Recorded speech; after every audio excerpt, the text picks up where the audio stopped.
I am just an ordinary saber-toothed tiger from the Ice Age, but I can punch the brutal masters of the Americas, step on Columbian mammoths, and tear apart terrifying upright apes. It's all because I am a time traveler and I possess a genetic evolution system. By preying on other creatures, I obtain their genes, and by merging these genes, I gain their special abilities. In other words, by merging with the genes of an alligator, I can acquire the ability to hold my breath underwater like an alligator. By merging with the genes of a salamander, I can acquire the ability to regenerate limbs like a salamander. Therefore, I am impervious to weapons, invulnerable to fire and water, capable of reaching the moon in the sky, and able to catch turtles in the deepest oceans. What polar bear king, Arctic wolf king, and demon python are all younger brothers in front of me? But now that I have just been reborn, I am still a 3-month-old tiger cub. Any carnivorous animal could easily kill me, but fortunately, I have the protection of Tiger Dad and Tiger Mom, which allows me to grow safely. In addition to that, I also have a tiger brother and tiger sister. We eat, sleep, and sleep, eat, life is peaceful. In the blink of an eye, time has passed. At this point, my body length is about 50 centimeters, and I weigh nearly 30 pounds, roughly the size of a fox. Moreover, my pair of saber teeth have also grown to a considerable size, protruding outwards. Over the past month, with the help of Tiger Dad's feeding, I have accumulated 20 gene points. After careful planning, I have used most of these points to strengthen my three-dimensional attributes. Now, my attribute panel has been completely transformed, and I am happy to see the added attributes. It is now dusk, and the twilight gradually approaches from beyond the distant mountains. The colors of the mountains are a deep brown and a light blue, constantly changing. I stand guard at the entrance of the cave, quietly waiting for Tiger Dad and Tiger Mom to arrive. Just now, Tiger Dad and Tiger Mom went out hunting together, leaving me and Tiger Brother and Tiger Sister in the cave. As our bodies continue to grow and develop, our daily food intake also increases. The so-called half-sized kids eat up their old man. Therefore, Tiger Dad and Tiger Mom can only go out hunting together to get more prey. I don't know when I will be able to go hunting with Tiger Dad and Tiger Mom. For so long, I have spent most of my time in the cave. Occasionally, I am able to leave the cave, but only to wander around nearby places. I really want to go on a long journey and truly experience the natural environment of the Ice Age, get to know the ancient creatures in the vicinity, and at the same time, practice survival skills for my future solitary life. Going hunting with Tiger Dad and Tiger Mom is undoubtedly the best choice, but one of them, Tiger Dad and Tiger Mom, didn't have this plan. Every time they went out hunting, they would leave me in the cave. Sometimes, even when my mischievous tiger brother wanted to follow them, Tiger Mom would throw him back like a chicken, so I could only wait and grow up slowly. Time passed quickly, and before I knew it, the sun was setting and night was approaching, but Tiger Dad and Tiger Mom still hadn't returned. Because I was so bored, I decided to do some push-ups to exercise. However, right after that, there was suddenly a series of sounds coming from the jungle outside, as if some animal was approaching rapidly. Seeing this, I couldn't help but tense up, and I woke up from my nap. I looked in the direction where the sound was coming from and saw a pair of emerald green eyes emerging from the front of the jungle. The green eyes were filled with ferocity, fierceness, and a thirst for blood. At the same time, a gray wolf with a ferocious face and sharp fangs came into view. The moment I saw the true face of the intruder, I felt my heart being tightly squeezed. It was like a tiger sitting at home while a wolf came from the sky. It was only when this gray wolf approached that I truly saw its appearance. The gray wolf in front of me still looked like a young wolf, only about 1 meter long, and its body was thin and bony, as if it had been hungry for a long time. Perhaps this was why it ignored the warnings left by the tiger parents nearby and directly intruded into our cave in search of food. Moreover, this gray wolf seemed to have injured its leg, walking with a strange limp. There were no other gray wolves appearing alongside it, which could only mean that it was a lone wolf. But even so, I was no match for it at all. What should I do? If I fought, this gray wolf was twice my size, making me no match for it. If I ran, the gray wolf's speed and endurance far surpassed mine, and I was afraid I wouldn't be able to escape. At this moment, I broke out in a cold sweat, and my mind was filled with countless thoughts. On the other side, the gray wolf seemed to have noticed me and the tiger siblings in the den. Its emerald green eyes flickered like ghostly flames against the night, and its gaze towards us was like that of a lamb on the chopping block. At this moment, the tiger siblings also saw the sudden appearance of the gray wolf, and its fierce gaze, as if it had spotted its prey, frightened them to the core. They instinctively called out for their worried tiger parents. But the tiger parents had already left the den and couldn't hear their cries for help. After much thought, I made up my mind to fight to the death. Going out this time was undoubtedly a death sentence. Even if I managed to freeze the claws of this gray wolf, there were still countless predators outside the den, and there was no guarantee that I wouldn't fall into the jaws of another predator. But if I chose to fight, at least we still had 3 tiger cubs on our side. It wasn't impossible to win. With this in mind, I crouched down slightly, my fighting body ready, and roared continuously as a warning to the opponent. The hind legs, already amputated, tensed up even more nervously, ready to charge at any moment. However, the gray wolf in front of me didn't even bother to acknowledge my threat. It assumed an arrogant posture, the posture of an absolute predator, and firmly grabbed hold of me. Then, it opened its mouth wide and step by step, approached me, each step feeling like it was stepping on the beats of my heart. Faced with the approaching gray wolf, I didn't retreat either. My tiger claws firmly gripped the ground, my whole body ready to pounce. At this moment, the gray wolf breathed heavily, its eyes fixated on me as if I were its prey. In the next second, the gray wolf suddenly leaped up and viciously lunged at me. Seeing this, I quickly kicked off with my hind legs, agilely dodging to its side, while the gray wolf, unable to break in time, lunged at empty air. Taking advantage of this opportunity, I immediately seized the moment of the gray wolf's attack, gathered all my strength, and fiercely rammed into its waist. The previously enhanced strength advantage was fully revealed at this moment, as I actually sent the unsuspecting gray wolf flying. The gray wolf let out a mournful howl again, heavily falling to the ground. But at this moment, the gray wolf was already wide awake. It agilely stood up, opened its mouth with sharp fangs, and fiercely lunged towards me.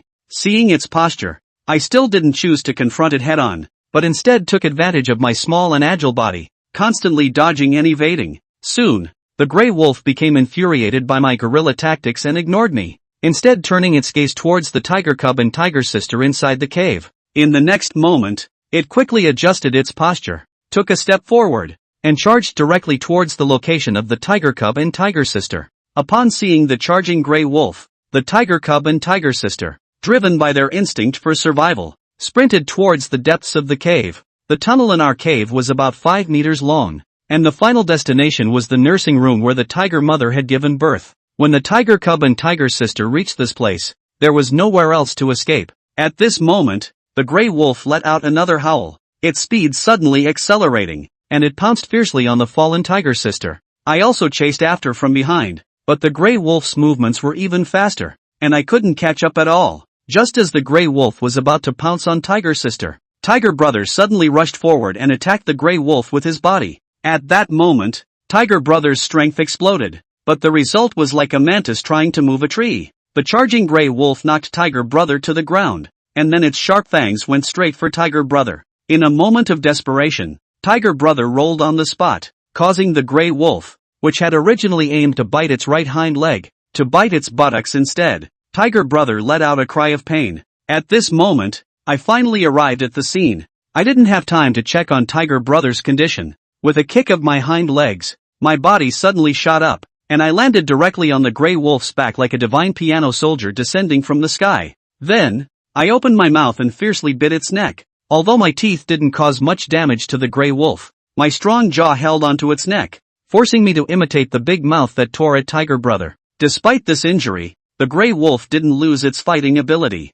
It shook its body and instantly threw me off its back, then let out a long howl, as if I had given it a major blow. However, just outside the cave in Southeast Asia, a deafening roar suddenly sounded. Upon hearing this roar, I was overjoyed because it was Tiger Mom's voice. The moment Tiger Mom's roar sounded, the gray wolf seemed to freeze. It immediately became weak, and I could even see a human-like fear on its face. Almost in the next second, the gray wolf, tail between its legs, fled in a panic, not daring to stop for a moment. Seeing this, a fierce look flashed in my eyes. Seizing the opportunity, I directly chased after the gray wolf's tail, and without hesitation, I opened my mouth and bit down, and the gray wolf was willing to let me bite off its tail. But the tiger mother, who became furious when encountering invaders, was not to be trifled with. With me holding it back, the angry tiger mother blinked and stood in front of the gray wolf. Then, she extended her huge tiger paw and fiercely slapped the wolf's waist. The wolf, hit in the waist, was immediately knocked back and heavily crashed into the rocky wall of the cave. It fell to the ground, while the tiger mother quickly rushed forward, taking 3 steps in 2, and bit down on the gray wolf's neck with her bloodthirsty mouth. In that instant when the tiger mother opened her big mouth, I clearly saw that the angle of her lower jaw almost reached 90 degrees. At the same time, her lethal fangs, over 15 centimeters long, violently pierced the gray wolf's throat like 2 bayonets, causing blood to spray out from the wolf's throat. Soon, a conspicuous bloodstain formed beneath the wolf's body. Finally, the wolf's body gradually went limp, and after struggling a few times, it fell silent. Indeed, the tiger mother lived up to her reputation, effortlessly killing the gray wolf in just a few moves. After coming to my senses, I immediately ran to check on the injuries of the tiger cub. Fortunately, there was a lot of flesh on its buttocks, and the area bitten by the gray wolf was just a minor external wound. Seeing that the tiger cub was not seriously injured,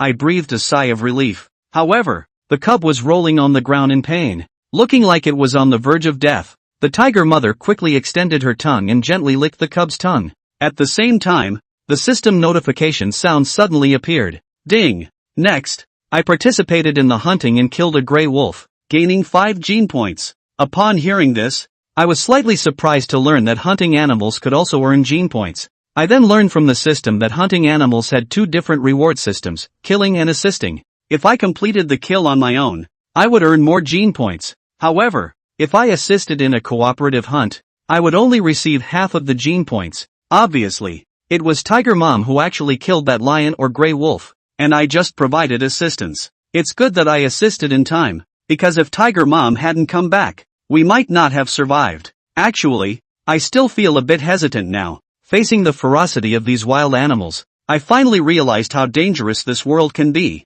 I must quickly grow stronger. That night, Tiger Dad and Tiger Mom brought back a large ocean camel from their hunting trip, in addition to the gray wolf that came to my doorstep. After a dinner, I gained 2 gene points. After checking the attribute panel again, I found that I already had 10 gene points stored, and 1 gene point can be exchanged for 1 enhancement point or healing point. After careful consideration, I kept 3 gene points as reserves, and exchanged the other 7 points for enhancement points. I added 3 points to strength, and 2 points each to agility and constitution. Soon, I noticed the changes in my physical fatigue. It felt as if a surge of heat flowed into my limbs and body, making my whole body warm for a while. It slowly faded away after a while. After adding the attributes, I slept next to Tiger Mom. The next morning, as soon as I opened my eyes, I saw Tiger Dad and Tiger Mom whispering to each other, as if they were communicating something. I immediately approached and listened curiously. After a while, I vaguely understood what they were talking about.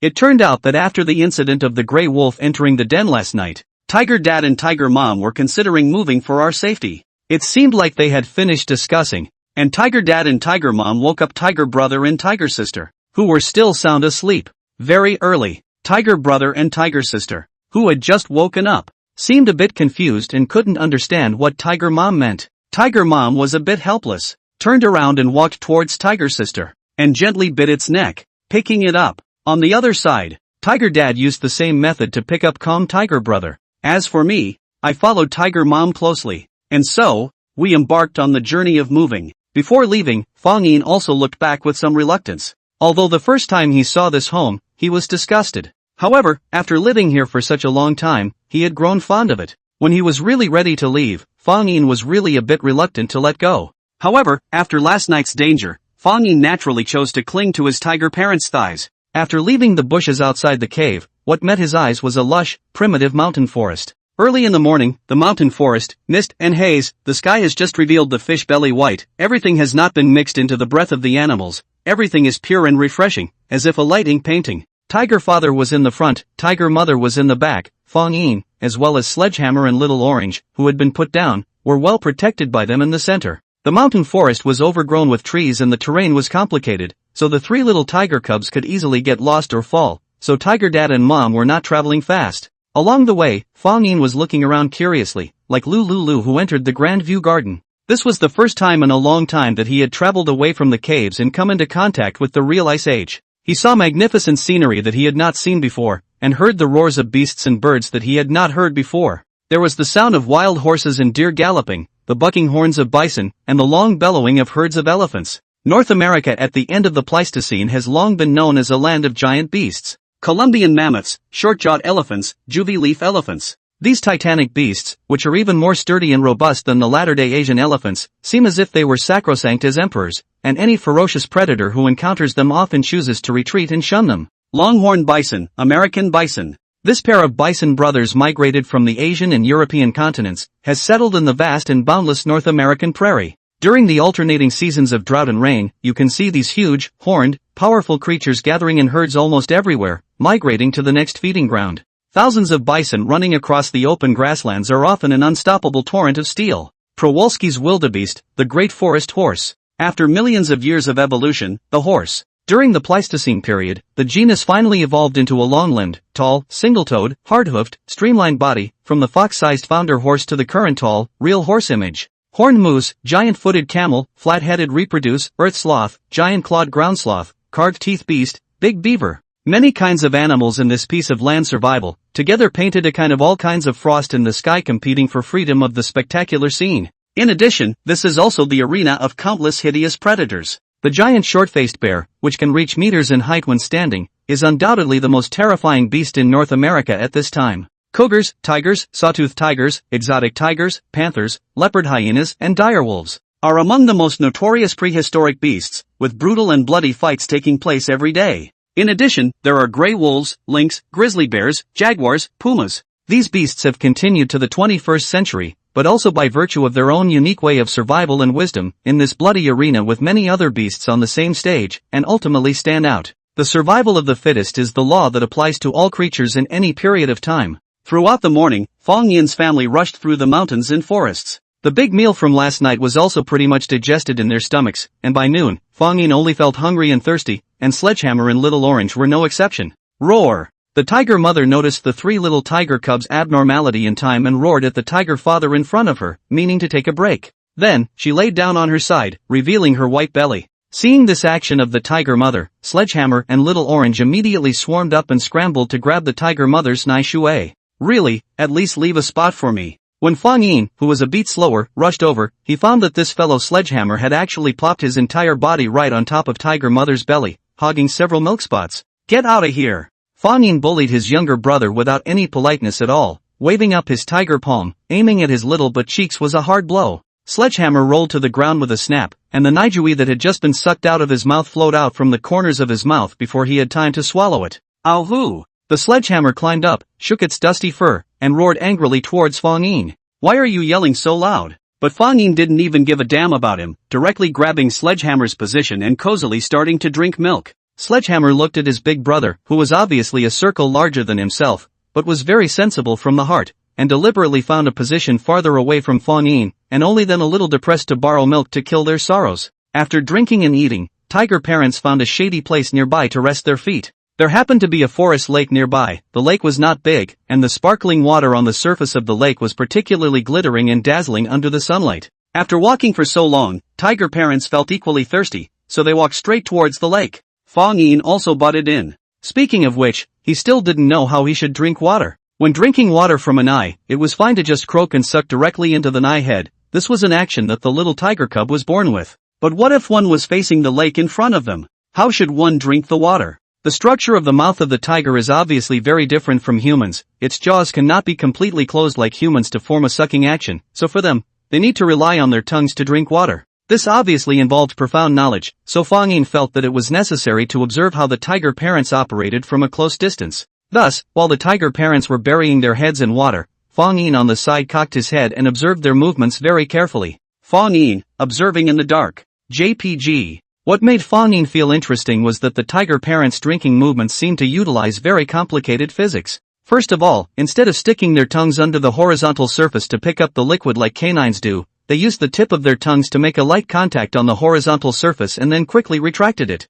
Immediately afterward, an interaction between the surface tension of the water and the force of gravity occurs, creating a small column of water between the horizontal surface and the tip of the tiger parents' tongues. When they closed their mouths, the water jet was able to land precisely in their mouths. Tiger parents kept repeating the action of pointing water with their tongues, and a small column of water just slid into their mouths, looking quite elegant. So mushy. Fang Yin secretly marveled, worthy of being an elegant and noble feline. In comparison, Fang Yin had once seen his own home-raised dog drink water, and it looked like the movements were similar, but the dog often just splashed water everywhere. Sure enough, the difference between a meow and a woof was still quite large. Fang Yin also stuck out his tongue and tried to imitate the movements of tiger parents to drink water. Slightly. The movement was not difficult, but the efficiency of this drinking water was not great, like the tiger parents had kept this movement for at least half a minute, and still had not drunk enough. Knock. At this moment, Fang Yin suddenly felt a vibration in the ground, and even the lake water rippled with layers of ripples as a result. The tiger parents, who were originally burying their heads in the water, immediately raised their heads and vigilantly scanned the surroundings, with a pair of big ears gently opening and closing, as if they were listening to the sound. Fang Yin also hurriedly hid behind the tiger's parents, secretly estimating in his heart, just what kind of animal is it that can actually make such a big commotion? Soon, a clear sound of footsteps came over, only to see from a side of the mountain forest, suddenly scurried out a huge beast clad in long hair and as large as an elephant, relying on the paws of their hind feet to walk. They traveled slowly, but every step was a heavy stomp on the ground. The sound was amazing. After getting a good look at the full appearance of this one giant beast, Fang Yin couldn't help but be shocked as well. If he hadn't guessed wrongly, this fellow should be the famous earth sloth. The earth otter, the largest earth otter in the history of the blue planet. It was also the third largest land animal in the Ice Age after the mammoth and mastodon. Motherfucker, this thing's size is so big. Under the close-up view, Fang Yin was really shocked by the huge size of the earth sloth. The body length of the earth sloth was 6 meters, not far from the Asian elephant of the latter days. When it stood up, it was as tall as a giraffe. The tonnage of the otter was 4-5 tons. Fang Yin in front of it is completely a little bit. Even the size of a tiger's parents were simply not enough in front of this earth sloth. Soon, the earth sloth slowly walked to the edge of the lake, looking like it had come to drink water as well. When it approached, it naturally discovered Tiger Dad and Tiger Mom at the first moment. However, it didn't care at all, and its eyes looked indifferent. Then, the earth sloth plopped down and lowered its head to drink the water by itself. Don't I, Master Tiger, want to actually dare to ignore us? Growing fat is terrific. Fang Yin slandered in his heart, but he didn't dare to go forward to really provoke this big earth sloth. He was afraid that it would slap him to death. Now, even the tiger parents didn't act rashly, but rather stepped back rather scornfully. In front of this adult earth sloth, they didn't have any temper at all. Because the earth lazy can not only have a giant size, and limbs are also very thick and powerful, the front limbs of the 3 medial toes, there is also a root up to 40 centimeters long giant claws. 40 centimeters of giant claws, that is simply a machete. Even the blade-toothed tiger proud of the saber teeth are dwarfed. Therefore, the adult earth sloth is almost no natural enemy. Even the giant short-faced bears do not dare to easily mess with, not to mention the bladed-toothed tiger. Big brother, RBQ. The age of behemoths, it really lives up to its name. Don't know what kind of predator would be able to hunt this kind of big guy. Fang Yin thought so, but a figure suddenly flashed in his mind. Perhaps, in this era, there really was a predator that was able to hunt this adult earth sloth. Only, this kind of predator was in existence that Fang Yin didn't want to encounter right now no matter what. Ancient humans. In this era, it seems like late Homo sapiens have already appeared, right? If someone asked, which kind of animal was the most terrifying in the Ice Age? I'm afraid the answer I get is not the ferociously famous Titan bird, the dire wolf pack, the American mimic lion, or the bladed-toothed tiger. It wasn't even the giant short-faced bear or the mammoth. Rather, it was the ancient humans, who were scarce in number and not at all dominant in size at the time. By the time of the Ice Age, ancient humans had evolved to the stage of the Homo sapiens species. Homo sapiens evolved from Homo erectus, with a larger brain capacity and more progressive morphological features than Homo erectus. And during the Pleistocene period, the Homo sapiens species underwent yet another evolutionary evolution, thus distinguishing early Homo sapiens and late Homo sapiens. Late Homo sapiens' physical characteristics and modern human differences. At the same time, they also learned to manufacture polished stone and bone tools, learned to drill wood for fire, learned to use animal skins to make clothes, but also learned a simple language communication and exchange, as well as tribal clans of the social division of labor mode, with a certain level of production and cultural level. It can be said that the advanced stone and bone tool manufacturing technology of the late Homo sapiens is the Ice Age era controlled the absolute dominance of the horror of predators. With only a small group of 20 to 30 people, they could hunt mammoth herds. In the long Ice Age, I don't know how many fierce ancient creatures died in their hands, from the former hunter to the prey. There were even a number of animals that became genocidal as a result, which is not uncommon. In later times, the netizens also jokingly called the late Homo sapiens of this period horrible upright apes, comparing them to the most horrible predators in prehistory. Fang Yin was no stranger to the evolutionary history of ancient humans. However, for these former kindred spirits, he could not feel close to them now. It was better not to meet them. After drinking the water and having a short rest, the tiger parents continued their journey with the 3 tiger cubs. The vastness of the tiger parents' territory was something Fang Yin had experienced before. In such a wide territory, they naturally had multiple spare nests for emergencies. Most of these nests were prepared during the pregnancy period of the tiger mother, and were usually chosen to be built on riverbanks, in thick logs, or in the gaps between tree roots. In fact, the tiger seldom digs its own holes to make its own nest, but mostly utilizes the abandoned holes of other animals, and then transforms them after some processing. Because the physical strength of the 3 little tiger cubs was limited, the tiger parents had to walk all the way, and it wasn't until the evening of this day that Fang Yin's family arrived at their new home. The new home was still a rocky cave, the entrance of which was so narrow that the tiger parents needed to use the bone shrinking technique to get in. However, after passing through the entrance, they realized that there were other places inside, and that the space was very spacious, so that even Fang Yin's family didn't seem to be crowded together. MMP, exhausted. After this whole day of migratory trekking, Fang Yin was also exhausted, and his small body flopped down softly, just wanting to sleep. Similarly tired limbs Limp and feeble Sledgehammer and Little Orange also came to Fang Yin's side. The 3 little tiger cubs conjoined together, so snuggled up with each other and closed their eyes. Not a moment later there was a rise and fall of soft snoring sound. However, the ones who quickly fell asleep did not know that the tiger parents had wandered around the cave for a while before leaving straight away. They still needed to go out and forage for food. The day's trek had been physically taxing on them as well, and the fact that they hadn't eaten all day had made them hungry. The excitement of hunger was far stronger than sleepiness and fatigue, which was why the tiger parents had chosen to settle their children and then hoof it out to hunt again. Not knowing how long he had slept, Fang Yin woke up leisurely. So hungry Hey, why are tiger parents gone? As soon as he got up, Fang Yin felt a strong sense of hunger. After all, he hadn't eaten anything all day today, and had only drunk 2 meals of Nai water. Now Fang Yin extraordinarily missed the flavor of meat. The tiger's father and mother didn't know where they had gone, but it looked like they were probably out hunting, as dusk and evening were their hunting hours. Fang Yin stretched out his head and looked outside the cave. Night had already fallen, it was pitch black outside, and he did not dare to go out. Forget it, it's better to wait. With no other choice, Fang Yin could only guard the cave, fighting the hunger in his stomach while quietly waiting for the tiger parents. But after waiting for half an hour, the tiger parents had not returned. At this time, both Sledgehammer and Little Orange were also woken up by hunger, wailing and calling out for the tiger parents. Growling. An untimely gurgling sound suddenly rang out, and Sledgehammer, who was so hungry that he started gnawing on his own Giorgio, froze and looked at his stomach with a small surprised face. Why is my stomach growling? Looking at this naive appearance of Sledgehammer, Fang Yin was in tears. My stupid Ododoyo. On the other side, Orange, who was licking her beautiful fur, also suddenly stopped her action, as her stomach also made a gurgling sound. Only Xiao Tangerine looked at Sledgehammer's stomach and then at her own, her eyes filled with curiosity. My stomach growls too. Fang Yin was also speechless towards these 2 simpletons. However, it wasn't long before the gurgling sound rang out once again. This time the sound came from Fang Yin's stomach. The gazes of Sledgehammer and Orange focused on him in unison.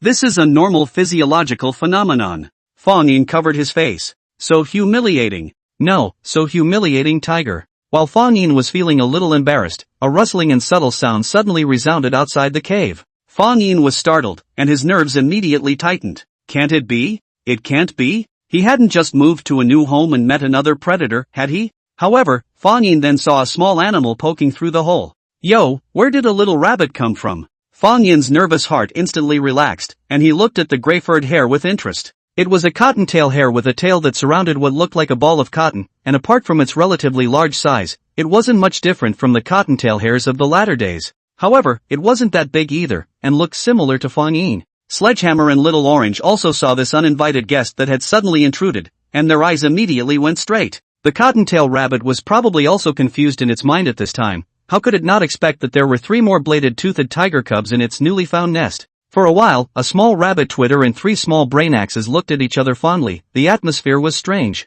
Ow-hoo! In the next second, Sledgehammer was the first to break the calm. Only seeing his hind limbs stomping, his entire tiger jumped up high, and he lunged down towards where the cottontail rabbit was. Swish! However, the cottontail rabbit did not flee in panic at the sight of this. Instead, it agilely made a U-turn and raised its powerful hind feet to kick fiercely towards the soaring Sledgehammer. Splat! Before the Sledgehammer could react, it was hit by a flying stomp from the cottontail rabbit, and gurgled and rolled over a few times on the ground. Sledgehammer? Crap, is this the legendary rabbit stomping on a hawk? Fang Yin was also dumbfounded as he watched. Was this still a cute little rabbit gibberish? It was actually so raw. After hearing that sharp cry, Fang Yin turned his head violently, and saw that the cottontail rabbit was showing its teeth at the wretched sledgehammer, as if it was mocking. MMP, the little brat actually dares to spread wildness in front of Master Tiger. Fang Yin was also annoyed. The tiger does not send a cat. Do you think I am critically ill? Roar! Fang Yin let out a tiger roar. His voice already possessed a few moments of the tiger clan's domineering aura, and he charged at the cottontail rabbit with a furious momentum. This time, the cottontail rabbit was bluffed by Fang Yin, and directly turned around to try to escape from the tiger's den. Fang Yin fiercely accelerated his speed, wanting to intercept the cottontail rabbit as it fled the cave. But he obviously underestimated the speed of the cottontail rabbit. What does it mean to move like a rabbit? Fang Yin only felt that it was a blink of an eye, and the cottontail rabbit jumped more than 10 meters and slipped out of the cave. Hungry, Fang Yin did not care so much, also rushed out of the cave, and chased after it with all his strength. The world outside the cave was pitch black, but that didn't stop Fang Yin from seeing the figure of the frantically fleeing cottontail rabbit. Most felines possessed a well-developed night vision, as their retinas possessed many optic rod cells that were more sensitive to faint light, and thus possessed a strong function of dim light vision. If there is light shining at night, then their pair of eyes will show bright green reflections that can be seen from a great distance. The cottontail rabbit ran away all the way while Fang Yin followed closely behind. At this point, Fang Yin was surprised to find that his own speed at full sprint was not slower than that of the cottontail rabbit, and even had a hidden tendency to overtake it. Fang Yin chased after the rabbit furiously, and in just a few seconds, the distance between him and the cottontail rabbit was drastically reduced to less than a meter. Seeing that he was about to be caught up, the cottontail rabbit made a sharp turn with agility. This caused Fang Yin, who was chasing his prey for the first time, to suffer, and when he also attempted to make a sharp turn, his body suddenly lost its balance. I throw! Fang Yin himself didn't even react before he felt his body stumble, and suddenly fell like a tiger. Fortunately, the ground was full of soft grass, so he was not injured. However, by the time Fang Yin climbed up, the cottontail rabbit's figure was long gone. Chasing after prey can even fall. Really throw a tiger. Strange. What's going on here? Why did it just suddenly lose its balance? After failing in his initial attempt to capture the prey, Fang Yin was not discouraged, but was puzzled by this discovery he had just made. This situation did not occur when running in a straight line, but rather when he was trying to make a sharp turn. How on earth was this fat for? Practice makes perfect. Fang Yin decided to recreate the scene again. Soon, he ran once more and swung his forelimbs in the middle of the run, trying to make a turn. For the first time, Fang Yin tested a relatively calm turn, and the result was that there was no body imbalance. The second time, Fang Yin tested a sudden sharp turn, and once again, he lost his center of gravity and fell to the ground. After repeating the test a few more times, Fang Yin snapped out of it. He finally understood what the problem was. Tail. Fang Yin turned his head and looked at the short tail behind him that was almost the length of an adult's index finger. The problem was in this small tail. It was too short. For felines, the role of the tail is like a balance stick, mainly playing a role in maintaining body balance. At the same time, in the process of their high-speed running, the tail is like the rudder of a ship, playing the role of regulating the direction and maintaining balance. Obviously, the longer length of the tail more fully play out this role. The cheetahs, tigers, and lions of the later generations all had long tails. Fang Yin is puzzled why he is a tangled edge of the tiger, but has such a pathetic little pull. This is just like the Tyrannosaurus rex, which is known as a dinosaur tyrant, but has a pair of small short hands as embarrassing. It was because of the shortness of the tail that caused Fang Yin to have trouble holding his balance when making sharp turns. This is a very serious problem. Fang Yin pondered over this problem as he returned the same way. The length of the tail actually had a certain impact on the hunting of the edged-toothed tiger. Just compare it to the lynx that survived in the American continent at the same time. The lynx's tail is also very short, but they are very good hunters among felines. The reason is that the lynx hunting is mainly ambush and sneak attack, and the object of prey are smaller hares, rodents. Hunting process rarely rely on pursuit and physical combat. The role of the tail is not prominent. But the tiger's hunting method cannot be so single. Ambush, sneak attack, pursuit, physical combat are their necessary skills. After all, the main prey chosen by the bladed-toothed tiger is antelope, bison, wild horses, camels and other large and medium-sized herbivores, so the difficulty of hunting is naturally higher. Perhaps by practicing more, it will be able to overcome this difficulty. Fang Yin thought as such. But this was only treating the symptoms and not the root cause. Could one solve the problem at the root, such as making one's tail longer? Relying on the bladed-toothed tiger's own genes was impossible, so Fang Yin immediately thought of the gene pool that came with the system. There might be the gene sequences of those long-tailed felines in there. With a thought, Fang Yin opened the system's gene pool. After some searching, he found a suitable animal gene sequence. Clouded leopard gene, tailbone strengthening, 300 gene points. Clouded leopard. Looking at the picture attached to the sequence card, Fang Yin's eyes lit up. Clouded leopards alone had a tail that was almost as long as their body, and their tail vertebrae were very thick and developed,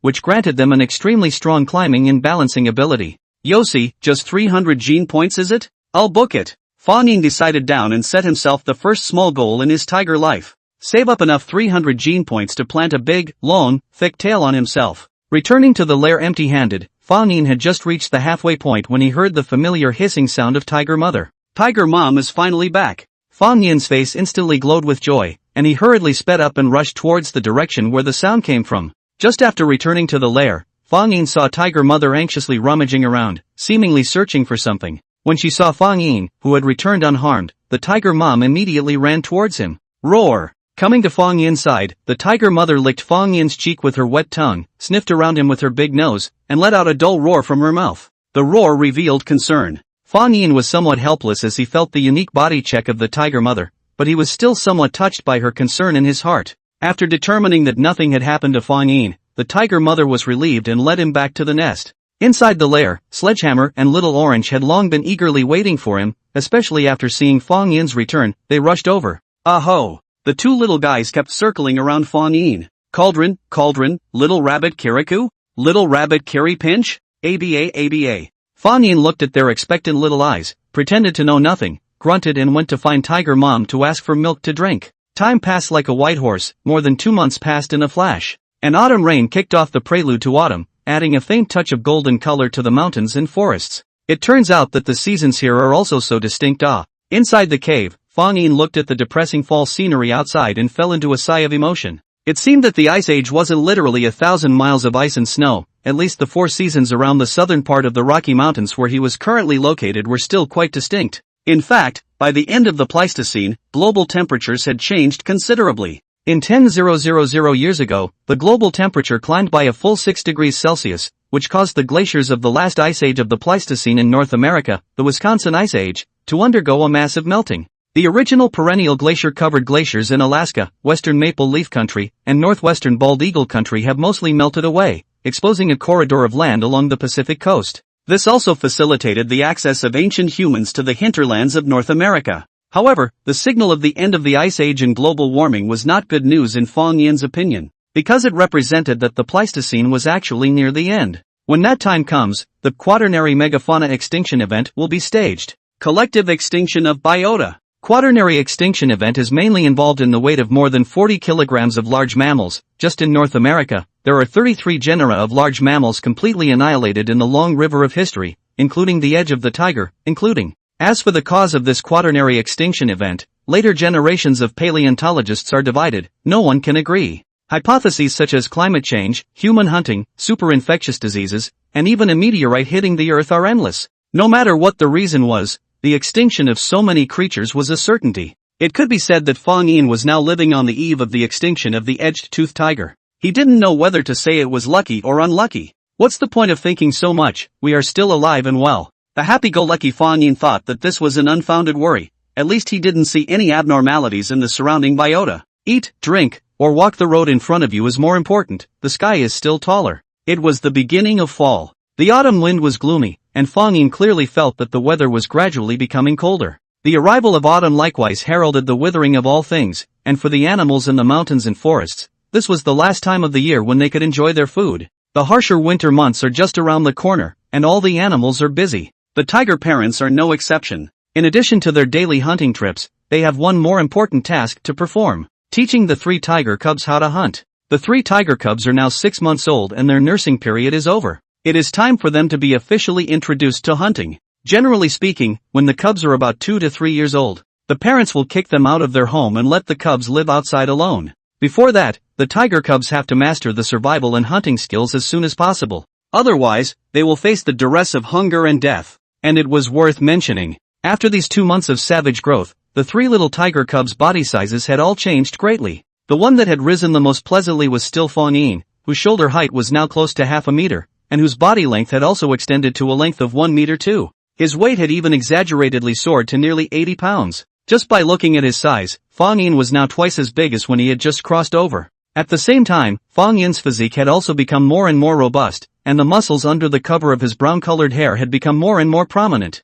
It was more than appropriate to describe his changes with each passing day. This was not only thanks to Fang Yin's high-energy exercise of performing physical exercises daily, as well as his adequate nutritional intake. Moreover, it was also thanks to the daily reinforcement point bonus. In particular, the strength value bonus had caused Fang Yin's body shape and muscles to change significantly. Robust. Violent. It was the best complement to a carnivorous beast like the blade-toothed tiger. Aha! In response, younger brother Sledgehammer and younger sister Orange expressed their envy and jealousy. Why was Cauldron so big when they were born from the same root? If this was in a human family, they would probably wonder if the old king next door had interfered. On the other hand, the tiger parents were very satisfied with Fang Yin's size. Worthy of being his own son, he had a genetic advantage. In their perception, the larger the body size, the stronger the survival ability, which was naturally a good thing. In the evening of this day, a cool breeze was blowing, and the blood-colored sunset was gradually sinking between the mountains. Check my attribute panel.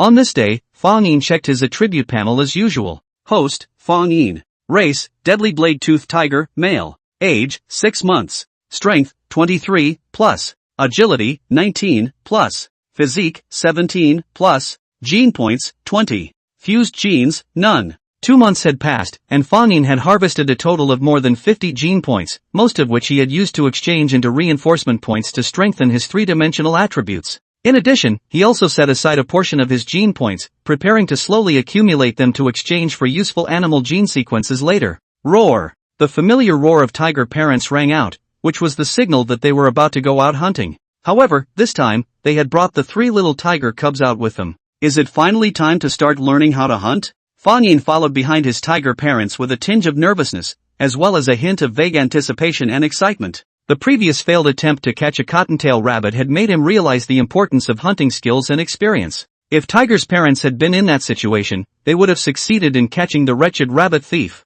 The skills and experience involved were something Fang Yin needed to learn. Along the way, Fang Yin carefully observed the movements of the tiger parents. Finding prey was also considered a skill, not simply an act of chance. He noticed one thing. The tiger parents seemed to pay close attention to those unusual traces on the ground, such as hair, footprints, urine, pieces of feces, and so on. When they found these things, they would stop and briefly check the clues in unison. Tiger parents with rich experience can obviously roughly determine the identity and direction of the owner based on these clues, and then decide whether or not to take them as prey and track them down. Learn. Fang Yin was watching carefully, but the sledgehammer on the side couldn't stay idle, and as soon as he left the cave, he was like a wild dog off the leash scurrying around. This bastard was like a wild dog that had gone off the leash once he left the cave. At this moment, the tiger father in front of him let out a low roar. He seemed to have discovered something. Fang Yin was too lazy to care about the sledgehammer in the guise of Era and rushed up, only to see a bunch of messy even-toed hoofed animal footprints appearing on the soft soil, looking like they were left behind not long ago. With little hesitation, Tiger Dad and Tiger Mom followed the direction of the footprints and traced them. 10 minutes later, they discovered the owner of these footprints. A herd of rare-horned moose that were feeding among the mountains. When it comes to the deer family of the Ice Age, the most famous are the bighorn deer that live in Eurasia. The most iconic feature of the bighorn deer is the magnificent pair of large horns on the head. The width of the horns can be up to 4 meters, and the weight of just a pair of large horns can be more than 80 pounds. The size of the bighorn deer is also very exaggerated. A male bighorn deer's body length can reach meters, shoulder height of 2 meters.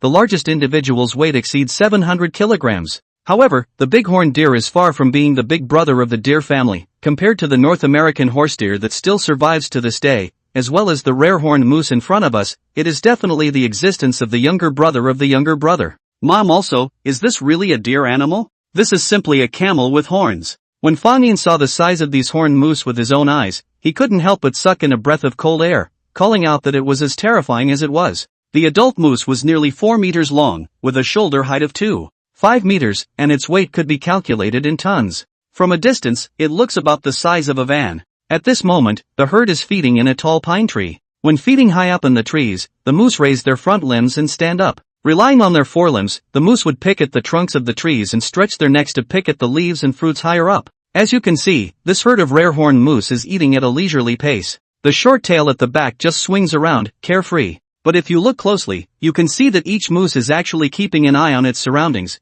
with a pair of big windy ears flapping, always on the lookout for anything that blows in the wind. Moreover, there is an adult, robust male moose standing not far away, acting as a lookout. The females also surrounded the cubs, keeping them well protected in the center. It's a bit tricky. Are the tiger parents really planning to hunt these big guys? Fang Yin turned his head back and glanced at the tiger parents, who seemed to be a bit foolish.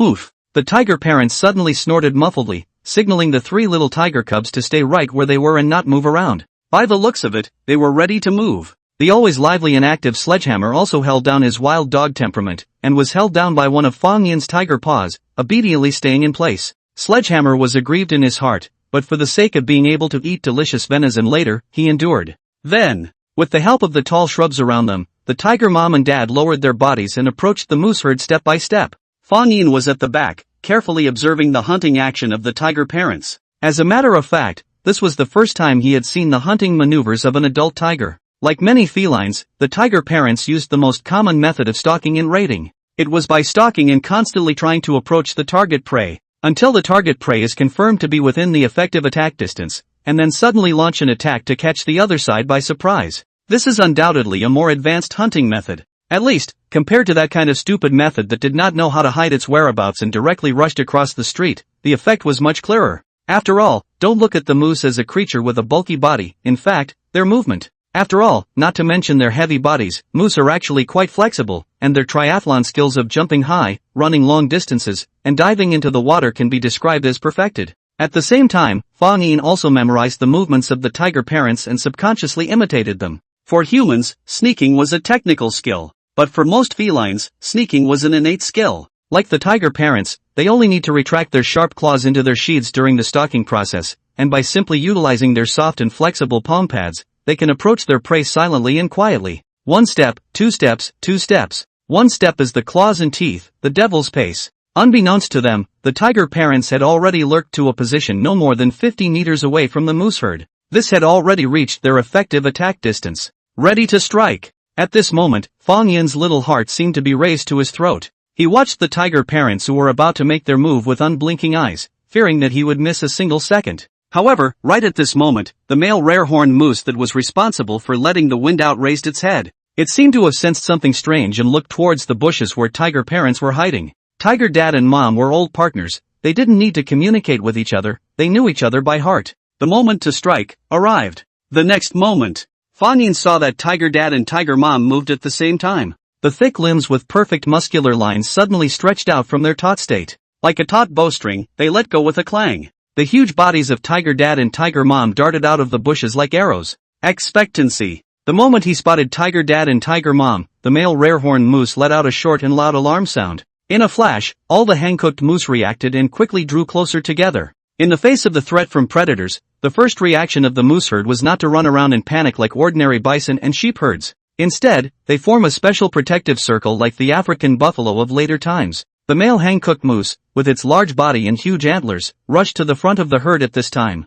The rest of the females surrounded the baby moose shoulder to shoulder in the center, protecting it with their physical walls of iron and steel. The young fawns with little ability to defend themselves are the herd's primary target for protection. However, this time, the tiger parents chose to target not the well-protected baby moose, but the male rare-horned moose, who was responsible for letting the wind out. Because he had wandered to the outskirts of the herd, he could not return to the herd in a short time. Seizing the opportunity for the other party to fall alone, the tiger parents did not hesitate to pounce on it like a yellow lightning bolt. Boom! The distance of 50 meters was only 3 to 4 seconds for the tiger parents. Their sudden burst of speed in a short period of time was enough to reach over 60 kilometers per hour, and they were able to cross a distance of nearly 17 meters in a second. Before the male rare-horned moose had time to react, he felt an overwhelmingly strong wind falling from the sky. The first to attack was clearly the tiger mother, and as she pounced and landed, the thistle-like tiger claws on her forelimbs grabbed the male hankiori moose's buttocks. Boom! Even with the huge size of the male horned moose, it couldn't withstand the horrifying explosive force of the tiger mother.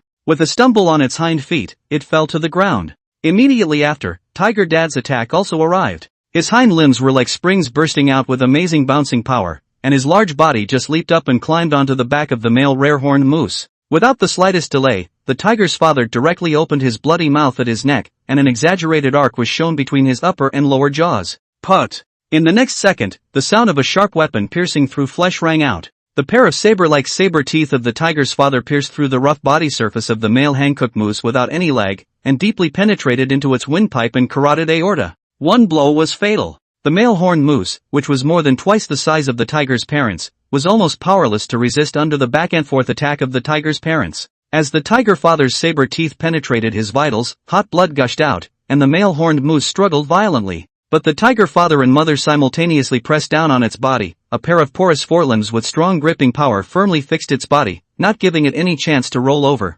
Expectancy. The male Hankhorn moose also panicked, letting out miserable cries one after another, as if calling out to his family companions to come to his rescue. The moose herd was not far away, and after they saw that some of their companions had been attacked, they also looked a little agitated. A few strong male rare horn moose snorting white air, stood up their antlers, directly began to storm, so brutal and unparalleled towards the tiger parents. The tiger parents seemed to have expected this, and without saying a word, they scattered the prey in their hands and ran away. They knew how horrible the impact power of these big guys was. Even if they slightly grazed their own bodies, the end result would probably be gutted. However, this was just a strategic retreat. Tiger parents retreated to a dozen meters away and stopped. For the cooked duck, they did not intend to just let it fly. The males, having temporarily driven away the tiger parents, immediately surrounded their injured companion and let out a moo of sympathy. The latter, however, barely had the strength to respond to them. The tiger's father had chosen an extremely difficult angle for his mouth, and his sharp saber teeth had slit his windpipe and carotid artery almost simultaneously. Under such circumstances, a portion of the blood spewed out from the carotid artery of this male Hankook moose flowed directly into its respiratory tract. For a while, the sticky blood that kept pouring in blocked its airway, making it barely able to catch its breath. Expectation. After the last weak and miserable howl sounded, the male horned moose's body went limp, its pair of lifeless eyes extinguished like a candle in the wind. It died. Roar. How could the tiger parents not notice the state of their prey, as they let out low growls from their mouths at the same time, and began to approach with renewed steps? After confirming that their companions were dead, the several irascible old brothers of the Hankook moose were no longer as aggressive as they were when they arrived. They turned their heads and quickly returned to the moose herd. If their companions were still alive, they might have continued to fight with the two hateful bladed tigers as a united group. But with their companions dead, there was no need for them to waste any more time. Before long, the frightened moose herd avoided the tiger parents from afar and withdrew in the opposite direction. Roar! Seeing the moose herd retreat, tiger parent and tiger mom both roared soundly, appearing to be in high spirits and valiant. In the distance, the three little tiger cubs who heard the roar of the tiger parents were also invigorated. The hunt was successful. It's only been a few minutes. Fang Yin, who had witnessed the entire hunt of the tiger parents, was simply dumbfounded. Just now, he didn't even dare to blink. He didn't even dare to blink for fear of missing a minute or a second. Fast, precise, vicious. Only after searching his mind did Fang Yin find these three words that could describe the hunting process of tiger parents. Swift surprise attack, precise positioning, vicious kills. The blade-toothed tiger with all three in one was truly worthy of being the deadly killer amongst the Ice Age giants. Aha! Sledgehammer and Little Orange were both overjoyed to see their tiger parents catch their prey, and ran over in a frenzy. Too raw. In Fang Yin's heart, he really sighed. Afterwards, he also quickly ran over. It was only when he was close enough that Fang Yin had the opportunity to observe the wounds on this male rare horned moose up close. From this, he could get a glimpse of the hunting pattern of the bladed tiger. First of all, this male Hankook moose's buttocks were obviously left with a deep claw mark, in which the skin and flesh were about to be gouged out. Terrible gripping power. With the help of the system, Fang Yin also gained an in-depth understanding of the body structure of the bladed-toothed tiger. The internal rotator muscles attached to the bones of the tiger's forelimbs were very well developed, while its upper forearms were shorter and thicker than its upper arms, which allowed the tiger's forelimbs to burst out with powerful gripping power in a short period of time, and it could clamp down on its prey as if it was a trapping device. Moreover, the ratio of the length of the front and hind limbs of the tiger is also quite special. The length of the front limbs is obviously larger than the hind limbs. This feature also gives the tiger a more robust upper limb strength, and the power that it explodes in a short period of time is enough to put the prey that is much larger than itself on the ground. Secondly, there were the two deep bloody holes left at the neck position of this male rare horn moose. Lethal saber-tooth penetration. Although the saber-toothed tigers possessed a robust and stout body type, however, their biting force was not powerful. Whether it was the size of the zygomatic arch or the thickness of the biting and temporal muscles, it was far inferior to the northeastern tigers and African lions of the later generations. If you want to compare the data, the bite force of an adult tiger is only 1/3 of that of an adult African lion. Therefore, the tiger does not rely on the bite force to win. The pair of specialized slender saber teeth is their lethal weapon. The edges of the saber teeth of the tiger are as sharp as razors, so they can easily cut open the arteries, blood vessels, and windpipe of the prey, so that the prey can be killed in the shortest possible time. In addition, the upper and lower jaws can open up to 120 degrees, which, together with the well-developed neck muscles, allows them to fully utilize the power of their extra-long saber teeth. During the hunting of this male moose, the tiger's father clearly did not use the bite action. The target was also the neck, but he used his lower jaw to assist his upper jaw teeth to pinch in the flesh of the neck to grasp the center of gravity, and then used his saber teeth to cut through the prey's epidermal defenses, cutting the blood circulation of the carotid arteries and the flow of the windpipe. The learning here is also too deep, right? Brain broad pain. Analyzing this in his mind, Fang Yin also felt that the hunting mode of the bladed tiger was a radical move. When he was watching Animal World, he had seen the scenes of cheetahs, African lions, northeastern tigers, and other felines hunting. They don't have the specialized development of the saber-tooth structure of the saber-toothed tiger, so when they hunt, the strategy they adopt is very different from the saber-toothed tiger.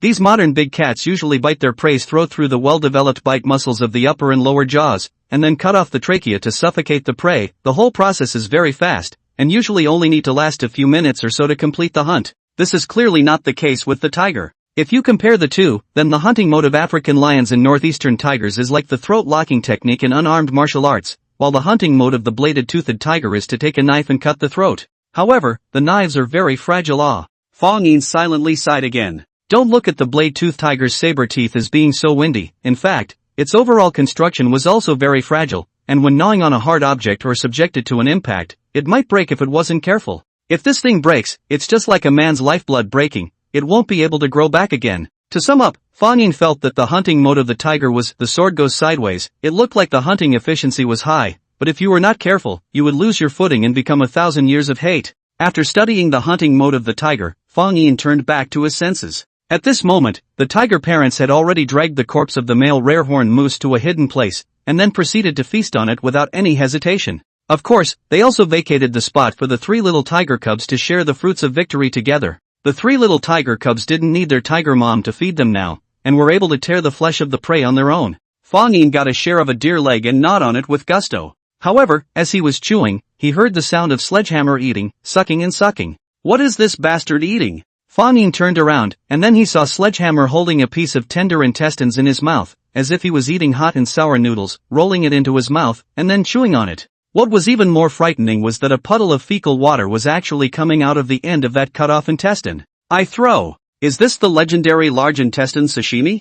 Seeing this scene, Fang Yin jumped up as if electrocuted. It was too damn disgusting. But Sledgehammer didn't think about it at all. Instead, he ate it with gusto. Served. In the face of this kind of wolf extinction of the sledgehammer, Fang Yin could only cover his face and withdraw, holding his own deer leg, and ran to the other side to chew up. Can't afford to mess with it, but can't hide from it. After eating and drinking, the tiger parents did not rush to take the children away, but sat down, repeatedly licking their mouths and front paws with their tongues, and meticulously cleaned up the blood, residue, and stains left on them. If one looked closely, one would notice a layer of keratinized barbs on the surface of their tongues. These fleshy spines serve not only to help the edge-toothed tigers groom themselves or their children, but also, they enable them to scrape up the fine pieces of flesh that cling to their teeth. Under the modeling effect of tiger parents, the 3 little tiger cubs are also developing the good habit of flossing their teeth after meals. It's a beautiful little life. The next day, again at dusk, the tiger parents left the cave with the 3 tiger cubs. The little tiger cubs hunting class has just begun. Yesterday is considered to have completed the demonstration teaching link.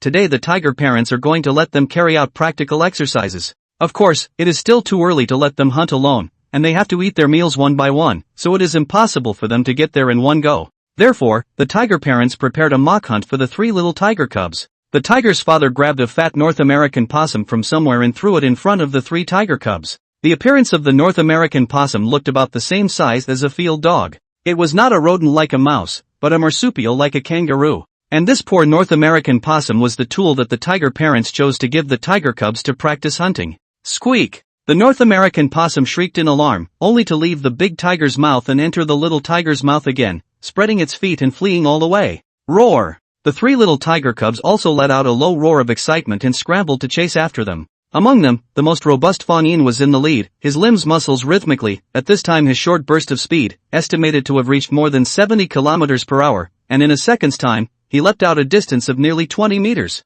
However, as his weight grew, this speed would have a significant decline. Adult tigers like the tiger parents run at about the same speed as African lions, between 58 km per hour and 60 km per hour. Although the speed of the North American possum wasn't slow either, it still wasn't enough in front of Fang Yin. After just a few seconds, Fang Yin whisked up the ass of this North American possum. Crow in an airplane. Boom! Like a thunderclap on the ground, Fang Yin saw the right time to follow the movements of his tiger parents, suddenly leaping up, with both claws of his forelimbs poking out, and pouncing down towards the North American possum that was close at hand. However, just when Fang Yin thought he had it in the bag, the North American possum violently changed direction and altered its escape route. Sure enough, hunting wasn't that easy. Any animal in a life and death situation would explode with a very terrifying potential. Fang Yin wasn't discouraged even after he missed the target, and after adjusting his stance, he once again chased after the North American possum. Fang Yin once again caught up with the fleeing North American possum and launched a second pounce.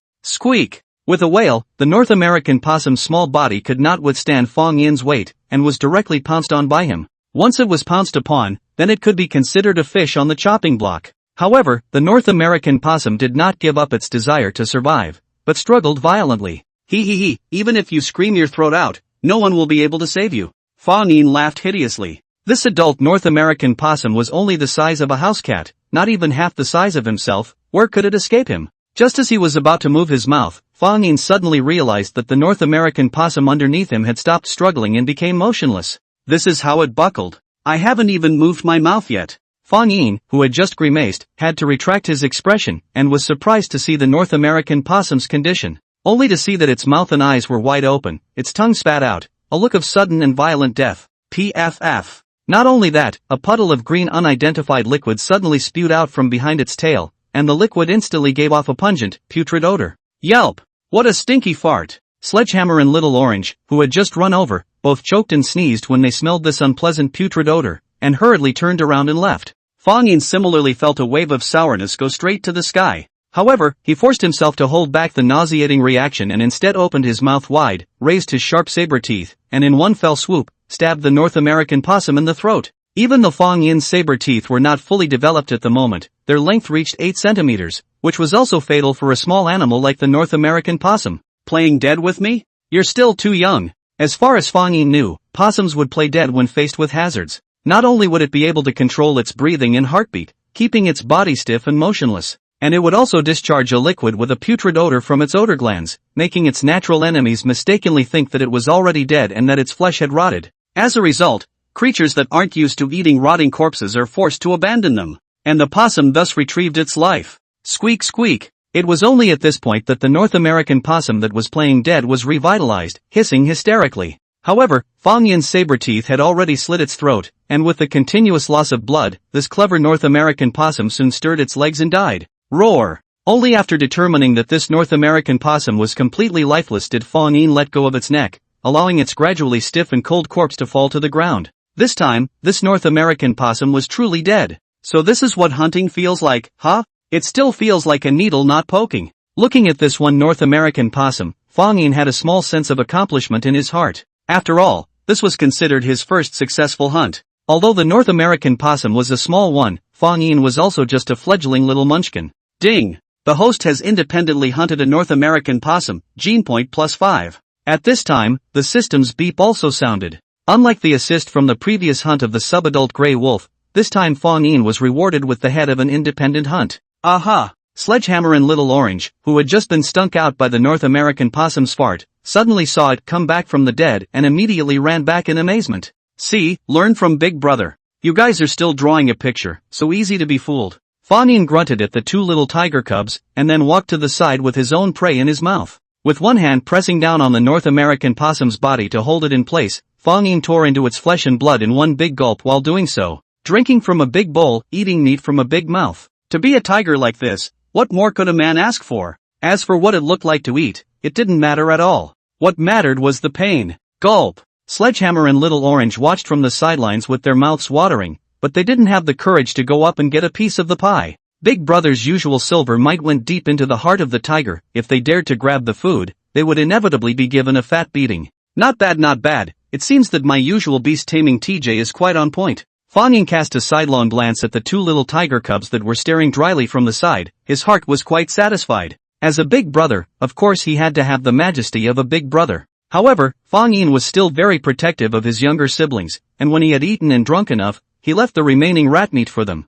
Ahoo! Seeing Fang Yin leave, Sledgehammer, who had long been unable to hold back, was the first to rush up, picking up the remaining rat meat and wanting to run. Despite being the youngest sister in the family, Little Orange was no pushover. Realizing that her second brother wanted to eat alone, she immediately pounced on him. As a result, the rat meat was left out to dry, and Sledgehammer and Little Orange went ahead and rolled around and fought. These two douchebags. Fang Yin helplessly skimmed his mouth, and was too lazy to persuade the fight, directly turning his head to find tiger parents. Today's hunting class ended successfully. The tiger parents did not delay much outside, and soon brought the 3 little tiger cubs to embark on the journey home. The tiger parents were obviously very satisfied with Fang Yin's performance today, rubbing his head affectionately many times to show encouragement. Sledgehammer expressed his desire to rub the tiger parents' heads as well, but the latter always aimed their butts at him. However, just as Fang Yin's family was walking through the pristine mountain forest, roar dash! Suddenly, a mighty and domineering tiger roar resounded through the clouds, and the previously calm ground was slightly shaken as a result.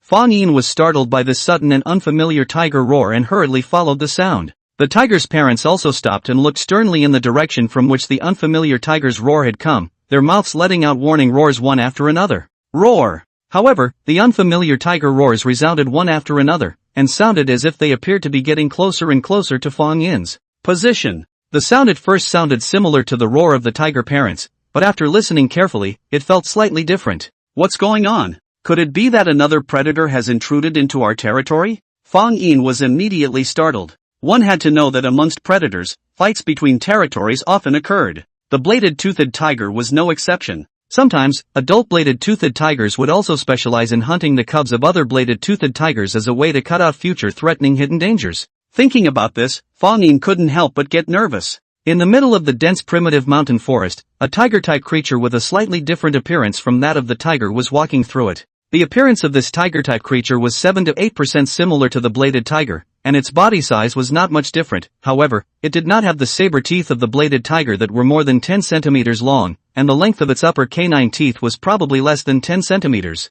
Heteroblade tiger. In Pleistocene North America, there were a total of 3 subfamilies of saber-toothed tigers living. They were the saber-toothed tiger, the heterodont tiger, and the saw-toothed tiger, and together they were known as the 3 musketeers of the Americas. The heterodont tigers are also known as hetero-saber-toothed tigers, mainly because they have different characteristics from normal saber-toothed tigers. That is, their saber teeth are short and thick, contrary to the slender and long saber teeth of the saber-toothed tiger, which are often called dagger teeth. Blade-toothed tigers and different bladed tigers are a pair of brothers that went their separate ways because of the different directions of tooth specialization. However, they are also predators in the same ecological niche. According to the principle of competition and exclusion, predators in the same ecological niche are born as inseparable enemies, and they will not give up until they meet each other. Walking in the forest, the dark eyes of the alien blade tiger seemed to be scanning the surrounding area with a purpose, but in fact, he was secretly observing all the potential threats. Suddenly, his nostrils shrugged, seemingly smelling something.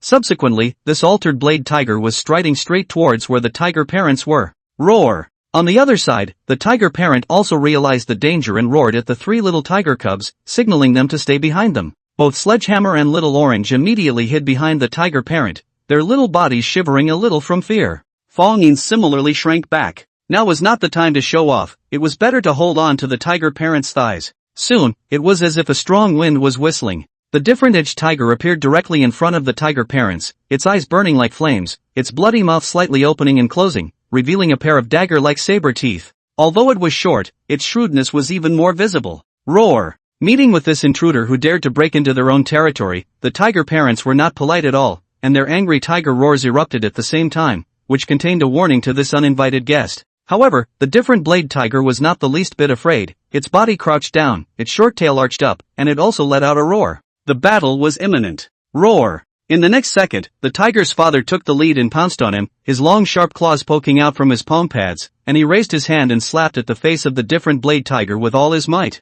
The alien blade tiger subconsciously wanted to dodge, but he didn't realize that Tiger Dad's explosive power was so terrifying, and this palm almost arrived in an instant. Bang! A muffled sound. Just after meeting the tiger, it was slapped hard on its face by the tiger father. Several bloody claw marks appeared on its face, causing the heteroblade tiger to hiss in pain and hurriedly retreat.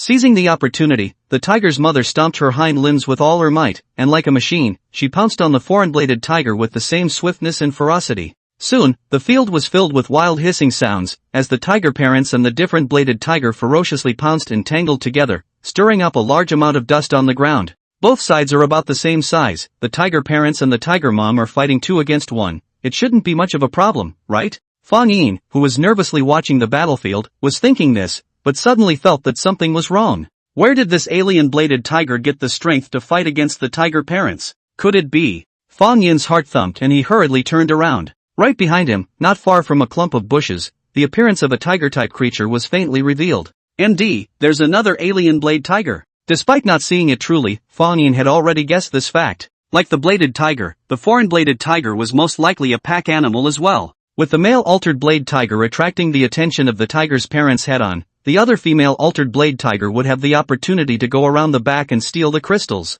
Roar! Fang Yin immediately roared at the tiger's parents, reminding that there was still an old silver coin present behind him. Right at this moment, the female altered blade tiger ran out of the bushes with a very clear target, the 3 little tiger cubs in the back that had no parents to protect them. After hearing Fang Yin's roar, the tiger mother turned around and suddenly saw the female altered blade tiger pouncing towards her children. She wanted to draw back and rush to the rescue, but it was already too late. Run! Sledgehammer and Orange were still frozen and unclear of what was happening when they heard Fang Yin's warning voice. It wasn't until Fang Yin slapped them on the head that they realized the danger. Fang Yin led Sledgehammer and Little Orange to flee in the direction of the tiger parents, but the female altered blade tiger was significantly faster, and in just a few seconds it had already closed in. Her gaze was dead set on Xiao Tangerine, who had fallen at the end, and her sharp claws had already sharpened their blades, just waiting for the distance to shorten a little more before she could pounce on her in one fell swoop. Damn! System, redeem 10 reinforcement points for me, then add them all to strength.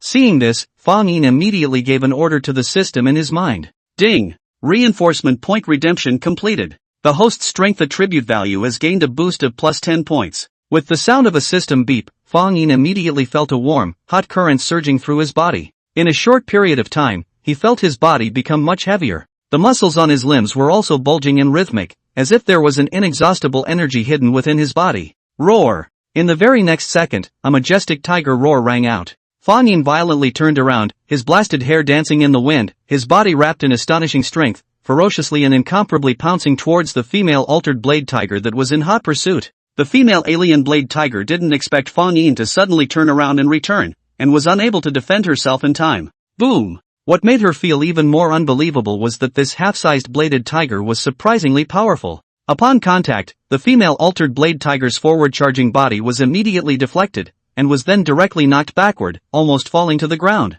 A bladed tiger that is only half my size actually has this much strength? The female alien blade tiger's first reaction was incredulity. Then, there was a burst of annoyance. Roar! The female altered blade tiger's ferocious tiger eyes stared at Fang Yin, who had killed her halfway. If she was able to speak at this moment, she would have been unable to stop herself from sucking in a breath of cold air and saying, terrifying as this sun cannot be kept. Soon, the female alien blade tiger, unable to hold back, lowered her body and fiercely drew towards Fang Yin. She didn't want to wait for the 2 adult bladed tigers to come to her rescue. Good, diverted her attention. In his haste, Fang Yin saw Sledgehammer and Little Orange, who had already run away, and secretly let out a sigh of relief. As a big brother. Of course, he had to have the role of a big brother and protect his brother and sister. However, he wasn't reckless either. Tiger Mother had already discovered the situation over here, so as long as he dragged it out until she rushed over for reinforcements, there would be no problem. When he came back to his senses, the female alien blade tiger had already attacked, and Fang Yin immediately dodged away.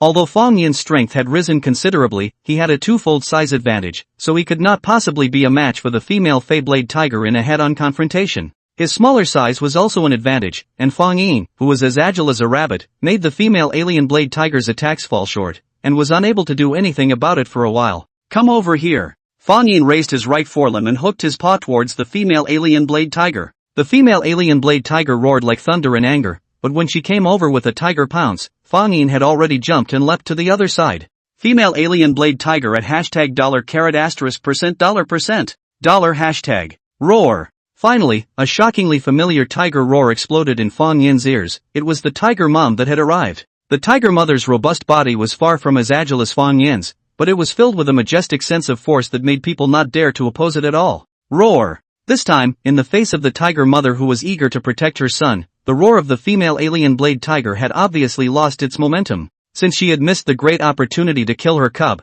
the female altered blade tiger also felt that there was no need to delay any longer. So, looking at the approaching tiger mother, the female tiger slowly retreated, walking backwards without giving her opponent a break, and finally turned her head and fled in a hurry. Tiger mom growled at the fleeing female altered blade tiger, and didn't waste her energy chasing after her. Of course, if any of her family's beloved ones were killed by her, then the tiger mom would definitely not let up. On the other side, the male altered blade tiger that was entangled with tiger dad also noticed the situation over here, and likewise turned around and fled very decisively without saying a word. It's over. There's no danger of a scare. Seeing these two couples of foreign-bladed tigers that had intruded into his own territory run away, Fang Yin finally let out a sigh of relief. Being able to drive them away was already considered a relatively good result. As for trying to leave them behind, the difficulty was not small, and there was more to lose than to gain. It's still necessary to raise my strength as soon as possible. Looking back at the battle with the female alien blade tiger, Fang Yin still felt that there was a lot of luck involved.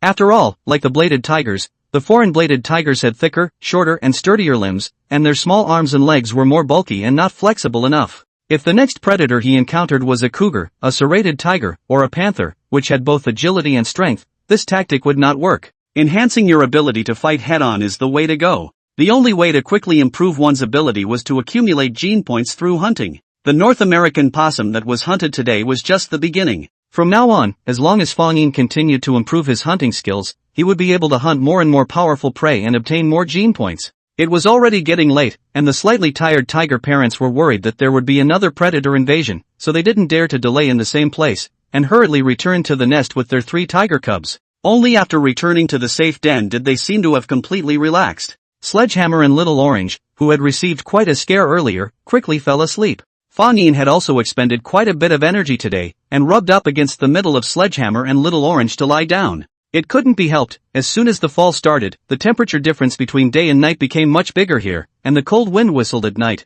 which Fang Yin, who hadn't yet changed into a winter coat, said was hard to endure. Since he didn't have a quilt, he had to keep warm with his younger siblings, and Fang Yin definitely didn't have the idea of using them as a quilt. For the next period of time, the tiger parents would take the 3 tiger cubs out at dusk every day to learn how to hunt. Fang Yin, who had a human mind, did not find it difficult to learn how to hunt. As long as he understood the hunting patterns of the bladed-toothed tiger, and then after practicing many times, it would be easy to master it. Therefore, in the course of a few days, Fang Yin reaped a great harvest, catching several small animals on his own, such as yellow rats, cottontail rabbits and the like. Tiger parents were also very satisfied with their eldest son's performance. In stark contrast to Fang Yin's impressive performance are Sledgehammer and Little Orange. Because she was the youngest sister in the family, Xiao Tangerine's physical development was relatively slow, so it was understandable that she couldn't hunt. But this guy, Sledgehammer, the block is not small, body length is more than 1 meter, weight is more than 70 pounds, a meaty fat. According to reason, this size to capture some small animals is more than enough. But so many days down, the Sledgehammer froze did not succeed in hunting once, only on the tiger father and mother captured the toy to play the bully. Fang Yin saw it in his eyes and knew that it was this guy's hunting style that was really speechless. Every time he found a prey, he didn't know how to hide his figure well, and without any strategy, he only knew to go all the way up recklessly. This kind of hunting style can be successful as the old god Open Eyes. Of course, the Sledgehammer hadn't really been in contact with hunting for long, so it was normal for this to happen. However, because of Fang Yin, the tiger parents had high expectations for Sledgehammer and Tangerine, hoping that they would be able to master their hunting skills as soon as possible. There was no way around it, so Sledgehammer and Little Orange could only continue to bury their heads under the dazzling light of their big brother. In addition to regular hunting, the tiger parents' training for the tiger cubs also included tree climbing and swimming. Tree climbing, swimming and throat slapping are often referred to as the 3 great skills of tigers. The same applies to the tiger cubs. In the evening of this day, the father went hunting alone, while the mother took the 3 cubs to the depths of the pristine mountain forest, where there were trees towering into the sky. Climbing trees was a technical skill that Fang Yin hadn't learned in his previous life as a human, but he didn't think that he would have the chance to get in touch with it when he was reincarnated as a tiger. He watched the tiger mom's demonstration very carefully. The tiger mother looked serious. She first circled around the mountain forest for many times before choosing a tree that was more suitable for climbing. It was a bell tree that was more than 20 meters high, with a majestic shape and lots of leaves. After choosing her target, tiger mother snorted heavily and then took a few steps back. In the next second, her body slightly leaned back and swiftly leapt up. Ka! The tiger mother's front paws clasped the trunk of the tree with a deadly grip, gouging several deep claw marks on it. At the same time, the toe claws on her hind limbs were like climbing cones, securing her entire body. In this way, the tiger mom kept swinging her limbs, step by step, climbing upwards along the tree trunk. The tiger mom did not climb fast, and each step seemed to be taken carefully. She had to make sure that her front paws were firmly clasped before she dared to follow with her hind limbs. At the same time, her short tail is constantly swinging from side to side, relying on the strength of her waist to maintain balance. Finally, after a difficult trek, she reached half the height of the hanging bell tree. It was obvious that she was a little rusty in her tree climbing skills, and seemed to be a little scared. This is not surprising, after all, she is so big, weighing 500 to 600 pounds, climbing trees for her a rather difficult thing. However, the lighter tiger cubs did not have this concern. Soon, the tiger mother climbed back down and urged the 3 little tiger cubs to start practicing. Aho! Sledgehammer took one look at such a tall tree and became a bit submissive, turning around and wanting to leave. But Tiger Mother was quick to stop him, and even arched her head over Sledgehammer's butt, pushing him under the hanging bell tree. Sledgehammer, I think you're making things difficult for me, fat tiger. JPG. The helpless Sledgehammer sat with a batch face and could only follow Tiger's mom's movements and start trying. Phew! Only to see him take a few steps back, suddenly a sprint, the whole tiger leaped high up. As a result, this bastard didn't even know to extend his claws to clasp the tree trunk, directly letting his head hit the tree trunk. Splat sound, Sledgehammer fell to the ground on all fours. Just now that collision, the pain of his eyes are gold stars, wailing. However, with a thick fur and fat body protection, he was not injured. This guy. Seeing this scene, Fang Yin covered his face and sighed. Tiger Mother was also too lazy to care about this douchebag and urged Little Orange to start trying to climb trees again. To Fang Yin's surprise, Little Orange seemed to be quite talented at climbing trees. With a leap of his body, his limbs crawled quickly, and in a matter of 3 or 2 clicks, he climbed up to the height where Tiger Mom was just now, and also climbed up to the branch. Aho! Standing on the branch, Little Orange was quite proud, and even lowered its head to roar at Sledgehammer and Fang Yin below. Fang Yin heard the meaning. You come up, ah. Stinky sister, your path has narrowed, ah, you actually dare to provoke Big Brother now. Fang Yin grunted and immediately rubbed his fists and prepared to show off his skills. Coming underneath the hanging bellwood, Fang Yin poured a mouthful of immortal chi towards his palms, and then stretched out his claws, his hind limbs leaping violently. Ka! After embedding his claws into the bark of the tree and feeling a firm grip, Fang Yin began to climb upwards step by step. Climbing, he just lost a little bit of his confidence, only to feel a gale blowing his ass, cold air into the steel door, penetrating cold, his heart soaring. Look back, so high, ah. Fall down certainly ass crack. Daba, can't look down. Fang Yin shook his head, trying to turn his attention back to climbing the tree itself. However, his imagination refused to go on strike, and for a moment Fang Yin's mind was filled with precious images of himself doing freefall movements. I can. All of his limbs began to tremble, and Fang Yin felt like he was about to lose his hold. That being said, the human mind had instead given Fang Yin more and richer mental activities and emotional fluctuations, and sometimes that wasn't without its negative effects.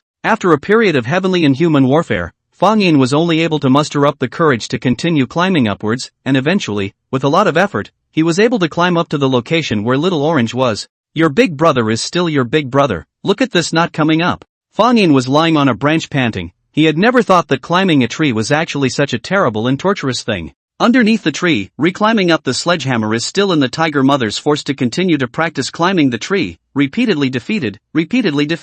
Little Orange stayed on the branch for a while, and seemed to feel bored, and soon slipped back down the tree. It must be said that the small orange seems to be born with a strong sense of balance, whether it is up or down the tree is very light and swift, like walking on the ground. Wait for Big Brother, ah. After Little Orange left, Fang Yin felt a pang of panic for no reason. That was the insecurity that land creatures felt because their limbs were hanging in the air. No, must hurry back to the ground. Fang Yin thought so, and immediately prepared to descend the tree. As a result, Fang Yin tested several times in a row, but felt his limbs shivering, and couldn't hold on to them at all. Damn, when climbing down, he couldn't avoid looking down. That terrifying height made him unable to resist blowing his hair out. When climbing from a low place to a high place, he didn't have this kind of feeling yet, but when climbing from a high place to a low place, this kind of hanging feeling was what made him feel fear. Aho! Mom, Jio-min. The terrifying tree climbing special training was finally over, and it was definitely a painful memory for Fang Yin. Of course, in the end, he was able to overcome all the difficulties and climb down from the tree with his strong will. After the day of tree climbing, the next day, the tiger mom brought the 3 tiger cubs to start the swimming training. As a matter of fact, felines are very polarized when it comes to hygrophilicity. Felines such as tigers, leopards, jungle cats, fishing cats, etc., are often referred to as hygrophilic cats, and they start swimming at an early age, and are considered to be expert swimmers. Domestic cats, lions, cheetahs, lynxes and other felines are often referred to as water-loving felines, which usually mind the water getting their fur and paws wet, and will seldom take the initiative to swim. However, it doesn't mean that they don't know how to swim, they are just more resistant to it. Coming to the river bank, the tiger mother still demonstrated the swimming technique to the tiger cubs first, and it was obvious that she was very skillful in this skill, and the water was very skillful. One thing worth noting is that the tiger mother didn't seem to like letting water into her eyes, so she didn't dive her whole body into the water, but hid her body underwater, with her head exposed. Overall, it looked like breaststroke that kept her head out of the water. Roar! After the demonstration, tiger mother began to urge the tiger cubs to go into the water. At first, Sledgehammer and Orange were still feeling a bit scared and refused to go into the water. As a result, the tiger mom simply and roughly pushed them into the water without saying a word. Sledgehammer/Small Orange? This river? This really is a real mom. Fang Yin ventriloquized, not waiting for tiger mom to kick him, he jumped into the water himself. At least he was also a far-famed little white dragon in the waves in his previous life. Swimming was so easy for him. Wah-ah-wah. Sledgehammer and Little Orange were both terrified, flopping up and down in the water, wailing and splashing. However, after struggling in the water for a while, they were surprised to find that their bodies were floating steadily on the surface of the water, and then with the help of the paddling of their limbs, they were able to swim in the river so easily. Sledgehammer and Little Orange were both feeling curious. They actually learned to swim so easily? So amazing. On the other side, Fang Yin, who chose to take the initiative to go into the water, also felt incredulous. As if it was an innate talent, after going into the water, he naturally learned to swim. It seems to be the reason for the bladed-toothed tiger's special body structure.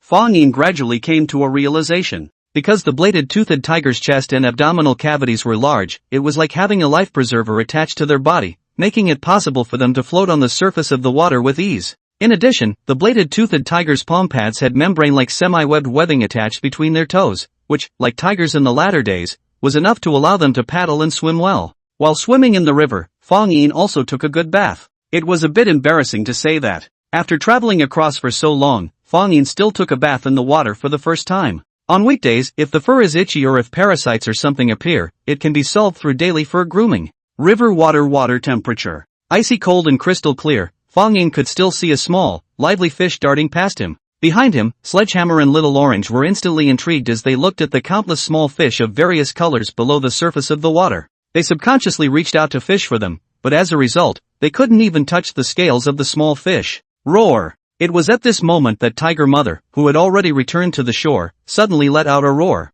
The gazes of the three little tiger cubs immediately fell on her, only to see that the tiger mom was motionless and was staring intently at the water, looking like a statue.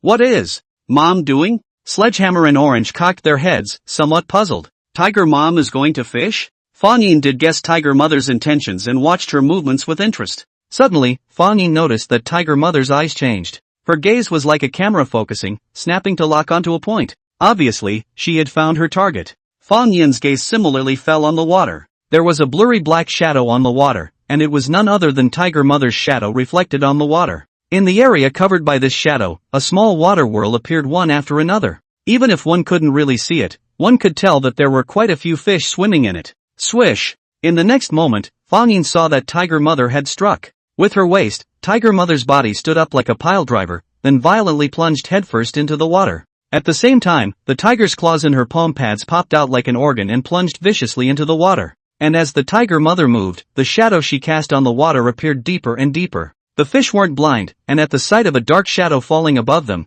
they immediately swam towards the deeper water in panic. Puff! Tiger Mother's huge body was like a torpedo, instantly blowing up the river into a huge whirlpool, accompanied by countless splashes of water. Even the few small fish in it were blown out of the water. From observation, to striking, to entering the water, the entire process was done in one go. Fang Yin was all deeply shocked by the Tiger Mother's aura of being a one-trick pony. However, the result of this, a wet tiger mom was empty under her paws when she climbed up from the water. Looking at this appearance of Tiger Mom, Fang Yin couldn't help but feel a little embarrassed for her. Originally thought that Tiger Mom was a king, but didn't realize that she was just a bronze. However, the Tiger Mother did not have the slightest bit of embarrassment. Hunting originally did not have 100% success. Even the best hunters have failures. What's more, the main food of the bladed tiger is not fish. For the Tiger Mom, she will only catch fish occasionally when she is in the mood to do so, and there is nothing to regret if she can't catch it. Then, the tiger mom tried several more times. Put. Plop. It was as if there were depth bombs entering the water one after another, blowing up the small river without half a minute's peace. But every time, it was all thunder but no rain. This result made Tiger Mother a little depressed as well. Alas, it's still up to me at this time. Fang Yin couldn't watch anymore, and he decided to use his own cleverness to teach Tiger Mom a good lesson. So, he left the water and jumped onto the shore. He was going to make a simple pouncing fish enclosure. In his previous life, growing up in the countryside, Fang Yin had learned quite a few strange and bizarre skills, and this one method of fishing was considered one of them. Simply put, it was to build a ring-shaped fence in the river with its opening facing upstream. Then build a funnel-shaped fence as the second layer, making sure that the 2 layers of fence can completely stop the flowing water, leaving the opening of the funnel-shaped fence small so that the fish can swim into the fence. In this way, the fish in the river would be guided by the situation to swim into the fence, and it would not be easy to escape again. Fang Yin could already imagine the scene when he made this fish-fighting fence, and Tiger Mom and Sledgehammer Orange were all convinced by his ingenuity. With Tiger Mom looking on in disbelief, Fang Yin began to look around for the materials to make the fish-fighting enclosure. The materials were easy to find, nothing more than rocks and dead branches. Soon, Fang Yin pushed a rock to the river's edge before throwing it into the water. Aho! Sledgehammer and Orange's attention was quickly drawn to their big brother, not understanding what exactly he was doing. Roar! Fang Yin roared at the 2 little ones. As if they had heard some command, Sledgehammer and Little Orange immediately recalled the pain of being dominated by their big brother in the past, and ran over in a frenzy. Under Fang Yin's command, the 2 little tiger cubs were also forced to join in pushing the rocks. Plop plop. Piece by piece, the stones were pushed into the river by the 3 little tiger cubs, and when the number was almost the same, Fang Yin went down to the water once again, chose a suitable location, and organized the scattered stones, building them into a fence. The tiger mother who watched the scene from the side almost wondered about the tiger's birth. What on earth were her children up to? So instead of continuing to fish, she also walked over to the 3 little tiger cubs and made inquiring noises. Sledgehammer and Orange said they were out of their depth. The tiger mother looked at Fang Yin again. Fang Yin didn't know how to explain this to the tiger mom and just asked her to just watch from the side. Half an hour later, the rudimentary version of the pouncing fish enclosure was complete. Sledgehammer and Little Orange looked at what their big brother had pounded out, and both revealed a look of intense curiosity. Tiger Mother also had a puzzled look on her face. The following is the time to witness the miracle. Fang Yin was not in a hurry, quietly waiting for the fish pouncing fence to take effect. Only to see a fish in the river going downstream, seeing a rock in front of them blocking the way, they swam into the opening of the fence. After they swam in, they realized that there was another layer of fence in front of them blocking the way, and they wanted to turn around, but they were blocked by the fish that swam in behind them, and they were trapped inside for a while. As the fish gathered more and more, the fence splashed with water, as if it had become a fish pond. Well, roar! So many fish, wow! Sledgehammer and Orange looked dumbfounded. Why did so many fish suddenly appear here? Tiger Mother also froze when she saw this scene. This is the wisdom that belongs to humans, tremble brain axes. Fang Yin was a bit smug and was about to show off to Tiger Mom and the others. Then, he saw Tiger Mom leap out in an arrow step, rushing towards his pouncing fish enclosure with the swiftness of a thunderbolt. Bridge bean sack. Fang Yin froze, then realized something violently. Boom! With one tornado destroying the parking lot, Tiger Mother roughly pushed away the rocks around the pouncing fish fence. In the blink of an eye, most of the fish that had been caught in the fence escaped. But Tiger Mom was unconcerned about this, and instead immediately performed a takedown, extended her tiger claws and began spearing the remaining fish. Good guy, I am directly a good guy, the trap that I painstakingly spent most of the day to make is so ruined. Fang Yin was dumbfounded. He found that he seemed to have somewhat overestimated the intelligence of the Tiger Mom. For her, what the tools are and what the traps are is not important at all. What is important is that there are fish to eat. Although Tiger Mother's movements was reckless, but the effort to catch fish was not bad. The thick, long and sharp tiger claws were like harpoons. As long as the fish were speared, even if they came with their own scales and mucous membranes on their bodies, it would be hard for them to escape. Clatter! The Tiger Mom probably had never encountered so many fish in her life, and for a while, she was a bit busy, not only using her 2 front limbs, but also directly lowering her head to spear the fish with her saber tines. After a while of busy work, the newly built fish enclosure was completely destroyed by the Tiger Mom. But the fully loaded Tiger Mom didn't care about these trivialities. She had a fish stuck in each of her claws, a fish stuck in one of her saber teeth, and a fish in her mouth. Snap! Tiger Mother casually flung these fish onto the ground. Aho! Little Orange, who was greatly surprised at the sight, immediately stretched out her little Jojo and held down a living, breathing grass fish. Snap snap! However, the swarming bouncing of the grass fish scared her again so much that she hurriedly retracted her little Jojo. The boulder sledgehammer pounced straight up, stretching out his chubby tiger paws to press down on one of the fluttering fish, and then took a big bite out of it. Mom is so greasy.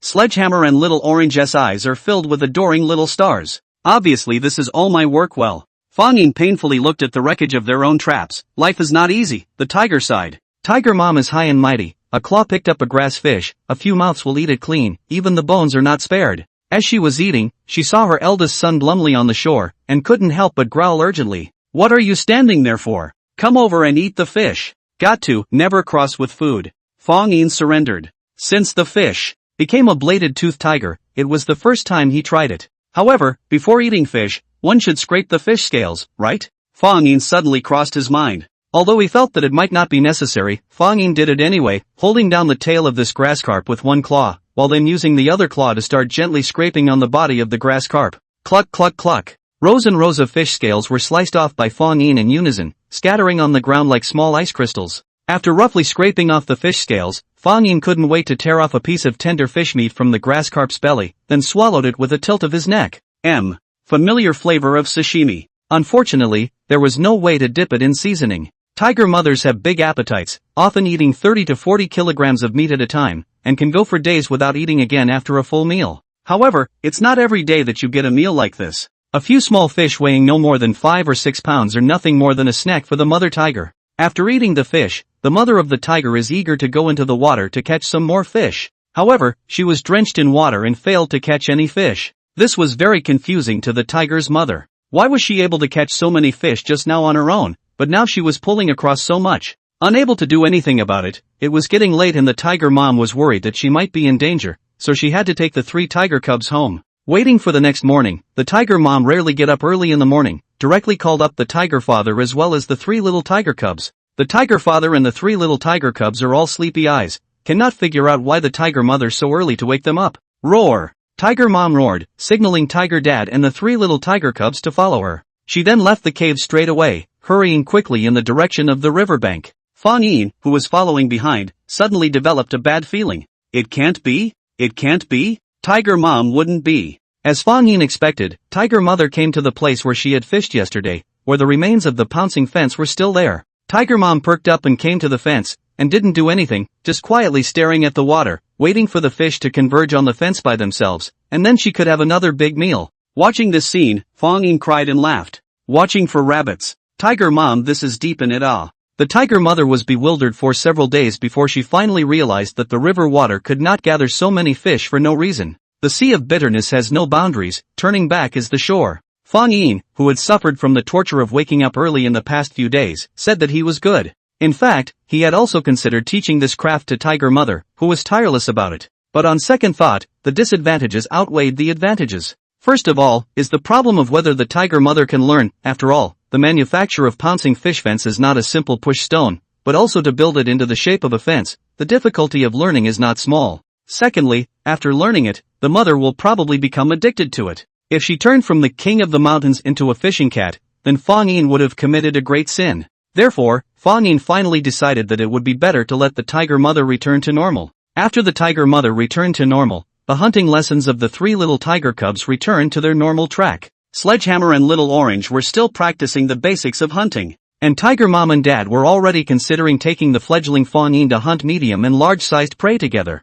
Autumn here was extraordinarily short, and only a month or so into the fall, the temperature in the mountains and forests plummeted. Walking among the mountains and forests, a drop of dew on a tree branch suddenly fell on Fang Yin's nose tip, and the water droplets instantly scattered and splashed under his eyes. The wet and itchy feeling on the tip of his nose made him unable to resist sticking out his tongue and licking the tip of his nose. Is it going to rain? Fang Yin couldn't help but tilt his head up and look at the slightly overcast sky. Hoo-oo. At this moment, a piercingly cold wind suddenly blew through the forest again, causing Fang Yin to suddenly shiver. It's so cold.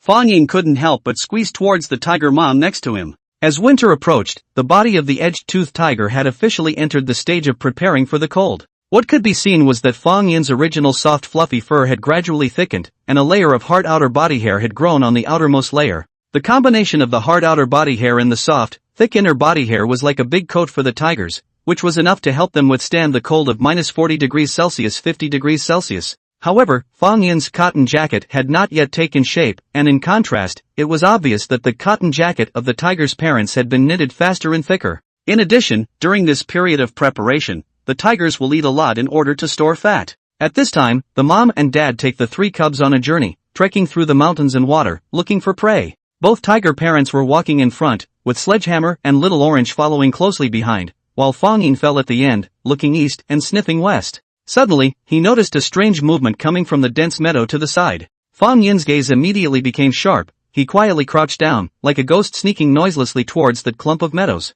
Let me see which little cutie. Is it? Oh, it's a little fox. Only when he got close did Fang Yin see the gray-furred fox hiding among the meadows, which was wandering around the vicinity of a small earthen burrow. It was a gray fox. Fang Yin did not rush to strike, but first observed it in place for a while. The gray fox circled around the earthen burrow for a few times before it began to dig in the ground, digging up the soil. Alas, how can such a small predator survive in this ice age where giants roam? Fang Yin sighed as he measured the gray fox's size. This gray fox's body length was less than a meter, and its shoulder height was only about 40 centimeters, about the same size as a Shiba Inu. This made the gray fox, at best, only able to stay in the middle of the food chain, and often fell prey to large predators. The blade-toothed tiger was certainly one of them. Then it's decided that it's you. Fang Yin was about to strike when he suddenly saw the gray fox pull out a dozen or so baby guinea pigs that were only the size of a baby's fist in a row from that small earthen burrow. Good lord, this was a big meal. The gray fox circled around this group of guinea pig babies that hadn't opened their eyes yet, and excitedly circled a few times.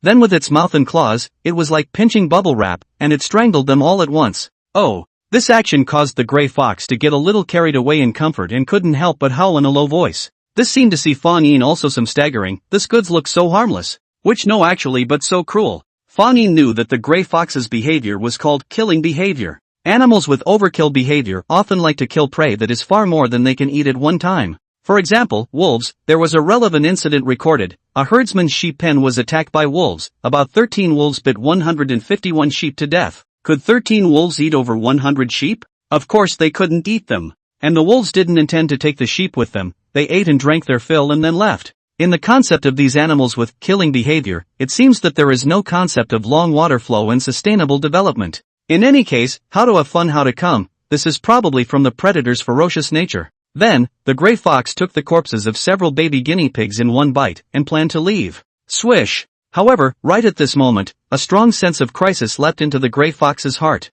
Without hardly any hesitation, the gray fox directly threw down the food in its mouth before scurrying away at a rapid pace. Actually so alert? Fang Yin was secretly surprised. He hadn't even moved yet, and he was actually discovered? Only, the arrow was on the string and had to be sent. Fang Yin's body, which had been poised for launch, jerked, instantly pulling its speed to its peak, chasing after the gray fox. At the beginning, the two sides were still more than 10 meters apart. However, under Fang Yin's all-out pursuit, the distance kept getting closer and closer, and soon there were less than 2 meters left. Bang! Bang! Bang! The sound of Fang Yin's footsteps as he pressed on step by step was simply a death charm for the gray fox. The gray fox, who was running furiously all the way, could even smell Fang Yin's heavy panting behind him. However, the small and agile gray fox had its own unique method of escape, climbing a tree. With a swoosh, the gray fox that was almost caught by Fang Yin. It was a monkey that climbed up a tree and quickly climbed to a thick and sturdy pine tree. Little boy, don't think you're the only one who can climb trees, Master Tiger, I've also practiced. Seeing this, Fang Yin, however, was not panicked, and with a violent leap, his foreclaws firmly gripped the bark of the tree, and quickly climbed upwards. The fear of climbing a tree could be overcome by simply focusing on the prey. This kind of diversion of attention method, it is estimated that it is also the human mind that can do things. As for the gray fox in the tree, seeing this half-sized bladed-toothed tiger actually climbed up the tree trunk, he denied and screamed in terror. Oh hoo! The gray fox lay on its back on the branch of the tree and kept letting out a dull roar. This hysterical expression instantly reminded Fang Yin of a famous GIF motion picture, "Don't come over here." Seemingly knowing that once Fang Yin climbed up, he had no way out and would surely die, the gray fox made a split-second decision and chose to escape down the tree. The height that the gray fox climbed was not very high, and using its big furry tail as a parachute, it directly leapt down from the tree branch and landed firmly on the ground. "Tai, Goblin, where are you running?" Fang Yin also reacted at the first opportunity. Unfortunately, he didn't have that big of a tail, so he could only slide down the tree trunk directly with the help of a certain amount of friction from his claws like a slide. Although he was a few seconds slower, Fang Yin didn't care and vigorously swung his limbs to catch up again. The gray fox's running speed wasn't slow, probably around 45 km/h 50 km/h, but compared to Fang Yin, it was far worse. The distance between the two sides was once again reduced to a stone's throw. The gray fox's four short legs were running fast, and it was aiming for a valley with complicated terrain in front of it. As long as it escaped into the valley, with the complex terrain and numerous shelters, it could completely get rid of Fang Yin, who was in hot pursuit. However, not waiting for the gray fox to run into the valley, Fang Yin was already close. Looking at the gray fox's big, fluffy tail that was constantly swaying as it ran, Fang Yin had the feeling of snatching it and bringing it back. Fang Yin had the urge to snatch it and bring it back to his lair as a pillow. Seeing that he had almost caught up with the gray fox's tail, Fang Yin no longer hesitated. The next moment, his hind limbs stomped violently, his sharp claws quietly exposed from the meat pads, openly unfolding in a figure of 8. Just like two sharp arrows, he violently plunged straight into the gray fox's hips. Swish! At this moment of urgency, the experienced gray fox suddenly jumped up, allowing Fang Yin's claws, which had stabbed down, to brush past itself in a thrilling manner. Roar! Fang Yin, who had pounced, hissed ferociously. Immediately after, he leapt up again and pounced on the gray fox that had also fallen to the ground. However, right at this moment, the gray fox's large tail was violently raised, and with a p sound, it let out a stinky fart. What was even more terrifying was that this stinky fart was accompanied by a stream of black smoke. Crap! There's actually a biochemical weapon. The moment Fang Yin smelled the odor of the stinky fart, the entire tiger's face changed drastically. This biochemical weapon came from the gray fox's anal glands, which could secrete a strong-smelling gas,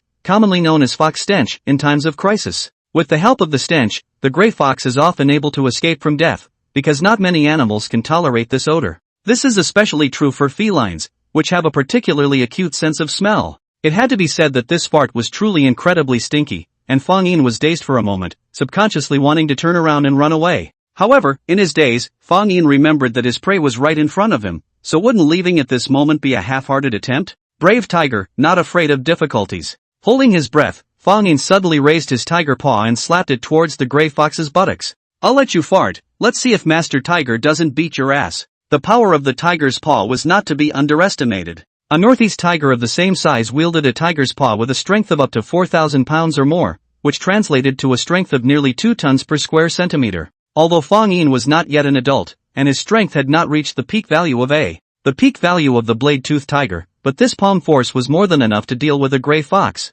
Bang! The gray fox didn't expect its biochemical weapon to be ineffective against Fang Yin, and when it was caught off guard, it received a heavy slap on its hip from Fang Yin. With a miserable scream, the gray fox, which was clearly not much smaller than Fang Yin, was directly sent flying out by his slap. Moreover, the gray fox rolled on the ground for several weeks before containing the terrifying impact. Roar! With a successful strike, where would Fang Yin still recall the afterglow of Gray Fox's smelly fart from where he was? He hurriedly chased after Gray Fox in the direction where he had been slapped away. Oh! The gray fox, who had hurriedly climbed to his feet, only felt a burning pain in his buttocks, and at this point, he knew that it was impossible for him to run away again. It could only turn around and choose to fight Fang Yin to the death. Ow! As Fang Yin ran over, the gray fox's hind limbs violently stomped on the ground, its body pulled up like a taut bowstring. Subsequently, the gray fox opened its canine-fanged bloody mouth and took the lead in pouncing on Fang Yin. Roar! Facing the gray fox's attack, Fang Yin let out a furious roar, still raising his tiger palm, aiming at the gray fox's own face that had come over, was a set of blistering and furious consecutive strikes.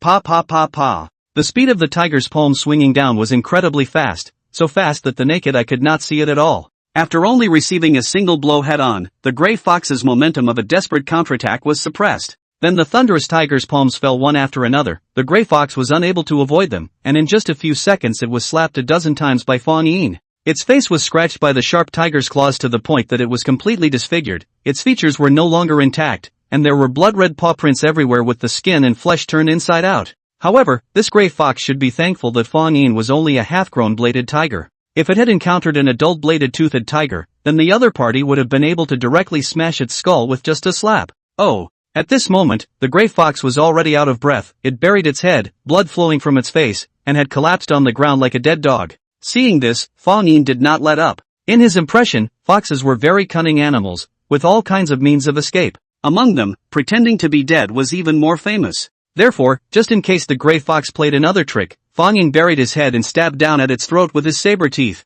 Woo woo! As expected, under the stimulation of severe pain, the gray fox revived again, swinging its limbs, trying to break free from Fang Yin's bloody mouth. But its frail strength could not shake Fang Yin in the slightest. As the blood continued to flow, the gray fox's desperately struggling body slowly went limp. Dead. It was only until he was sure that the gray fox was completely out of breath that Fang Yin loosened his mouth and directly threw the gray fox's body on the ground. What could be seen was that his mouth was full of blood spattered from the gray fox's carotid artery, looking incomparably hideous and terrifying. Coupled with two bloody saber teeth, it really was highly similar to the image of the legendary vampire. And at this time lying on the ground that a gray fox body, its head has been completely deformed. As if it was a leaky leather ball, it was deeply deflated. There were rows and rows of deep claw marks left on it, metaphorically indicating how terrifyingly powerful this gray fox had been at that time. Ding! The host has hunted and killed a gray fox, gene points plus 10. After successfully killing this gray fox, Fang Yin also received a system beep. 10 gene points, the needle doesn't poke. Fang Yin was delighted in his heart. From the hunting process just now, it could also be seen. Whether it was in terms of size, strength, speed, or even attack weapons, Fang Yin had crushed this gray fox in all aspects, hunting without any pressure. He was completely abusing the bronze-level chickens at the gold level. Check my attribute panel. Fang Yin's mind moved and checked his attribute values in real time. Host, Fang Yin. Race, deadly blade-toothed tiger, male. Age, 7 months. Strength, 45, plus. Agility, 35, plus. Physique, 37, plus. Gene points, 50. Fused genes no. Ever since Fang Yin started to get in touch with hunting, the number of gene points he was able to obtain every day was also increasing. While exchanging reinforcement points to keep his three-dimensional attributes flush, he also had to save a portion of his gene points for later treatments or gene sequence exchanges. Right now, Fang Yin had saved 50 gene points. It was thought that he would soon be able to attempt to exchange gene sequences. Next, Fang Yin, who was already hungry, began to enjoy the gray fox's meat.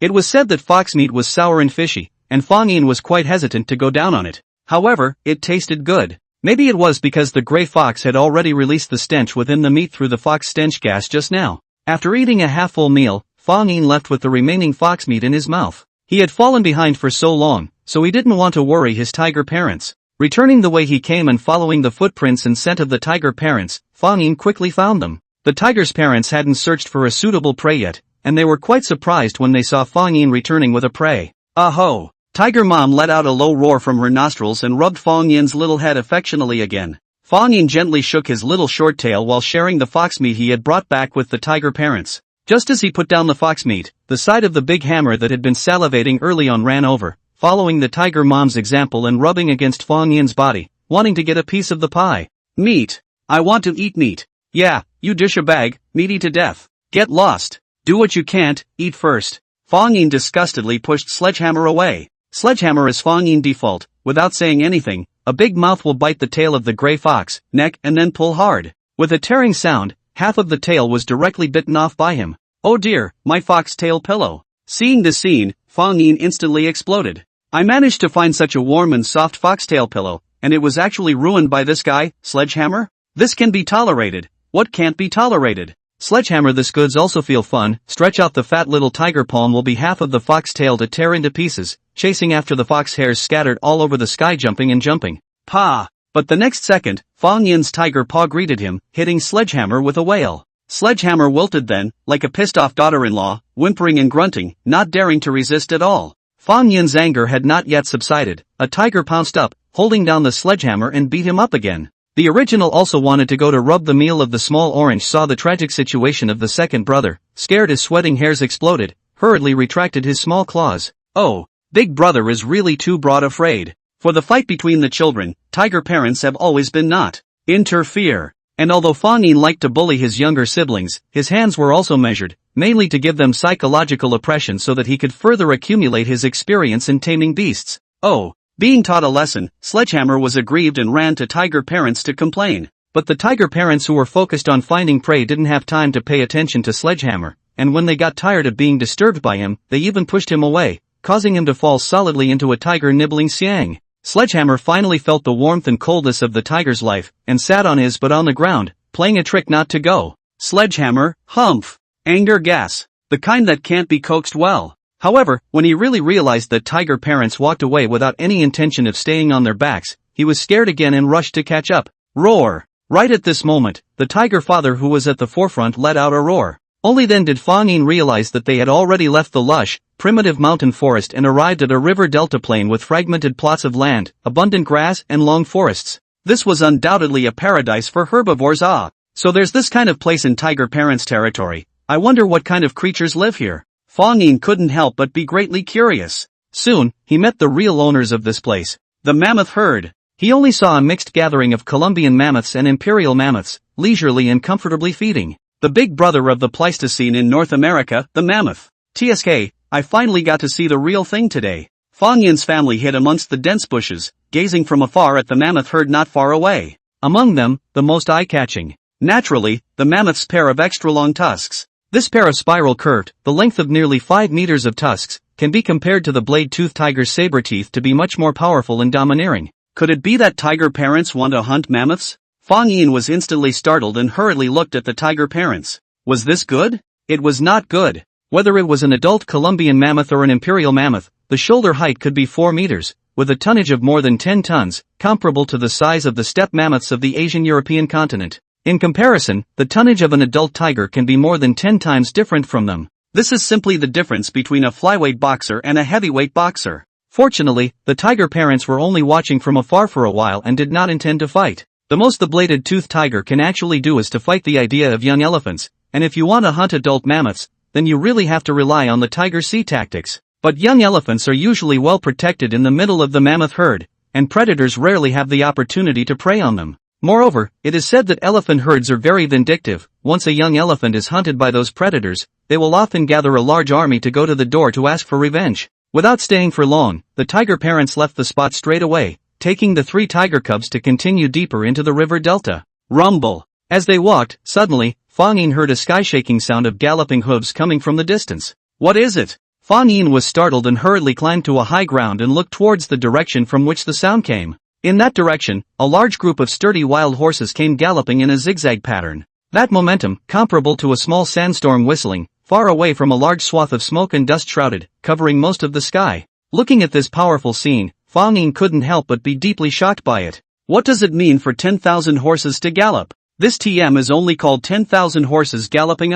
This group of wild horses, they should all be Przewalski's wild horses, right? Fang Yin secretly guessed. The appearance of Przewalski's wild horses was very similar to domesticated horses, with brownish-yellow body hair, and they were often active in the mountainous grasslands and the Gobi Desert. They often liked to set up large groups of activities, and when they galloped, they would often arrange themselves into a column, and then run with hooves up, in a fish line. In fact, in Pleistocene North America, at least 5 species of horses survived here. But at the end of the day, the other horse species have gone to the road of extinction. Only the Przewalski's wild horse has continued, is the only surviving wild horse species on the blue planet in later times. This time, seeing such a sight of 10,000 horses, tiger parents didn't directly leave. Instead, a pair of eyes flashed with a strange light. Indeed, the size of Przewalski's wild horses was not too big, the population was large, the aggressiveness was not as high as that of bison and mammoth, and the running speed was not as fast as that of the forked-horned antelope, which was considered to be one of the staple foods of the bladed-toothed tiger. Soon, this large group of Przewalski's wildebeest galloped past, while the tiger parents followed unhurriedly. After arriving at the pasture, the Przewalski's wildebeests that were originally gathered together dispersed, spreading out in groups of 3 to 5 in various corners of the pasture. This was undoubtedly the best time for the predators to hunt. Roar! At this moment, Tiger Mother roared in a low voice at Fang Yin. Fang Yin understood what Tiger Mother meant. It was asking him to follow her. Fang Yin responded cheerfully. This showed that his hunting level had been truly recognized by Tiger Mother. On the other hand, the hunting level of Sledgehammer and Orange on the side obviously hadn't reached this point yet, so they could only be ordered by Tiger Mom and Tiger Dad to stay where they were and learn. Fang Yin did not slacken off either, but followed the tiger parents' side, carefully observing their movements. There was still a lot he needed to learn from the tiger parents. The first step was to find a suitable target, which was very important. The tiger parents were lying down in the middle of the dense meadow, their stern eyes shuttling over one wild horse herd after another not far away. In fact, no matter what kind of predator it was, there was an unspoken rule for selecting prey. It is to pay the smallest price and capture the easiest prey while being able to ensure that you are not injured. To understand it in layman's terms, it is to pick the soft ones to pinch. For example, in this large group of Przewalski's wild horses, the tiger parents are not most concerned about those who look strong, meaty and tasty. Instead, it's the old, weak and sickly ones that look like they'd be easy to bully. Why choose them this way? The reason is also very simple. Because of the difficult natural environment, even the hunting success rate of the edge-toothed tiger is not high. Every hunting action of the tiger parents has to consume a lot of physical strength. If they always target at those individuals who are physically fit and strong, it will greatly reduce the hunting success rate and lead to a waste of effort in the end. In addition, tiger parents are also afraid of getting hurt themselves. Once they accidentally hurt their bones, then they will have to listen to God's will. With such a large group of Przewalski's wildebeests, among which there were many old, young, weak, lame, and skinny ones, it didn't take long for the tiger parents to determine the target of this hunt. A lame Przewalski's wildebeest. The target was chosen, but the tiger parents did not rush into action, but continued with the second step. The second step is to judge the wind direction. This is not a simple study, but also has great significance in hunting practice. Because many herbivores have a very sensitive sense of smell, if predators do not pay attention to the direction of the wind, and came to the downwind position to ambush, then only need the wind to blow, their body odor will be exposed to their prey. Especially in this kind of place where the terrain is relatively flat and open, and air currents are frequently active, it is even more important to pay attention to the direction of the wind, or else it will be difficult to conduct an ambush hunt. According to Fang Yin, in fact, the tiger parents would not know too many difficult truths. These hunting skills are all passed down from generation to generation, as long as they know how to practice. At this moment, the tiger parents, based on the direction of their own hair fluttering in the wind, judging the current position of their side as the direction of the wind, will not expose their own scent. Of course, the wind direction can change at any time, and the tiger parents need to make timely adjustments according to the change of wind direction. After that is the last step, the choice of hunting method. There are two types of hunting methods. The first one is ambush method, similar to waiting for rabbits. After determining the target, they will quietly lurk in the dark, and wait until the prey comes near and then suddenly launch an attack. The second is the tracking method, all the way according to the smell or footprints tracking, until close to the prey. Once the target is found, it will carefully creep forward until the prey is confirmed to have entered the effective attack distance, and then launch an attack. The two hunting methods are in fact very similar, mainly to analyze the specific situation, according to the local conditions. Like hunting, vigilance is extremely high, the slightest movement will be in a state of stress. Przewalski's wild horses, the first ambush method is obviously more appropriate. Tiger parents surveyed the surroundings for a while, and predicted the target's possible route of travel. Afterwards, they took Fang Yin along with them and ambushed them in a dense meadow, their bodies creeping on the ground, keeping motionless, quietly watching the wild horse herd that was not far away from them feeding. This scene has a great sense of the Hongmen banquet where the axemen are lurking, just waiting for tiger parents to drop their cups as a signal, then launch a surprise attack. Not only that, tiger parents and Fang Yin are not crowded together in an ambush, they are separated from each other by a distance, and the overall formation is in the shape of a triangle. Tiger Dad was at the top tip of the triangle, while Fang Yin and Tiger Mom were on both sides. Hiss! Not far away, the small group of Przewalski's wildebeest continued to stroll towards the front while feeding. Tiger Mom and Dad and Fang Yin were squatting on the grass in their path of passage. Of course, the direction in which the wildebeests were traveling was not fixed, and tiger parents would also adjust their position at any time. Time passed by, and twilight began to close in. Fang Yin squatted until his limbs were a bit soft, and he couldn't help but want to relax a bit. However, when he saw the tiger parents beside him in a meticulous state, the idea of laziness that had just arisen was forcibly suppressed. Hold back a little longer. To be a good hunter, plenty of patience was essential. Suddenly, Fang Yin noticed that the tiger father at the forefront raised his body slightly, and the muscles of his limbs instantly tensed up. The target was close. Sure enough, the group of Przewalski's wildebeests that had been chosen by the tiger father and mother walked step by step towards their ambush site. A male wildebeest at the head was extremely vigilant, his nose twitching as he searched for any scent of predators in the surroundings. However, the sky was already cloudy at this point in time, and the humid air as well as the headwinds did a good job of masking the scent of the tiger's parents as well as Fang Yin's body. The wild horses also wanted to hurry up and fill their stomachs before it rained heavily, so they continued on without stopping. Here it comes, here it comes. As the group of wild horses got closer and closer, Fang Yin's expression became more and more focused. Soon, the one Przewalski's wildebeest that was walking with a limp appeared within his field of vision. Boom! In the next second, Tiger Dad moved. The body swept up, the hind limbs like being pressed to the end of the spring suddenly released, driven by the large body jumped up, the speed is as fast as a meteor, the target is directed at the limping Przewalski's wildebeest. Tiger Mother and Fang Yin also heard the tiger fathers drop the cup for the number, a left and a right, in a pincer movement rushed to the lame wildebeest. When the wildebeest saw these three tigers, they immediately became confused and charged forward with their hooves raised. However, the lame wildebeest subconsciously turned its head to run away because it suddenly saw the tiger father chasing towards it. This action, however, caused it to break away from the wildebeest herd as a result. It was alone. This was exactly the result that Tiger Dad and Tiger Mom wanted. Tiger Dad didn't bother about the fleeing wildebeest herd, but quickly whisked up the lame wildebeest. Seizing the opportunity, a tiger pounced on his body. Boom! Almost instantly, the limp wildebeest's body fell to the ground. With its body and tonnage, it could not afford to be crushed by Tiger Dad's violence. At this time, Tiger Mom and Fang Yin also caught up, and without saying a word, immediately joined Tiger Dad. Under the attack of the three-bladed tigers, this lame wildebeest had no way to escape, and in the end, it could only suffer under the Tiger Mom's saber teeth. Hiss! In his last moments, the crippled wildebeest was still letting out a succession of miserable cries, calling out to his companions. Even though one of the hind legs of this lame wild horse was broken and it couldn't even walk well, it still didn't lose its desire to survive. Only, it couldn't hear any response from its family companion. The rest of the Przewalski's wildebeests had already run away. In the end, the lame wildebeest had to die with his eyes still wide open, gazing in the direction the herd had fled. The tiger parents were also starving, and began to enjoy the hard-earned food on the spot, although it took less than a minute to hunt this lame wildebeest. However, in order to ambush it, tiger parents had spent more than an hour. Thanks to the good ending, otherwise they wouldn't have had the strength to hunt anymore. Ding! The host participated in hunting a Przewalski's wildebeest, gene points plus 15. 666. I didn't expect that I could harvest so many gene points just by playing assist, it's too profitable. Fang Yin's heart snickered. Sledgehammer and Little Orange, who were waiting impatiently on the other side, also quickly ran over and wailed to grab the meat. Fang Yin tasted a few mouthfuls of the wild horse meat and only felt that there was a sour odor that was hard to hide. Moreover, the meat was far from being as fatty as rat meat, mutton, or venison, so it was probably the pot that the wild horses had been running around all day and night. Sure enough, it's still that proverb, donkey meat smells good, horse meat stinks, and you can't eat mule meat to death.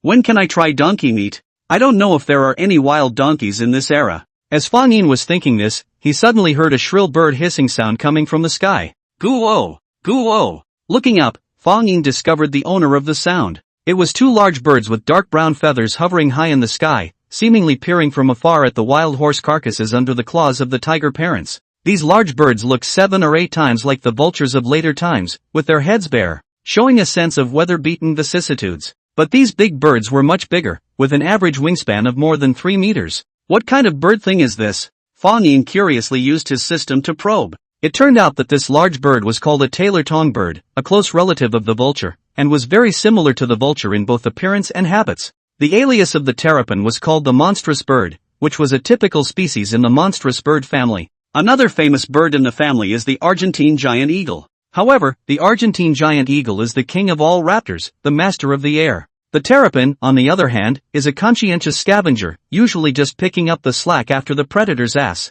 Tiger parents also just looked up and glanced twice, then did not pay any more attention to the two tailor passerines, and continued to bury their heads in their food. However, not more than a few minutes passed. Kowa! Kuhu! More and more Tylerton birds gathered, a pairs of wings stacked on top of each other, looking as if they were a crushing dark cloud. Why are there so many coming all at once? Fang Yin was startled when he heard the noisy hissing cries and looked up again. It was said that if one vulture found prey, all the surrounding vultures dozens of kilometers away would pick up the signal and come one after another, so it seemed that this Tylertone bird was no different. Soon, this group of tetragonal birds lowered their altitude and finally landed on the ground not far from the wild horse's corpse, stretching their necks and quietly watching Fang Yin's family enjoy their meal. Fang Yin only felt a thorn in his back. Damn it, people eating a meal, what's there to see? Roar! The tiger mother obviously didn't like this feeling of being surrounded by spectators, immediately stopping her eating and letting out a loud roar towards the group of tailor passerines. Pounce! Flap!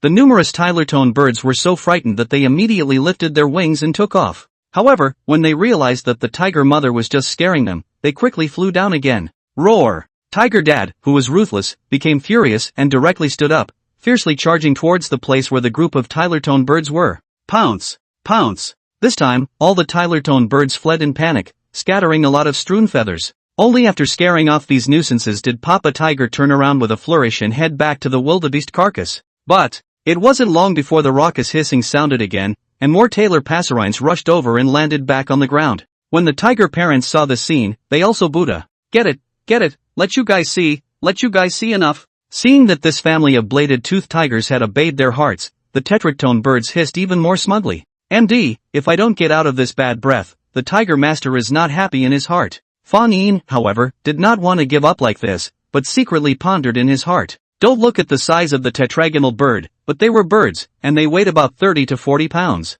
If Fang Yin seized the opportunity, he was certain that he could slap this kind of scum to death with a single slap. However, although these tailor-tongue birds were arrogant, they were fully alert. If he tried to make a move, they would surely fly away immediately, making it difficult to catch them. What should he do then? Suddenly, Fang Yin had a flash of insight and came up with an idea. Tear. Fang Yin first tore off a piece of meat from the wildebeest's corpse, then aimed at it where the teletongues were and threw it over with one hand. The tailor-tongue birds really took the bait, scrambling to pounce on the piece of meat, almost squeezing into a ball. Swish! In the next second, Fang Yin's figure swept out like a thunderbolt. The tetragonal birds that were fighting for food and forgetting about it didn't react at all, and were knocked down by Fang Yin in one violent rush, knocking down an unknown number of them. Put! Fang Yin brazenly stretched out his tiger claw, stabbing with unparalleled precision at the neck of a tumbling tetragonal bird. The scene that followed was like a fast knife slicing fruit. Scarlet juice splattered, and the head of the tetragonal bird moved away from its body. Without even having a chance to resist, this tetragonal bird had already been killed by Fang Yin in seconds.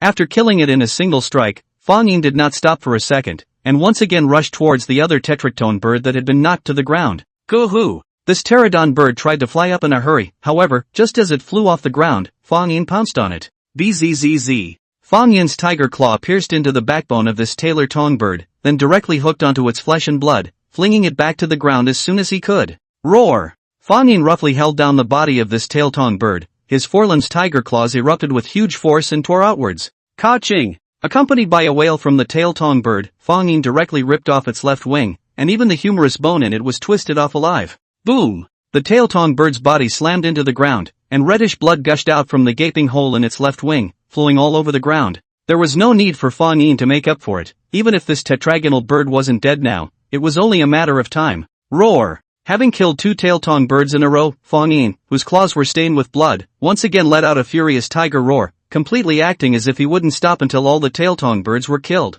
Pouncing, pouncing, pouncing, pouncing. The current group of tail-tongue birds were also in a state of flying separately in the face of great difficulties, not daring to turn back at all. As an example to others, those two abused companions were examples. It's finally clear. Witnessing those tetragonal birds fleeing in panic and eventually disappearing from view, Fang Yin nodded his head in satisfaction. Ding! The host has hunted and killed a tetragonal bird, gene point plus 10. Ding! The host has hunted and killed a tetragonal bird, gene points plus 10. The next two system beeps that rang out consecutively also made Fang Yin feel unexpectedly happy. Today's harvest was quite fruitful. Hunting the gray fox had gained 10 gene points, and participating in the hunt of the Przewalski's wildebeest had gained 15 gene points. Now that he had hunted and killed two tetragonal birds, he had gained another 20 gene points. Today alone, Fang Yin had gained a total of 45 gene points. There are already 95 gene points. We'll reach our small goal soon. Fang Yin was in a great mood. Roar! Without the raucous tetragonal bird flock to disturb them, tiger parents also felt much more comfortable and couldn't help but praise their capable eldest son. It was just a pity that these bird things escaped too quickly, otherwise tiger parents would have gone in and killed it 7 times. Aho! Sledgehammer and Little Orange also showed their righteous indignation. These two little guys looked at each other and coincidentally decided to go up and viciously whip the corpses. They quickly ran up to the headless corpse of the first tetragonal bird, and with their mouths and claws, they began to pick and pull at anything on it that could go down. Fang Yin also didn't forget to pull the wool of the tetragonal bird, and together with Sledgehammer Little Orange, they enjoyed a meal of bird meat that they had never tried before. Bird meat that he had never tried before. However, there was one thing that needed to be complained about. There weren't a few tails of meat on the tetragonal bird, perhaps because they were scavengers. The meat was sour and smelly. Moreover, there were still a lot of feathers. After a mouthful, he didn't get much meat, but instead stained his mouth with feathers. Fang Yin couldn't eat any more after 2 bites, while Sledgehammer, the eater, didn't mind at all and ate the thick feathers directly as squash. He ate it with great relish. As he ate, Sledgehammer landed his eyes on the curved hook-shaped beak of the tetragonal bird. This long, pointy thing looks like a delicious yakko. Aho! With the courage of a divine farmer who tasted 100 herbs and was the first to eat a crab, Sledgehammer then picked up the beak of the tailor-tongue bird and took a bite. A crunchy bite. I'm so damn watery, I'll take you. Fang Yin was genuinely convinced by Sledgehammer's behavior of not being a picky eater. That one wildebeest carcass made Fang Yin's family all eat their bellies out, and it was completely possible that they would not need to eat for the next 2 or 3 days. After eating and drinking, the tiger parents rushed back home with their 3 tiger cubs. On the way home, the rain that had been brewing for a long time finally came down. Before the torrential downpour arrived, the tiger parents took the 3 little tiger cubs to hide under a huge banyan tree. Roar! Tiger mom hissed in a low voice before lying down on her side with her legs bent. Aho! Sledgehammer and Little Orange immediately flicked their little tails and vigorously burrowed towards Tiger Mother's arms. Feeling the sudden drop in temperature, as well as the piercing cold wind that raged and blew, Fang Yin also shivered and hurriedly squeezed into the warmth of the Tiger Mother's abdomen. Underneath the Tiger Mother's abdomen, there was a thin but warm layer of dark brown fluff. The 3 little tiger cubs, who were snuggling with each other for warmth, all felt the warm and safe scent of their mother's arms. At the same time, the tiger father was also protecting the outside of the 3 little tiger cubs, shielding them from the wind and rain. Clatter! The torrential rain of the Ice Age seemed primitive and terrifying. The rumbling thunder and the earth-shattering sound of the rain hitting the ground were unceasing. Cold gusts of wind filled the obscure heaven and earth, and the majestic curtain of rain obscured all vision. The 3 tiger cubs, hiding in the arms of the tiger mom, were very relieved and comfortable. However, the tiger mom and dad were not so comfortable, as the pouring rain soon drenched their fur. Not only that, the tiger mom couldn't care less about her own wet body. Hurriedly stretching out the tiger paws of her forelimbs, she flicked the 3 little tiger cubs that were also wet from the rainwater leaking from the leaves of the trees. At the same time, she also lowered her head and extended her tongue to tenderly lick and comb their fur. Even though this kind of scene was long accustomed to for Tiger Mother. But as Fang Yin watched, he was also deeply moved by it. Everything had a spirit, no matter if it was a human or an animal. A mother's love and a father's love were both very great. In the past few months, Fang Yin, who had spent a lot of time with his tiger parents, could naturally feel their sincere and deep love for him. Unconsciously, Fang Yin had also developed a strong sense of identity and belonging to his family. It was not only because they had nurtured and taught him all alone. It was also because they had genuinely cared for themselves and nursed them along the way. Roar! Fang Yin also wanted to let the tiger parents have a good rest, but they did not respond. Soon, after a full day of hunting, Fang Yin felt irresistibly tired. Then, he fell into a deep sleep in the warm embrace of the tiger mom. Without a calendar, Fang Yin could hardly tell when it was late fall and early winter. He just passively felt that the weather was turning colder and colder day by day. Fang Yin's daily sleep time was also lengthened, and he could sleep for 15 or 16 hours a day. It was only in the evening that he would leave the cave with his tiger parents and go out for a drive to relax his muscles. The days passed like this, and finally, Fang Yin waited for the first snowfall of the year. The earth was silvery white and clean, with snowflakes like willow flakes, cotton, and goose feathers drifting from the sky. The thousands of peaks and ridges of the Rocky Mountains, at a glance, were already covered in silver, shining with a succession of silver light. Sledgehammer and Orange, who saw snow for the first time, expressed their curiosity about such a beautiful snow scene. Sledgehammer, who adheres to the concept of everything is edible, tastes the snow for the first time. On the other hand, the clean little Orange often rolled in the snow and cleaned its fur through snow baths. In fact, Fang Yin was as happy as a 100-pound child when he saw the snow. He loved to run wildly all the way through the soft snow, leaving his plum-shaped footprints on it. Only the tiger parents, who were used to seeing snow, were bashful. If they didn't need to go out hunting, they spent more time staying in the warmth of their caves and sleeping. Like the northeast tigers of the later generations, the bladed-toothed tigers did not need to hibernate. During the winter, they ate and slept as usual. However, in the cold winter, the difficulty of the tiger in finding prey and hunting will increase significantly. The snow closes the mountains and many herbivores migrate long distances to the warmer south because of the lack of food. So, how to spend the long winter each year is a tough test for the predators. This day, the sky was high and the temperature was not so low after all. Tiger parents had taken the fledgling Sledgehammer and Little Orange out hunting early in the morning. As for Fang Yin, he stood alone on top of a steep slope, his brownish-yellow silky hair fluttering in the wind in a valiant manner. His eyes slightly gazed at the snowy mountains and glaciers in the distance for a while, and then raised his head to look at the sky. It's almost time to depart, Fang Yin secretly said in his heart. Just yesterday, he had expressed his desire to go out hunting on his own to his tiger parents. It was indeed much easier and more direct to go out hunting with his tiger parents. Oftentimes, Fang Yin only needed to play as a support and leave it to the MVP tiger parents to take care of the opponents. However, after a lot of times, Fang Yin also felt that this was not appropriate. He didn't really want to rely too much on the power of the tiger parents. He preferred to have a separate and complete hunting process with his own strength. This was also the reason why he wanted to go out hunting alone. In addition, over this period of time, Fang Yin had also learned most of the hunting techniques of the bladed-toothed tigers from his tiger parents. Whether it was hunting skills such as lurking, chasing, and pouncing, or the means of attacking body parts such as teeth, forelimbs, hindlimbs, and claws, Fang Yin had mastered them all skillfully. Next, it was just a matter of relying on his own comprehension, as well as constant consolidation and practice. However, although Fang Yin was physically strong and excellent at hunting, he was still only a tiger cub after all, and the tiger parents were still instinctively unwilling to let their eldest son act alone. But Fang Yin insisted, and the parents finally agreed. Thus, Fang Yin left the cave alone, and went into the pristine forest alone. Along the way, Fang Yin's direction of travel was very clear, and he set his sights on a small mountain forest in the tiger parents' territory. He had traveled this area often before, so he was very familiar with it. While walking, Fang Yin also opened his attribute panel and checked his current attribute values. Host, Fang Yin. Race, deadly bladed tooth tiger, male. Age, 8 months.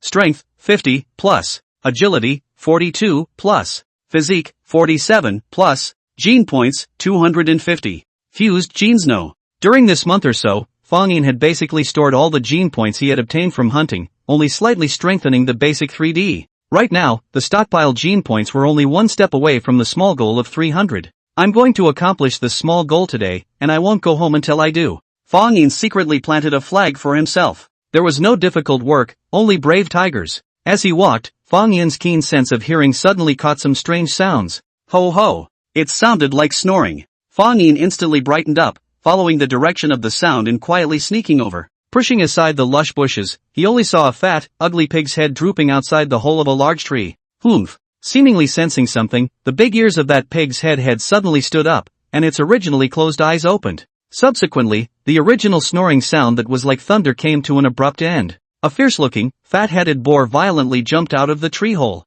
Is this really second senior brother? How does it feel? A bit unlike it. Fang Yin, on the contrary, had never seen this kind of creature before and hurriedly used the system to probe. Sure enough, the creature in front of him wasn't a boar, but a pig-like creature called a flat-headed creature. Actually, the reproducer is also called the flat-headed pig, but it is not a pig, and belongs to the pig-shaped suborder of the Western reproduction family. The appearance and habits of the reproducer are similar to those of the common wild boar, but they are larger and more ferocious. For example, this flat-headed reproduce in front of me, body length is more than meters, shoulder height is up to 1 meter, weight is estimated to have nearly 300 pounds. Flathead reproduced. Is this one related to the flathead brother? When Fang Yin heard the name, he couldn't help but think of the famous flathead honey badger in the African continent in later times. Known as the world's most fearless animal, the honey badger was a wolf exterminator, with a straightforward and fiery character, never taking revenge overnight, and settling scores on the spot. With the dislike of heaven and earth, the honey badger, whether it is a lion in Africa, or what leopards, hyenas,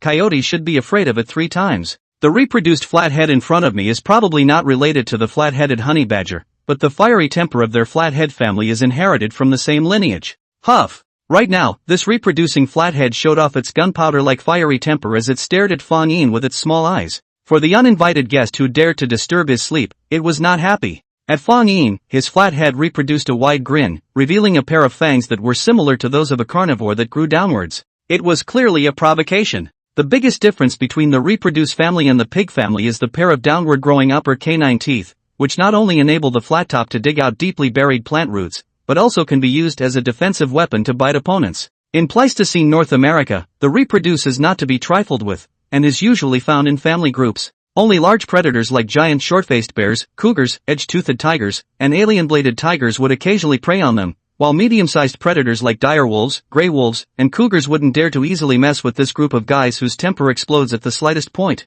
Bad luck, bad luck, bad luck. How come I bumped into this bastard as soon as I went out? Fang Yin secretly grumbled. As the saying goes, 1 pig, 2 bears, 3 tigers. Although the fighting strength of wild boars was far less than that of bears and tigers, their temperament was the most violent, and they would simply disown all their relatives if they started to go crazy. Fang Yin guessed that he was not a match for the reproducing pig, so he didn't want to waste his strength to fight with it. However, the flathead didn't intend to let him go so easily. Boom! In the very next second, the furious flathead fiercely pivoted its brawny body. Like a runaway wild horse, he charged towards Fang Yin. Reckless enough, Fang Yin's weight is far less than the other party. Of course, he will not choose to fight with the flat-headed reproduced face to face. Instead, he dodged away with the advantage of speed. Boom! There was a loud bang. The flathead that couldn't break in time hit a birch tree head-on. Ka-ching! This thick birch tree could not withstand the huge force of the impact from the reproducing flathead, and was directly broken by the waist. Damn, if this hits the body, won't it be pulverized?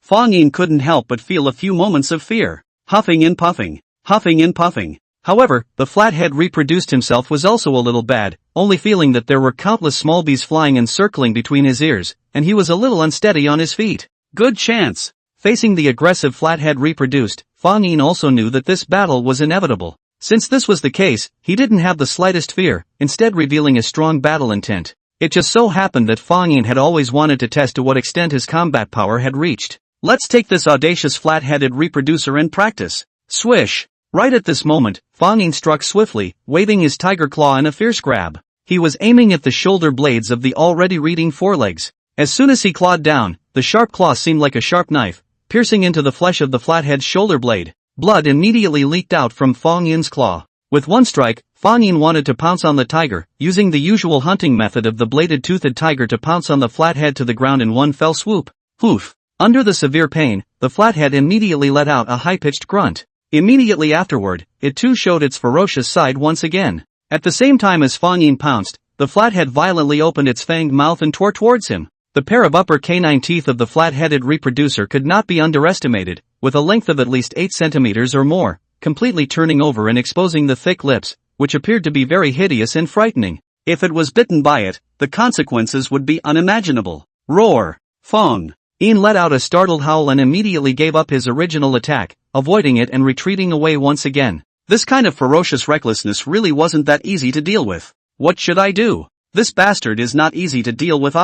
At this moment, Fang Yin also calmed down and began to think of countermeasures to deal with this flathead. It was important to realize that the flat-headed reproducer was not only a pair of fangs that were too sharp to be dealt with. Moreover, it had thick skin and flesh, and was clad in thick double-layered fur, with the top layer consisting of harder bristles, and a layer of soft fine hair underneath the bottom layer. Not only this, the flat-headed reproduced off into his mane and body surface coated with a layer of turpentine, to be solidified, as if wearing a bulletproof vest. Just now, Fang Yin had used all his strength to leave a wound on the flat-headed reproducer's body, but that didn't affect its normal movements. Suddenly, in Fang Yin's mind, the scene of a wolf pack dealing with a group of Eurasian boars in the latter days surfaced, a classic image that he had seen in Animal World. Wolves would rarely attack Eurasian wild boars face to face, and if the wolves and wild boars were really to fight one-on-one, then the chances of the wolves losing would be much higher. Therefore, smart wolves would know how to utilize tactics and follow the example of the famous gang-pulling artists, the hyena pack, to put on a brutal and powerful gang-pulling show.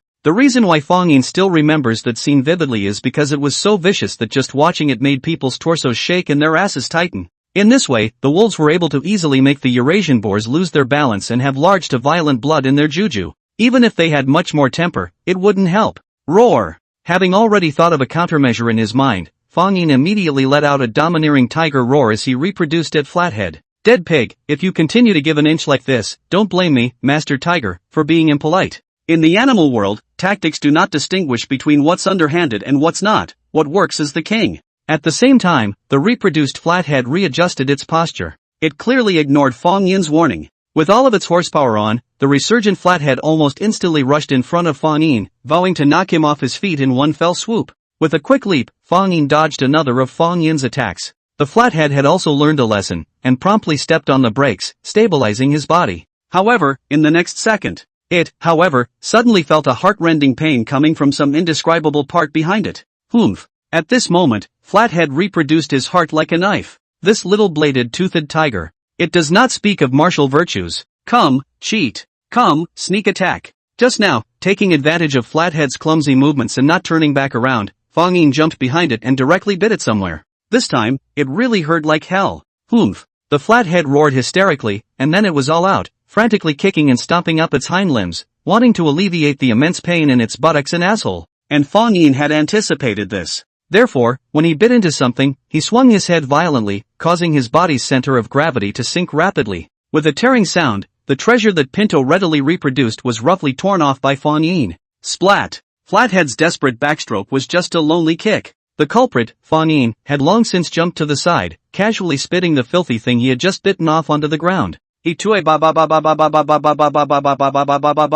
Fang Yin kept spitting out his tongue, wanting to wash away the foul odor that filled his mouth. This stuff is really fucking stinky, straight to the brain, making Fang Yin feel like he was almost going to faint. I won't do it again next time. Humph. Seeing this scene, the flat-headed reproducer was simply furious. It almost completely lost its mind, and like a mad cow, it crashed towards Fang Yin without any regard. In response, Fang Yin only fought a guerrilla war with the reproducing flathead, relying on his agility to jump back and forth in a relaxed and elegant manner. Then, seizing the opportunity, he took advantage of his defenses to further expand the wound behind the poor man's back. There, blood was still flowing like a gushing spring. Now, Fang Yin only needed to patiently wait for this flathead to become weakened after losing too much blood. Then he could finish it off completely. About half an hour later, this flat-headed reproducer was already weak. Its hind limbs were limping, and its fat body was even shaking. It was only at this point that the flat-headed woman realized that something bad was about to happen, and the idea of escaping arose. However, where would the waiting Fang Yin let it go? Roar! Fang Yin, who had been waiting to strike, swiftly rushed over at this time. Utilizing the strength and inertia of his body, he directly pounced on the already endangered flathead to the ground. Fang Yin weighed up the short and thick neck of the reproducer and estimated that it would be a bit difficult to kill it with his current strength and the length of his teeth. Therefore, Fang Yin used the simplest and crudest method. He directly used his claws and tore open the soft abdominal cavity that the flat-headed reproduced. Bzzz. That soft abdomen was neatly torn open like a rag, and the internal organs and intestines inside flowed out in a clatter. Watching this bloody and barbaric scene, Fang Yin did not feel revolted or disgusted, but instead had a vague sense of excitement. Having become a bladed-toothed tiger for so long, a part of his humanity had actually been assimilated by the beast's bestiality. This sense of excitement was that desire for a primal blood meal hidden deep within his heart. Oof! The resilient flat-headed reproducer did not die immediately, still stomping his legs and grunting, seemingly begging Fang Yin for mercy. Unfortunately, everything was too late. After Fang Yin had disemboweled him and greedily enjoyed his organs and flesh, only then did this flat-headed reproducer close its eyes in an extremely unwilling manner, gradually losing its vitality. Roar! Looking at his trophy, Fang Yin also couldn't help but let out a roar of excitement. He himself did not expect, just now the unbeatable reproducer, just so by his own cleverness to kill. For predators, the process is not important, the important thing is the result. Ding! The host hunted down and killed a flathead, gene points plus 25. The system's beep quickly sounded. This one actually has 25 gene points, the needle doesn't poke. Fang Yin couldn't help but feel happy in his heart. Ding! Conditions have been met, congratulations to the host for unlocking the gene duplication function. However, the system's beeps hadn't ended yet, and soon rang out once again. Gene copy? The system's sudden unlocking of the new function also shocked Fang Yin, who was in the process of tidying up the corpse that Flathead had readied. Ding! Detected a suitable object for gene duplication in the vicinity, reproduce now. Ding! The blood of the Flathead has been collected. Gene points *25 can be used for gene duplication. Do you want to do gene fusion? Gene fusion? So, I've copied the genes of the reproduced flathead and confused them into my own body? After reading the system's explanation of the relevant function, Fang Yin also quickly figured it out. Only, I wonder what fusing the genes of the reproduced flathead could bring to himself. Could it be that it would still be a fat body? Start fusing. Practice makes perfect. Fang Yin did not hesitate and immediately chose to start the gene fusion. Ding! Spend gene points *25, start gene duplication. After the system's beep sounded, Fang Yin instantly felt that a scalding hot current surged within his body as if it was a volcano erupting. Ow roar! Fang Yin quickly revealed a pained expression as a low roar rolled out from deep in his throat. This stream of heat washed over Fang Yin's entire body, and even more so, it focused on his skin to baptize it. However, Fang Yin quickly adapted to this pain and gritted his teeth to endure it. Phew! Only after a long time did he gradually calm down. It was over. Fang Yin couldn't care about his body's sense of exhaustion and couldn't wait to start checking out the changes in himself. Ding! Congratulations to the host for fusing the genes of Pinto and obtaining the reinforcement of skin strength and hardness. Skin strength and hardness? Fang Yin froze, then checked the changes in his skin underneath his fur. As expected, he found that his skin had become even harder and thicker, and felt as hard armor to the touch. On the other hand, Fang Yin did not feel any extra weight burden or stagnation in his body's movement. This change could not help but make Fang Yin feel overjoyed. According to the system, this kind of creature often spent a lot of time rubbing its body against tree stumps, rocks or hard riverbanks. In the long run, the reproducer had worn down his skin into a hard protective layer. To make things even more ridiculous, the reproducers also know how to do qigong. Sometimes, in order to go down the mountain as soon as possible to forage for food, they immediately luck, so that the shape of the body in the shape of a barrel, and then roll down the mountain. No matter how steep the mountain, how hard the stone, will not hurt their muscles and bones. This is also the flathead of the external training of sinews and bones of the skin practice to the extreme performance. Indeed, the most advantageous place on the flat-headed reproductives is their hard skin. The rest of it is not much use to me. Fang Yin quickly understood. Every gene fusion was biased. Like the fusion of the genes that Flathead now readily reproduced, it favored the strengthening of his own skin.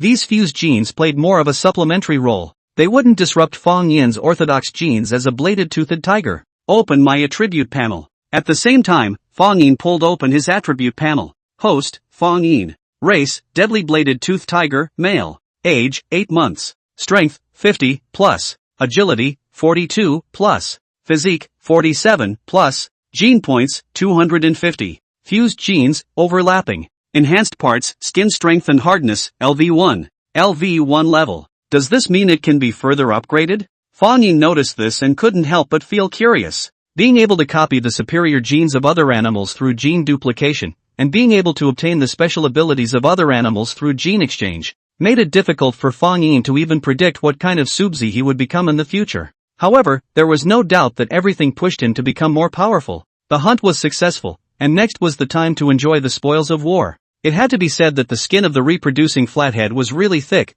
thicker than the skin of all the prey Fang Yin had tried before. Fang Yin tore at it with his small claws for half a day before he was able to completely tear off its thick skin. But what surprised him was that the meat of this one was surprisingly strong and tasty. After eating a few pieces of pork down his gullet, Fang Yin recalled the pig brain flour that he had once tasted in his previous life. Pig brain flour actually referred to the brain marrow of a pig. In the past, as a human being, he didn't dare to eat more of this stuff. After all, the cholesterol content of pig brain flour was extremely high, and it was easy to get fat after eating it, and it would also lead to a series of diseases. Now it's good, there is not so much to talk about. Filling the stomach is the most important thing. However, want to pry open the cranium of the reproduced flathead and find out the pig's brain flour is not an easy thing. Fang Yin took a lot of effort before he lifted the skull of the flathead little by little. Looking at the white and red brains in it, the scene reminded him of a certain lyric from his previous life. Lifted up your skull, let me take a look at your brain. Your brain has few grooves, it seems that you don't have a good memory.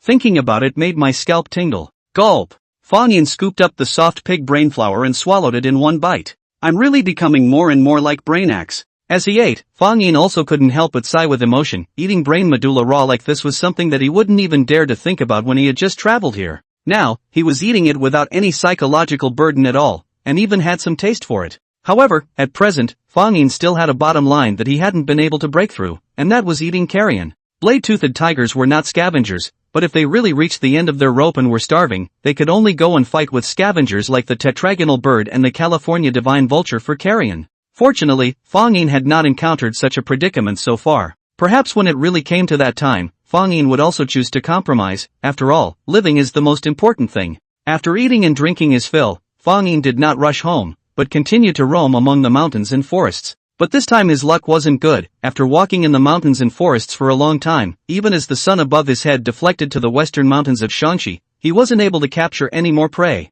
It was already getting late. Fang Yin hesitated for a while and could only helplessly choose to turn back. It seemed that flags were still not something to be taken lightly. However, on the way home, Fang Yin happened to see a familiar figure. Isn't that Sledgehammer? Fang Yin initially thought that some predator had intruded into his home territory, but when he quietly approached, he realized that it was Sledgehammer furtively hiding in a bush. Didn't this bastard go with tiger parents to learn hunting? What was he doing now? Why weren't tiger parents around him? Fang Yin was puzzled in his heart and looked in the direction that Sledgehammer's gaze was looking, and saw a long-tailed ferret with snow-white fur underneath a tree stump in front of him. Yo, you've grown, you actually know how to lurk. Fang Yin couldn't help but secretly nod his head when he saw Sledgehammer's focused appearance. He also did not rashly go up to disturb Sledgehammer, but similarly hid, wanting to see how this guy was going to act. See how this fellow was going to act. The long-tailed weasel's body was long and thin, and its white snow-like fur made it highly stealthy in the snow. At the same time, the long-tailed weasel's sense of sight and hearing were very sharp, and its actions were very fast and flexible, so if the Sledgehammer wanted to capture it successfully, the difficulty was not generally high. The long-tailed weasel scurried around in the forest, constantly sniffing the ground with its nose, looking for small insects. After watching for a while, Sledgehammer imitated the movements of the tiger's parents and pushed his body down as low as possible, and approached the prey in a creeping position. As he watched the Sledgehammer approaching the long-tailed skunk, Fang Yin's mood became tense. Just at this time, his wandering gaze suddenly noticed that not far away, there was also a figure rapidly approaching. It was an American badger. In terms of appearance, the American badger had a small head, flat body, short and thick limbs, and a fluffy coat, making it look naive. Whoosh, this American badger's hunting experience was obviously much richer than the Sledgehammer, and it ambushed the long-tailed weasel's route in advance. When the skunk approached, the badger jumped out and pushed down the skunk with its shovel-shaped front paws. Then, the American badger quickly opened its mouth and bit down on the long-tailed weasel's cervical vertebrae, and then bit down with force. Ka-ching! With a crunching sound, the long-tailed ferret's cervical vertebrae was directly broken by the American badger's bite. After grunting twice, the long-tailed ferret that had just been alive and kicking was uncontrollably paralyzed and died. After slaughtering the prey cleanly, the American badger did not have the slightest intention to eat at the same place, picking up the long-tailed weasel and quickly leaving. Roar! Sledgehammer, who saw the scene, was furious and wailed, only feeling that he had suffered a severe blow from his body to his mind. The prey I worked so hard to find was actually snatched? Taking food from a tiger's mouth is intolerable. Without saying a word, Sledgehammer immediately chased after the American badger. The American badger heard Sledgehammer's roar and hurriedly turned back. It was not until then that it discovered this small-bladed-toothed tiger. However, in the face of the aggressive Sledgehammer, the American badger, whose size was obviously disadvantaged, did not panic at all, but instead threw down the corpse of the long-tailed weasel in its mouth, and turned around to meet the Sledgehammer. This guy, Sledgehammer, is actually going to choke with the American badger? Fang Yin quickly chased after the American badger after spotting it, just in time to see the scene of Sledgehammer and the American badger confronting each other. The size of the American badger was obviously far inferior to the Sledgehammer,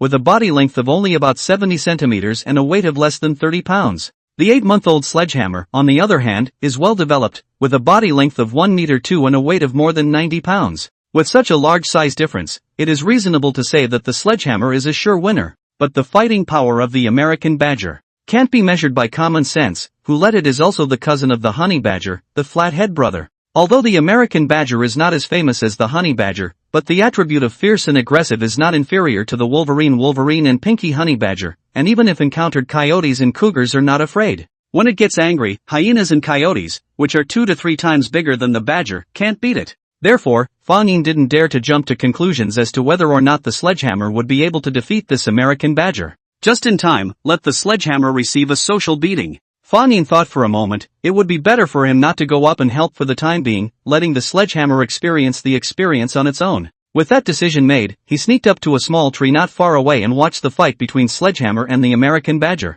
If only there was a cup of fatty happy water and a bucket of popcorn at this time. Fang Yin secretly thought. Roar! Sledgehammer obviously didn't recognize the strange-looking animal in front of him, but looking at how small the opponent was, he was full of confidence. However, what Sledgehammer didn't expect was that the American badger on the opposite side was even more confident than he was. Taking a step forward with its small short legs, it directly rushed to bite up. The American badger bit into Sledgehammer's forelimb, scaring him backward. After getting the first hit, it seemed that he realized that this small-bladed tiger was just a paper tiger. The badger didn't stop. After breaking sharply, it twisted its body and rushed towards Sledgehammer once again. The lack of combat experience of the Sledgehammer was not prepared, and the back leg of the American badger gave it a hard bite. The American badger's bite was not strong, but its sharp canines still tore through the Sledgehammer's muscles, leaving a bloody wound. This veritable belly flop set Sledgehammer on fire. It's fine that my big brother, who is bigger than me, often bullies me, but I didn't expect that a small thing would also dare to bully me now.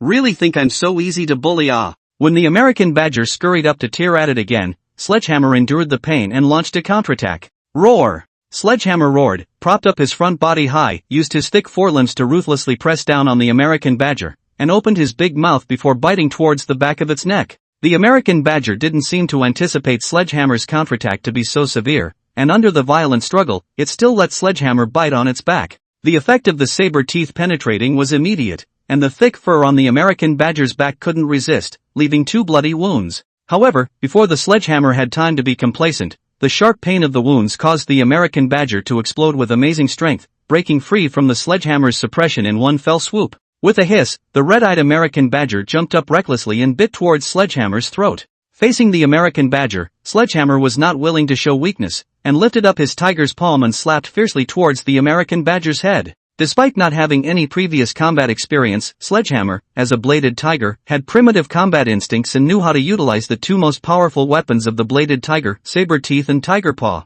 In a flash, a badger and a tiger rolled down between the dense grass, and the field was resounding with roars and hisses. The short American badger desperately scurried up, trying to tear into Sledgehammer's head and neck. In response, Sledgehammer would swing his tiger paw and ruthlessly knock the American badger to the ground. When he seized the opportunity, he would pounce on it and use his saber teeth to tear it. Although the American badger is fierce, but whether it is the power of the canine teeth or claws are far less powerful than the sledgehammer, coupled with the size difference, in close combat soon fell into the wind. After 5 minutes of intense entanglement, the thick-skinned American badger couldn't bear it anymore, and its body was covered with bright red claw marks. Although the American badger also left bites and scratches on the body of the sledgehammer, but the degree was very shallow, and the impact on the sledgehammer was not great. At this moment, one badger and one tiger were facing each other up and down, with the American badger lying on the ground and the sledgehammer propping up its front body high. The American badger viciously looked up at Sledgehammer, intending to fight one last time, and his limbs violently leapt up,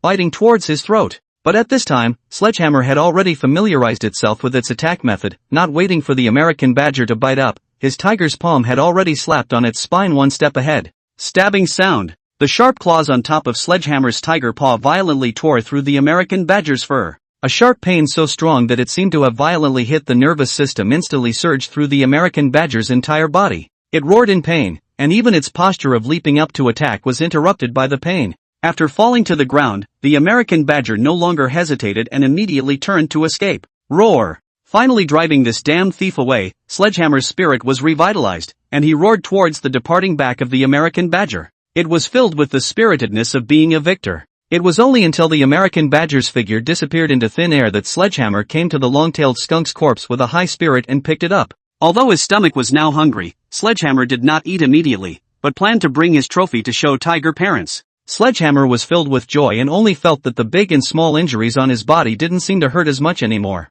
Roar! Suddenly, Sledgehammer, who was planning to go to tiger parents, heard a familiar hiss. Sledgehammer froze, and when he looked at the sound, he was just in time to see his big brother walk out from the bushes not far away. What surprised him even more was that Big Brother was actually carrying the corpse of the American badger that he had just seen in his mouth. Good job, ah! Keep up the good work. Fang Yin grunted at the dumbfounded Sledgehammer, then walked right past him and continued on his way. Just now, Fang Yin, who had been watching the battle, had sensed that the American badger had the intention to escape, so he climbed down the tree and ambushed its possible escape route in advance. As expected, the American badger, realizing that it was no match for the Sledgehammer, ran away from the heart, all the way towards the location where Fang Yin had ambushed it. As soon as the American badger got close, Fang Yin gave it a big surprise. Fang Yin's attack was far more powerful and purposeful than the Sledgehammer, and after pouncing on the American badger in one fell swoop, he dominantly bit the back of its neck, his sharp saber teeth directly piercing through its carotid artery and windpipe.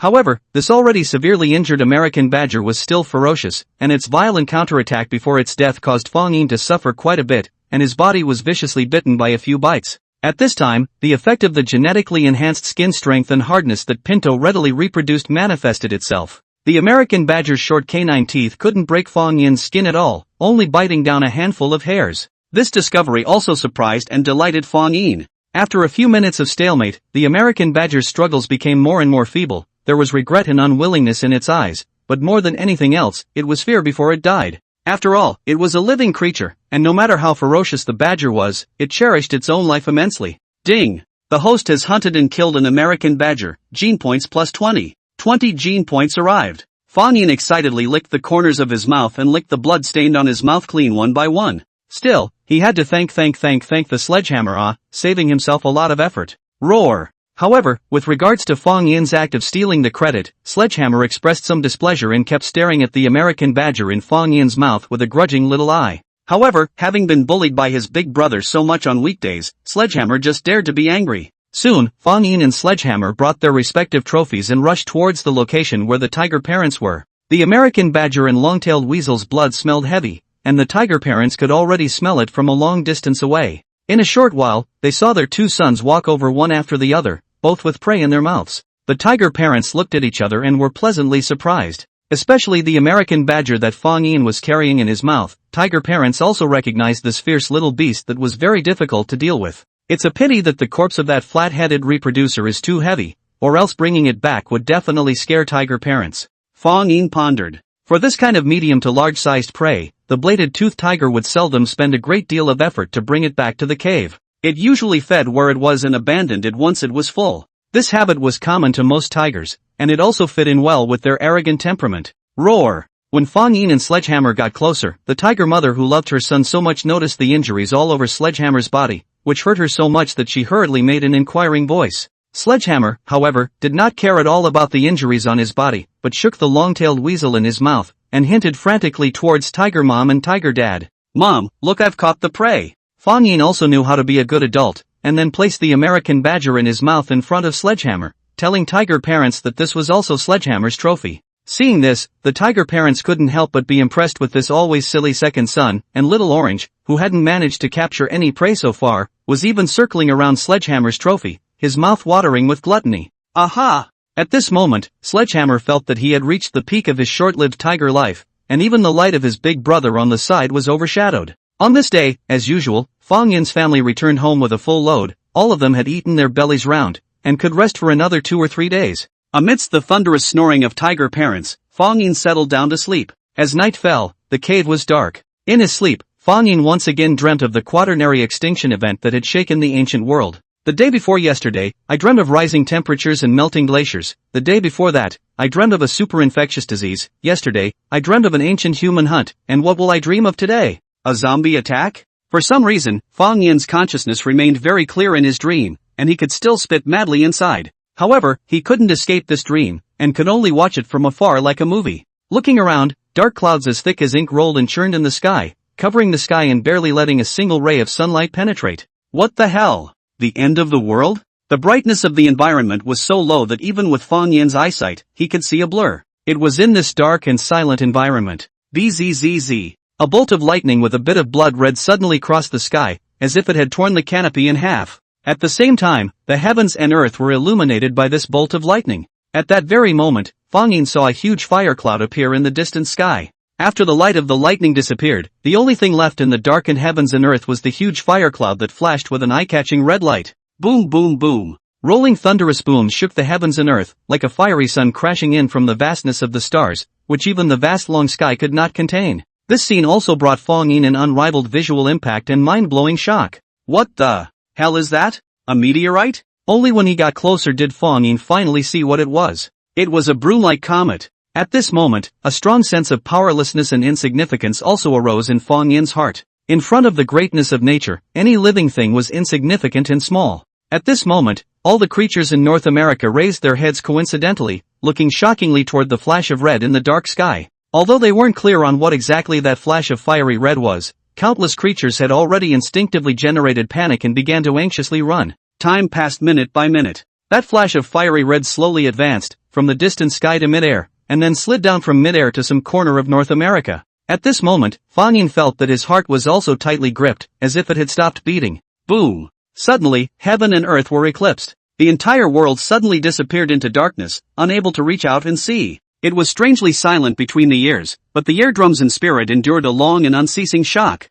I don't know how long it took. Only then did Fang Yin come back to his senses from that state of blindness, deafness, and even loss of consciousness. However, the scene that happened next sent him into a long period of disorientation again. That huge comet, before it hit the surface of the earth, completely vaporized. Large areas of seawater and glaciers were directly vaporized by the high temperatures of the comet impact. Super tsunamis, with waves hundreds of meters high, swept over the land and swallowed everything in their path. Huge earthquakes over 12 on the Richter scale ripped the land apart and left it devastated. Countless volcanoes erupted, covering the sky in a haze of volcanic ash. Fires spread freely from forest to forest, torching and destroying countless species of vegetation and creatures. All kinds of natural disasters erupted at almost the same time, pulling the whole of North America into absolute darkness. Is this the so-called nuclear winter? Fang Yin muttered. The scene in front of him was as if it had been bombarded by a massive nuclear weapon. The sunlight was obscured by the volcanic ash that filled the sky, causing the temperature to become abnormally cold.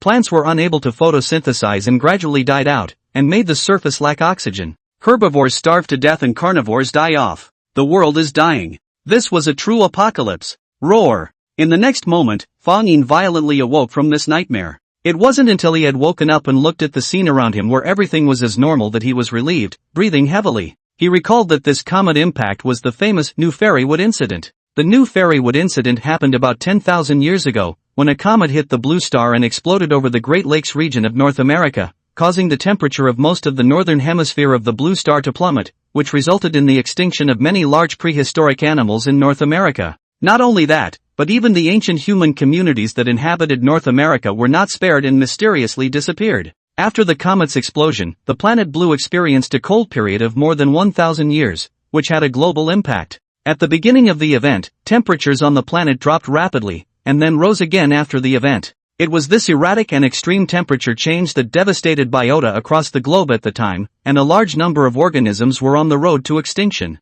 It's horrible. Is this the legendary curse of knowledge? After a few moments of reprieve, Fang Yin still felt a few palpitations in his heart. The so-called curse of knowledge meant that, when a person knew something, he could not imagine that he did not know it. Daydreams and nightmares. Fang Yin was often nervous about the quaternary extinction event that seemed to be just around the corner. Although, he did not know exactly what year and day the extinction crisis would come. However, Fang Yin always had a trance-like feeling that it was close at hand, probably tomorrow, or even now. This feeling of being cursed by the knowledge of the future was truly tormenting and painful. Only after a long time, Fang Yin, who had been gazing at the bright night sky outside the cave for a long time, gradually calmed down his nervousness. Why think so much? It's still the same thing. What's coming will always come, and there's no escaping it. Extreme climate change, super infectious diseases, ancient human hunting, comet impacts. Fang Yin now feel the future is really colorful. Even if he really meets the end of the world at that level, Fang Yin thinks that his life will be considered as the end of the world.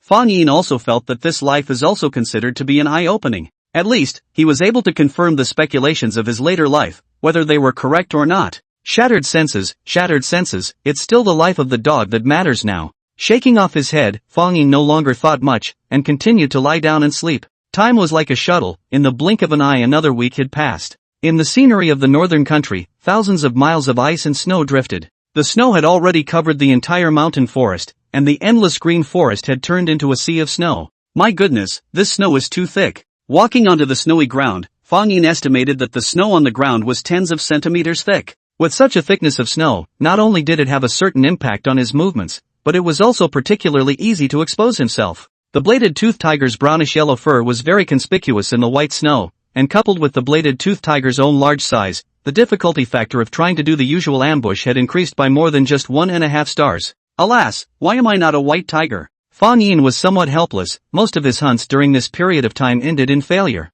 Several times, he thought he was lurking well, only for those prey to spot his sneaky traces at a glance and whoosh away. However, the real problem in front of Fang Yin's family now was that there were fewer and fewer prey. The rodent critters that used to be found everywhere basically went into hibernation. The rabbits that don't hibernate also prepare enough winter food in their burrows in the fall and don't go out easily. The bison, wild horses, and antelopes, which are the main food of the tiger, also start to move in large groups in winter, often reaching thousands, and collectively migrate to the warmer southern part of the country. These herbivores have a keen sense of smell, and they have already detected the scent of rain in the distance. Where there is plenty of rain, there is bound to be a green pasture. There, they have traveled thousands of miles to reach their destination. Nowadays, it is becoming more and more difficult for the parents to hunt, and they have to change their habits and go out in the daytime to search for prey, which often takes a whole day, and may not necessarily result in a harvest. At this time, the tiger parents also began to consider leaving the territory temporarily and migrating to the south with the herbivores. The clever woman could not cook without rice. Not only the tiger parents, but also Fang Yin had a headache over the scarcity of prey. Moreover, even if he met the right prey, it was not an easy task to hunt successfully. The usual method of sneaking around in pursuit is not effective in the snow, as the color of the fur easily reveals its shape. A week had passed, and Fang Yin still hadn't been able to fulfill the flag that he had set, and every day, he had gained very few gene points, and often had to go hungry. Life is not easy, Tiger sighed. This day early in the morning, Fang Yin left the cave, facing the piercing cold wind, and walked alone towards the middle of the mountain forest. Tiger's parents as well as Sledgehammer Little Orange were still sleeping in the cave, and they could only rely on sleep to slow down the energy consumption in their bodies as it was difficult for them to have a full meal. Fang Yin similarly felt a deep drowsiness, which was a warning from his body to him. But he didn't care. Instead he lowered his head and chewed a few mouthfuls of snow. The penetrating cold immediately woke him up. Today, Fang Yin was out to try a brand new hunting method. It was still ambush hunting, but the specific. However, the exact method of practice needed to be adapted to the local conditions, and changed according to the changes in the environment. Fang Yin wasn't sure if this method would work, but after all, practice makes perfect, so it wasn't a bad thing to try. First, Fang Yin searched around for a suitable ambush site. After searching for half a day, he found a ravine. The shallow stream was still flowing, retaining a few stubborn bits of greenery left over from the winter. Fang Yin carefully surveyed the surrounding terrain and finally nodded in satisfaction. Here, this was precisely an excellent ambush location. Then, Fang Yin picked a location and began to dig into the snow with his claws. He wasn't just haphazardly digging a pit, but rather, he began to create a tailor-made snow pit based on the comparison of his stature. Fang Yin's speed was very fast. The tiger's paw digging up the thick snow did not take much effort, and in less than half an hour's time, he had dug out a snow pit that was deep enough to accommodate most of his own body. After the initial construction was completed, Fang Yin drilled directly into the snow pit to further widen the space inside. The snow pit had to not only be able to allow him to hide in it, but it also had to have enough room to move and explode. Otherwise, it would just be a simple matter of burying himself in it, unable to accomplish the purpose of the ambush. Another half hour later, the final version of the snow pit was completed. Fang Yin entered it and tested it out. Not only was the snow pit able to cover most of his body well, but there was also plenty of space inside without binding his body. If he wanted to jump out of it, all he needed to do was to stomp on his hind limbs. After the first step was completed, Fang Yin did not immediately enter the snow pit, but instead jogged away and went to the shrubs next to the gully to intercept a few branches with leaves. Fang Yin then formally entered the snow pit with his hips facing inwards and his face facing outwards, and then used his forelimbs to cover himself with the snow he had just dug out and smoothed out his footprints. Finally, the several tree branches were then stuck in front of the snow pit by him. Phew! Great job! When the preparations were ready, Fang Yin, who had been busy for most of the day, was relieved, and an expectant light flickered within his gaze. What could be seen was that most of Fang Yin's body was hidden in the snow pit, with a layer of snow covering the surface of his body, merely revealing only half of his head outside. Moreover, the branches were like a screen, covering Fang Yin's head without blocking his vision. From afar, it looked like a small cluster of bushes. Unless the prey walked up to Fang Yin, it would be really hard to spot him. Perfect concealment and camouflage. In fact, Fang Yin was inspired by the American badger he had hunted earlier. The American badger was an expert at digging holes, and had a unique hunting method. This hunting method is similar to waiting for rabbits, that is, digging a good hole in the ground where the prey may appear in advance, and then ambush inside. When the prey is close, it will suddenly launch an attack from the hole and capture it in one fell swoop. In fact, this hunting method is quite stupid. Both consume a lot of time and energy to dig holes in the ground. After digging a good hole in the ground and may not really wait for the prey, how to look at it is very inefficient. The American badger, which is good at digging holes in the ground, does not use it often. However, at special times, this trick can play a miraculous effect. At the moment, Fang Yin was lying on his back in the snow pit, resting quietly, and at the same time, he also maintained a high degree of vigilance,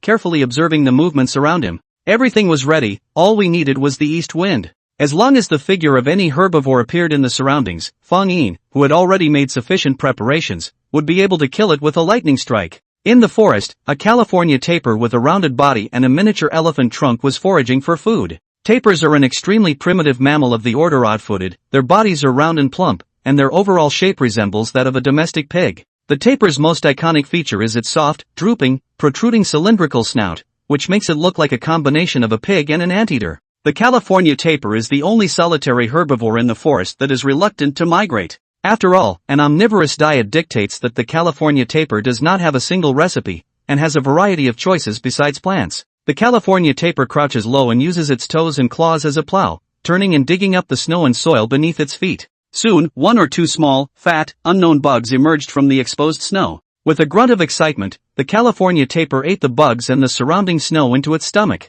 The tapir is an omnivorous animal with habits similar to those of the pig genus. When the water and grass are abundant, the California tapir feeds on plants, such as the shoots and stems of various plants, grass seeds, berries and fruits, and so on. During the winter months, the California tapir also seeks out tasty snacks such as insects and small lizards to fill its stomach. The California tapir is a very agile animal, with a unique limb structure that allows it to run and climb, and it is capable of scaling walls and mountains. Normally, only speedy predators such as leopards and pumas would have a chance to hunt it. However, the California tapir did not realize that there was a half-sized tiger less than 50 meters in front of him. As far as could be seen, the tiger had made a deep pit in the snow, in which half of its body was buried and covered with thick snow, leaving only half of its head exposed. A pair of tiger eyes that burned like flames stared at the California tapir that was leisurely eating. This bladed-toothed tiger was naturally Fang Yin. Poof! Slowly moving its steps, the California tapir's nose kept swaying and twitching up and down, searching for the roots of the plants hidden under the snow while being vigilant against any predators that might appear in the surroundings at any time.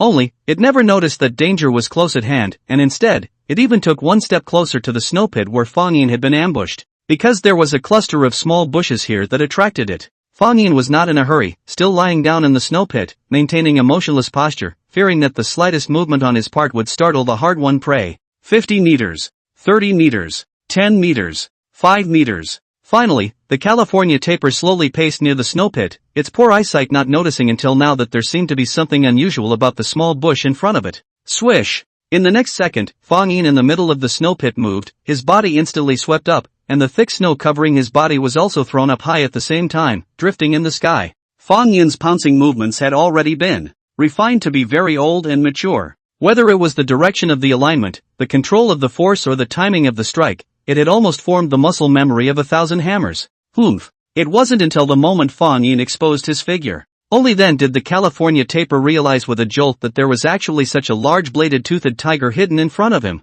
Mamma mia, when did he hide here? The California tapir couldn't figure it out until it died. The distance of 5 meters was just a fraction of a second for Fang Yin. Boom! Without any mercy, Fang Yin directly pounced on the California tapir's body, toppling it to the ground in one fell swoop. The California tapir's size wasn't small, although it wasn't as big as the giant tapirs that lived in Eurasia. Its body length was nearly a meter, its shoulder height was more than a meter, and it weighed about 500 pounds, which was nearly twice as big as Fang Yin's size. However, the California tapir was still unable to withstand Fang Yin's tiger pounce, and almost immediately after Fang Yin pushed, its body collapsed to the ground. Immediately afterward, Fang Yin, who was pressing on top of the California tapir's body, opened his bloody mouth and ruthlessly pierced its neck with his saber teeth. The more than 8 centimeters long saber teeth tore open the California tapir's carotid artery, and columns of fresh blood then spurted out from the gaping hole. At the same time, Fang Yin's upper and lower jaws were clenched tightly together, like a pair of vice-like jaws deadening the California tapir's windpipe. Roar! The hot blood infused into his mouth, the warmth of which instantly warmed Fang Yin's cold body from spending so much time in the snow pit. This was perhaps a beastly instinct of being a bladed-toothed tiger. Hot blood was like a source of energy for them. A few minutes later, the California tapir, which was still in a state of confusion, symbolically stomped its legs, and closed its eyes with resignation. Ding! The host has hunted and killed a California tapir, gene point plus 25. Phew! Succeeded! Noticing that the California tapir underneath him had already broken, Fang Yin was the one who stood up, dragging its corpse and walked towards the distance. He did not intend to feed near the gully, as this was his hunting ground for some time afterward. And if the bloody odor of a blood meal was left behind here, then the herbivores would avoid it if they smelled it from afar. Leaving the ravine, Fang Yin found a place at random, and couldn't wait to gut the California tapir and start devouring the most calorie-rich internal organs. Fang Yin, who had gradually gotten used to the laws of the grasslands, was no longer resistant to the idea of eating blood. Because in front of survival, anything will seem trivial. But not long after, Fang Yin, who remained vigilant even during the process of eating, suddenly heard another commotion coming from him. He first swallowed the meat in his mouth, then raised his head and stretched his ears to quietly gaze at the direction the sound came from. It was a sound of footsteps moving at an extremely fast speed, the sound so slight that it could almost be ignored. However, the blade-toothed tiger's good sense of hearing caught it clearly. Moreover, the target of the footsteps approaching was clearly where Fang Yin was. This California tapir's blood odor was equivalent to a drop box in Jedi survival in the mountains and forests. It was more than normal to attract covetousness and prying eyes. For those equally hungry predators, the fishy smell of blood food was like a cardiotonic agent, which would make them go crazy, wanting to grab the food and fill their stomachs regardless. Thinking of this, Fang Yin stopped eating, while quietly revealing his sharp claws hidden in the meat pads, his body slightly lowered, holding his breath as he stared at the direction where the commotion was getting closer and closer. Roar! Suddenly, Fang Yin's body suddenly tensed up, his Vajra eyes furious, and he let out a tiger's roar in the direction from which the commotion came. It was filled with a warning. However, Fang Yin's warning didn't scare off the visitor. The other party's speed was instead accelerated as a result, and in one fell swoop, leapt out and appeared in front of Fang Yin. Fang Yin's pupils instantly shrank, his eyes showing a grave expression. This was an adult cougar. In addition to not having black markings all over its body, the cougar's appearance and body shape was very similar to that of a leopard, with a well-proportioned body full of beauty, short and healthy limbs without losing strength, and it could be described as a feline whose face value coexisted with its strength. The eye of this cougar should be male, body length of more than meters, weight may have reached 200 pounds. However, this cougar had been starved to the point of skinny bones and skin wrapped around the ribs, and it was obvious that it had not eaten for a long period of time. But even so, Fang Yin didn't have any contempt for this cougar. Instead, he was like an enemy. Not only because of the oppressive size, but also because of the other party's state. Hunger. Prolonged starvation might not give the cougar the physical strength it had at its peak, but it would definitely make it fight for its life in front of the food, regardless of everything.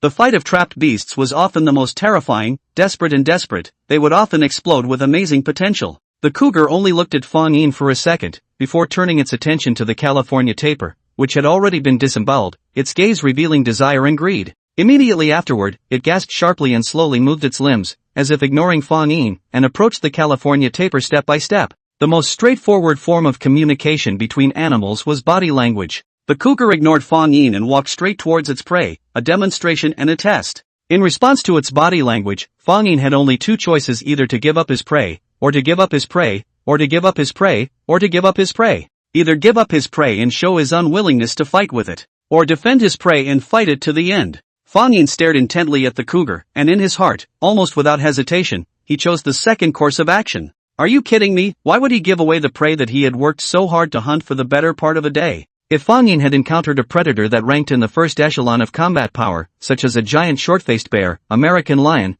bladed tiger, alien bladed tiger, titan bird, then he would have chosen to avoid the front line for the time being, but not before. But the cougar and the beasts of the Ice Age, at best, only second-rate predators. Even if it was an adult cougar, Fang Yin wanted to clean up it enough. Fang Yin did not even fight words. Tiger eyes containing anger, low whistle, immediately toward the cougar pounced. Although the cougar appeared to only have eyes for its prey, in reality, its attention never left Fang Yin. Even though Fang Yin was only a half-size tiger, the puma didn't dare to take it lightly. At the same time when Fang Yin pounced, the cougar also suddenly turned around to face Fang Yin, showed its fangs and growled, blew up its fur, and arched its back to get ready for battle. Although the cougar was a bit weak due to the long period of starvation, it was after all already an adult, with a wealth of combat experience and killing skills. Its combat power was by no means weak. Although Fang Yin's size was slightly smaller than the cougar's, his muscles and bones were far stronger than the cougar's. Fang Yin's fighting style was exceptionally raw. With the advantage of strength and physique, Fang Yin's fighting style was exceptionally fierce, with a pair of tiger palms dancing in the wind, and even became the main attacker for a while, beating the cougar. And the cougar was fighting and retreating, always on the defense. However, the eyes of the cougar did not have any fear and retreat, but instead looked very calm, and saw moves to maneuver with Fang Yin, very agile. When it came to agility, the robust cougar was definitely not inferior to a leopard, and was one of the top felines. Both the cougar and the tiger were far inferior to it in this regard. However, the attribute of agility in the beasts of war can only play a supporting effect. The real key factor in determining the outcome of the battle is still the strength and size. Therefore, the cougar also knew how to utilize its strengths and avoid its weaknesses, adopting a strategy of defense as offense, trying to avoid tangling with Fang Yin in a close combat. Trying to drain my stamina? After Fang Yin's several all-out lunges fell short, he also quickly reacted to the fact that he couldn't be so brutal anymore. Just now when hunting the California tapir, his physical strength had already been depleted a lot, and if he was further exhausted by the cougar, he would probably be the first to lose due to physical exhaustion. Fang Yin immediately changed his tactics, stopping his steps and adjusting while catching his breath, no longer launching an onslaught of attacks.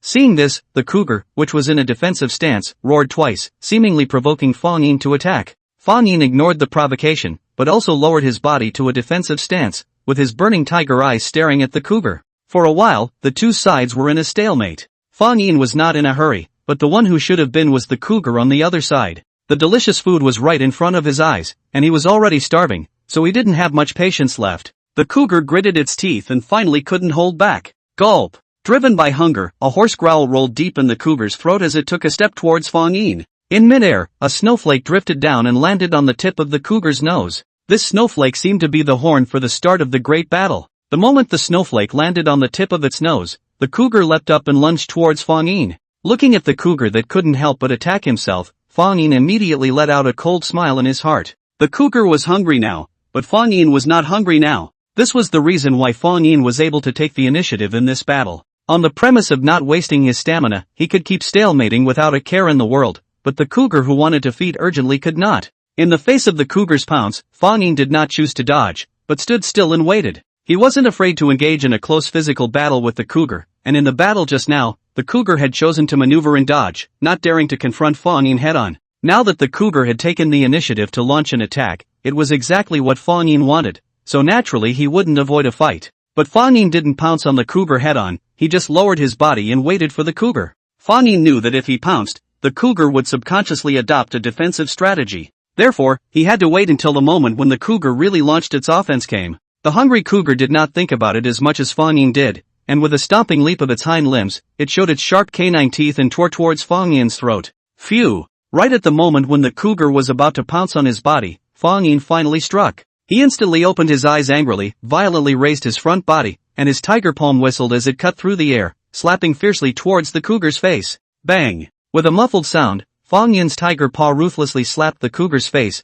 directly knocking its body to the ground. Meow! The cougar let out a miserable cry as its body fell hard to the ground. How could Fang Yin let go of this great opportunity, pouncing on it in a smooth manner, riding on the cougar's body at the same time? A pair of tiger palms on it was a meal of iron sand palms, left and right open bow, firepower, speed as fast as lightning. The cougar's eyes were red, and its ferocity erupted at this point, rolling and entangling with Fang Yin on the ground as hard as it could, dodging his palm strikes while waiting for an opportunity to tear into his body. What could be seen was that the two sides were fighting in very different ways. Fang Yin had been drumming his forelimb muscles, attacking the cougar through successive palm strikes. The puma, on the other hand, was constantly prancing and jumping, attacking Fang Yin through the tearing of its canines. This is where the difference between a tiger and a lion lies. The extraordinarily thick muscles of the forelimbs give the tiger a terrifying palm strike power, and in the physical combat of the tiger's palm strike is often a more effective and violent means of attack than the saber teeth. The saber teeth of the tiger are in fact quite fragile,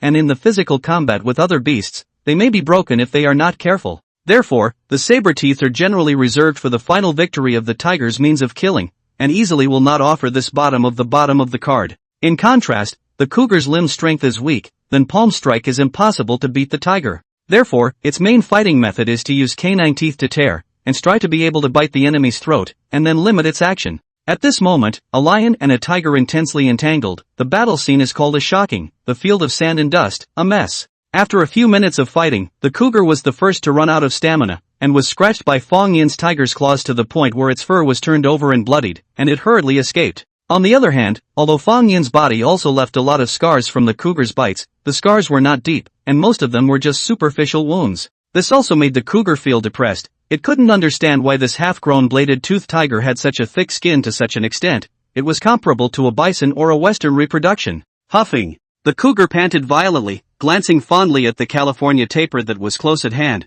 then turned around and ran. It didn't have much stamina left, so if it continued to entangle itself here, I'm afraid it wouldn't even be able to save its life. You want to run? No way. Fang Yin didn't hesitate to chase after it, and once again pounced towards the cougar in a furious manner. Seeing that Fang Yin didn't seem to intend to let himself go just like that, the cougar was furious and fearful, twisting its head over and biting towards Fang Yin's throat. Fang Yin didn't dodge, letting the hysterical cougar frantically tear at the back of his neck. The next second, he found an opportunity and bit down hard on the cougar's spine. Fang Yin's pair of long and sharp saber teeth instantly broke through the flesh of the cougar's waist, and then pierced deeply into its waist like a devastating blow. The upper and lower jaws were then paired with the biting force, and the slender spine of the cougar was instantly snapped. The pupils of the cougar's eyes suddenly dilated, tilting its head back and letting out a miserable hissing roar. One strike to kill. After waiting for so long, Fang Yin finally seized the opportunity to stab the cougar's waist with his saber teeth. Wolves had the saying copper head, iron bones, tofu waist, and leopards also had the saying copper head, iron tail, hemp pole waist. The cougar and the leopard were highly similar in appearance, and their weaknesses were also in the waist, with a slender and fragile spine. The cougar, which had been biting the back of Fang Yin's neck, immediately let go of his mouth in agony when his waist was struck. In the end, the cougar collapsed to the ground, its abdominal cavity heaving violently, and it didn't even have the strength to stand up. Only then did Fang Yin let go of the cougar, and then walked to the side to sit down, panting like a cow, breathing heavily, a pair of tiger eyes gleaming like a torch, causing some people not to dare to look at it. Until the end of life, the cougar began to regret their greed and stupidity. If he had chosen to be a bit more aggressive and waited for Fang Yin to finish feeding before coming out, then he would have been able to rely on the remaining tapir meat to give himself back a wave of blood. Unfortunately, the cougar had underestimated Fang Yin too much, which led to his own death in the tiger's mouth. I don't know how long it took before the cougar's wailing finally ended with a whimper, completely cutting off its breath. Ding! The host has hunted and killed a cougar, gene points plus 30. Hearing the system beep in his mind, he then looked at the scaly cougar corpse in front of him. Fang Yin's complexion still looked calm and ancient. Ever since he was reborn and reincarnated as a bladed tiger, Fang Yin's original human consciousness had also been more or less affected. What pity and softness of heart had long since been eroded to nothing. The law of the jungle, the law of the jungle and the law of the jungle, was the unchanging rule of the Ice Age. Speaking of which, this was the first time Fang Yin had ever confronted another predator head-on, and the feeling of fist-to-flesh, life-and-death struggle was very exciting and thrilling. He didn't go to greet the cougar's corpse right away either, but instead, he healed himself first. Although the injuries weren't serious, those wounds that saw blood still had to be treated in time, or else they would easily become infected. Having exchanged 5 gene points for healing points, Fang Yin immediately treated the injuries on his body. Bared. Soon, within his body, the cool qi current that the healing points exerted their effects appeared. Under the nourishment of the cool qi flow, Fang Yin's body, which was originally tense due to his injuries, was completely relaxed. After a short while, the bleeding wound stopped bleeding. Fang Yin also felt that his body was lighter, and his spirit and strength had recovered quite a bit. It's almost time to go back. After simply treating the wound, Fang Yin looked at the sky. Unknowingly, the sun had already set. However, the bodies of both the California tapir and the cougar were not small, so he could not bring them back at once. This is an extraordinary time. We can't waste food like before. After Fang Yin thought about it, he planned to bury the cougar's corpse on the spot for now, and wait for the next time to come back to bring it back to the lair. The snow pit that Fang Yin dug this time was not as elaborate compared to the one Fang Yin had used for hunting before, and he was mainly able to stuff the cougar's body into it. 10 minutes later, he had dug a good snow pit, dragged the cougar's body into it, and then covered it with thick snow, and found a small stone to place on top of it, marking it well. Ice and snow could not only mask the odor of blood and flesh, but also serve as a natural freezer. In this way, the cougar's corpse would not decay so quickly. After doing all this, Fang Yin picked up the remaining body of the California tapir and rushed back to the lair at a fast pace. On his way back to the lair, Fang Yin did not forget to check his attribute panel. Host, Fang Yin. Race, Deadly Blade Tiger, male. Age, 9 months. Strength, 50, plus. Agility, 42, plus. Physique, 47, plus. Gene points, 325. Fused genes, flat-headed reproduced. Enhanced parts, skin strength and hardness, LV1. The gene points have finally reached 300. It's not easy. After all this time, together with the 55 points of merit value obtained from hunting the California tapir and cougar today, it had successfully allowed Fang Yin's gene point reserves to break through 300. The small goal had finally been reached. Fang Yin's gaze gleamed. He had been expecting this day for a long time. However, Fang Yin was not in a hurry, but returned to the cave first. Only a kilometer away from the cave, tiger parents as well as Sledgehammer Little Orange were attracted by the bloody smell of the California tapir's corpse. At first, the tiger parents were on high alert, thinking that another intruder had broken into the territory. Unexpectedly, what came into their eyes was the scene of their eldest son returning home with a full load. Seeing the fat California tapir, both the tiger parents and Sledgehammer Orange looked straight at the sight. Aho! Fang Yin roared towards the tiger parents and put the California tapir in his mouth in front of them. Seeing this, the tiger parents who hadn't eaten for a few days let out a roar of surprise, and immediately lowered their heads and tore up the California tapir's flesh and blood, devouring it like a wolf. As if starving and losing weight, Sledgehammer and Little Orange also cheered. Such a large California tapir was enough for their family to eat for several days. Gulp! While eating, the tiger parents even let out an intimate roar at Fang Yin as if they were thanking him. He didn't know if it was because he had been together for a long time, but Fang Yin felt more and more that tiger parent and tiger mom and dad had humanized themselves, and many human emotions were expressed in a very evocative manner. Soon, nightfall gradually descended. In this world without lights, the darkness was really dim, and one could not see one's fingers. The tiger parents who had eaten and drank their fill, as well as Sledgehammer Little Orange, had all fallen asleep. Fang Yin, on the other hand, stayed in a corner of the cave, and at this time, his attention was completely focused on the glittering system panel that was projected in front of him. Whether or not to spend gene points *300 to exchange for the clouded leopard gene? The system's beep sounded along with Fang Yin's actions. Yes. Ding. The clouded leopard gene has been successfully exchanged. Is it to be fused immediately? Yes. Fang Yin did not hesitate, and at the same time, he was mentally prepared. Ding! Gene fusion now begins. Soon, that familiar sizzling sensation reappeared in Fang Yin's body and concentrated on his tailbone and tailbone muscle area. The bones began to proliferate and the muscles lengthened dramatically, and in a short period of time, Fang Yin's tail underwent a skyrocketing change. Well, roar! This share of high-temperature searing pain, despite having tried it before, still caused him to hiss in pain. However, after waiting for some time to adapt, Fang Yin was then able to endure the pain and prevent himself from making too much noise. It was only after a long time that Fang Yin, who was trembling all over, gradually calmed down. It was over. Although he felt unusually tired, Fang Yin, who remained mentally exhilarated, still couldn't wait to light up his tail to see what was going on.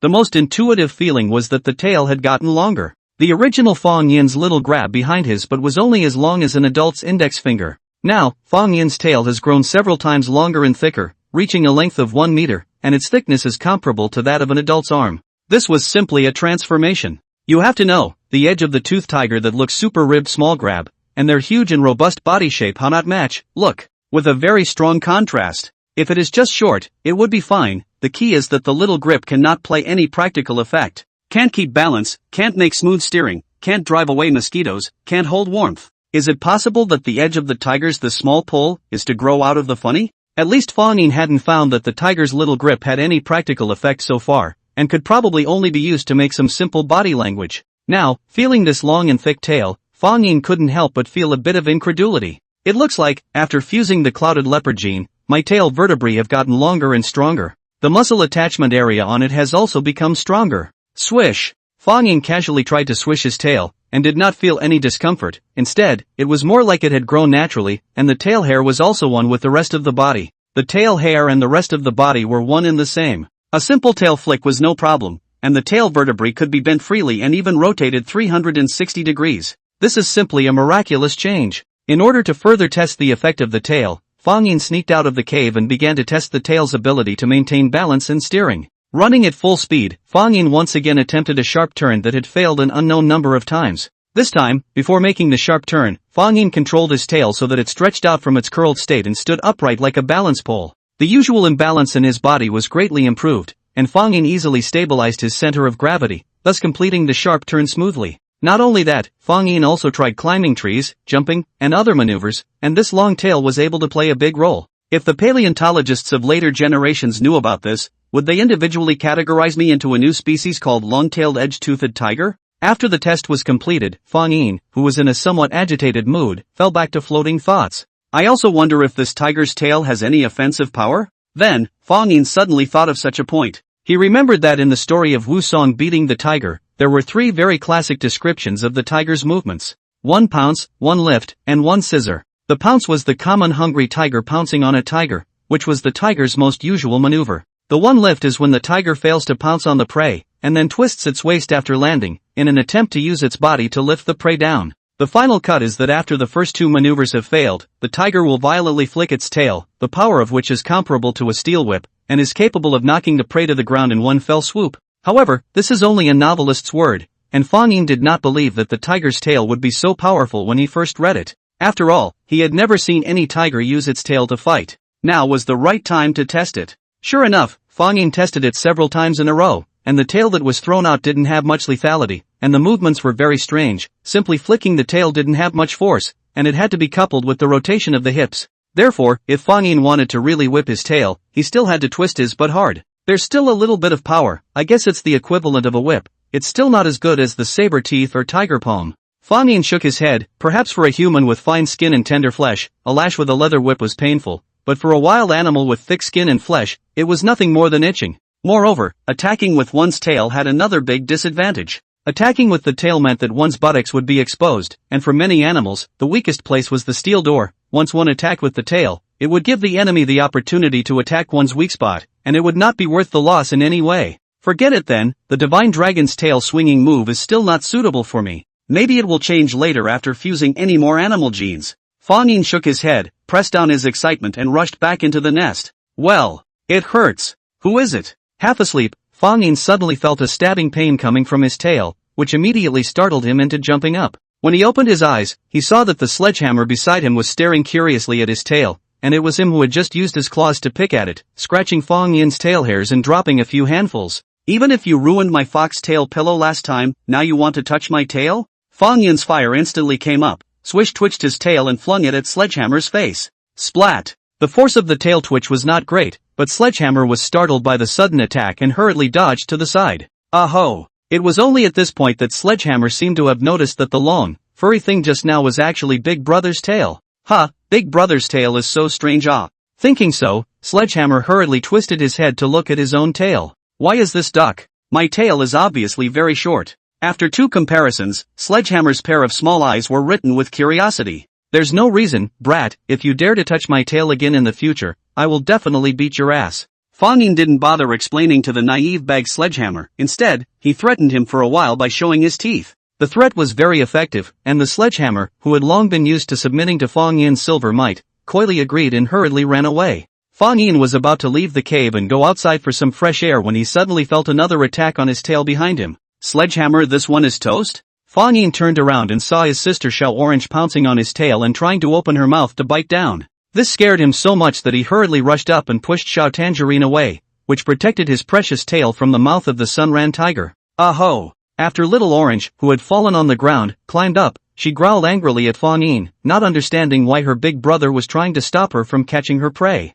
Ha! So that wasn't a snake? Suddenly, Orange noticed that the strange snake seemed to be hanging behind her big brother, and when she took a closer look, it turned out to be her big brother's tail. Roar! Fang Yin also roared viciously towards Xiao Tangerine, letting out the same harsh words as Sledgehammer. Big brother is so annoying, just know to be mean to others. Xiao Tangerine then walked away with a lack of interest. Recently she has been in hunting training, but she did not have the heart to pay attention to why Big Brother's tail suddenly became so long. MD, too terrible, why are there always unruly people who want to harm my tail? After driving away Little Orange, Fang Yin no longer dared to put his tail naturally draped behind him. He was afraid that when tiger parents saw it later, they would directly gnaw it off as breakfast. Fortunately, Fang Yin's worry was superfluous. The tiger parents who had to worry about food all day long didn't care about the change in Fang Yin's tail, and only expressed surprise when they saw it for the first time, and then put it behind them. The body of the California tapir was quickly eaten by Fang Yin's family, and then Fang Yin brought back the body of the cougar. In comparison, the cougar didn't have much meat, and it was settled by Fang Yin's family in one meal.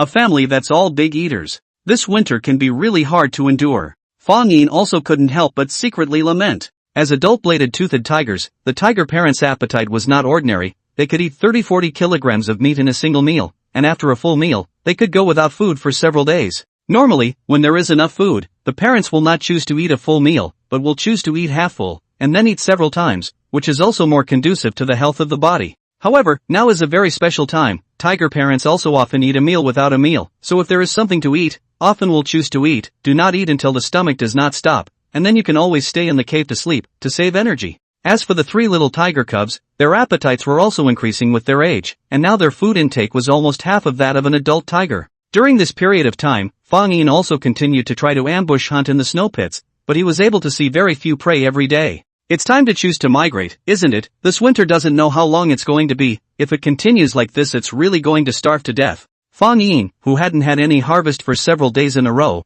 also deeply felt the cruelty of nature. This was something he had not felt in his previous life as a human. It was obviously not the first time that the tiger parents had encountered this situation, and the hungry ones knew that they would have to start choosing. Either they continue to hold on to this hard-won territory, struggling to find prey that can fulfill their bellies, or they could follow the herbivores and migrate south to fight for new territories, and then come back after the long, brutal winter. Early this morning, the north wind was bitterly cold, silver-gray clouds rushed and galloped in the sky, cold currents rolled in, and a heavy snowstorm was brewing in the sky. Roar! Roar! However, the tiger parents woke up early, woke up the three tiger cubs, and led them straight out of the cave. In the end, the tiger parents decided to leave this territory for the time being, because winter was still very long, and they didn't know how much longer their family would be able to stay in this territory. In fact, not only the tiger parents, but also many predators in the Rocky Mountains have been unable to sit still. On weekdays, most of the predators in these different territories know how to follow the rules, and will not easily invade other people's territories, so the overall peace and quiet. However, in this extraordinary period, as the prey in the territory is getting less and less, these predators have to cross the minefield and fight for their own survival. As the cold wind blows across the grassy prairie of North America, the magnificent figure of a cougar appears on a rocky plateau. It stood indifferently on its own on top of the heavy rocks where the wind was howling, its majestic fur fluttering at will. Insolent and lonely. An icy aura of a wasteland hunter invisibly emanated from the body of this giant beast. Roar dash. This cougar mimic was looking into the distance, through the vast white fog, through the vast grassland. The distance was a scene of lush greenery, and numerous types of herbivores could be seen moving about in it. Food. The cougar suddenly turned around and left the rocky plateau, and deep in the bottom of its eyes, a hint of ferocity and greed flashed up. Behind this cougar, the evening clouds turned a deep green color, and the rolling mountain peaks outlined angular edges in the distant light-colored sky. A week after leaving the lair, Fang Yin's family had already left the Rocky Mountains, which had changed into a vast snowy ridge, and continued toward the Mississippi Plains in the southeast. The scene of the original continuous peaks of snowy mountains gradually disappeared, and a large area of canyon rock walls and wind-eroded depressions gradually appeared. Both sides of the canyon is dotted with red rock faults. Nature with its ingenious creativity will be a mountain wall engraved jagged, layers and layers, which sandwiched between a deep bottomless valley, as if soundly lying dragon, more outstanding show incomparable pale strong magnificent. Seeing such a magnificent and majestic scene at first glance, Fang Yin could not help but marvel at it in his heart. Good familiar scenery. How do I remember in which geography magazine I seem to have seen here? Oh, this is not the Grand Canyon of Colorado, right? Fang Yin suddenly had a flash of inspiration and thought of this. The Grand Canyon of Colorado, a famous national park within the bald eagle country, was also one of the Grand Canyons of the world. The unique scenery in it was rare in the world, and in his previous life, Fang Yin had always wanted to come on a personal tour to visit it. Unexpectedly, in this life, he had been reincarnated as a tiger, and had inadvertently come to the Colorado Grand Canyon more than 10,000 years ago. After marveling, Fang Yin was more concerned about the situation of the prey here. The problem of food and clothing had not been solved, so he did not have the heart to think about poems in faraway places. For a week, Fang Yin's family had been on the road, looking for prey while traveling, ready to hunt at any time. This kind of life was undoubtedly very hard. Sledgehammer and Little Orange obviously did not get a good rest. The whole tiger looked muddled and listless, more than a circle of body weight loss. The tiger's parents were not in a good condition either. For some time they only caught some small and medium-sized prey, which could barely fill their stomachs. The long-distance migration had also greatly depleted their physical strength, which made the tiger parents feel a bit weak in both hunting and resisting other predators. Fang Yin was well aware of his family's situation, but there was nothing he could do at this time but to do his best. As before, when they arrived at a new place, the tiger parents began to search around for traces of prey, sniffing the various odors that wafted through the air. This time, they were lucky. A large herd of forked-horned antelope was passing through here not long ago, and the smell was still strong in the air. Roar! Obviously not wanting to miss this rare opportunity, the tiger parents roared at the 3 tiger cubs and immediately accelerated their pace, chasing towards the direction where the herd of forked-horned antelope had left. Continuing deeper into the canyon, the scenery ahead soon opened up, and a vast dune field appeared within Fang Yin's field of vision. The grass was withered and decayed. There were only low camel's hair quinoa, pokeweed, pig's hair grass, and other desert quinoa and grass plants, but they were also covered by thick snow. However, the target that Fang Yin's family was looking for on this trip happened to be foraging here. This was a medium-sized group of forked-horned antelope, with an estimated number of 400 to 500. Right now, this group of antelopes was rummaging around for plants underneath the snow. In this harsh winter, both carnivores and herbivores are having a very hard time. The antelopes kept digging the thick snow with their front hooves, and often had to search for a long time before they were able to find some grass roots and plants. While searching anxiously for food, the antelopes are also on the lookout for any movement in the area. The vision of the antelope is very developed, even objects thousands of meters away can be seen clearly,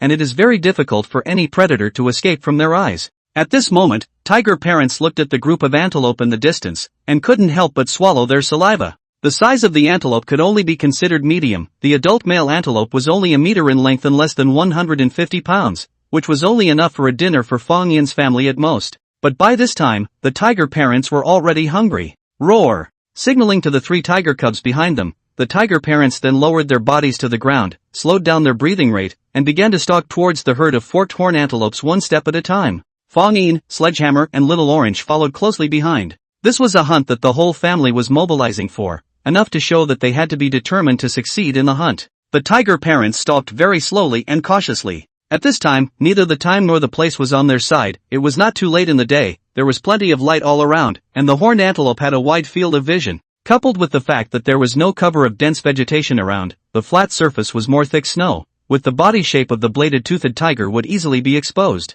Even though their bellies were hungry, the tiger parents also showed full patience. Once the front sentry antelope seemed to have discovered something, they immediately prostrated themselves on the ground, like a statue to maintain a motionless posture until the other party contacted the vigilance. In this way, more than an hour passed. The winter days were extraordinarily short, and the sky was gradually darkening. The tiger parents, who had been hibernating for a long time, also knew that the time to strike had almost come. The target they chose was a few juvenile forked-horned antelope not far away. Forked-horned antelope mate and give birth to their young during the alternating seasons of spring and summer, and the cubs that are born in a few days are able to follow the large troop to run long distances. And now, after half a year's time has passed, these juvenile forked-horned antelope are already 40 to 50 pounds in weight. Although it was not a big meal, it was still a problem for Fang Yin's family. Fang Yin had also picked a juvenile antelope as his prey. Anyway, the prey wasn't big, so a multi-pronged approach with multiple legs would have a higher chance of success. While lurking, Fang Yin estimated in his mind the distance between himself and his target, as well as the direction in which the target might flee after being frightened.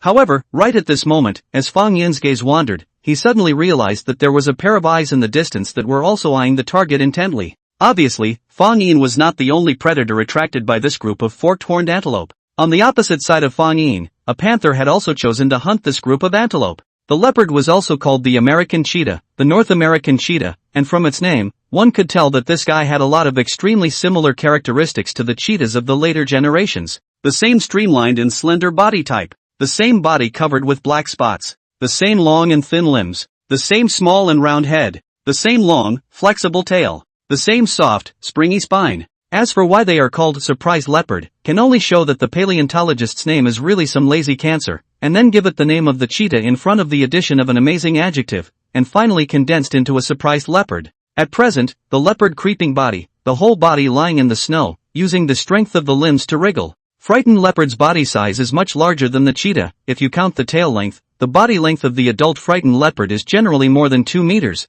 The largest has nearly 3 meters of individuals. At the same time, they are also very light in weight, ranging from 60 to 70 kilograms. Compared to the huge size of the saber-toothed tiger, the leopard's hiding ability was obviously much stronger. For example, the leopard in front of Fang Yin's eyes, just one step deeper into the distance of 20 to 30 meters from the herd of forked-horned antelopes, and it had not been detected by the other party either. This is an expert awe. Fang Yin could not help but secretly marvel at this scene. However, just as Fang Yin was marveling at the stunning leopard's superior lurking ability, the other party seemed to be unable to hold back and took the lead in charging. Fang Yin didn't even see the movements of the surprising leopard, he only saw its originally taut and bowed body suddenly stretch out, and then it swept out like a yellow lightning bolt. Whoosh! The speed of the panic panther was so fast that it was difficult to capture with the naked eye, and it hardly needed any acceleration process. Once it appeared, it was at full speed. The sudden appearance of the frightened leopard instantly caused the forked-horned antelope herd in front of them to explode. Huffing,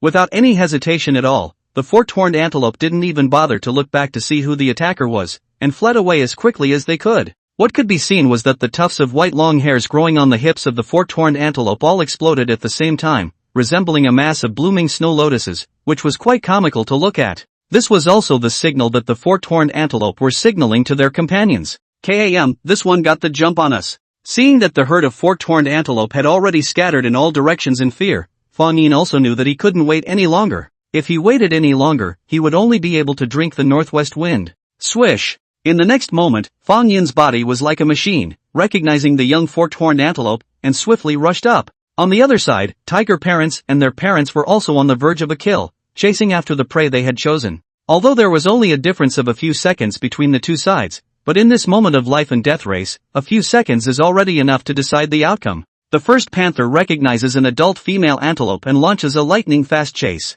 What can be seen is that, in the process of high-speed running, the panther's spine will be contracted with its limbs together and sharply curved, and then violently stretched, as if constantly compressed to release the spring. This unique physiological structure gives them a horrible explosive force and speed. Looking at the large American continent, are said to be the first. At the same time, therein the cheetah is unable to retract the thick blunt claws in each landing, will also tightly grip the ground, for the body to provide a strong point of gravity. With a distance of more than 20 meters, the frightened leopard crossed it in almost an instant. Calculating according to this speed, it was feared that the frightened leopard's outburst speed had reached more than 100 kilometers per hour, which was only slightly inferior to the cheetah. However, the opponent chosen by the panic leopard this time was not a simple character. The forked-horned antelope was the second fastest land creature on planet Blue in the latter days, except for the cheetah. The highest running speed of the antelope could reach more than 88 kilometers per hour. Just by virtue of this amazing speed, it was enough to make most of the predators on the North American continent to be unable to catch up with them, and could only eat dust behind their asses.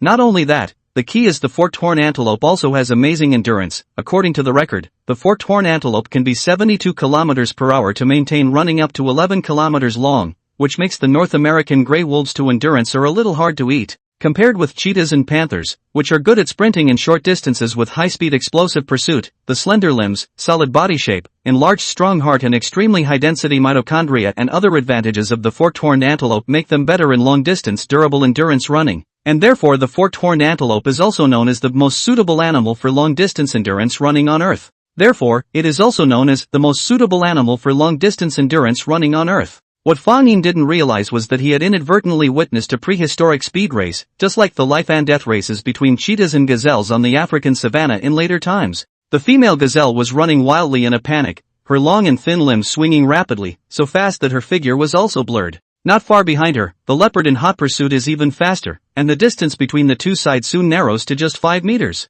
Seeing that she was about to be caught up, the female antelope in front of her made a sharp change of direction. However, the panther, with its long tail, is not the kind of tiger that can easily be caught in a turn. In the face of this situation, the panicked panther just raised its long tail high, tilted its body more than 45 degrees from the ground, and completed the turn in a matter of moments. This posture, this movement, all of them could be described as pure perfection, perfect to the extreme. In the next second, the panther was already on the female antelope's buttocks, and his athletic body pounced out, his forelegs pressed down heavily on her back. Boom! The panther's strength was not great, but it was more than enough to pounce on a medium-sized prey like the forked-horned antelope. The moment the female forked-horned antelope fell to the ground, it meant that it had failed in this life-and-death race. The panther's movements were skillful, and after pouncing on the female, it immediately opened its bloody mouth and bit down on her throat. By pressing the female's throat with its sharp canines, the panther is able to kill her slowly by suffocating her with its long-lasting pressure. The leopard's ability to run at high speeds, and its claws and teeth do not have the power to kill its prey by slashing the arteries in the neck. The female antelope's vitality is also very strong, enough to hold out for 7 or 8 minutes, before finally closed her eyes unwillingly, and then died. Finally hunting success. Surprised leopard to determine the mouth of the prey has gassed dead, only as like a relief to release the mouth. Like the cheetah, the panther is not known for its endurance, and just after this extreme speed chase hunting, its physical strength has also been consumed for the most part. Fortunately, its efforts were not in vain. Such an adult forked-horned antelope was enough for it to have a full meal, and it didn't need to worry about the lack of food for the next few days. Thinking of this, the panther was in a happy mood, dragging the female antelope with him and wanted to leave, looking for a safe place to feast. However, the panther was about to leave when it suddenly realized that there were 5 more green-faced and fanged bladed-toothed tigers in front of it. Those pairs of torch-like tiger eyes stared unblinkingly at the prey it had just captured, and there was no concealment of greed in their gazes. From within their eyes, one meaning was clearly expressed: robbery. Hand over the prey. Frightened leopard, won't your conscience hurt? The time was traced back to a few minutes ago. Because the panther had grabbed the lead and disturbed the herd of forked-horn antelope first, Fang Yin and tiger parents had to give up on continuing to sneak around and attack immediately. Fang Yin charged aggressively across the field, chasing the juvenile forked-horned antelope with all his strength. However, he didn't know until he experienced it for himself that the young forked-horned antelope. However, without experiencing it himself, he didn't know that the young antelope was also incredibly fast, following closely behind its mother's buttocks, and actually didn't lag behind at all. As Fang Yin chased after her, he helplessly realized that he was getting farther and farther away from his target, and the young forked-horned antelope gradually disappeared from his field of vision, wiggling its little white and joyful buttocks. Fang Yin, impotent rage. JPG. This was also something that could not be helped. The stout and stocky edge-toothed tiger was not a speedy hunter in the first place, and its maximum running speed was only 5860 km/h, which was not even close to the forked-horned antelope. If the ambush was successful, the success rate of hunting the forked-horned antelope would have been a little higher. However, with the panther stirring things up, it was impossible to capture the antelope in a chase. On the other hand, the tiger parents also have the same result, chasing with all their might for a while, but still can only watch the prey jumping and running away. The whole family mobilized. Results of the whole family failed to hunt. On the other hand, a surprised leopard caught an adult forked-horn antelope weighing at least 100 pounds. Comparing the two, Fang Yin was a little sweaty. Wait, a leopard's prey? Suddenly, Fang Yin's eyes lit up. The leopard's hunting skills are indeed very strong. But, where can it beat a bladed tiger with that small body? Wouldn't it be easier to snatch its prey? Although Fang Yin felt that he might not be a match for that adult startled leopard, the tiger's parents were here. Roar! Fang Yin was about to tell the tiger parents about his idea, but their actions had already proved that the idea coincided with Fang Yin's. Then, without saying a word, the tiger parents and tiger mom with their 3 tiger cubs were directly looking for the startled leopard. This is what led to the previous scene of the 5 social tigers robbing the poor single leopard.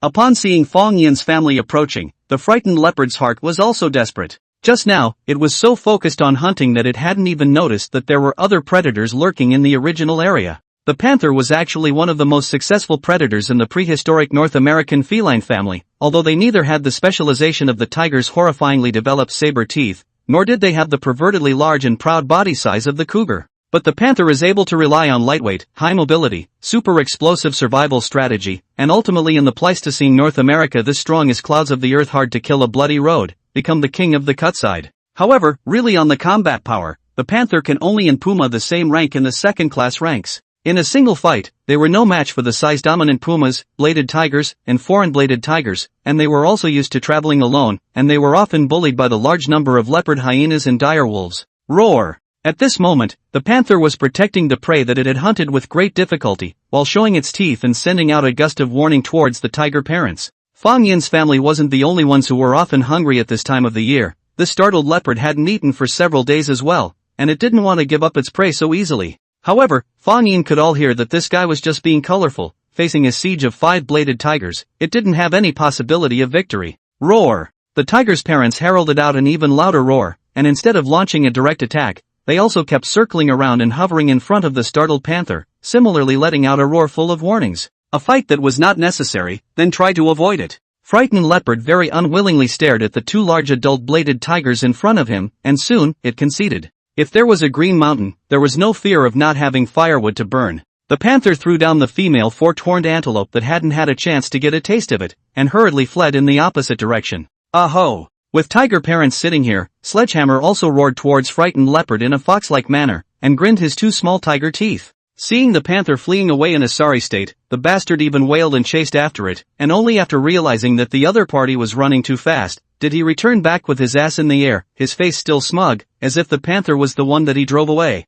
However, Fang Yin and the others were not in the mood to pay attention to this fool, but immediately divided the female antelope on the spot. Tiger parents took up the most nutritious internal organs and waist muscles in the body of the female 4-horned antelope, while Fang Yin and Xiao Tangerine unloaded its limbs, and the sledgehammer that finally flaunted and ran back tragically realized that he could only go to the back to gnaw on his ass. Well, this flavor, the needle does not poke. Feeling the feeling of his stomach gradually being filled, Fang Yin's original somewhat depressed mood was also swept away, and I don't know why, he always felt that this snatched food was extraordinarily delicious. Fang Yin's family all ate like a wolf. In less than 10 minutes, this female antelope was eaten cleanly, even the broken meat on the bone was not spared, with the barbs on the tongue licked a clean one after another. Only after they had eaten and drank their fill did Fang Yin's family leave in satisfaction, only leaving behind the broken bones on the ground. What Fang Yin didn't realize was that the panther hadn't gone far, but had quietly hidden itself. Only after it saw that those damnable bladed toothed tigers had finally left, did it quickly rush to the side of their leftover 4-horned antelope, ready to pick up some leftovers to eat.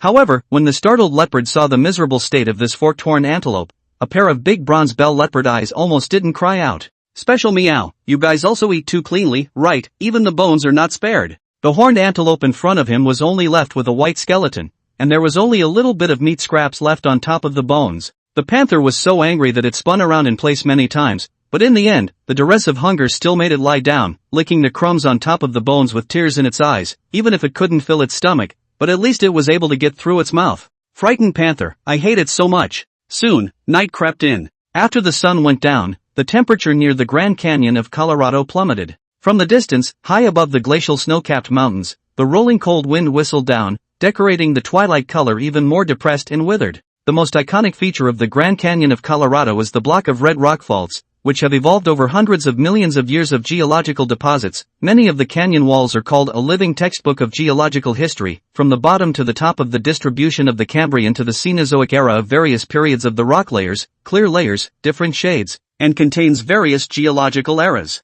The rock formations are clearly layered with different colors and contain fossils of organisms that are representative of each geological era. Not only that, but these red canyon walls often hide a deep limestone karst cave. These caves were gradually formed through fissure erosion by the action of surface water. Half of the cave entrance is hidden underground, allowing only one person to pass through at most. However, the inside of the caves is very spacious, and the higher the roof of the cave goes, the higher it gets. Looking in from the entrance of the cave, the end of the line of sight was dark, and it looked rather creepy as you couldn't see your fingers out of your hand. Whoa woo! What was even creepier was that there was also a burst of strange sounds coming from the cave from time to time, which didn't sound like the hissing of fierce beasts, but more like the hissing of apes and monkeys. I don't know since when, the wildlife in this area has completely disappeared, as if there is something terrible in the cave. In the cave, a golden coral snake awoke from hibernation. It felt the warmth of the ambient temperature, which made its original cold body gradually warm up. This was the signal of the end of winter, and the coral snake began to slowly move its body, drilling out of the hole in the ground where it was hiding.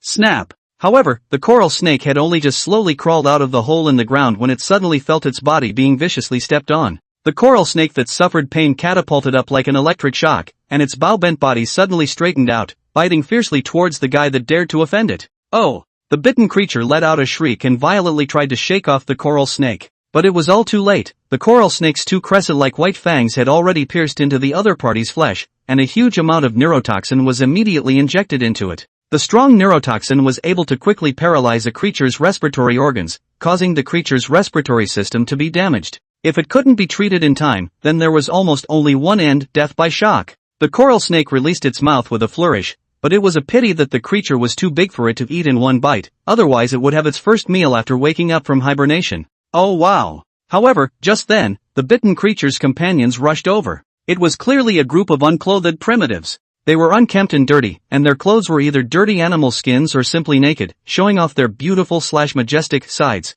The primitives were the first to recognize the culprit and let out angry cries. Before the coral snake could react, it was struck on the head by a rock they raised, and instantly fell to the ground in a state of weakness. Until its deathbed, the coral snake did not realize that winter had not actually ended, and that the wind was still howling coldly outside the cave. The only reason it felt the ambient temperature rise was because there was a flourishing bonfire not far away, illuminating the entire cave brightly. Crack crack. The campfire was still burning, and the primitives sitting around it gazed silently at the clan member who had been bitten by the coral snake. He was already hopeless. Coral snakes were extremely poisonous, especially the golden coral snake that possessed this red, yellow, and black color ring pattern. It was extremely poisonous. At the beginning, when he was bitten by it, the injured person wouldn't feel anything. It wasn't until a few hours later that the toxicity of the golden yellow coral snake would suddenly kick in, destroying the creature's respiratory system in a short period of time, and ultimately causing death by respiratory or heart failure. As time passed, the injured man had already developed asthma, and his entire body's muscles hesitated, his appearance terrifying.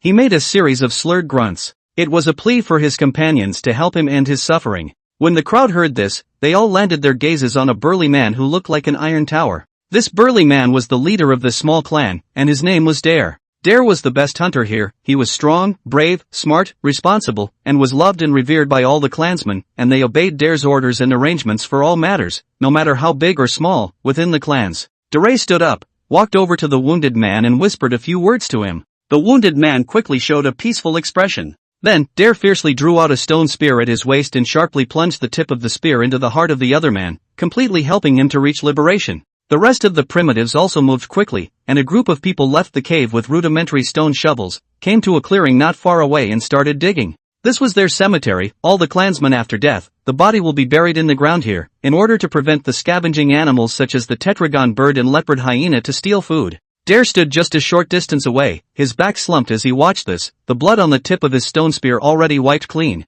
Death, it was a common enough thing for Dare. Hunting injuries, predator attacks, lingering illnesses, and pack fights. Death almost never left their heads, and no one knew if the next person to be chosen by the scythe of death would be themselves. However, this kind of coercion of death that follows them also inspired a strong desire to survive for all of them. The only way to better survive in this cruel world was to continuously grow their own strength and the strength of their community. This group of primitive people is precisely the Clovis people from Pleistocene North America. The Clovis people can be called the ancestors of the North American ancient Indians. As early as 10,000 years ago, because of the warming of the climate in North America, some of the glaciers receded, the Pacific coast exposed a land corridor across the two continents, which is the famous Bering Land Bridge. The Bering Land Bridge connected the east coast of Siberia to the west coast of Alaska, also providing an opportunity for biological communication between Asia and Europe and the Americas. It was during this period that the Clovis people traveled from the hinterlands of Northeast Asia, via the Bering Land Bridge, and eventually made their way to the North American continent.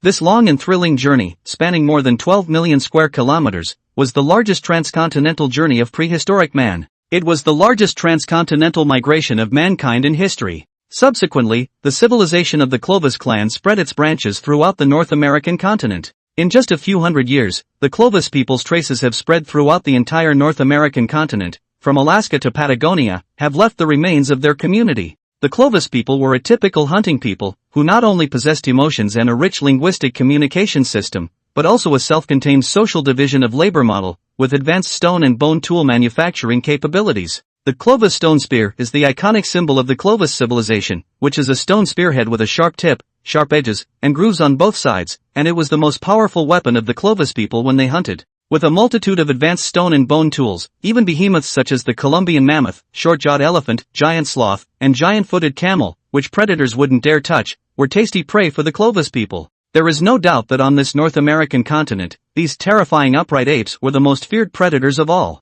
That evening, the Clovis people gathered around a bonfire, shouting and dancing as if they were having a celebration. And at the entrance to the cave lay a bloodied woodland muskox. This woodland muskox was not dead yet, because all of its limbs were injured, so it could only lie on its back on the ground, glaring at the group of dancing Clovis people with a pair of copper bell eyes. Only, the eyes of the woodland muskox were filled with fear and despair. These small things, which were obviously not even a fifth of its size, had become its lingering nightmare. Oh wah wah wah wah! At that moment, Dare let out an odd hiss, as if giving a command. A few young and strong men, who had already been prepared at the side, came forward and grabbed the head of the woodland muskox. Moo! The woodland muskox immediately cried out in terror. However, just in the next second, swish! Those few young and strong men held a stone knife sharpened from flint, and directly plunged the sharp tip of the knife into the neck of the woodland muskox. Wow! The stone knife slashed with force, and while a large amount of blood gushed out, the entire head of the woodland muskox was cut off with it. Its expression was still fixed in its deathly expression before it was born. After the head was cut off alive, the people of Clovis let out a cheer, and then began to share the carcass of the woodland muskox. Some people lifted up the head of the cow and greedily sucked on the crimson blood that flowed down from the gaping wound of the knife. Some people tore off the flesh and blood of the woodland muskox, then skewered it with tree branches and put it on the bonfire to roast it. There were even people who directly did not even pluck the hairs, and began to gnaw on the raw meat as if it were squash. Of course, the hunting dogs that played an important role in this hunting process were also rewarded with a large piece of fat and tender beef. These hunting dogs were all domesticated from gray wolves, robust, fierce but very loyal to people. It took a long time for the celebration to come to an end. It was almost dark. In the cave, the exhausted Clovis people began to spread animal skins or hay on the ground, make a bunk and just lie down. Rumble. There were also several burly young and strong men who worked together to push a large rock into the entrance of the cave, blocking it securely. As soon as the rock blocked the cave entrance, the cave was plunged into darkness and silence. In the canyon, monstrous birds were circling. Antelopes were running. In the air, a faint smell of blood filled the air. Further away, the sunset, which was like blood, finally faded. Above the plains of decaying grass, Fang Yin's family continued to migrate towards the southeast. A week had passed since the last time they snatched the food from the surprised panther. Now they had left the Colorado Grand Canyon, and had followed a herd of forked-horned antelope all the way to a raging river known as the Kingdom of the Crocodiles. This is a lower tributary of the Mississippi River. Because of its geographical location, it is still in such a cold winter months under the waves, the size of the spectacular. The name Crocodile Kingdom is because this is the habitat of a large group of Mississippi River crocodiles, a staggering number of crocodiles gathered together, just like a kingdom hidden under the river. The reputation of the Kingdom of Alligators has long been spread throughout the entire North American continent. However, every year in the winter there are still countless teams of herbivores come from far and wide, just to cross this dangerous river, to reach the other side of the river grass, warm and humid Mississippi plains. At the same time, at this time of the year, countless numbers of alligators gather in the path of these herbivores, voraciously enjoying the meal that has been brought to them. The river crocodile is also called the North American alligator, with an average length of up to meters and a weight of around 300 pounds. It is a large alligator species, extremely aggressive and dangerous. This day, that a forked-horn antelope community has also arrived here, the face of the steep river banks and a cascade of vast rivers. They could not help but stop in their tracks, pacing back and forth anxiously. Out of the natural vigilance of herbivores, the forked-horn antelope have already discovered that under the muddy river, lurking under the eyes of a tiger eyeing the dense river crocodile, they have already set up a dragnet, waiting for these prey to throw themselves into the net. Just when the antelope at the front stopped moving, there was a sudden commotion at the back of their herd. The antelopes at the front turned around and realized that several tusked tigers had rushed up from the back, pouncing on several of their companions in one fell swoop. Heh, finally caught you for me this time, little man. Fang Yin looked down at the forked-horned antelope that was gradually dying under his own saber teeth,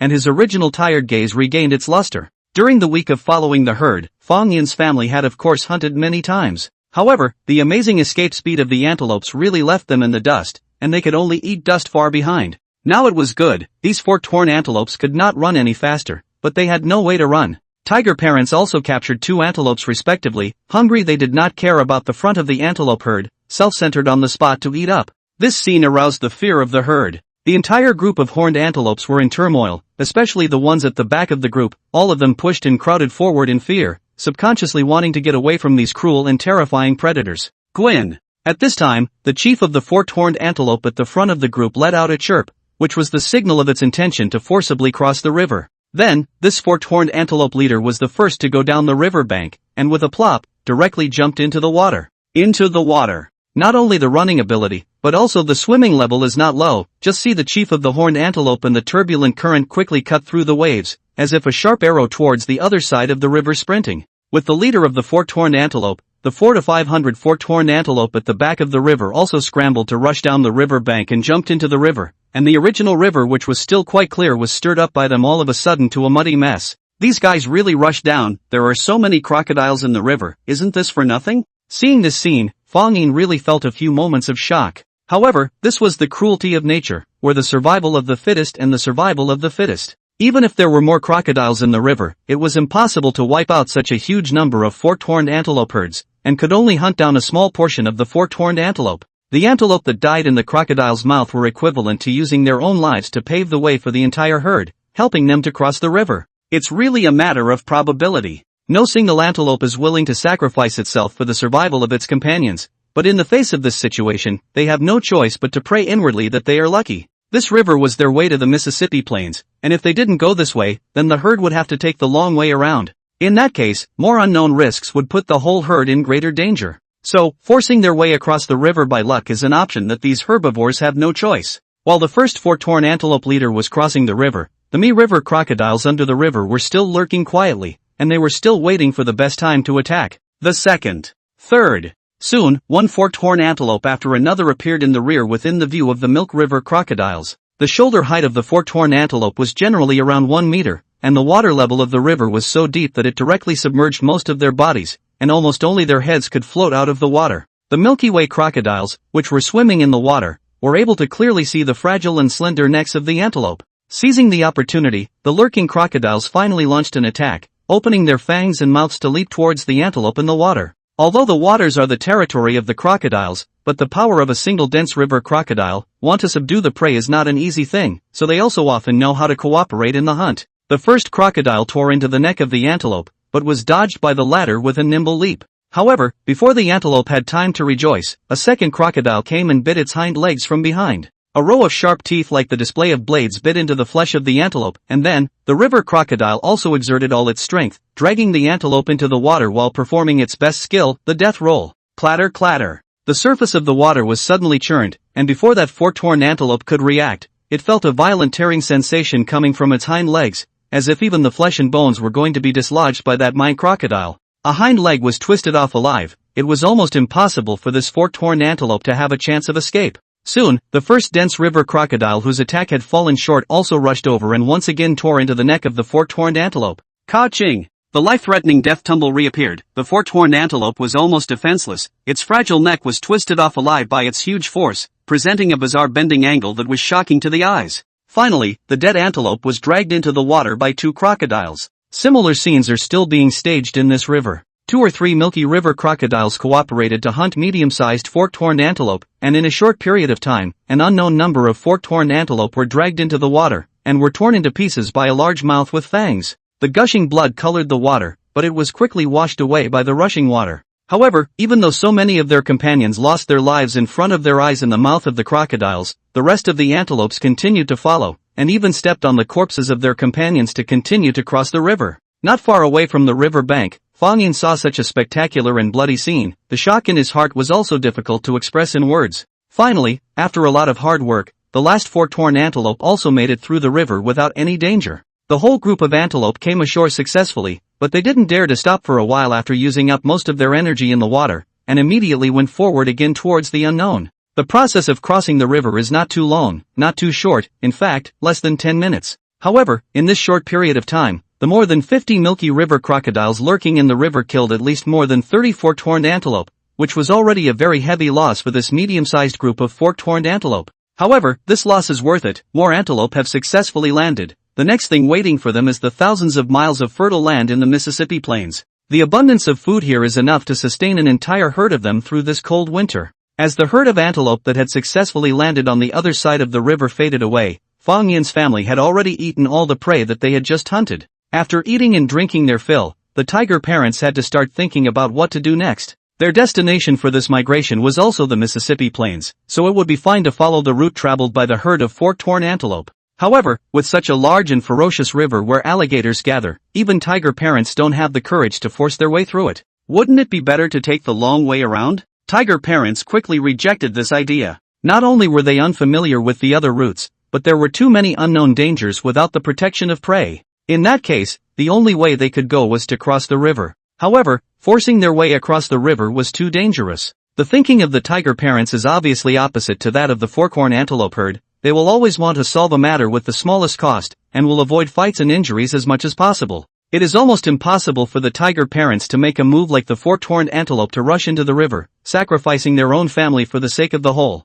They are not willing to take this risk, nor do they want their children to take this risk. For this reason, the tiger parents could only choose to waiting for a more suitable time to arrive. Fang Yin also knew that crossing the river was something that was inevitable. In this regard, to say that he wasn't scared would definitely be a lie. The scene of the antelope being torn apart by the river crocodiles was still fresh in his mind, and he didn't want to be like them. However, if they didn't cross the river from here, then they could only return home. Go back to the previous territory? Then again, they could only wait for death in the ice and snow. Time seemed extremely long in the boring wait, and Fang Yin couldn't remember how many days had passed until an earth-shaking hoof-treading clamor came from the distance, which caused him to jolt to attention. What was that? Rumble. The earth was trembling violently, the trees were vibrating and shaking, and as Fang Yin glanced over, he could see countless amounts of dust suddenly rising from the distant horizon, as if a terrifying sandstorm was sweeping in from afar. The dust flew up, covering Fang Yin's vision, and he could only feel a large group of creatures running wildly in this direction. The sound of iron hoofs trampling was full of terrifying penetrating power,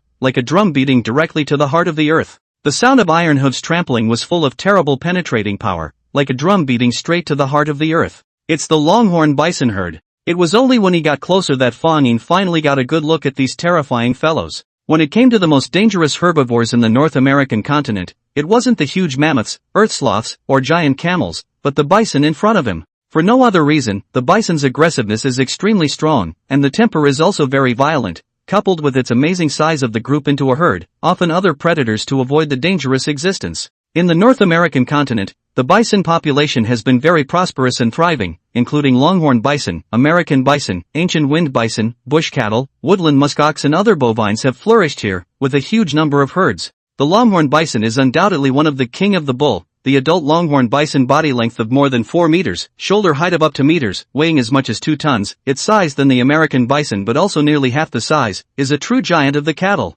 The most prominent feature of the longhorn bison is the exaggerated pair of huge horns on the top of the head, width of more than 2 meters. Its scale is far more than the later generations of the African buffalo to be much more powerful and domineering. It is like inserting 2 fatal scimitar on the head. At a glance, it is a master that is not to be messed with. The longhorned bison herd in front of him was immeasurable in number, a huge swathe of them spread over all of Fang Yin's field of vision and could not be seen to the end at a glance. Roar! When the tiger parents saw this situation, they hurriedly called out to the 3 little tiger cubs, and brought them to avoid it immediately. The longhorned bison herd's destination was precisely the big river in front of them. It looked like their purpose was the same as the previous forked-horn antelope herd. They all wanted to cross the big river and rush to the Mississippi plains on the opposite bank. Compared to the medium-sized forked-horn antelope, these large-sized longhorn bison don't have so much care, they just go straight up. They only paused for a while on the bank of the river, and then began to forcefully cross the river in a long column in a well-organized manner. At the same time, in the middle of the river, more milky river crocodiles also came, gazing coldly at the longhorn bison that flowed into the river one after another.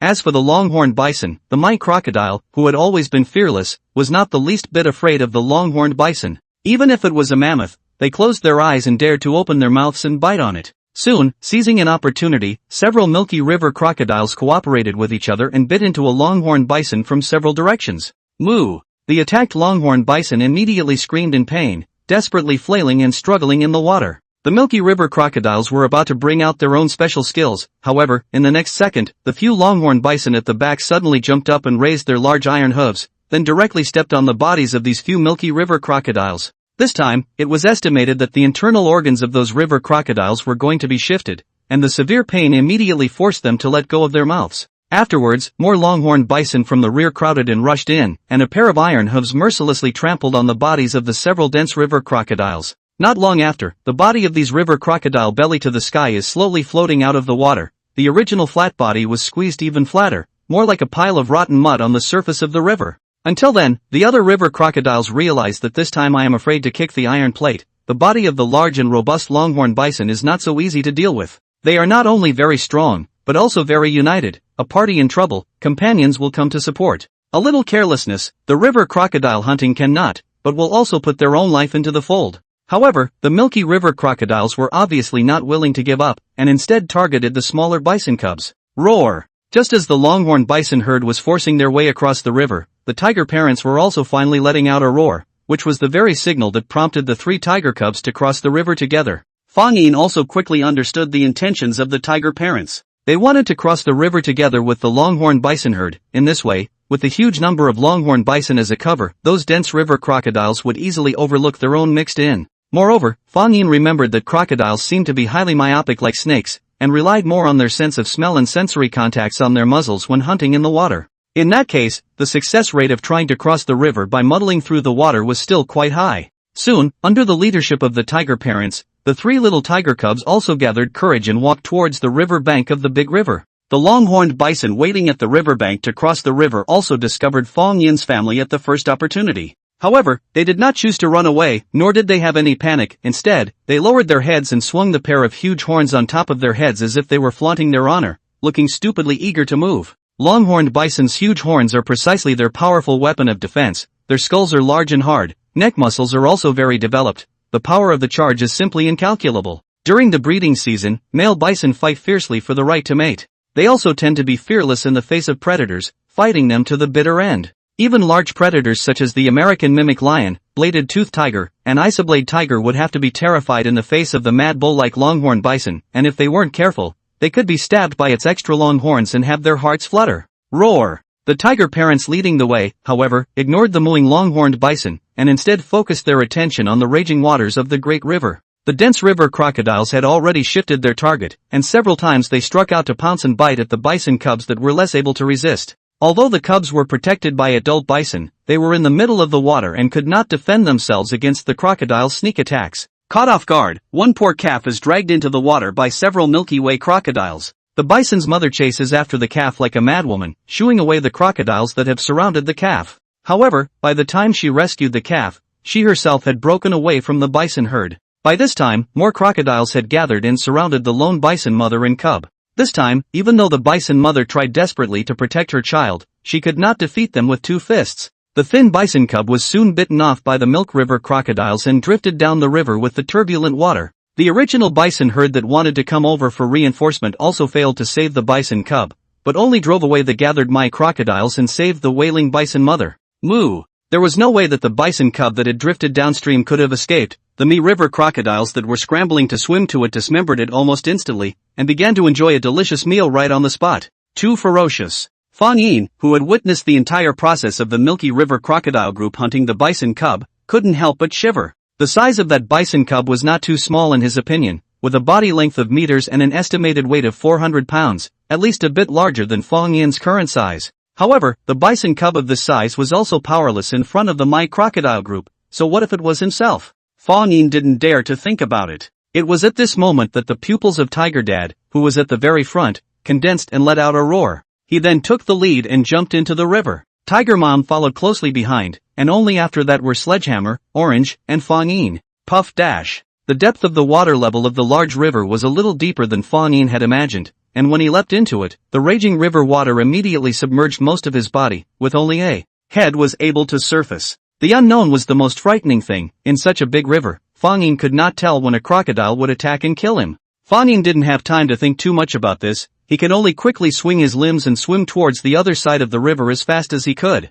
The longhorned bison herd on the side was also in the process of crossing the river, and seeing that this family of toothed tigers had no intention of attacking, they also left them alone for the time being. The scene in front of them was very chaotic, but this was actually the same as the principle of darkness under the lights. The more chaotic and dangerous the place, the safer it was. Soon, Fang Yin's family had crossed most of the way, and were only less than 50 meters away from the other side of the river. Wow! Suddenly, Fang Yin, who was at the end of the group, noticed that a Milky River crocodile lurking not far away suddenly moved, and approached quickly towards where Little Orange was. This was a male Milky River crocodile with a body length of more than 4 meters. There was no doubt that if Xiao Tangerine was bitten by it in the water, then it would definitely be 10 deaths without a chance of survival. Little Orange's experience in dealing with enemies was ultimately less, and did not even notice the approaching danger. Not good. Fang Yin let out a fierce roar, then increased his speed to sprint towards the front. Not long after, the river crocodile quietly approached Xiao Tangerine, and seeing that its prey was still oblivious, it violently opened its bloody mouth and was about to tear towards Xiao Tangerine's neck.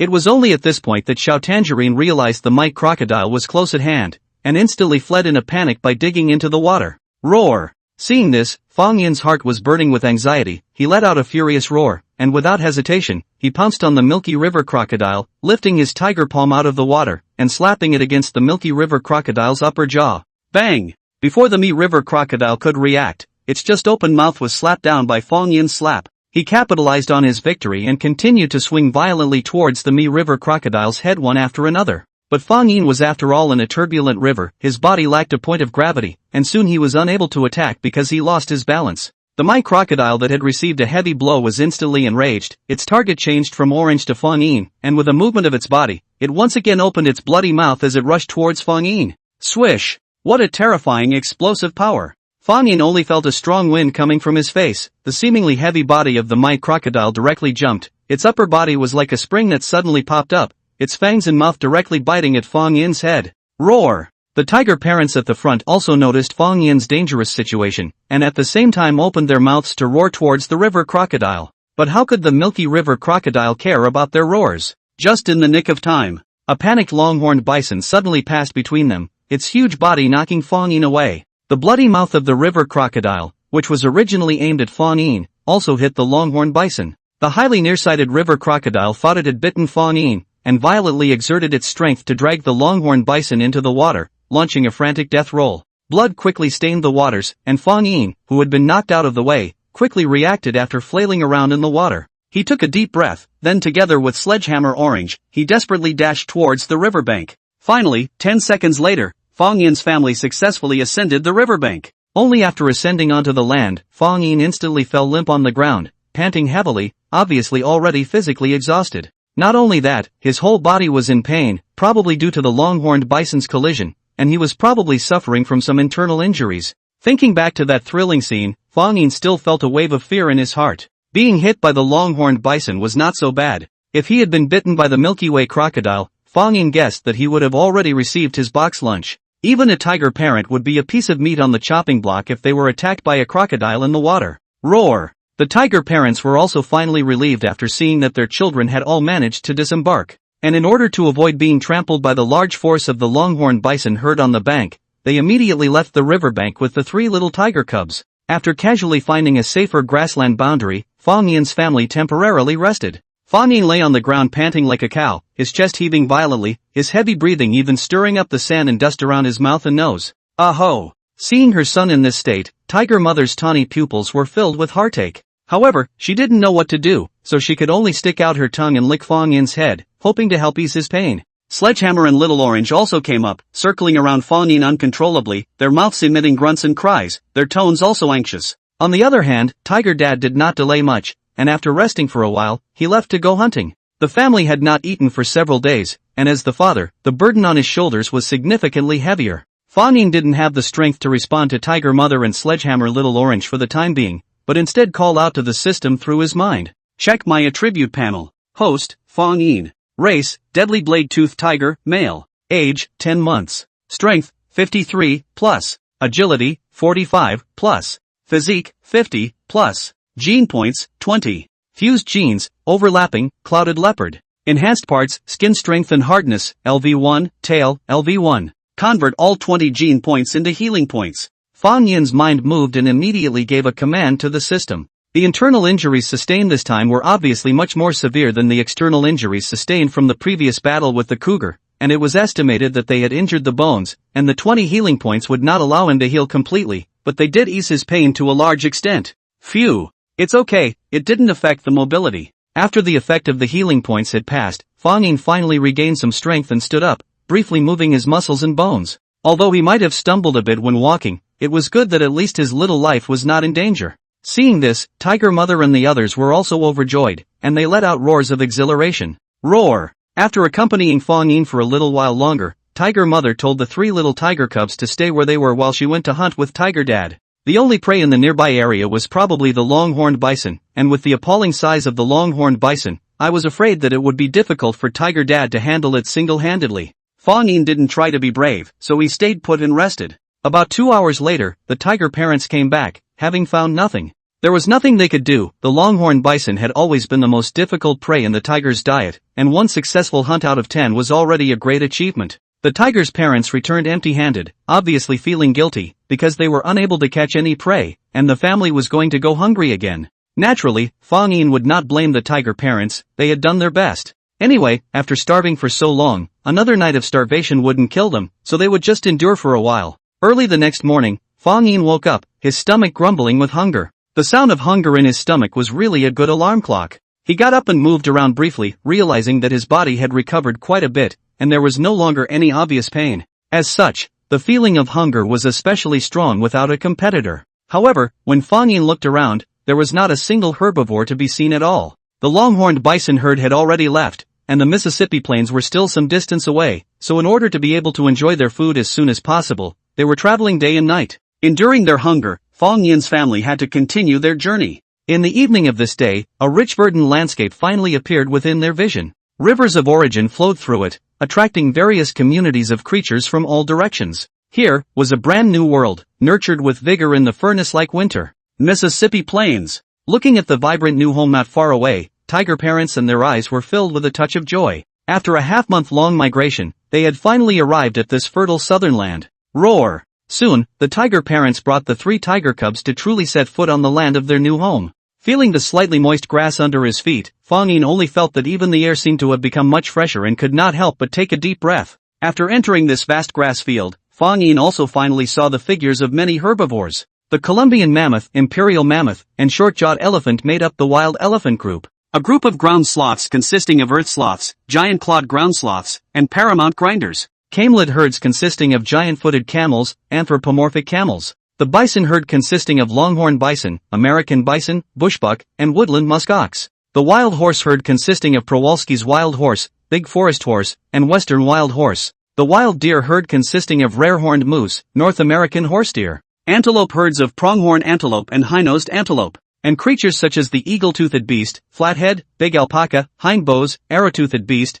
big beaver, and the list goes on and on. Although hunting is still risky, at least the prey populations are fixed and there is a great deal to choose from. For the next little while, these herbivore populations should reside here until the arrival of the following spring, when they will return to their original habitats. During the winter, which would last for an unknown period of time, Fang Yin's family would no longer need to worry about the lack of food. However, in Fang Yin's eyes, this place was likewise a cruel, cold-blooded abattoir. It was no longer the territory of any powerful predator, but had been reduced to an arena of competition where the strongest of the strong gathered. If you want to survive here, you have to speak with your own strength. The first step in their new home is for the parents to search for water. For any animal's territory, water is extremely important. Not only can it guarantee their own survival, but it can also attract more prey. However, those water sources with excellent geographical locations are also often highly competitive, and are a must for many predators. Right now, Fang Yin's family's stamina was somewhat unsustainable, so they did not intend to invite unnecessary trouble.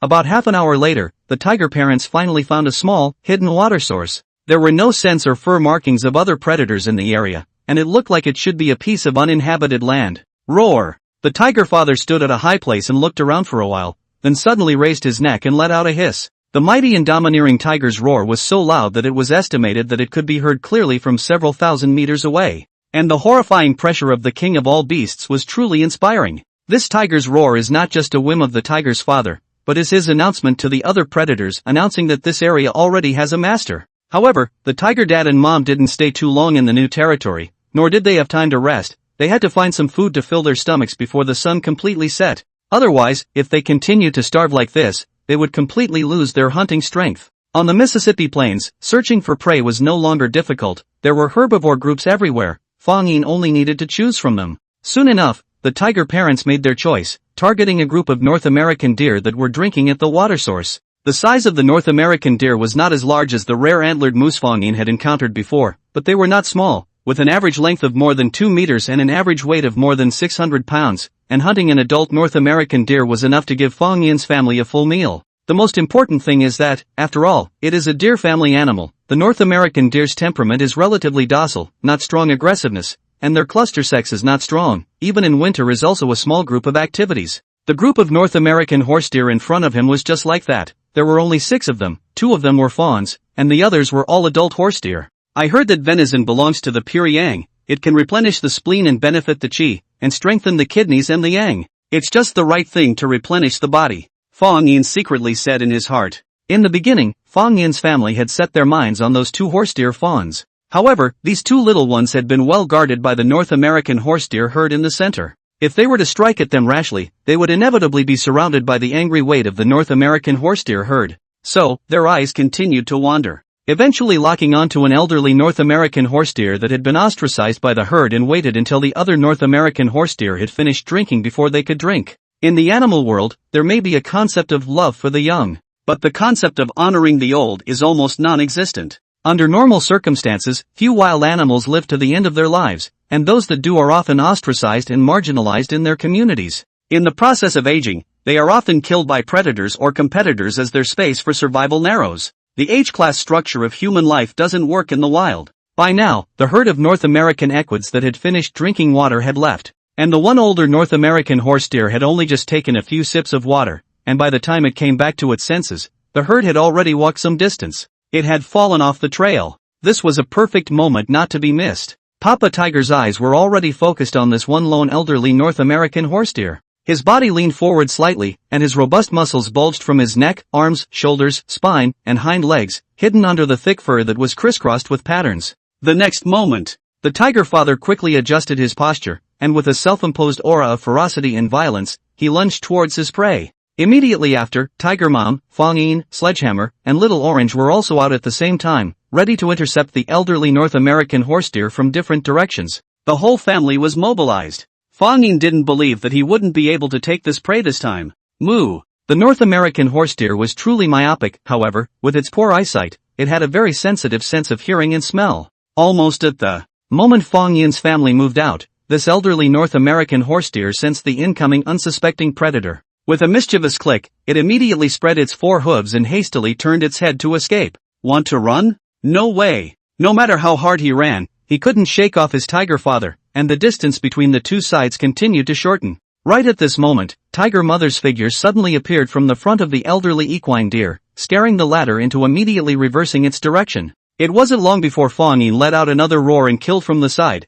and the elderly horse deer swerved again in panic. As this went on, its speed was forced to slip quite a bit, while Fang Yin at the back was finally able to close in. In a flash of lightning, the tiger father leapt up, pouncing on the elderly horse deer in a standard hungry tiger pounce maneuver. Jumping, landing, a pair of porous tiger paws slapped heavily on the crotch of the elderly horse deer, and by using the falling trend, together with the tiger dad's own weight, he sank down on the body of the elderly horse deer. Moo! Even the elderly horse deer could hardly withstand such a huge force. A pair of hind limbs immediately went limp, and was directly pressed by the tiger father to kneel on the ground. However, only the lower half of the elderly horse deer was suppressed, immediately struggled violently, wanting to use the pair of antlers on the top of his head to attack the tiger dad at the back. But just at that moment, both Tiger Mother and Fang Yin caught up. Tiger Mother tore at the neck of the elderly horse deer, while Fang Yin took a bite at its spine. When a tiger uses its saber teeth to kill its prey, it often chooses the neck or spine, the 2 fatal parts of the creature. The neck, needless to say, whether it was the carotid artery or the windpipe,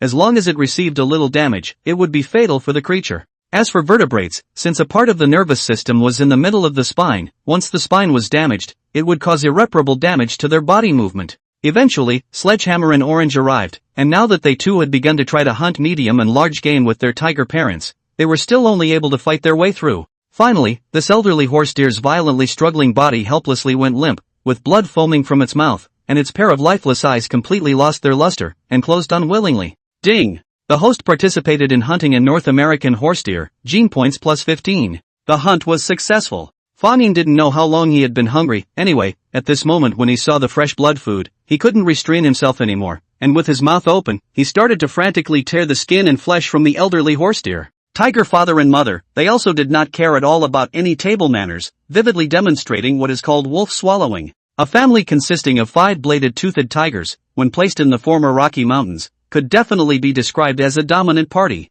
However, on the Mississippi plains, where all the strongest were gathered, there were not many predators that were more dangerous and powerful than the family of tigers. Just as Fang Yin's family was enjoying their delicious meal, a group of bullies that happened to be passing by were immediately attracted by the bloody odor of the North American horse deer carcass. As they stopped to look at Fang Yin's family, the tiger parents also turned their heads perceptibly and looked back at them. Then, both the tiger parents immediately braced themselves, their tiger eyes glaring roundly, revealing a strong look of scorn. Fang Yin also immediately followed the gazes of the tiger parents. Where his gaze reached, he could clearly see a group of large-sized leopard hyenas standing there, numbering more than 20, which also included quite a number of half-grown subadult and juvenile pups. Clearly, this was a family of leopard hyenas. Fang Yin also didn't expect the wheel of wind and water to turn so quickly. Having robbed the startled leopard of its food some time ago, he now encountered a group of hungry leopard hyenas. Sure enough, the heavens have spared no one. Leopard hyena. In the prehistoric hyena family, the highest visibility is still living in Eurasia, the giant hyena, Shua hyena, the two of the amazing size, so that every time people talk about it for the color.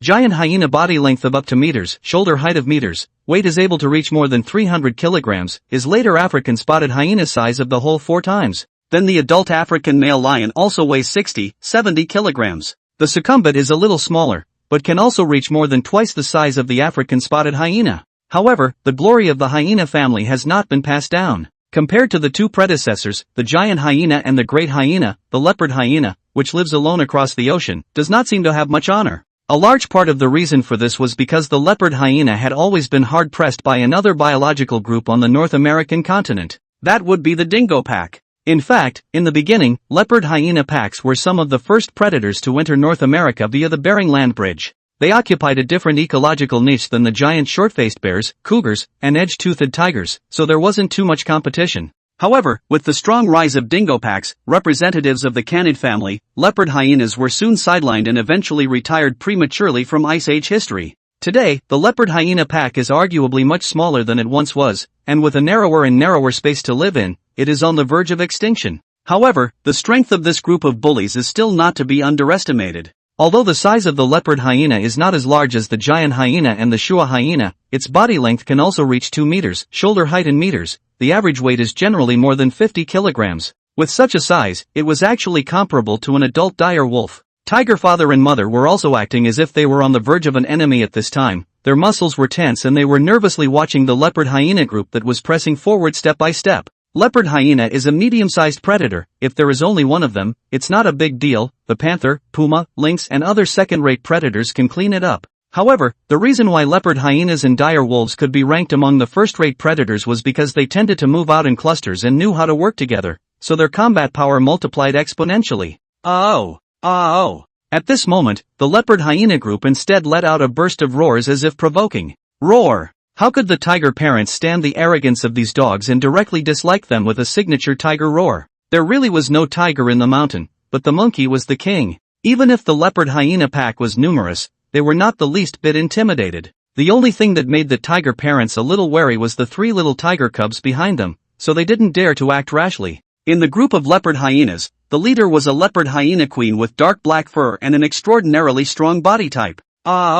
Only the leopard hyena queen could be heard letting out a hiss of unknown significance. Next, the other leopard hyenas all stirred stupidly and began to wander off to the sides. Soon, a dozen or so leopard hyenas set up a fan-shaped semi-surrounding circle, eyeing Fang Yin's family intently as they continued to surround them. Surrounded on 3 sides, only the back was left open for retreat. The tiger parents let out a threatening warning roar as they slowly began to cover the 3 tiger cubs to retreat. This action expressed a concession in a way. Obviously the tiger parents felt that the safety of their own children was more important. Anyway, this North American horse deer had already been eaten by them for the most part, and it did not matter if they left the rest for the leopard hyena group. It's not a big deal for a man to be able to give in and give up. As the tiger parents retreated, the leopard hyena group became bold and immediately surrounded the carcass of the North American horse deer. However, the greedy ones didn't seem to be satisfied. Instead, they kept a close eye on the 3 tiger cubs that the tiger parents were trying their best to protect. The more the tiger parents threw themselves at them, the more they got the better of them. This group of dogs, they really don't know the heights of heaven. Fang Yin also felt complete anger when he saw this scene. Originally, he also felt that tiger parents' decision was appropriate. Taking a step back was a step forward. There was no need to fight with this vicious group of leopard hyenas for the sake of a few mouthfuls of horse deer meat left over. However, when the leopard hyenas were so aggressive and snarling, he also felt that his dignity as a tiger was offended. For a while, the atmosphere between the field was very grave, and the air was filled with a thick killing intent. Swish! The grave atmosphere was quickly broken as a flanking leopard hyena suddenly rushed up, and with its large mouth open, it tore into Little Orange. Unlike the African spotted hyena's body structure of high shoulders and low hips, with short and thick limbs, the leopard hyena's limbs appeared to be long and thin, and it ran more lightly and swiftly, like a leopard, which was why it was named the leopard hyena. Moreover, the leopard hyena's attack weapon is also very fierce. The leopard hyena's skull was raised in a hemispherical shape, and a large number of bite muscles were attached to the strong neck and shoulders, which made them have extraordinary biting power, and they were able to easily gnaw through bones and swallow bone marrow. Roar! Fang Yin, who was ready to start, was prepared for the leopard hyena's attack. Facing the leopard hyena that was charging across the street, Fang Yin suddenly braced himself and raised his tiger's palm towards the other party's cheeks and slapped them fiercely. Now Fang Yin is no longer the cub that was fighting grey wolves in the cave. He is almost 1 year old, his body length has reached meters, shoulder height is more than 70 centimeters, and his weight is almost 60 kilograms. Even the adult leopard hyena was smaller than Fang Yin in size. The only one that looked about the same size as him was the extraordinarily large leopard hyena queen. Hiss ah! The leopard hyena took a tiger slap from Fang Yin head-on and immediately screamed in pain. However, Fang Yin's momentum was not forgiving. His large tiger palm swung like lightning in quick succession, all of his palms violently striking the leopard hyena's facade. Bang bang bang! The leopard hyena was only in a daze when Fang Yin slapped his face 5 or 6 times. Several bright red scratches could be seen imprinted on the leopard hyena's ugly mouth and face. Not only did it break its face, but it was also slapped in such a way that its brain buzzed and vibrated for a long time.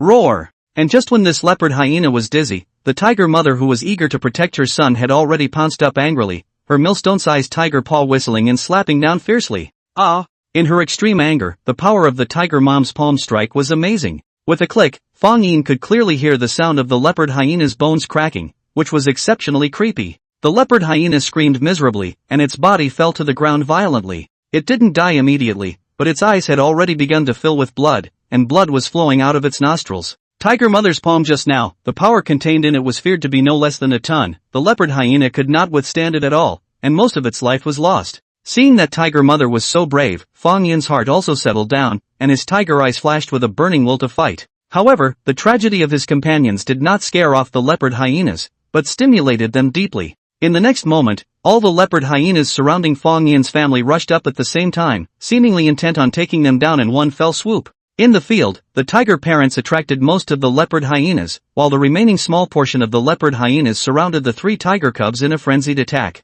The attacks of these leopard hyenas could be said to be all-encompassing, no matter whether it was the neck, spine, limbs, buttocks, steel doors, or even ears and tails. As long as they were able to lay their mouths on them, there was no place they wouldn't bite. However, as ferocious as the leopard hyena's attack was, the tiger parents' counterattack was even more terrifying. The tiger parents both weighed nearly 250 kilograms, which was 4 or 5 times the average weight of a leopard hyena, and such a disparity in size meant that their fighting strength could completely crush any leopard hyena. Roar! Facing the 5 grimacing, face-to-face leopard hyenas, only a roar could be heard from the tiger father, bracing his front body while instantly swinging out his thick tiger paw. Hiss! One of the leopard hyenas that leapt up high and prepared to pounce on tiger dad's neck was hit. Its body was directly slapped away by the tiger's palm, and the sharp claws on it also ruthlessly tore apart its fur. Crimson blood soared out, dripping down as if it were a rain of blood. The tiger father's power was even greater than the tiger mother's, and this strike not only inflicted a dozen centimeters of wounds on that leopard hyena,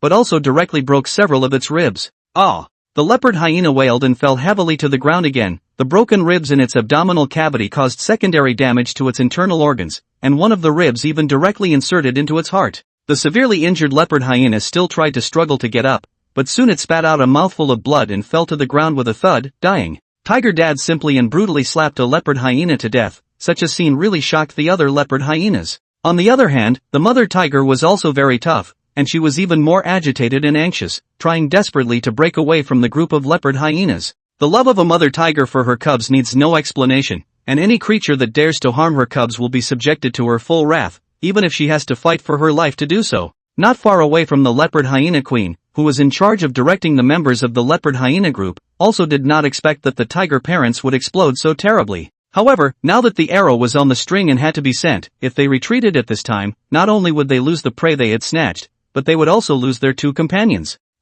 Thus, the leopard hyena queen violently let out a furious howl, her voice shrill and mournful, and continued to give the leopard hyenas the order to attack. The battle was far from over. Even though the tiger parents' side attracted most of the leopard hyena group's firepower, there were still 3 leopard hyenas that circled around to their rear, trying to hunt the 3 little tiger cubs. In particular, the smallest of them, Little Orange, became the primary target of the leopard hyena's attack. Roar! Fang Yin immediately blocked in front of Xiao Tangerine, while the previously naive Sledgehammer once again showed his brotherly strength when faced with danger, stepping forward to protect his weaker sister. However, the adult leopard hyenas could be even more cruel and vicious than the American badgers that Sledgehammer had encountered before. They were sensitive, sharp-toothed, and had sinister and poisonous means of attack, and had been circling around Fang Yin and Sledgehammer, with their eyes appearing extremely sinister. Fang Yin didn't know the sinister intentions of these bullies. For the short-tailed tigers, the buttocks and the steel door were their fatal weaknesses. The leopard hyena had inherited the hyena family's specialty, and although hyenas possessed a strong bite,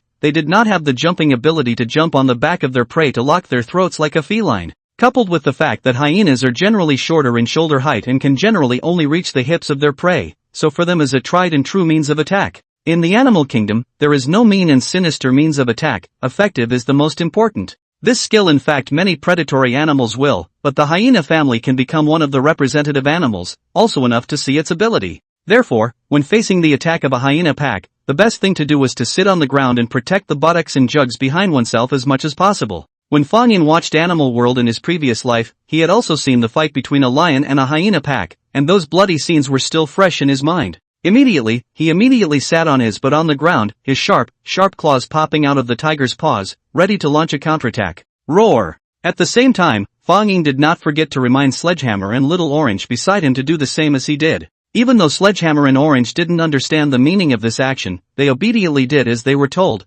pressing their asses firmly to the ground. Seeing this, the three leopard hyenas hissed with some annoyance, and with hopelessness, they could only choose to attack the enemy's limbs and the sides of their waist and stomach. One of the leopard hyenas was the first to attack, grinning its jagged, interlocking canine teeth, aiming straight at Fang Yin's hind legs. Roar! Fang Yin's reaction speed was also fast. Drumming up his forelimb muscles, he violently raised his tiger's palm and slapped it fiercely against the ugly head of that one leopard hyena. There was a muffled bang. Fang Yin's strike was like a thunderbolt, so much so that even his tiger paw felt a numbing shock of pain. Of course, the one who suffered the most pain was inevitably the leopard hyena that had received the slap. It only felt as if its head had been smashed by a huge stone. Not only was its mind dazed, but its entire body was flipped to the ground by the force of it. However, the second leopard hyena seized the gap between Fang Yin's attacks and launched a surprise attack, taking a bite on his right hind limb when he was too late to return. Roar! Fang Yin's brain was instantly taken over by the pain of that violent bite, but his movements did not stop because of it, and his tiger claws swung out with austerity once again. Boom! With a muffled sound, the second leopard hyena received another heavy blow and immediately let go of its mouth in pain, and its body quickly retreated. Damn! This dog thing's bite is so strong, the leg bone seems to have been bitten off. Fang Yin was the first to feel the excruciating pain in his right hind limb that had been bitten. Hyenas had always enjoyed the title of bone breaker. Their molars were extremely well developed, coupled with their long, wide, broad, and forceful cleft teeth. Hard bones were just like tofu cubes in their mouths. Even though Fang Yin's skin hardness and strength had been strengthened, his bones had not yet developed to adult level, so he could not withstand the leopard hyena's bites. At the same time, the third leopard hyena had also set its sights on Sledgehammer and leapt up to take the initiative to attack. Sledgehammer's size was comparable to that of an adult leopard hyena,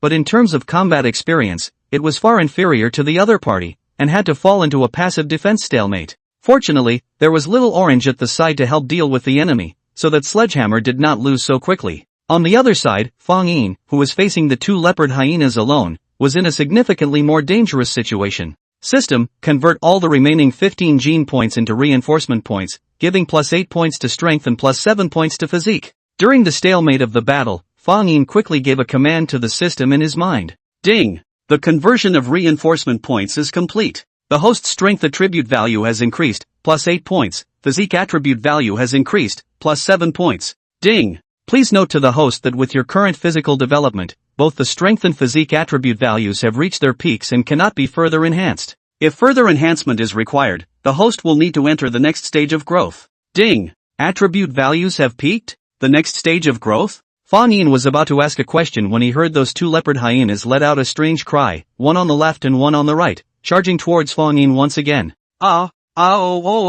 At the same time, the two leopard hyenas opened their fangs and mouths from different directions, ruthlessly biting towards Fang Yin. Fang Yin only had time to deal with one side, while the other's sharp teeth were able to take advantage of this opportunity to pierce deeply into his torso. Blood immediately soared. This won't work. I'll be in a passive state all the time, I have to disintegrate one side's fighting strength first. While Fang Yin was dealing with the two leopard hyenas' pincer attack, he was also rapidly thinking of countermeasures in his brain. Immediately afterward, he was able to firmly lock his gaze, which was tinged with a bit of scarlet, onto the body of one of the leopard hyenas. MD, I'll kill you even if I have to give up my death. Stimulated by the sharp pain of his injuries, Fang Yin's beastly nature deep within his heart was also completely aroused. At this moment, his tawny tiger eyes were already filled with a wave of madness and tyranny. Roar! In the next moment, the pool of blood on the ground could be seen exploding, and Fang Yin had already given up his seated position and swiftly leapt up, directly pressing his body towards the leopard hyena. The leopard hyena hadn't expected Fang Yin, whose leg had been injured, to launch a counterattack in a desperate attempt, so it didn't react for a moment,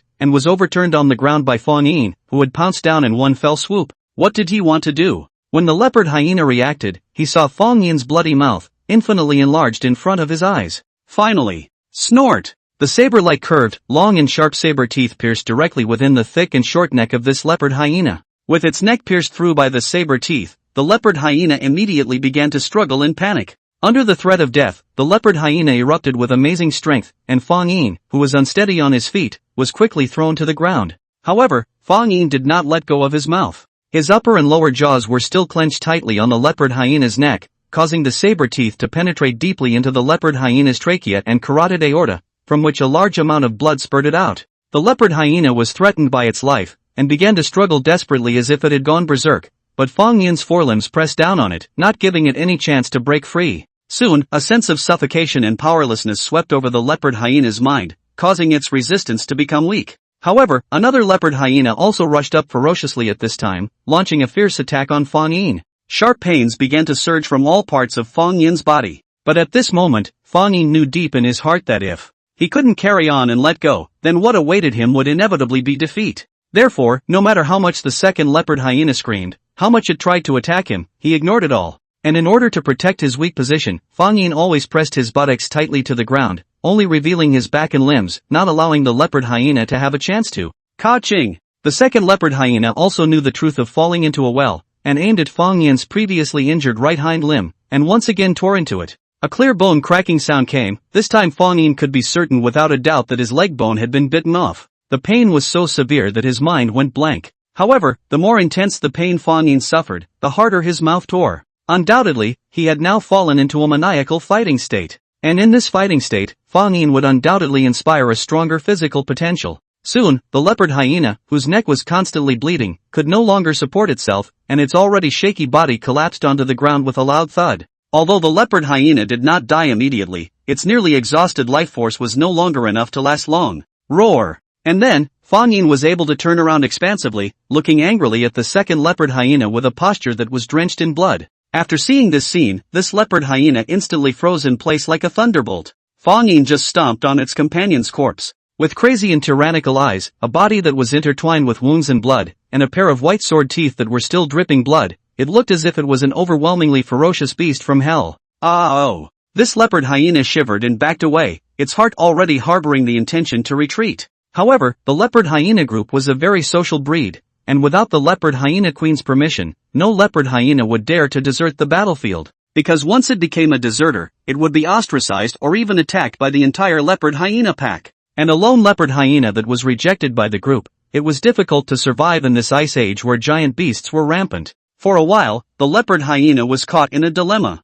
And just as it was beating a retreat, Fang Yin also caught its break, ignoring the injuries on its hind legs and leapt up once again. Boom! With a headbutt, Fang Yin directly knocked the leopard hyena to the ground, causing its body to viciously slide backward for some distance, raising a layer of raging dust. Immediately afterward, Fang Yin once again suppressed the opponent with his body, not giving it a chance to get up at all. Fang Yin, who had taken the absolute initiative, had simply transformed into an efficiently operating meat grinder. With his tiger claws and saber teeth at full horsepower, he directly began to harvest the flesh and blood of this leopard hyena. Oh! This leopard hyena's howls of pain resounded continuously. What could be seen was that there was almost no piece of intact skin left on its body, only miserable blurred flesh and blood trembling. Boom! Boom! Boom! Fang Yin incomparably roughly swung his tiger's palm and frantically whacked at this leopard hyena's head. With a few violent blows in succession, the leopard hyena's cheek sunk deeply into the ground. On the ground, a crater matching the size of its brain was also imprinted. Before long, this leopard hyena left this world forever with a strong sense of unwillingness and panic. The two leopard hyenas, one after the other, fell into a pool of blood one after the other. The only one standing in the room was Fang Yin, who was also covered in scars. Although his body was bruised and battered, his body still exuded a wildness. That pair of bloodshot tiger eyes still burned with exuberant fighting spirit. This was the might and dignity of the blade-toothed tiger as a top predator. The corpses of the two leopard hyenas under his feet were the best sacrifice for his fame. Ding! Host has hunted and killed a leopard hyena, plus 35 evolution points. Ding! The host has hunted and killed a leopard hyena, plus 35 evolution points. The two system beeps that rang out one after another also allowed Fang Yin to gradually recover from that state of killing red eye. However, he didn't dare to be a little slack yet. There were more than just two leopard hyenas in the group. However, at this moment, Fang Yin had already reached his limit. If another leopard hyena appeared to attack him now, then he would barely have the strength to resist. Aha! Right at this moment, Fang Yin suddenly heard a mournful wail. Looking around, it was none other than the leopard hyena queen's howl. At some point, Tiger Mother had already rushed out of the leopard hyena group, and instead of rushing to the side of the tiger cubs, she targeted the snarling leopard hyena queen, who had been cowering at the back and barking furiously. Catch the thief first, catch the king. As long as this leopard hyena queen was killed, then the leaderless leopard hyena group would naturally be broken. Roar! Tiger Mother's roar was like a thunderbolt from the ground, exploding in the ears of the leopard hyena queen. The leopard hyena queen turned around in a hurry, and what met her eyes was a pair of saber teeth that shone with a snow-white and cold light. Boom! Only at this point did the leopard hyena queen try to escape, but it was already too late. The tiger mom's robust body was like a mountain crushing down on the leopard hyena queen's spine and pushed it down hard on the ground. Although the leopard hyena queen's size was much larger than the other leopard hyenas, compared to the tiger mother, there was still a difference of nearly 4 times. Under such a wide gap, all of the leopard hyena queen's resistance was futile. Put! In the next second, the angry tiger mother opened her bloody mouth, and the pair of sharp saber teeth instantly pierced through the spine of the leopard hyena queen's spine as the upper and lower jaws closed. Kaboom! A clearly audible bone-crunching sound followed. It was clearly the tiger mother who had snapped the leopard hyena queen's spine with a single bite. Ah! The leopard hyena queen let out a miserable cry, and her body that was still struggling instantly fell to the ground like mud, no longer having the strength to move. The moment before she died, the leopard hyena queen deeply regretted her greed. If she had let them go at the beginning when that family of bladed tigers gave in, then none of this would have happened. But there are no ifs in this world, and the leopard hyena queen paid the price for her greed. And in the cruel Mississippi plains, that price means death. With the death of the leopard hyena queen, the remaining leopard hyenas immediately scattered like birds and beasts, not daring to stay in the same place for a moment. The ground was already in a mess, scattered fur, torn flesh, spattered blood, and sprawling corpses. Everything was silently signaling how horrifying the battle that had just occurred was. It's finally over. Fang Yin, who saw this scene, couldn't help but sigh. It had to be said that this was definitely the biggest crisis that their family had ever encountered. And Fang Yin's old illness from being charged by the longhorned bison before had not yet healed, and now he had added even more serious new injuries. It was really adding insult to injury. Not only was his right hind limb torn by the leopard hyena twice, resulting in an open fracture of one of the leg bones, but also the countless claw marks and bite marks left behind during the close combat, all of which were intertwined on Fang Yin's torso. At this time, Fang Yin himself looked at it and also felt a shocking shock. Moreover, from the disgusting stench of the leopard hyena's body, one could tell that after being bitten by them, the wound must have been infected by an unknown number of bacteria. After all, this bastard's staple food was carrion. If this injury was placed on any other toothed tiger cub of the same age, then I'm afraid that it would have already been sentenced to death. However, Fang Yin wasn't too worried. With the existence of healing points, no matter how serious his injury was, he would be able to get a good treatment. System, redeem healing points. Injuries were inevitable, and Fang Yin didn't skimp on them, promptly treating his wounds. The effective treatment points treatment was by no means immediate, and required a healing process just like normal convalescence. Stopping the bleeding, sterilizing, and disinfecting. Under the one-stop service of the treatment point, Fang Yin obviously felt that his essence had returned quite a bit, and the pain was also well relieved. However, this was still only the initial treatment. Especially for the open fracture of Fang Yin's right hind limb, the treatment point still needed to further treat the wound with debridement and fracture fixation. Right now, Fang Yin had only undergone some simple treatment, but this had almost consumed all the gene points in his inventory. This medical fee was not generally expensive. According to the system's prediction, in order for the injury to be completely healed, it would take at least 100 gene points. This makes the seriously injured Fang Yin feel very brain pain. He is now even walking is not good, or can still hunt to earn gene points. When Fang Yin was casting aspersions on the black-hearted system, the system's beep suddenly sounded again. Ding! Detected a suitable object for gene duplication in the vicinity, leopard hyena. Ding! The leopard hyena's blood has been collected and has been filled into the system's gene pool. Spending 35 gene points will allow for gene duplication. For details, please check the system gene pool. A new gene has actually been collected? Fang Yin couldn't help but feel a sense of dismay. He opened the gene library to make some inquiries and indeed found the newly added leopard hyena gene. Leopard hyena gene, bite strengthening, 35 gene points. Bite strength reinforcement. As expected of Fang Yin, it was important to realize that hyenas were among the top predators in terms of bite strength. Even lions and tigers were inferior. This was a good reinforcement for Fang Yin, after all. Because of the specialization of the saber teeth, the lower jaw was degraded, so the bite strength was very weak. Relying on the fragile saber teeth to hunt was still too radical. Unfortunately, he didn't have any extra gene points, so he could only endure the pain and put it aside for the time being. As a matter of urgency, he still had to find a way to save gene points. Roar! On the other side, seeing that the leopard hyena group had finally left, the tiger parents who were also battling in blood were relieved. Tiger mom quickly threw away the corpse of the leopard hyena queen and flew to her children's side. As she approached Fang Yin, she immediately smelled the strong odor of blood emanating from him. Fixing her eyes again, Fang Yin's body was covered with hideous wounds of all sizes, as well as his right hind limb that was turned over to reveal blood and flesh. Such injuries caused Tiger Mother to be startled at the sight of it, and her breathing slowed down involuntarily. How could she not know that with such serious injuries, her eldest son was afraid that it would be very difficult to survive? Woo! However, Tiger Mother could do nothing but use the most primitive method of treatment, sticking out her tongue to lick Fang Yin's wounds and using her saliva to sterilize him. There was also a tremor in her voice, like a whimper. Father Tiger, Sledgehammer and Little Orange also quickly rushed over, and upon seeing Fang Yin's injuries, they too let out low roars of worry. Roar! Fang Yin, however, lifted his breath and gave a low roar in midair before rubbing his head affectionately against his family members' bodies again, signaling that they did not need to worry. In fact, Fang Yin also saw in his eyes that the injuries on the tiger's parents were not light, especially the tiger's mother. There were several deep bloody cuts on her shoulder blades and limbs, and every time she took a step, the blood from the wounds dripped down her fur. But even so, Tiger Mother's eyes were still full of care. Her natural motherly nature made her unable to care about her own injuries. More attention was placed on Fang Yin's Sledgehammer and the others. Guo! Guo! Soon, the strong smell of blood in the area attracted quite a number of tetragonal birds, which hovered in the sky, calling out to their friends at the top of their voices. Seeing this, the tiger parents were reluctant to stay here any longer. For many predators, these scavenging birds are like a signal. As long as they appear to gather, it means there must be a big meal there. They were afraid that if they delayed here any longer, more predators would come, and then they would be in real danger. Roar! After Tiger Dad let out a roar, he hurriedly led his family away from this place of wrongdoing. Of course, before leaving, Tiger Dad didn't forget to bring along the remaining carcass of that North American horse deer. After all, they were really hungry and scared this winter, and even though they had already arrived at the Mississippi plains, they didn't dare to waste more food. Fang Yin slowly took a step, limping on his feet as he followed Tiger Dad and Tiger Mom. After Fang Yin's family left, the dozens of tetragonal birds that converged in the sky couldn't help themselves, and swooped down one after another, scrambling to grab the leopard hyena carcasses all over the ground. These leopard hyena corpses tiger parents did not intend to take away, not too much food to eat, just simply disgusted with them.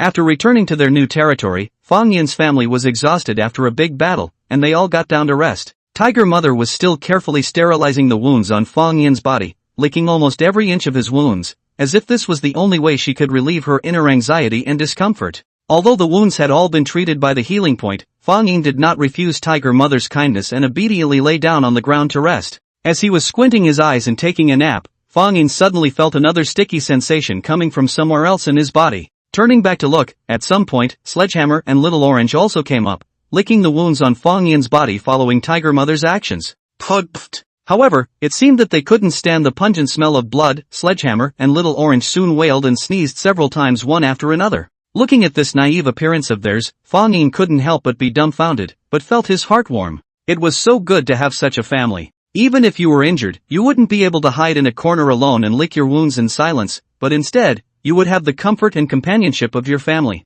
I remembered that at the beginning, when he had turned into a bladed tiger, Fang Yin would always feel mentally lonely. Although his parents were kind to him, providing food when he was hungry, water when he was thirsty, and fur to keep him warm when he was freezing. However, Fang Yin had always felt unable to communicate with them on a deeper spiritual level, and his communication on weekdays was only through body movements and roars to convey some simple signals. It was only with the passage of time that gradually, he felt the spiritual companionship given to him by the tiger parents, as well as the sledgehammer little orange. In Fang Yin's eyes, they were no longer ordinary wild animals that only seemed to know how to eat, drink, shit and sleep, but truly trustworthy and dependable family members. The tiger father, who is ruthless and doesn't talk much, always likes to show his love. The gentle and loving tiger mom, who was once bewildered for days by the fish fence she made. His brother, Sledgehammer, who eats everything and is often bullied by himself. There is also his younger sister, Tangerine, who seems to be suffering from hygienic fetishism and is cute and adorable, and she loves her hair so much that she seems to be suffering from hygienism.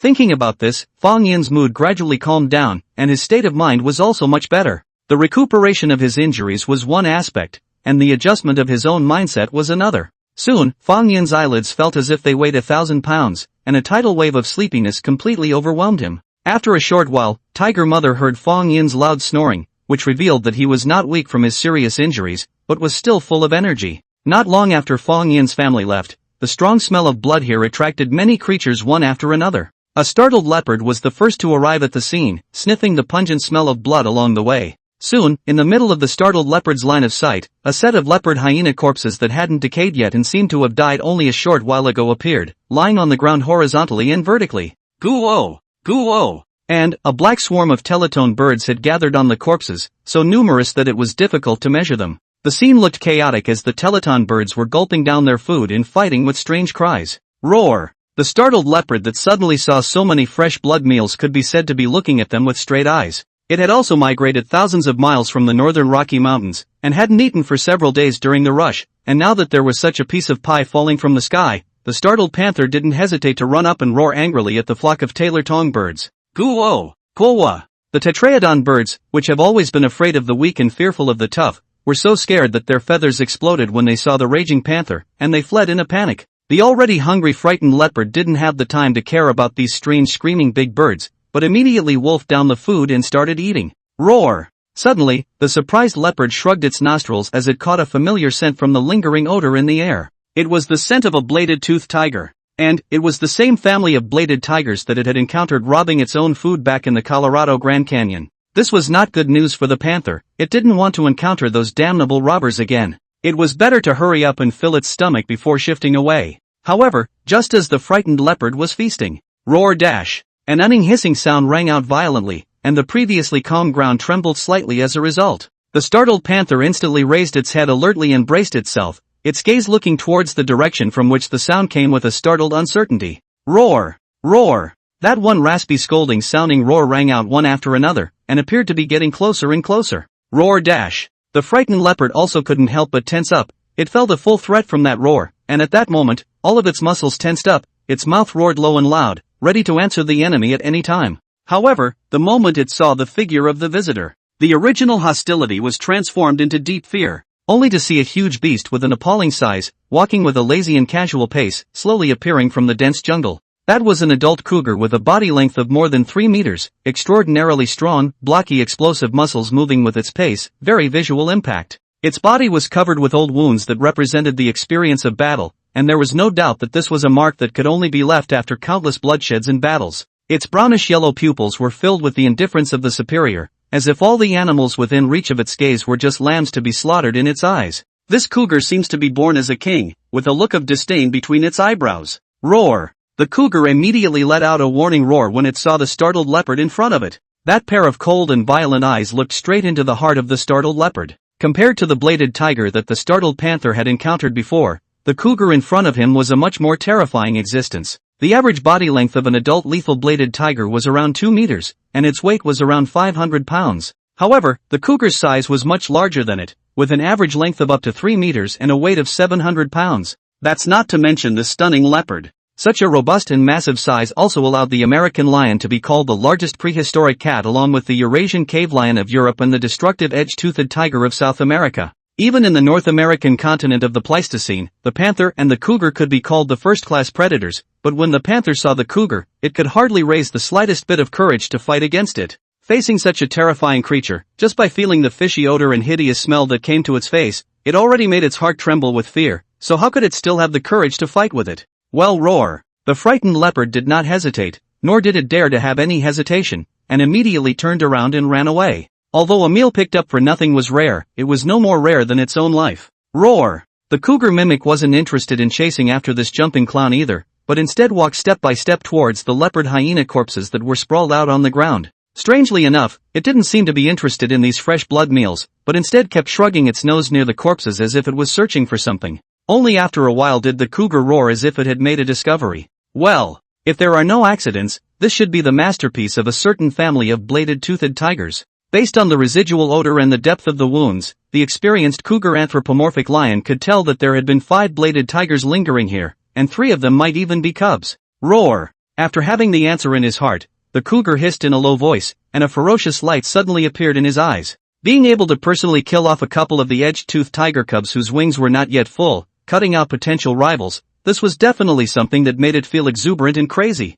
At this moment, Fang Yin, who had already returned to his new territory to rest, knew nothing about the appearance of the panther behind him, as well as the cougar. As the 2 major feline overlords of North America in the Pleistocene era, the cougar and the lethal tiger were mortal enemies, and conflicts often erupted between them, from the sovereignty of their territories to the plundering of their food. This conflict also extends to their next generation. Both cougars and lethal tigers will try to find their enemies' cubs alone or without parental protection, and kill them in the cradle to eliminate any future problems. This is the most direct way to combat potential rivals. And now, there was such a cougar anthropomorphic lion that appeared in the vicinity of the tiger parent's territory. Undoubtedly, this was like a time bomb that could trigger unfathomable and terrifying consequences at any time. The day passed by in a hurry, and by the time Fang Yin opened his eyes and stumbled to his feet, the time had already come to the afternoon of the next day. Fang Yin had slept peacefully all day, and his mental state was much better. Although the wounds on his body were still vaguely painful, Fang Yin was able to feel that there was not much damage to his vital energy.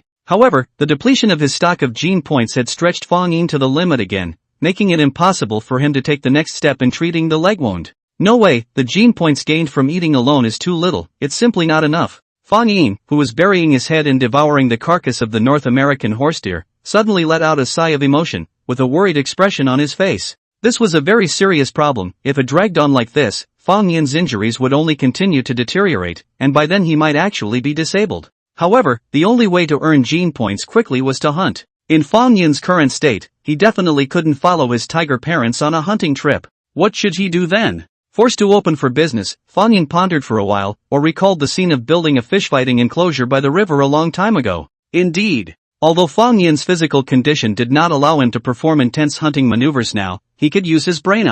Although he might not be able to catch large herbivores like horse deer or bison, it would still not be a problem to catch small animals like rabbits, skunks, and weasels. Thinking of this, Fang Yin didn't want to waste any more time here, bracing himself and limping around the new territory. Sledgehammer and Orange, who were originally playing around, were curious. What was Big Brother doing running around instead of recuperating from his injuries? So they also followed along ass backwards, wanting to find out what was going on. Fang Yin didn't care about these 2 follower tigers, but went all the way to the grass near that small water source and carefully observed it. Every time he walked a distance, Fang Yin would stop for a while, sniffing with his nose and pawing with his paws, looking for any unusual traces. The 2 tigers, Sledgehammer and Little Orange, followed Fang Yin's example and did whatever he did. Fang Yin glanced at these 2 guys, and couldn't help but marvel at how well he had done in taming the beasts on a regular basis. The animal activity near the water source was more frequent, and sure enough, it didn't take long for Fang Yin to make a discovery. It was a flat round piece of rabbit feces, smelling fresh,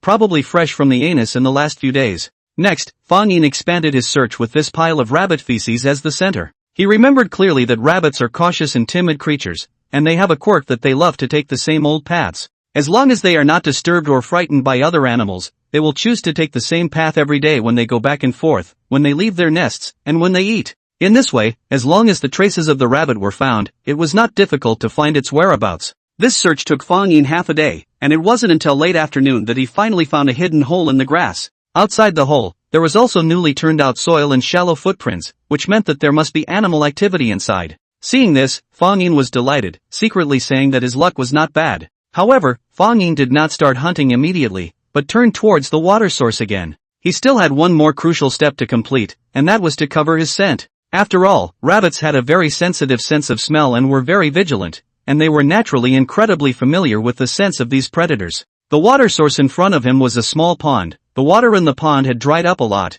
and there was a lot of slimy river mud on the bank. After Fang Yin hesitated for a moment, he stretched out his claws and fished out a handful of river mud, directly smearing it on his face, drawing a big flowery face for himself on the spot. Roar! On the side, Little Orange suddenly jumped up with her entire tiger electrocuted and let out a hysterical howl. Fang Yin and Sledgehammer were both startled by her reaction, thinking that something dangerous had happened. As a result, when they turned their heads, it turned out to be that when Fang Yin was applying the river mud just now, some of the mud splashed onto her fur, which made Xiao Tangerine, who had always been addicted to having her fur clean as her life, couldn't stand it anymore. Xiao Tangerine had already run away in a puff of smoke. Seeing her exasperated appearance, Fang Yin was unkindly snickering inwardly. "You kid want to try it too?" Fang Yin then looked at Sledgehammer in a good-natured manner. "Oh." Sledgehammer couldn't help but shiver as he looked at his big brother's large black face, turning around and running away. Ugh, what a bore. After painting the handsome and majestic tiger face into a black face, Fang Yin continued to paint the river mud onto his body. Of course, the parts of his body that were not yet scabbed wounds, he avoided them. After just a few minutes, Fang Yin's body was coated with a thick layer of silt, and his original soft and flowing hair became dirty, looking like a statue made of clay. Fang Yin didn't do this to play with mud, but precisely to cover up the odor on his body. With the silt covering him, all the odors on Fang Yin's body were perfectly concealed. Only after all the preparations were completed did Fang Yin step back to the rabbit hole. He placed a small strip of horse deer meat next to the pile of grass, and then quietly plopped down, burying his pair of tiger claws in the mud, just a stone's throw away from where the strip of horse deer meat was located. Horse deer meat was actually not too attractive to hares. Don't think that hares only ate grass. Often they didn't mind eating meat, no matter if it was a dead mouse or a small bird carcass. They could also eat it with great relish. Only, Fang Yin waited for several hours, and it was already time for the night to fall. It was said that a rabbit has 3 holes, and although the entrance to the rabbit hole looked small, it was in fact very deep, with passageways leading in all directions, so there was no guarantee that the rabbit living inside wouldn't have gone in through this one, only to go in through the other one. Fang Yin, however, remained patient, lying motionless, continuing to stare intently at the pitch-black hole. Rustle! Suddenly, a short and slight rustling sound came out from within the cave entrance. Fang Yin tensed his tiger claws in a split second, and his body began to build up its strength. Sha dash. The sound was getting closer and closer. Fang Yin's expression also became more and more focused, staring tightly at the cave entrance. Soon, he saw a pair of long ears poking out from the cave. However, they shrunk back in the next second. Fang Yin had just subconsciously wanted to raise his tiger claws and pounce on them, but fortunately stopped in time. Luckily, he was able to stop it in time. Luckily, it was a close call. Then, Fang Yin waited quietly for more than 10 seconds, and saw the pair of furry ears sticking out of the cave, and then the owner of the ears also revealed his head. This was a very common woodland cottontail rabbit, with a fat body that looked like it had a lot of oil. The cottontail rabbit only stuck out a head out, and its snout opened and closed for a while, only to shrink back into the burrow again. This rabbit thief is also too cautious, right? Fang Yin was actually ready to strike, but as a result, the cottontail rabbit simply didn't come out. He was now somewhat skeptical that he had been exposed. Some self-doubt. Fang Yin still didn't want to give up easily, so he continued to lie down on his back and wait bitterly. This time, he waited for 5 minutes before the cottontail rabbit once again poked its head out, a pair of large ears standing high and tight, a pair of big ears high up, staring at the front of the piece of meat from nothing. However, with its small brain, it was impossible for it to understand the meaning of bait. In the eyes of the cottontail rabbit, this is a pie falling from the sky, don't care so much, just eat it. Finally, the cottontail rabbit couldn't stand the temptation and left the burrow, gently walking towards the piece of meat. Walking carefully, the cottontail rabbit's nostrils were still gently twitching, looking for the odor of any predator around. However, the only thing the breeze sent was the earthy freshness of the nearby river mud, which made the cottontail rabbit feel quite at ease. Among the piles of grass in the rear, Fang Yin immediately held his breath at the sight of this scene, slowly extending his sharp claws out of his meaty paws. For this hunt, he was unable to use his hind limbs to complete a pounce, and could only utilize his front limbs to use a close-range palm strike. In this way, Fang Yin would only have one chance of success. If he didn't succeed, then the efforts of most of the day would be wasted. At the moment, the cottontail rabbit in Fang Yin's line of sight was also very vigilant in the process of eating, raising its head to look around every time it chewed. The hind limbs of the cottontail rabbit were also in a tense state at all times, but whenever there was a hint of wind or grass, it would stop its chewing action and then judge whether or not to escape from this area. Boom! However, in the very next second, Fang Yin suddenly moved. Almost in the blink of an eye, his knife and axe-sharp tiger claws were plucked out of the earth brazenly, grabbing towards this cottontail rabbit head-on. Seeing this huge tiger claw falling from the sky, The cottontail rabbit was directly scared to death, the meat in its hand fell all over the place, and in its haste, it wanted to turn around and flee back to the cave. Swish! But the speed of Fang Yin's tiger claw swinging down was obviously faster. This unlucky cottontail rabbit had just turned around, and was captured by his tiger claw. Any struggle and screaming was futile. Then, Fang Yin yanked the cottontail rabbit in his palm over and quickly ended its life with his mouth open. Although the fleshy cottontail rabbit was as cute as a ball of cotton wool, Fang Yin was just a cold killer, and had no feelings. Ding! The host has hunted and killed a woodland cottontail rabbit, gene point +5. Fewer gene points to snap his feet. Fang Yin muttered darkly, then he tore open the skin and flesh of the cottontail rabbit and ate it in 3 or 2 bites, leaving only a pile of bones and meat scraps. After eating a half-full meal, Fang Yin then came to the side of the river pond and cleaned all the river mud that had dried and hardened down on his body. Only then was Fang Yin satisfied and left the place, returning to Sledgehammer Little Orange's side to sleep. The early morning of the next day came quickly, and Fang Yin was once again awakened by the hunger in his belly. There was not much left of the carcass of the North American horse deer, so the tiger parents had to go out hunting again, bringing along Sledgehammer and Little Orange. In the middle of the new territory, Fang Yin was left alone at home to recuperate from his injuries. However, he didn't intend to stay idle, but continued to come near the river pond to start searching for the burrows of those small animals. Although the amount of gene points that could be obtained from hunting these small animals was pitifully small, it was better than nothing. If you don't go to woolgather these silly little guys, what other animals can you go to woolgather? Fang Yin searched around the rabbit hole from yesterday and found several rabbit holes at once. This time, he didn't have to wait long. About an hour later, using river mud to cover the odor and horse deer meat scraps as bait, Fang Yin, who was waiting outside the hole, once again caught a dull-witted cottontail rabbit. Although this little fellow could neither fill Fang Yin's stomach nor allow him to earn enough gene points to heal his injuries. But during the special period, Fang Yin did not criticize himself too harshly. Accumulating little by little, his current self was not far from the dawn of time. The sun and moon alternated, and the tide rose and fell. More than a month had passed, and the time of year had probably come to midwinter. During this month or so, Fang Yin had also reaccumulated quite a few gene points, almost enough to support him in healing his injuries. Some time ago, he had also already used the healing points to treat his leg wound with a debridement surgery, removing those necrotic tissues and coagulated blood clots in the wound. Without anesthesia, Fang Yin was drifting in pain. After the debridement surgery was completed, Fang Yin also found a few tree branches to fix the fracture according to the system's prompts. Although the conditions were a bit tough, the undeniable effect of the treatment was very good. In a little over a month's time, those important soft tissues on Fang Yin's right hind limb, including the blood vessels, nerves, and tendons were well repaired and healed, and the wound was already showing signs of closing, so it was only a matter of time before it was healed. Check my attribute panel. This morning, Fang Yin opened his attribute panel as usual. Host, Fang Yin. Race, deadly blade-toothed tiger, male. Age, 12 months, 1-year-old. Strength, 61. Agility, 55. Physique, 57. Gene points, 30. Fused genes, overlapping, clouded leopard. Enhanced parts, skin strength and hardness, LV1, tail, LV1. Ding! Currently, the host's age has reached 1 year, officially leaving the juvenile stage and entering the next stage of growth. The system will automatically enter the upgrade stage. Ding! The system is in the process of upgrading. It will take another 11 hours, 59 minutes, and 59 seconds. Ding! System upgrade in progress, still need 11 hours, 59 minutes, and 58 seconds. After hearing the system's sudden beep, Fang Yin froze, not realizing that he would be 1 year old so soon. According to the system's hints, the life of a bladed-toothed tiger could be roughly divided into 4 stages of growth. The first stage was the juvenile stage, i.e., young tiger cubs that were less than 12 months old. The second stage was the subadult stage, i.e., 1 3-year-old bladed tigers. The third stage is adulthood, i.e., 3 10-years-old tigers. The final stage is old age, i.e., tigers older than 10 years old. The lifespan of the tiger can theoretically reach 20-25 years, but this is only the most ideal state. In the crisis-ridden Pleistocene, the lifespan of a tiger was generally only 10-15 years old, and a high life expectancy tiger that could live to 20 years old was definitely 1 in a million. And Fang Yin was now considered to have left the juvenile stage and officially stepped into the subadult stage.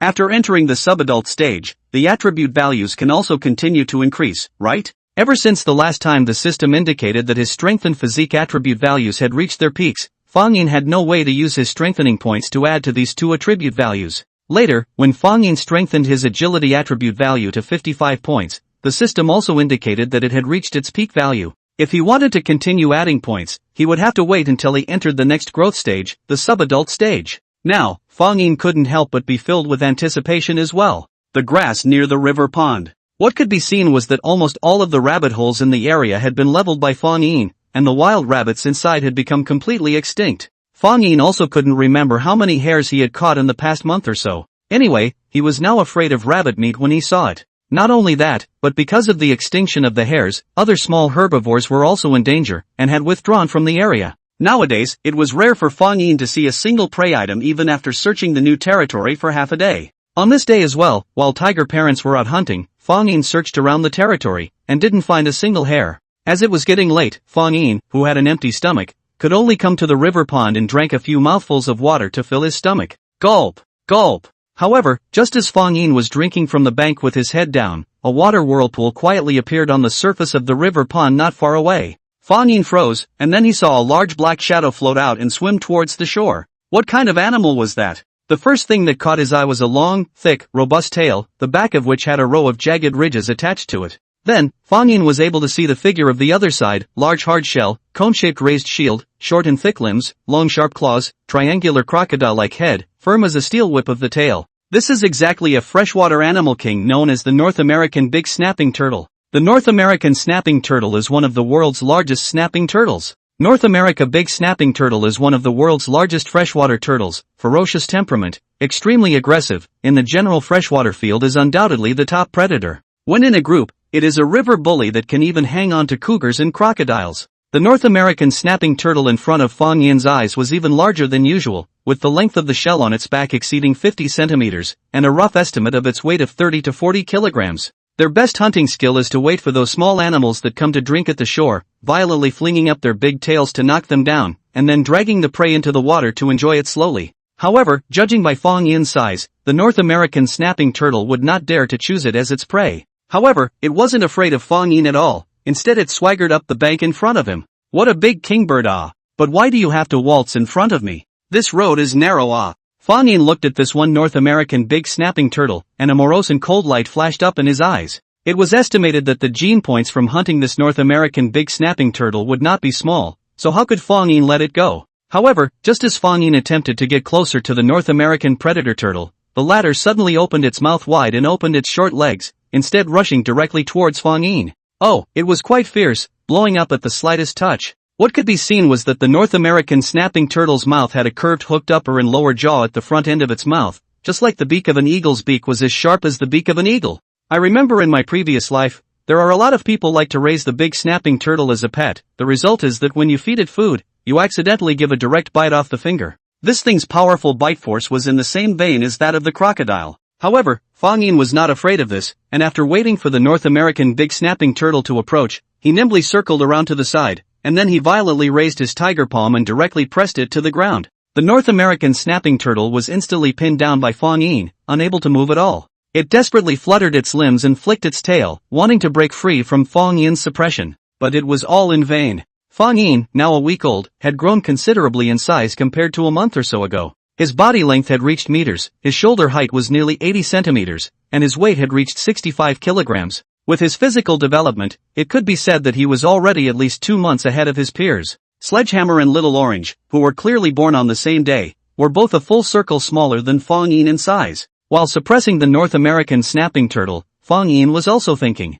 how should I slaughter this big bastard? The North American big snapping turtle, which was still aggressive just now, had already been scared by Fang Yin into a shrunken turtle, with its head and limbs shrunk into its shell, and only the long and thick tail seemed to be unable to be stuffed into it, and was still left fluttering around outside. Coupled with the North American snapping turtle shell, that piece of cone-shaped raised shield, this product looks like a large durian, so that other predators have no way to eat. This is indeed an excellent life preservation skills. In the case of other predators, may make every effort to not be able to break its defense, can only leave resentfully. Big bastard, do you think that I can't do anything about you? Fang Yin, however, laughed in his heart. This fellow obviously knew nothing about human intelligence. Then, he directly turned around and stepped away, arriving at a place on the other side of the river pond. There was a chaotic rock pile there, with a large number of stones piled up. Tools. Monkeys knew how to use rocks to smash nuts. Against such a North American snapping turtle covered in thorns, Fang Yin certainly wouldn't be foolish enough to bite it with his teeth or use his tiger's paw to split the durian with his bare hands.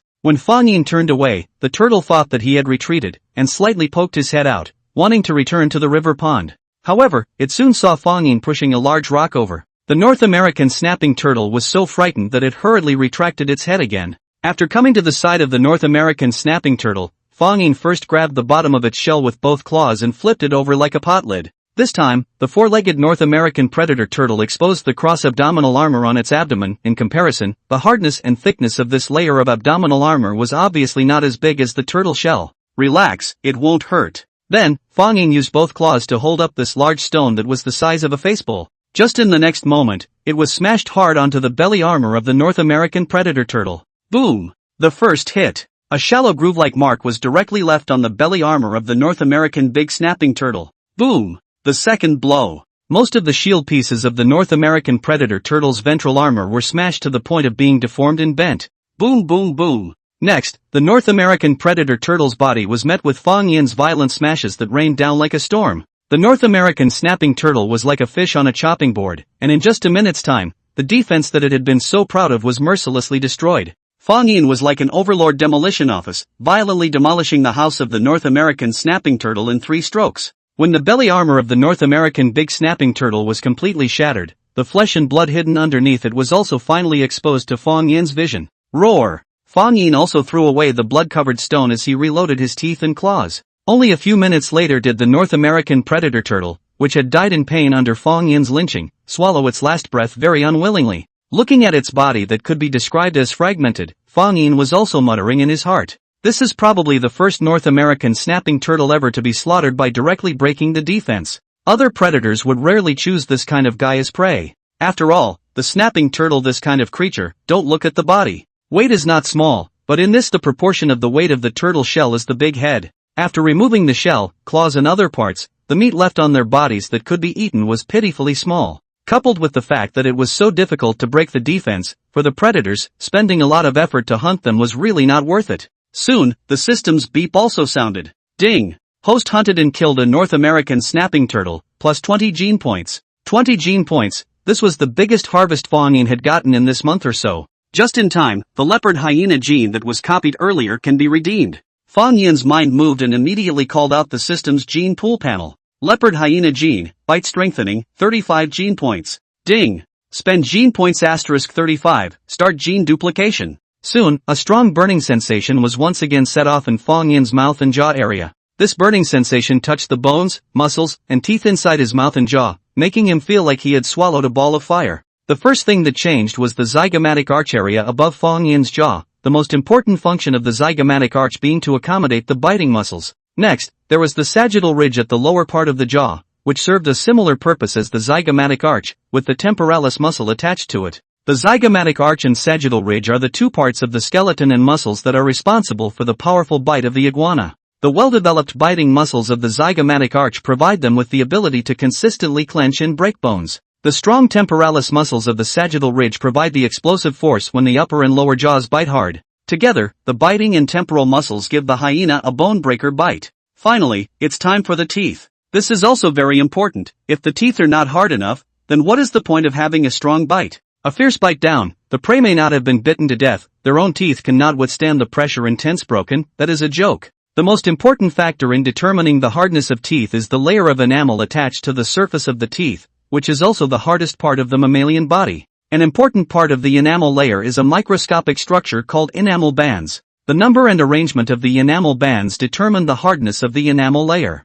In general, mammals have a hard enamel layer on their teeth, but there is only one layer of enamel bands. However, the hyena's enamel layer has 2 layers of enamel column bands that are vertically intertwined and woven together, which gives it a much harder enamel layer that won't damage its teeth even when gnawing on bones. Gulp! Fang Yin tried his best to suppress the howls of pain and restrain his trembling body. After supporting himself for a few minutes, the effects of the strengthening came to an end. Roar! Fang Yin also opened his eyes at this time and let out a relieved roar. Ding! Congratulations to the host for fusing the leopard hyena gene and obtaining a reinforcement of biting power. After the gene fusion was over, Fang Yin could clearly feel a considerable change in his mouth and jaw. The bones became wider, the muscles became more developed, and the teeth became harder. This caused him to have room to drastically improve both his pressure-bearing capacity and his biting strength during the biting process. Open my attribute panel. After giving the command to the system, Fang Yin immediately saw his refreshed attribute panel. Host, Fang Yin.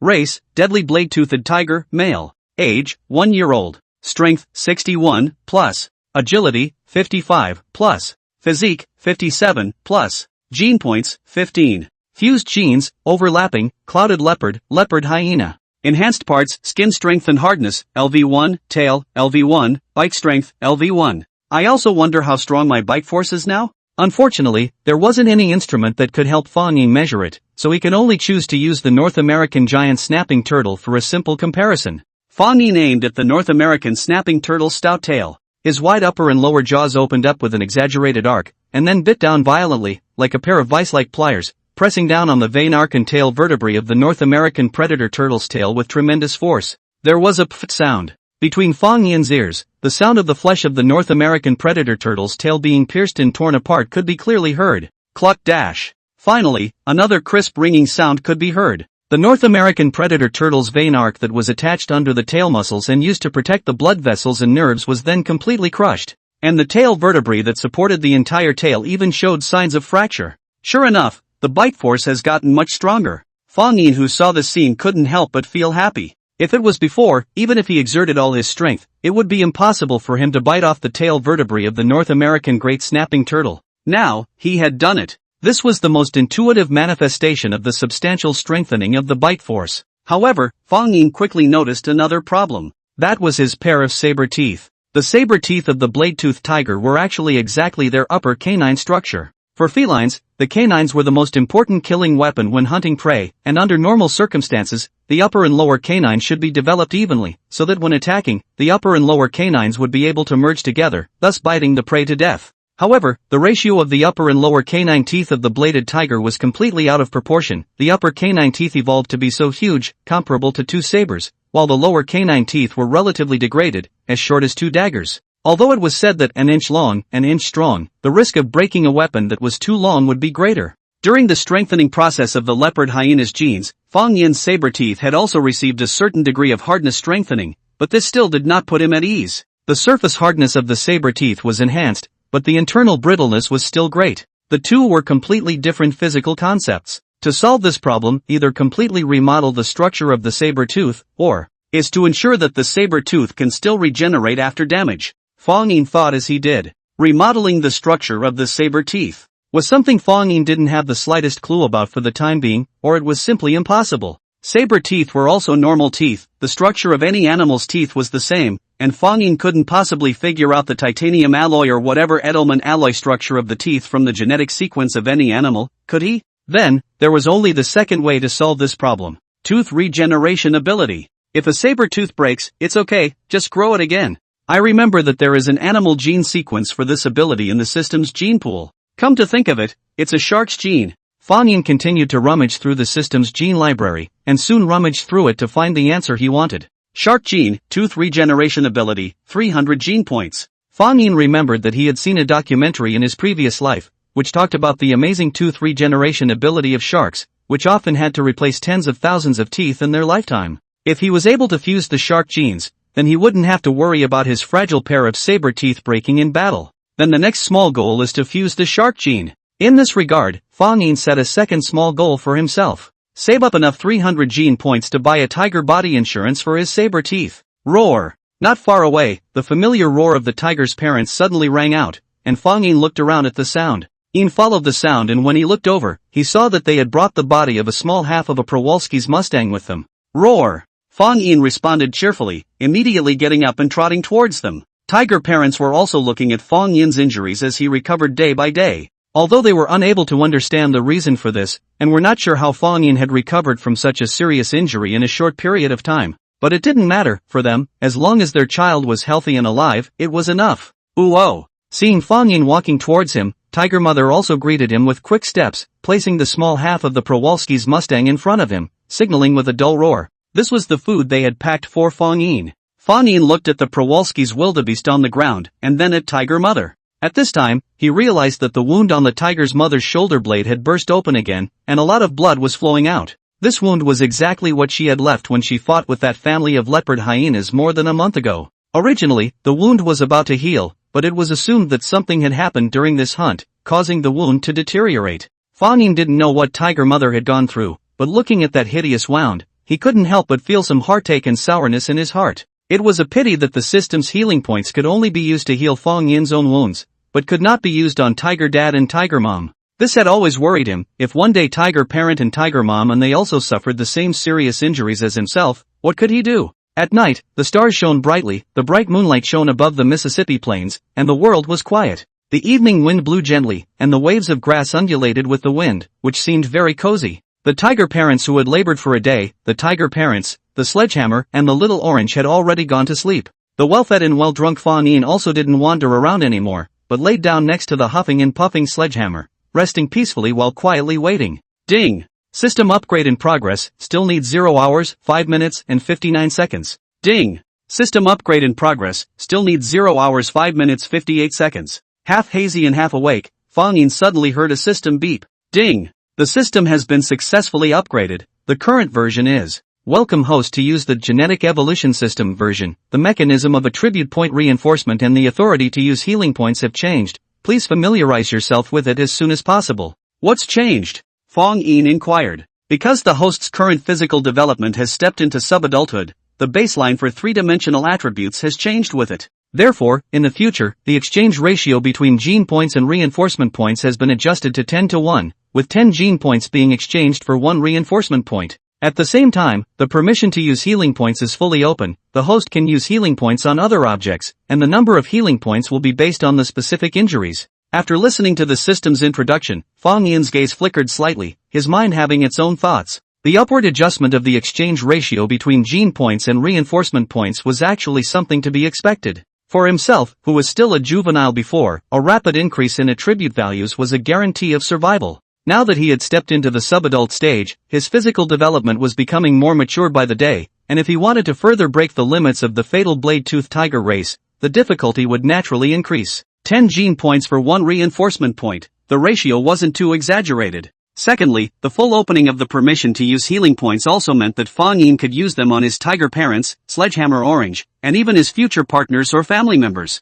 This point was what really made Fang Yin overjoyed. System Dad is simply timely rain. Without delay, Fang Yin now wanted to experiment and treat Tiger Mom's worsening injuries. Ho ho! Beside him, Tiger Dad and Tiger Mom, who were sleeping together, snored like thunder, while Fang Yin quietly came to their side. Looking at the bursting wound on Tiger Mom's shoulder blade, Fang Yin gave a command to the system. Ding! 15 healing points redeemed. After the beep sounded, the healing points began to take effect. The effect of the treatment was as silent as a moisturizing substance. The sleeping tiger mother did not feel any discomfort or abnormality, and continued to sleep peacefully. On the other hand, the wounds on her body quickly showed signs of healing. It shouldn't take more than a few days for Tiger Mom to recover. Time flies like a shuttle, and another week passed by quietly. After nearly a month and a half of rehabilitation, the injuries on Fang Yin's body were finally healed. After reacclimatizing his body, Fang Yin was eagerly ready to return to the hunting grounds. Roar! In the evening of this day, when tiger parents were about to go out hunting, Fang Yin ran up to them and let out a roar. He wanted to go hunting together. Roar! Tiger Mom gently crouched down her big head and rubbed Fang Yin's little head. Out of concern for Fang Yin's injuries, she was still instinctively unwilling to risk her eldest son. Roar! However, Fang Yin continued to roar firmly, and even showed his recovered body to the tiger parents. In the end, the tiger parents could not resist the stubborn Fang Yin and acquiesced to his return. My tiger master is back again. Following behind tiger parents, Fang Yin's gleaming tiger eyes were already filled with excitement and belligerence. After being a salted fish for so long, it was finally the end of his suffering and he could go on a killing spree. This would be Fang Yin's first hunting action since he had entered subadulthood. However, perhaps due to Fang Yin's state of concern, the hunting target chosen by tiger parents this time was only a group of medium-sized large alpacas. Large alpacas were also animals of the camelid family, but their size was far inferior to that of their close relative, the giant-footed camel, with an average height of between meters and a weight of only about 300 to 400 pounds. For this kind of medium-sized prey, Fang Yin's family had to catch at least 2 adult alpacas at once before they could have enough to eat. The family of 5 then crept into the grass under the night, their eyes locked onto a large alpaca herd not far away. Such a spectacle of hundreds of grass mud horses galloping past in front of them could not help but make Fang Yin sigh in awe. Mao Mao. It wasn't long before the large alpaca herd found a suitable pasture and began to feed in small groups, and Fang Yin's family, who had followed them all the way, finally waited for the best time to hunt. Not far in front of Fang Yin's ambush, 2 silly-looking male alpacas were circling around a small female alpaca. This time of the year was the rutting season for large alpacas, and at this time, these two males happened to be competing for mates. He too A. At first, the two male alpacas maintained the elegance of a gentleman moving his mouth, just spitting at each other, you and I going back and forth. However, because the female alpaca showed impatience, the atmosphere between the two sides began to tense up. Meow! Howling, the two male alpacas were like bullfighting bulls, and like giraffes, they flung their long necks to collide, and they also learned the behavior of wild horses and kept kicking each other with their backs, and the battle situation was unusually fierce. On the side, the female alpaca comfortably watched the two male alpacas fighting, mouth also chomping on grass, looks like chewing melon seeds to watch the show of the melon eaters. Finally, after nearly a minute of intense fighting, one of the larger male alpacas emerged victorious. The male alpaca, who had driven off his rival, strutted towards the female alpaca and showed off his weapon of choice, ready to enjoy his victory. The she-alpaca also took a step towards the male alpaca, seemingly recognizing him. However, just in the next second, boom! The original complacent male alpaca felt a flash in front of his eyes, only to see a huge adult-bladed tiger suddenly leap out from a pile of grass. Its speed was rapid, and a handful of it pounced the defenseless female alpaca to the ground. The female alpaca's small body was simply unable to withstand the pounce of the adult-bladed tiger, and was suppressed to the point that even her struggles seemed very weak.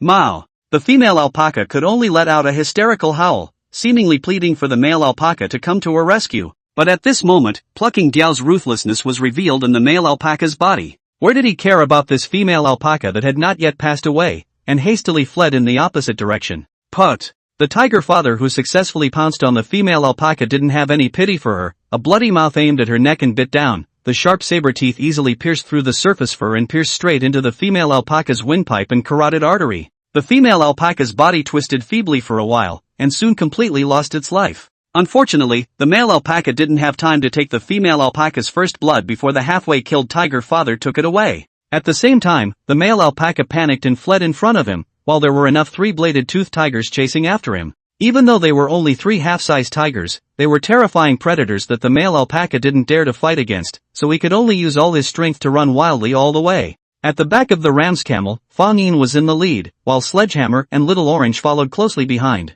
Obviously, the ram camel that had just gone through a fierce battle was a bit weakened, and was soon caught up by Fang Yin. Roar! The shocking tiger roar rose steeply. Fang Yin raised his tiger palm and slapped it horizontally towards the ram camel's buttocks. There was a muffled bang. In front of Fang Yin's huge palm strike power, the small body of the ram's camel was simply unable to withstand it, and was directly slapped over on the ground, falling solidly into a dog's feces. Immediately after that, he directly pounced on the body of the ram's camel, fiercely biting the back of its neck. Unlike Tiger Dad, who simply used his saber teeth to pierce through the neck of the female alpaca, Fang Yin used his saber teeth to pierce into the fur of the male alpaca's neck while also biting the upper and lower jaws violently together. The piercing and tearing of the saber teeth combined with the fierce biting of the upper and lower jaws, Fang Yin's offense at this moment was like a triggered trap, instantly breaking the cervical vertebrae of the male alpaca, and he died on the spot without even being able to let out a wail. Undoubtedly, Fang Yin's efficiency in hunting this type of small and medium-sized prey was definitely much higher than that of tiger parents.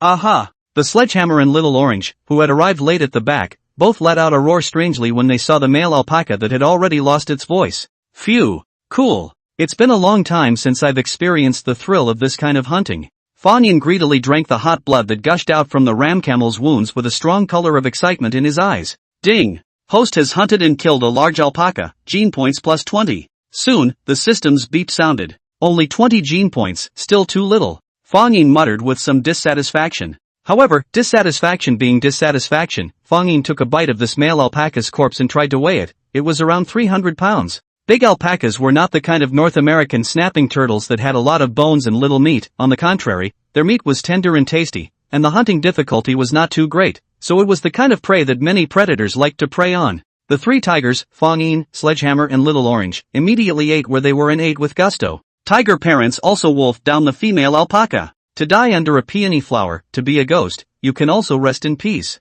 Fang Yin silently chanted to the dead male alpaca in his heart while unceremoniously tearing off a piece of fat meat from its body. This time, Fang Yin's family did not encounter any other predators, and after eating and drinking their fill, the tiger parents were ready to go back. Roar! Fang Yin didn't want to go back so early to rest. It wasn't too late now. He still wanted to stay and find a few more prey to brush up his experience. Tiger parents didn't interfere too much with Fang Yin's behavior. Now that the 3 little tiger cubs were 1 year old, stepping into subadulthood and getting closer and closer to independent living. As their age continued to grow, the tiger cub's sense of independence would come out more and more, and their dependence on their parents would gradually diminish. In this case, the parents will not interfere too much with their children's behavior. Even when necessary, they will be ruthless and expel their child from the territory, letting it go wandering, live alone and find a new territory. Tiger parents took Sledgehammer and Little Orange back with them, while Fang Yin continued deeper towards the south in a straight line. The evening was the peak time for the activities of various herbivores and predators,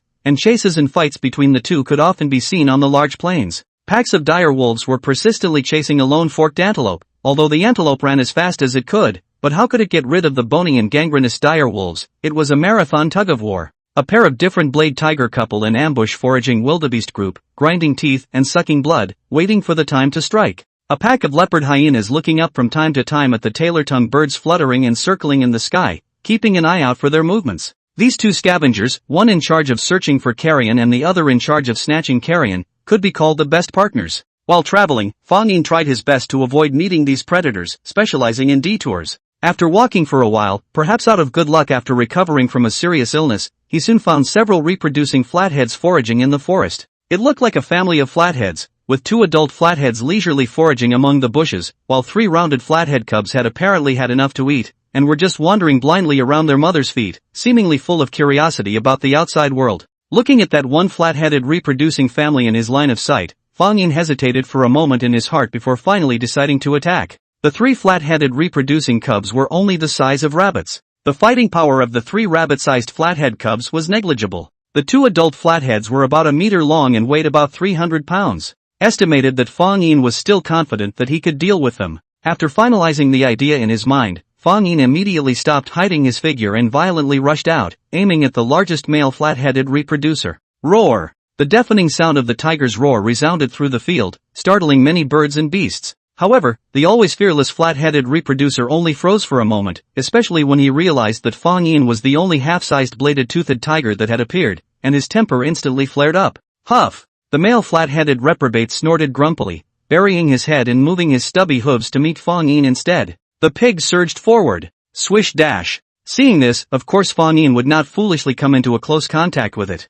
The original straight and slender tail was flung openly, and Fang Yin sidestepped sensitively, choosing to avoid it. Waiting for the male flat-headed reproduce to brush past his body, Fang Yin violently raised his tiger's palm and slapped it towards its hind limbs. Bang! The unabated male flathead suddenly received a heavy blow. His clumsy body immediately became unstable, and then fell heavily to the ground. Roar! Fang Yin roared, and within a few breaths, he had rushed to the male's side. At the very next moment, Fang Yin swiftly pounced out and opened his mouth to bite into the back of its neck. In fact, the thick-skinned animal, like the raised turtle, was most afraid of meeting the predator with a pair of super-long saber teeth, the tiger with a pair of special teeth, the tiger with a pair of special teeth. The pair of specialized saber teeth of the saber-toothed tiger was specifically targeting these thick-skinned prey. Put! The muffled sound of a sharp weapon penetrating through flesh rang out, only to see Fang Yin's saber teeth deeply embedded into the back of the male's reproducing flathead's neck, and thick blood instantly spewed out from it in a cumulative manner. Cluck! With the simultaneous exertion of the biting and temporal muscles, the saber teeth further embedded into the male flathead's trachea and carotid aorta, and pressurized its cervical spine to deform, emitting an unbearable cracking sound. Huffing! Huffing! At that moment, the male flathead howled out in agony, his 4 stout short legs kicking and stomping frantically, tugging Fang Yin along with him as he tumbled with the advantage of his weight. However, Fang Yin's tiger claws had already firmly grasped the male's back, and no matter how much it struggled and rolled, it could not get rid of Fang Yin. At this time, Fang Yin did not dare to relax at all. Once he did not have a firm grip, the male flat-headed reproduce so fell down, then his pair of saber teeth deeply stuck in the flesh of the other side is probably going to be folded. At the same time, when the other female red-headed repeater saw Fang Yin, she didn't evacuate with her 3 cubs at once, but instead, she also wanted to come up and help her husband. After seeing that her husband was in danger, the female flathead immediately let out a howl and rushed to support her. In order to avoid being attacked from the back, Fang Yin made an instant decision, pulling out his saber teeth. The whole tiger nimbly jumped down from the male flathead and strategically retreated. The female flathead had temporarily chased Fang Yin away,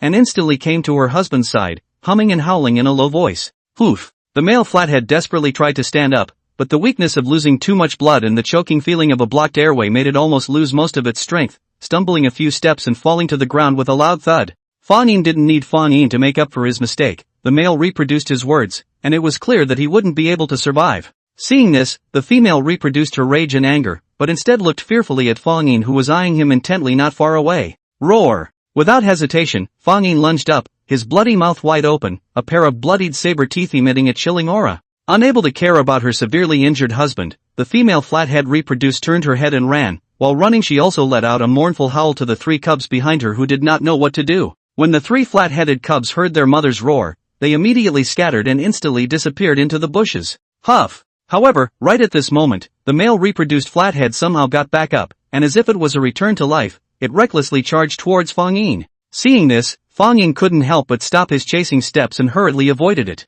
Boom! The male flathead that couldn't step on the brakes once again fell to the ground, gurgling blood gushing out from the gaping hole in its neck. Seeing his wife and child escape safely, the male reproduced flathead completely lost his strength and lay on the ground motionless, seemingly waiting to die with his eyes closed. Fang Yin was silent. The female reproducer and her 3 cubs had already escaped, so there was no point in chasing after them. What he didn't expect was that the male flathead would rather sacrifice himself to protect his wife and children. However, Fang Yin remained silent for a while, admiring the male's sense of responsibility as a husband and father. Admiration aside, when it was time to get down to business, he was not the least bit merciful. Fang Yin once again pounced on the male flathead's body, using his saber teeth to further widen the wound at the back of his neck, quickly ending his life. Ding! The host has hunted and killed a flathead, gene points plus 25. It wasn't until he heard the system's beep that Fang Yin was able to loosen his grip and jump down from the corpse of the male flathead. This fight with this male flat-headed reproducer had also allowed Fang Yin to intuitively feel the leaping progress in his combat prowess.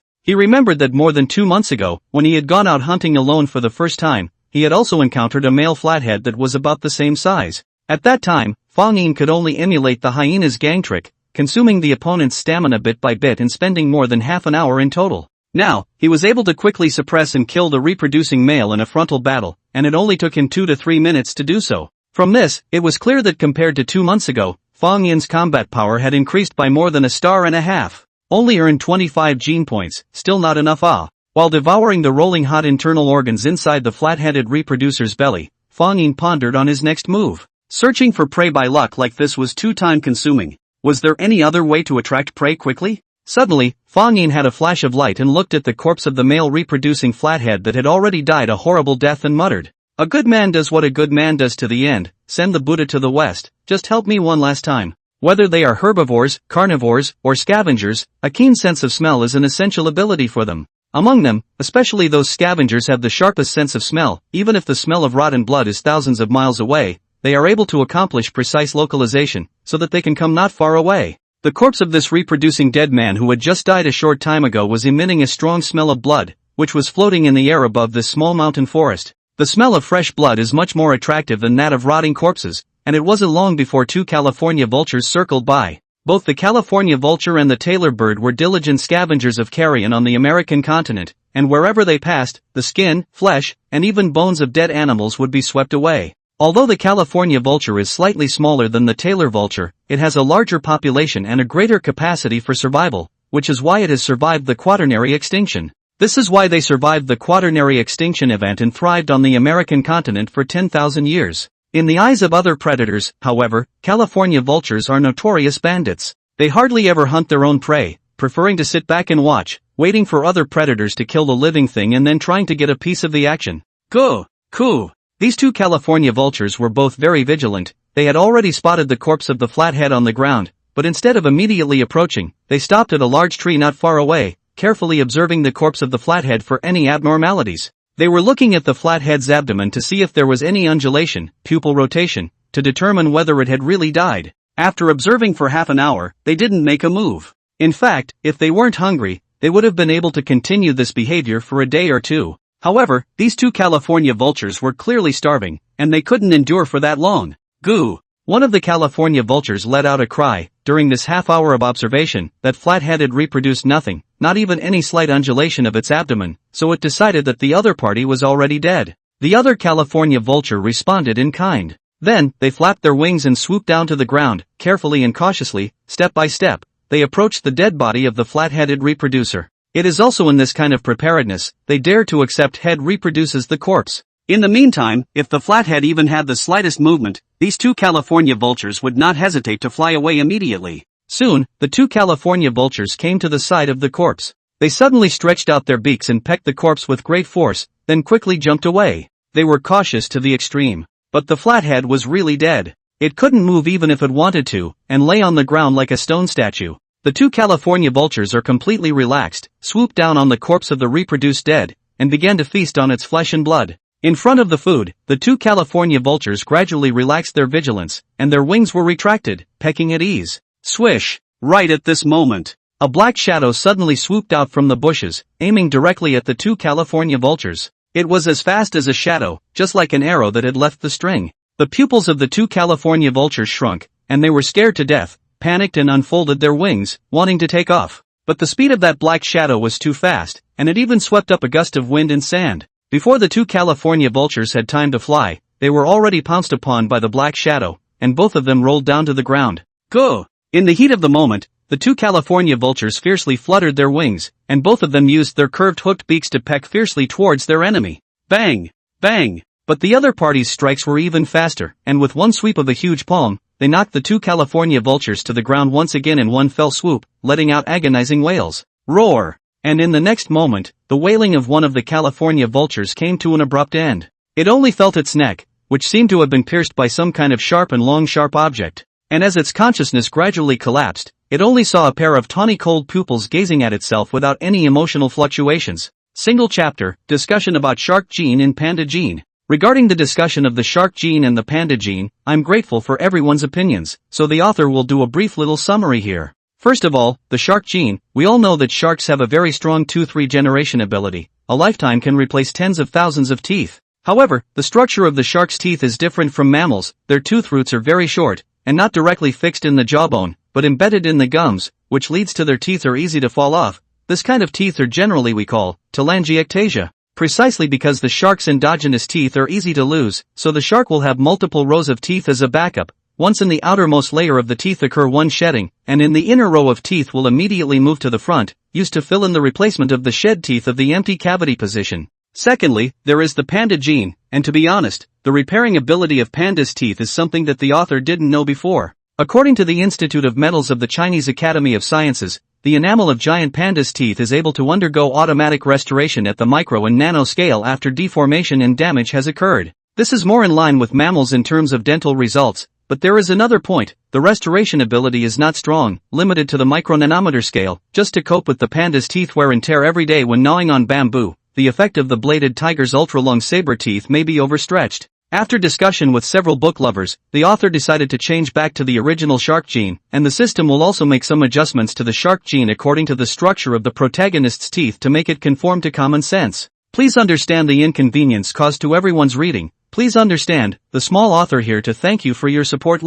This black shadow that suddenly rushed out and attacked the two California vultures was naturally Fang Yin. After hunting down the male flathead, he used its corpse as bait and hid himself in the nearby bushes, then quietly waited for the fish to take the bait. In order to earn more gene points, using such a fishing law enforcement method is not bad. Although the two California vultures were birds of prey in the air, when they landed on the ground, they weren't much different from two chickens, and were killed by Fang Yin in a couple of hits. Ding! The host has hunted and killed a California vulture, gene point plus 10. Ding! The host has hunted and killed a California vulture, gene point plus 10. Another 20 gene points were credited. Fang Yin immediately revealed a look of delight. Hunting the large alpaca had gained him 20 gene points, hunting the flat-headed reproducer had gained him 25 gene points, and with the current 20 gene points, in less than half a day, he had harvested 65 gene points. Do we still need to continue? Looking at the sky that had gradually dimmed, Fang Yin hesitated for a while, but decided to stop here today. Still, he couldn't be too greedy.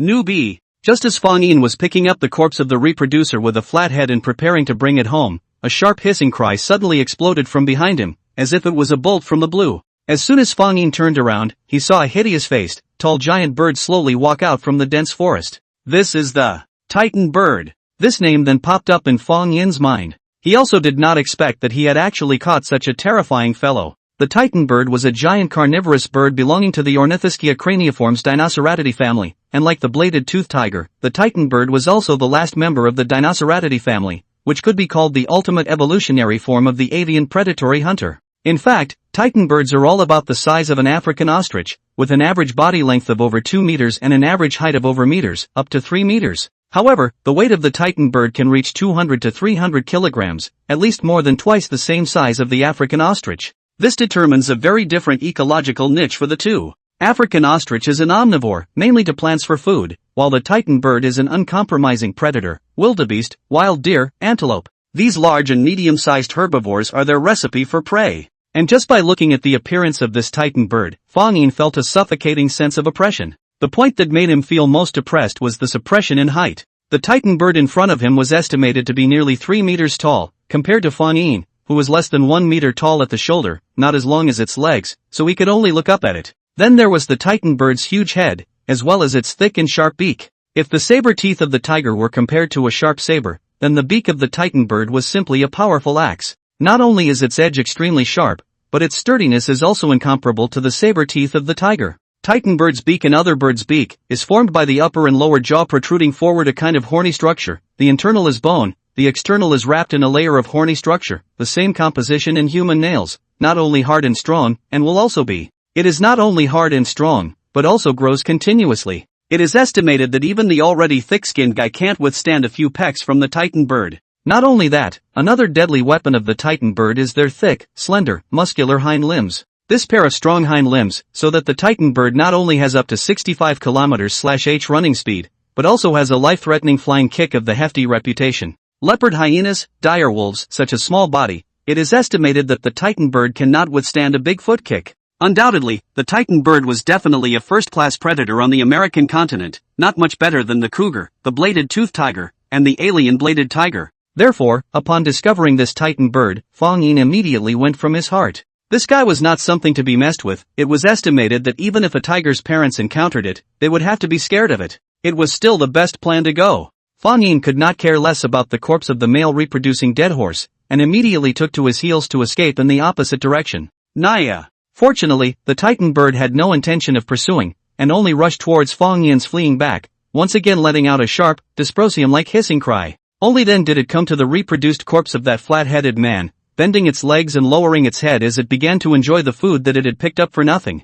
What could be seen was that under the Titan bird's huge sturdy horny beak, the thick skin and flesh of the flat-headed reproduction was like tofu, easily torn apart. After 10 minutes, Fang Yin had already moved away from where he had just been, and also confirmed that the Titan bird hadn't caught up with him. Only after determining that it was safe did he come to a halt, panting and leaning against a rock, his chest heaving violently like a bellows. It is true that you still cannot underestimate the heroes of the world.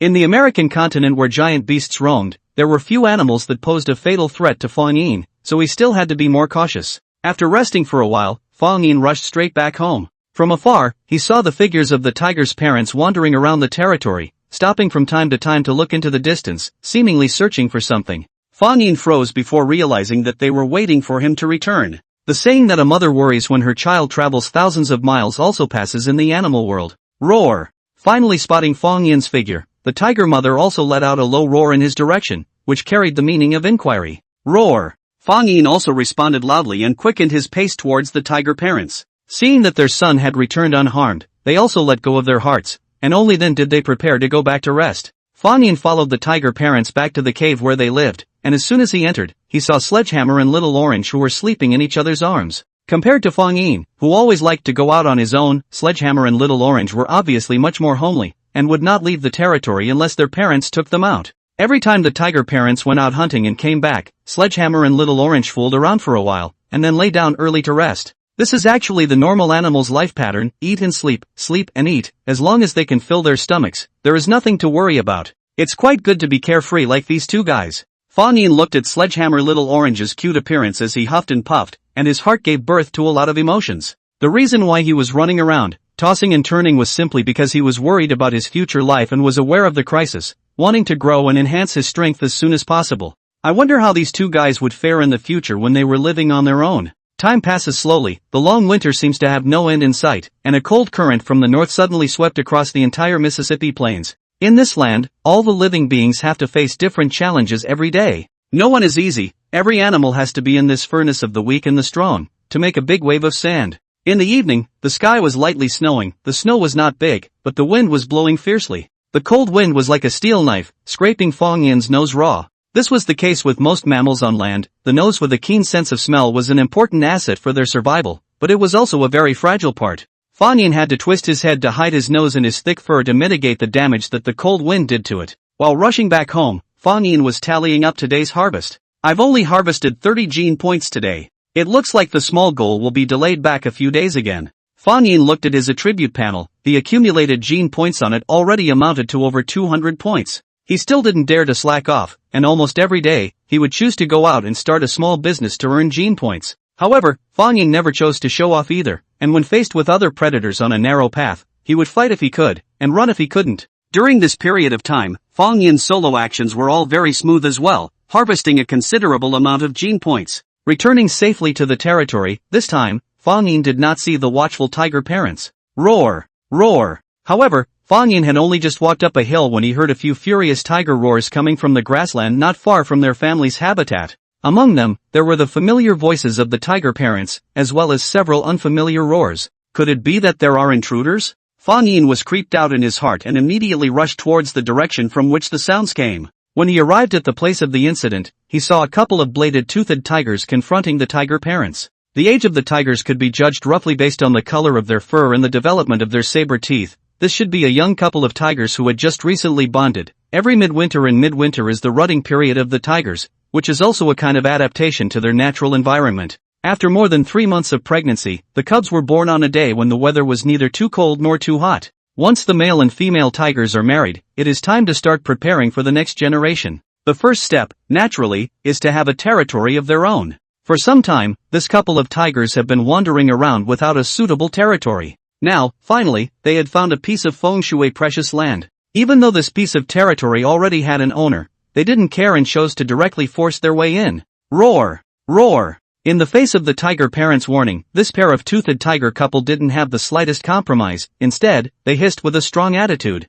On the windy grassland, the two sides stared at each other, their muscles bulging, and the battle was about to start. The scene did not stand still for long. I do not know which party took the lead. Accompanied by a deafening tiger roar, the tiger's father and mother and the blade-toothed tiger couple pounced on each other at the same time. With a deafening roar, the tiger's mother and father and the bladed tiger couple pounced out at the same time, and collided together brazenly. Sledgehammer and Little Orange watched the battle from a short distance away, their gazes tinged with fear and trepidation. The battle of adult tigers was not something they could participate in. When Fang Yin saw the battlefield that was already tangled up in a ball, he was also a bit hesitant for a moment, not knowing whether or not to go forward to help. If he rashly went forward to help, it might cause the tiger parents to have concerns, but instead, it would add to the chaos. But if he didn't go to help, he was afraid that the tiger parents would lose the battle. After thinking about it, Fang Yin decided to stay put for the time being and wait to see how the battle changed. Roar! At the moment of the collision between the two sides, both the tiger parents and the bladed-toothed tiger couple were simultaneously bracing themselves, standing up with their strong hind limbs.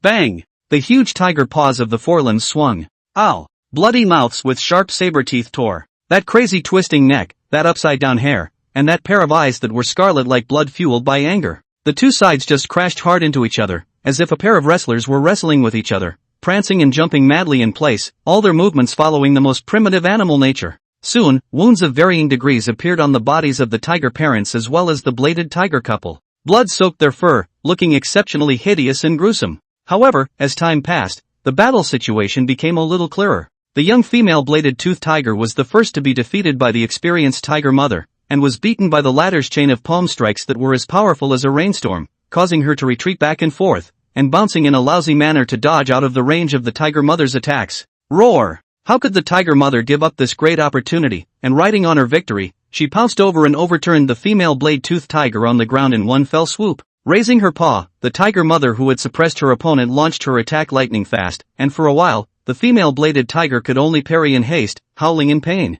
Roar! At this moment, the male tiger on the other side let out a roar, quickly breaking free from the tangle with the tiger father, and rushing towards where the tiger mother was. Facing this furious male tiger, tiger mother was not afraid at all. She turned around and swung her paw frantically. After the mother and the male tiger had exchanged a few moves, the father found a chance to pounce on her from behind. At this moment, the balance of victory began to tilt in the direction of the tiger's parents, and the pair of toothed tigers were both suppressed by the tiger's parents, so they could only struggle and panic. Seeing this, Fang Yin was also bold and began to walk step by step towards the sandy and dusty battlefield. Ka! Suddenly, Fang Yin clearly heard the sound of a hard object breaking. Then, he saw two yellowish long teeth being thrown into midair, landing right in front of him in a circle. What a guy! Fang Yin fixed his eyes on them, but weren't they the saber teeth of a bladed-toothed tiger? Roar! At this moment, the couple of saber-toothed tigers that had intruded into the territory of the tiger's parents were already scared, especially the male saber-toothed tiger whose pair of saber-tooths had been violently broken by the tiger's father. His body was involuntarily trembling.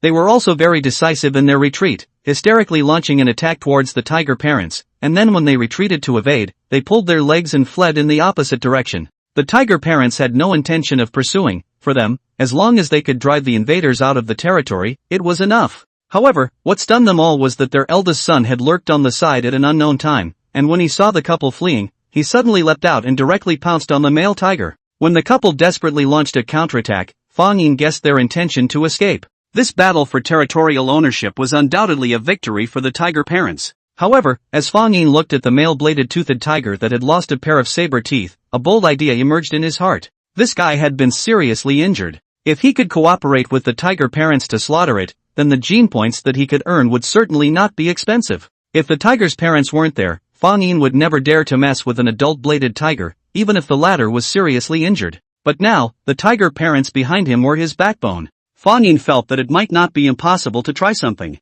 He didn't want to miss such a great opportunity. Immediately, Fang Yin no longer hid his figure, transforming into a black shadow and pouncing on the fleeing male bladed-toothed tiger from a diagonal angle. Boom! Caught off guard, the male tiger was instantly pounced upon by Fang Yin. Fang Yin's fighting style was also exceptionally fierce, and just after the encounter, he exerted his full strength, lifting his tiger's palm and slapping it towards the face of the male razor-toothed tiger. Roar! However, the male bladed-toothed tiger also reacted quickly, raising its front limbs and using its broad shoulders to strongly receive Fang Yin's attack, and roared angrily as it launched a counterattack. As the saying goes, a thin camel is bigger than a horse. Although the male tiger had suffered a lot of injuries in the battle with the tiger father, even one of its saber teeth had been broken, its dignity was by no means something that a half-grown subadult tiger could violate. The male tiger bore Fang Yin's palm strikes for a few moments, and then used his thick forelimbs to press against Fang Yin's shoulders, opening his bloody mouth to tear at him swiftly. Fang Yin resisted violently, but in this close power struggle, he was quickly flipped to the ground by the male bladed-toothed tiger with absolute strength. What strength? Is this the strength of an adult bladed-toothed tiger? Fang Yin, who was lying underneath the male bladed-toothed tiger, could not help but be taken aback. This was the first time he had intuitively felt the terrifying strength of an adult bladed-toothed tiger, at least it was more than twice as strong as his current self. Moreover, the male tiger's size was much larger than Fang Yin's, with a body length of more than 2 meters and an estimated weight of 250 kilograms. However, Fang Yin, who had been pounced upon by the male tiger, did not panic in the slightest and instead swung both of his palms at its face, and kicked and stomped at its abdomen with his hind limbs, so as to prevent it from biting him. Under Fang Yin's impermeable palm strike defense, the male bladed-toothed tiger froze and didn't find a chance to bite, and although it greatly opened its tiger mouth, it kept getting beaten up. Of course, this was also related to its broken saber teeth. Suddenly losing 2 of its saber teeth, the male bladed-toothed tiger didn't know how to get its mouth down for a while, and the empty feeling in its upper jaw area made it almost go crazy. Roar! Roar! Right at this moment, the roars of the tiger's parents rang out. After seeing Fang Yin actually take the initiative to attack the male bladed-toothed tiger, they immediately chased after him, fearing that something would happen to their eldest son. Seeing this, the male tiger was so frightened that he hurriedly jumped up from Fang Yin's body and turned around, wanting to continue fleeing. At that moment, the other female tiger had already run away, obviously unable to care about her husband. They could only be described as first acquaintance, and their feelings were not that deep yet. Especially now that the male tigress had lost his pair of saber teeth, it was no different from a crippled tigress, so it was only natural that the female tigress would choose to abandon him. At this moment, Fang Yin quickly rolled up and pounced on the male tiger without pause. He realized that the injuries on this male-bladed tiger were almost all concentrated on its back, so he circled around to its side, aiming another round of fierce palm strikes at its back. Bang bang bang! The effect was immediate. The male-bladed-toothed tiger immediately hissed in pain, its back sinking down a notch, and it had to twist its head to beckon Fang Yin's attack. Fang Yin knew that he couldn't fight the male tiger head-on, so he leapt away with a very athletic body, circled around to its side as he had done, and continued to attack its spine.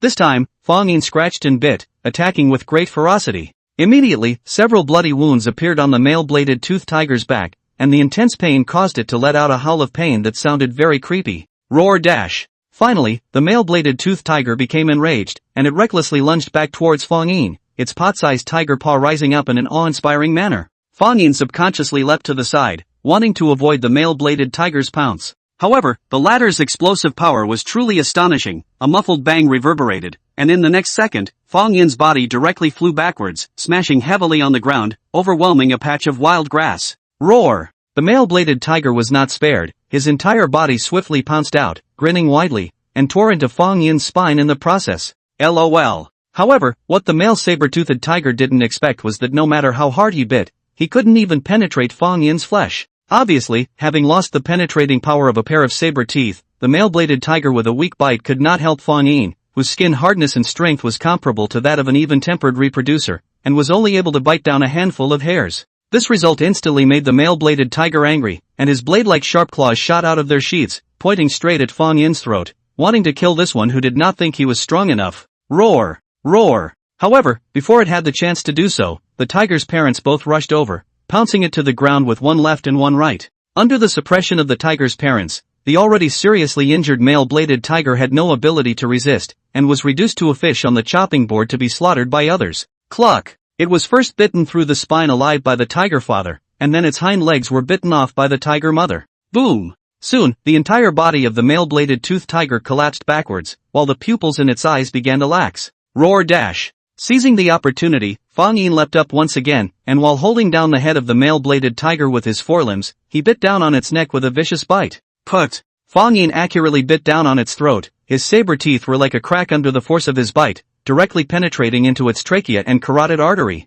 Not long after, with the continuous loss of blood, the taut body of the male-bladed tiger completely went limp, like mud on the ground. And Fang Yin, who was still maintaining the action of tearing its neck, also felt a blankness in his brain at this time. Then, his body also collapsed, heavily pressing down on the corpse of the male-bladed toothed tiger. Phew! It's finally over. Just lying down on the corpse of the male-bladed toothed tiger, Fang Yin still maintained a few moments of the thrilling feeling of having survived a robbery. He really didn't expect that even a male-bladed toothed tiger in a state of serious injury would still have such a terrifying fighting strength. If it wasn't for the tiger's parents arriving in time to reinforce him, then Fang Yin, who was a bit adventurous, would probably have to cool off. However, all of this was without danger, and now Fang Yin couldn't wait for the system's beep to sound. Snap! However, in the next second, Tiger Mother's big slap landed on Fang Yin's head, staggering him. Roar! Tiger Mother showed her teeth then roared at Fang Yin, which carried a sense of anger. Obviously, she was quite angry at Fang Yin's reckless behavior this time.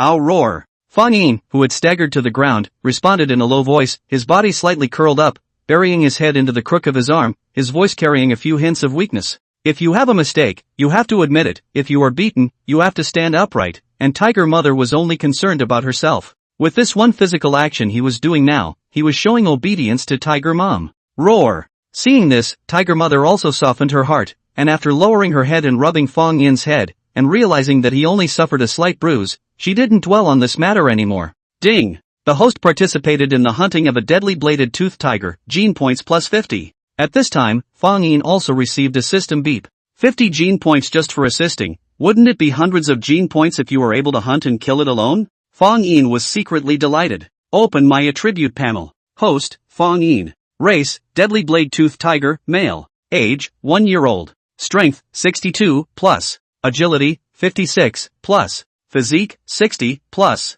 Gene points, 280. Fused genes, overlapping, clouded leopard, leopard hyena. Enhanced parts, skin strength and hardness, LV1, tail, LV1, bite strength, LV1. Already saved 280 gene points. Fang Yin felt more and more that this adventure was worth it. Especially when he saw that male-bladed toothed tiger's saber teeth break today, he realized that saber teeth breaking this was such a terrible thing for a bladed toothed tiger. It was still necessary to fuse the shark gene as soon as possible to get good insurance for his precious saber teeth. Tiger father and mother, neither of them had any intention of eating the corpses of their own kind. Fang Yin likewise didn't touch the corpse of the male saber-toothed tiger. For some reason, physiologically he just couldn't seem to accept the eating of the same kind. Instead he felt a pang of disgust and nausea. He remembered that he had read a paper in his previous life, which discussed the danger of cannibalism between carnivores. One of the scary points was that cannibalism could easily lead to prion infection in the eater. Prion are the old name for proteins, and prion actually mean protein viruses.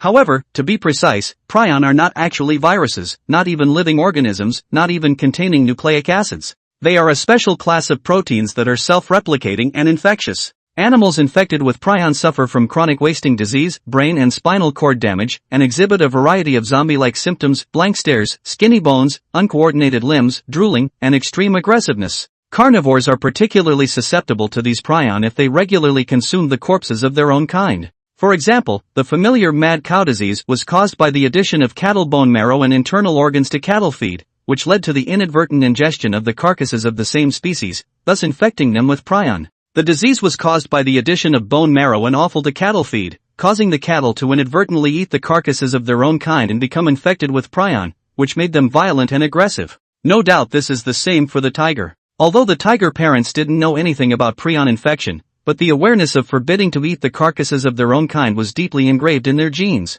Unless they were starving and couldn't stand it anymore, they would never use similar corpses. The sledgehammer on the side originally wanted to go to taste the freshness, but the result was driven back by the tiger parents without a word of caution. In the end, the tiger father personally took the body of this male-bladed tiger and threw it out of the territory, leaving it to be exposed in the wilderness. It was a warning to other predators, to serve as an example to others. It wasn't long before the smell of fresh blood and food attracted a group of leopard hyenas to the area. Looking at the cold carcass of the once mighty male tiger, the leopard hyenas hissed ah,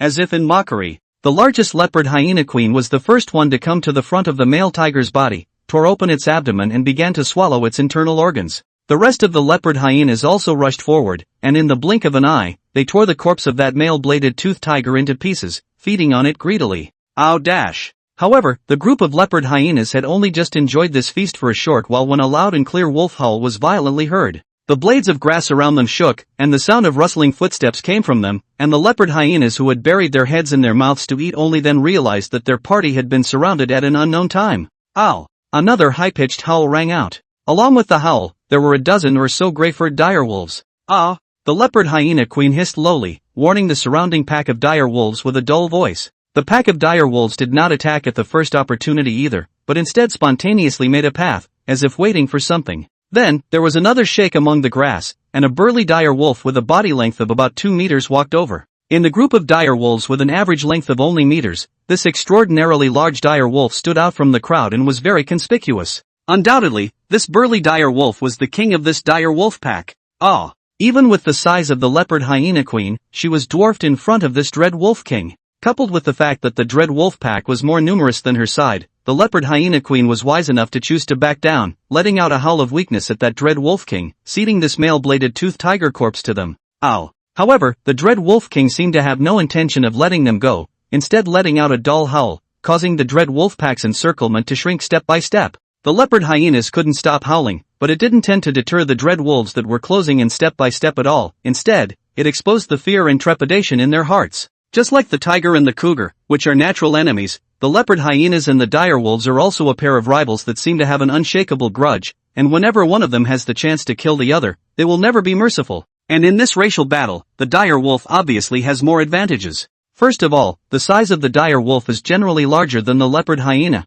with an average body length of more than meters and a weight of about 50-80 kilograms, which is 10% larger than the gray wolf, and is the largest Canis lupus subfamily in the history of Blue Star. Moreover, dire wolves are aggressive predators, and are significantly more capable of fighting compared to leopard hyenas, whose staple food is carrion. Moreover, the population size and survivability of the dingo is considerably higher than that of the leopard hyena. Dire wolves are found throughout North America, both in the frigid tundra of the north and in the warm tropical swamps of the south. Leopard hyenas' activities are limited to the southern part of North America. The climate is too cold for them and the north is like a moat, no matter how difficult to cross. Therefore, from the beginning to the end of the leopard hyena in the fight with the dire wolf, are at an absolute disadvantage, so before the end of the Pleistocene, the leopard hyena group has been squeezed out of the last bit of space for survival by the dire wolf group. The once thriving populations were annihilated in the torrent of history. Ow dash! As the dread wolf king let out a thick wolf howl, the dread wolves under his command immediately rushed towards the group of leopard hyenas with their teeth showing. The colorful leopard hyenas scrambled to answer the enemy. However, the battle was lopsided almost from the beginning. The group of green-faced dire wolves were more ferocious than the leopard hyenas and knew how to work together better, destroying this group of leopard hyenas in a devastating manner. Most of the leopard hyenas were bitten off by the wolves and died. Even the queen of the leopard hyenas was unable to defeat the back-and-forth attack of the two wolves. Her nose, hind legs, and abdomen were all torn out by a bloody wound, and she had to lie down on the ground, waiting for her death sentence. The dread wolf king slowly walked to the front of the leopard hyena queen, and at this moment, the latter was staring with her eyes and mouth open, her ugly mouth twisted as if she was begging for mercy from the dread wolf king. But the dread wolf king didn't hesitate in the slightest, opening its mouth and tearing onto the leopard hyena queen's neck, and with a single force, it easily bit off its cervical vertebrae. This fight ended with the dread wolf pack's complete victory, while this small group of leopard hyenas was completely wiped out. Ow! After the battle ended, the dread wolf king violently tilted his neck and let out a hiss, and the rest of the dire wolves consciously backed away, whimpering low to make way. Like the North American gray wolves, there was a clear hierarchy in the dire wolf pack. The king dinosaur is the undisputed dictator of the pack. Not only does he hold the mating rights of all the female wolves, but whenever the pack catches prey, he has the priority to eat. After the king of the dire wolves had eaten his fill, only then would the order of eating be sorted according to the hierarchy in the dire wolf pack. However, this dictatorial mode of rule would not hurt the feelings between the members of the dire wolf pack. On the contrary, the members of the dread wolf pack all had a deep emotional bond with each other, and they each performed their own duties, trusted each other, cooperated well, advanced and retreated together, and possessed a strong centripetal force and cohesion. At this moment, the dread wolf king, who hadn't been making much effort, but was at the back directing the battle, also strutted up to the corpse of the male edge-toothed tiger, and directly began to feast on it. It looked like it had been hungry for a long time as well. Don't look at the large number of members in the dire wolf pack it commanded, but the success rate of hunting was still not high. As canines, dire wolves don't have the explosive power of cats, and they can't hunt by ambushing or sprinting like cougars, tigers, or panthers. Successful predation of dire wolves often depends on marathon endurance and tenacity, through a long period of time to chase prey, or each other's physical strength, and then ultimately look for the right target prey and the opportunity to kill. And the hardship of this could be imagined. Many times the dread wolf pack might have spent a great deal of effort to chase the prey, but in the end it was a basket of water. Ow! The hungry dread wolf king didn't stop eating until its belly was bulging, and it waddled to the side. Next, it was the dread wolf king's mate who started eating. These two were the very core of the dire wolf pack, often referred to as the dominant male and dominant female.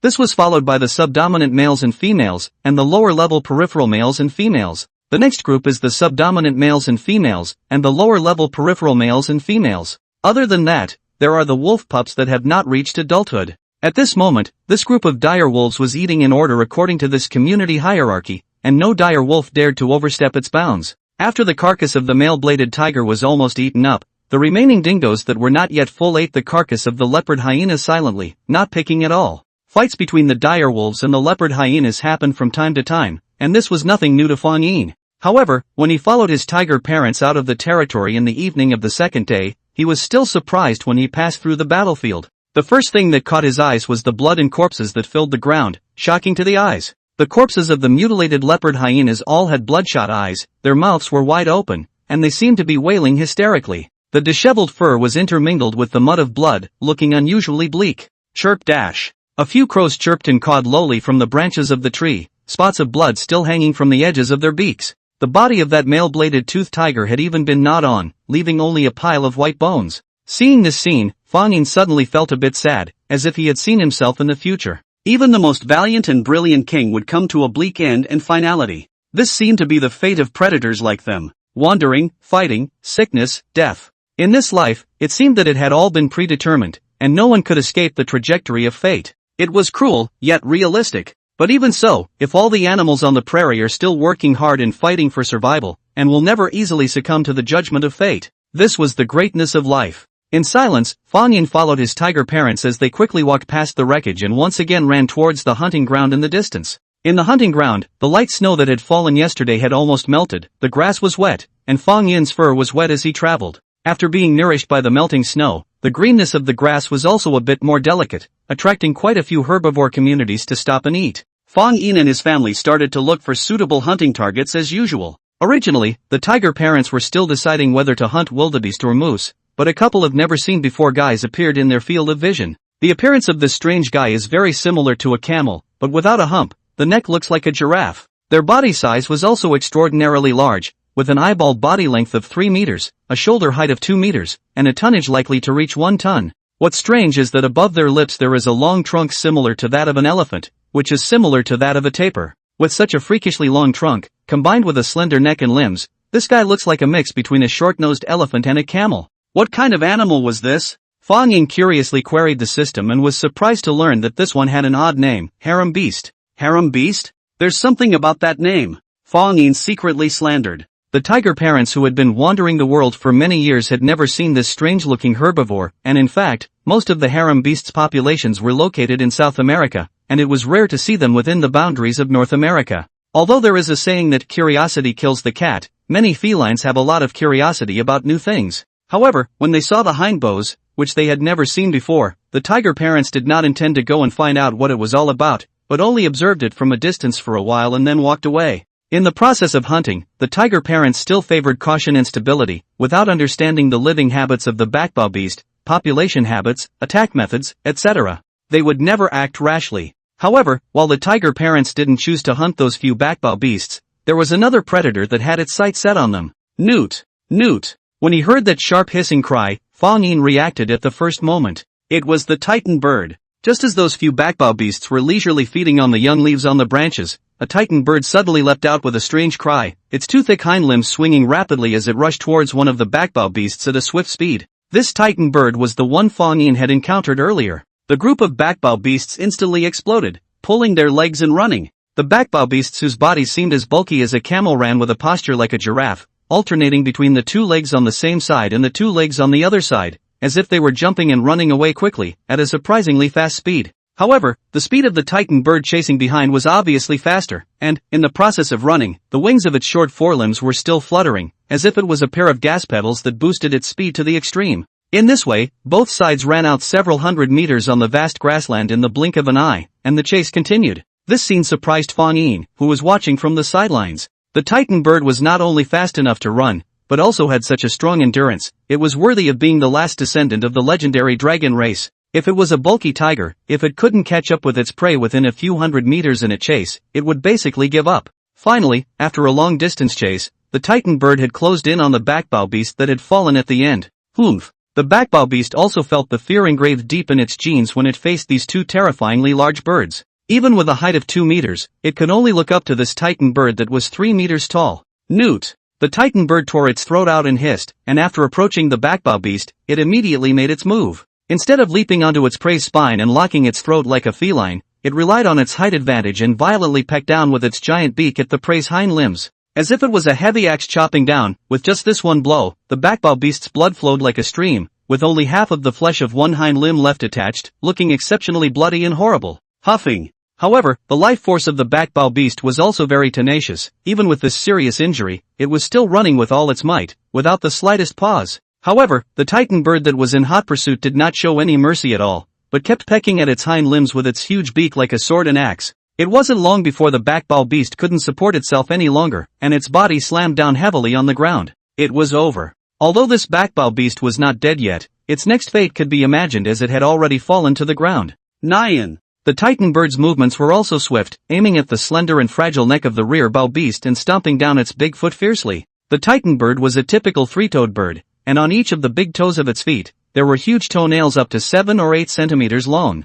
With just a few flying kicks, it crushed the cervical vertebrae of the backbow beast alive, thus ending its life. Only after killing the backbow beast did the Titan bird begin to tear its skin and flesh in one mouthful, satisfyingly enjoying this. A great meal. Not far away, Fang Yin, who had witnessed the whole process of the Titan bird killing the backbow beast, also felt completely shocked. The fighting strength of this Titan bird looked even stronger than the tiger's father and mother. Although the bladed tiger's tonnage is a bit larger than the Titan bird, but the latter occupies the height advantage, running speed, jumping ability. On the beak can be used to peck, the lower can be used to kick the hind limbs. No matter which kind of attack is the bladed tiger is difficult to withstand. If the Titan bird and the tiger were to fight head-on, it was estimated that the tiger would have a greater chance of losing. Close combat was not a match. The only way to complete a counterattack was to let the tiger find the right opportunity to pounce on the Titan bird and knock it to the ground in one fell swoop. But the conditions were also 1,000 times harder to fulfill. Is this the horror of the dragon race? Fang Yin silently sighed.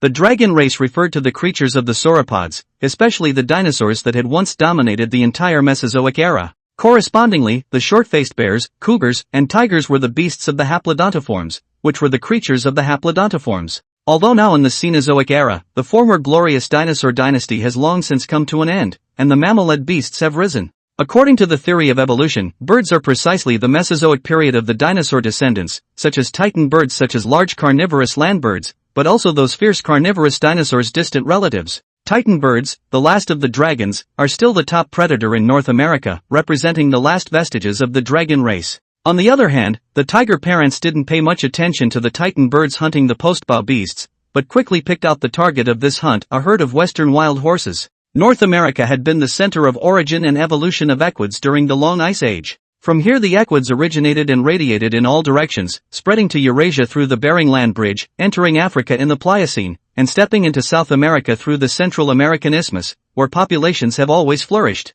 Similar to the role played by the longhorn bison in the bison herd, the extraordinarily large and robust western wild horse also plays the role of the eldest brother in the wild horse herd. Adult western wildebeests were nearly meters tall, with a head and tail length of up to 2 meters, and a weight of more than 1 ton, with earthy yellow body hair, nearly twice as big as the Przewalski's wildebeests that Fang Yin's family had hunted before, just from the comparison of their body sizes. When he saw these western wild horses, Fang Yin couldn't help but think of the western cowboy movies he had seen in his previous life. Wearing cowboy clothes and riding fast horses, they were so heroic and unrestrained. Only, these western wild horses also with the Pleistocene extinction event and the decline of the extinction, 10,000 years later in the American continent, has been no longer found in the true sense of the native population of wild horses. After a period of covert observation, tiger parents quickly selected the target prey, and led Fang Yin and the 3 tigers to approach the small group of western wild horses in a low, subtle manner. Having hunted with his parents for so long, Fang Yin was already familiar with the family-based hunting model of the tiger. Not only did the wolves have a sense of teamwork, but the family of tigers also knew how to cooperate with each other and utilize tactics. Firstly, the tiger mom would lead Fang Yin, Sledgehammer, and Little Orange to approach the wildebeests quietly, forming a fan-shaped encirclement to block them. Secondly, tiger dad would choose to lurk in the gap of the fan-shaped encirclement, waiting for the frightened and fleeing target wildebeests to throw themselves into the net in this direction. This tactic is known as 3K1 in human art of war, i.e., a gap should be left in advance when encircling the enemy. In this case, the encircled enemy can only escape toward this gap, and as long as the ambush circle is set up on the road they must take to escape, they can be easily crushed. The hunting operation soon began. When Tiger Mother ambled low and quietly approached the western wildebeest herd that was feeding on the green grass, the male horse leader in the wildebeest herd that was acting as a sentry was suddenly alerted and let out a short hissing cry. The western wild horse herd was immediately startled. Under the leadership of the male horse leader, a tall western wild horse with 4 hooves like flying, like thunder rolling and loud, fled in the opposite direction.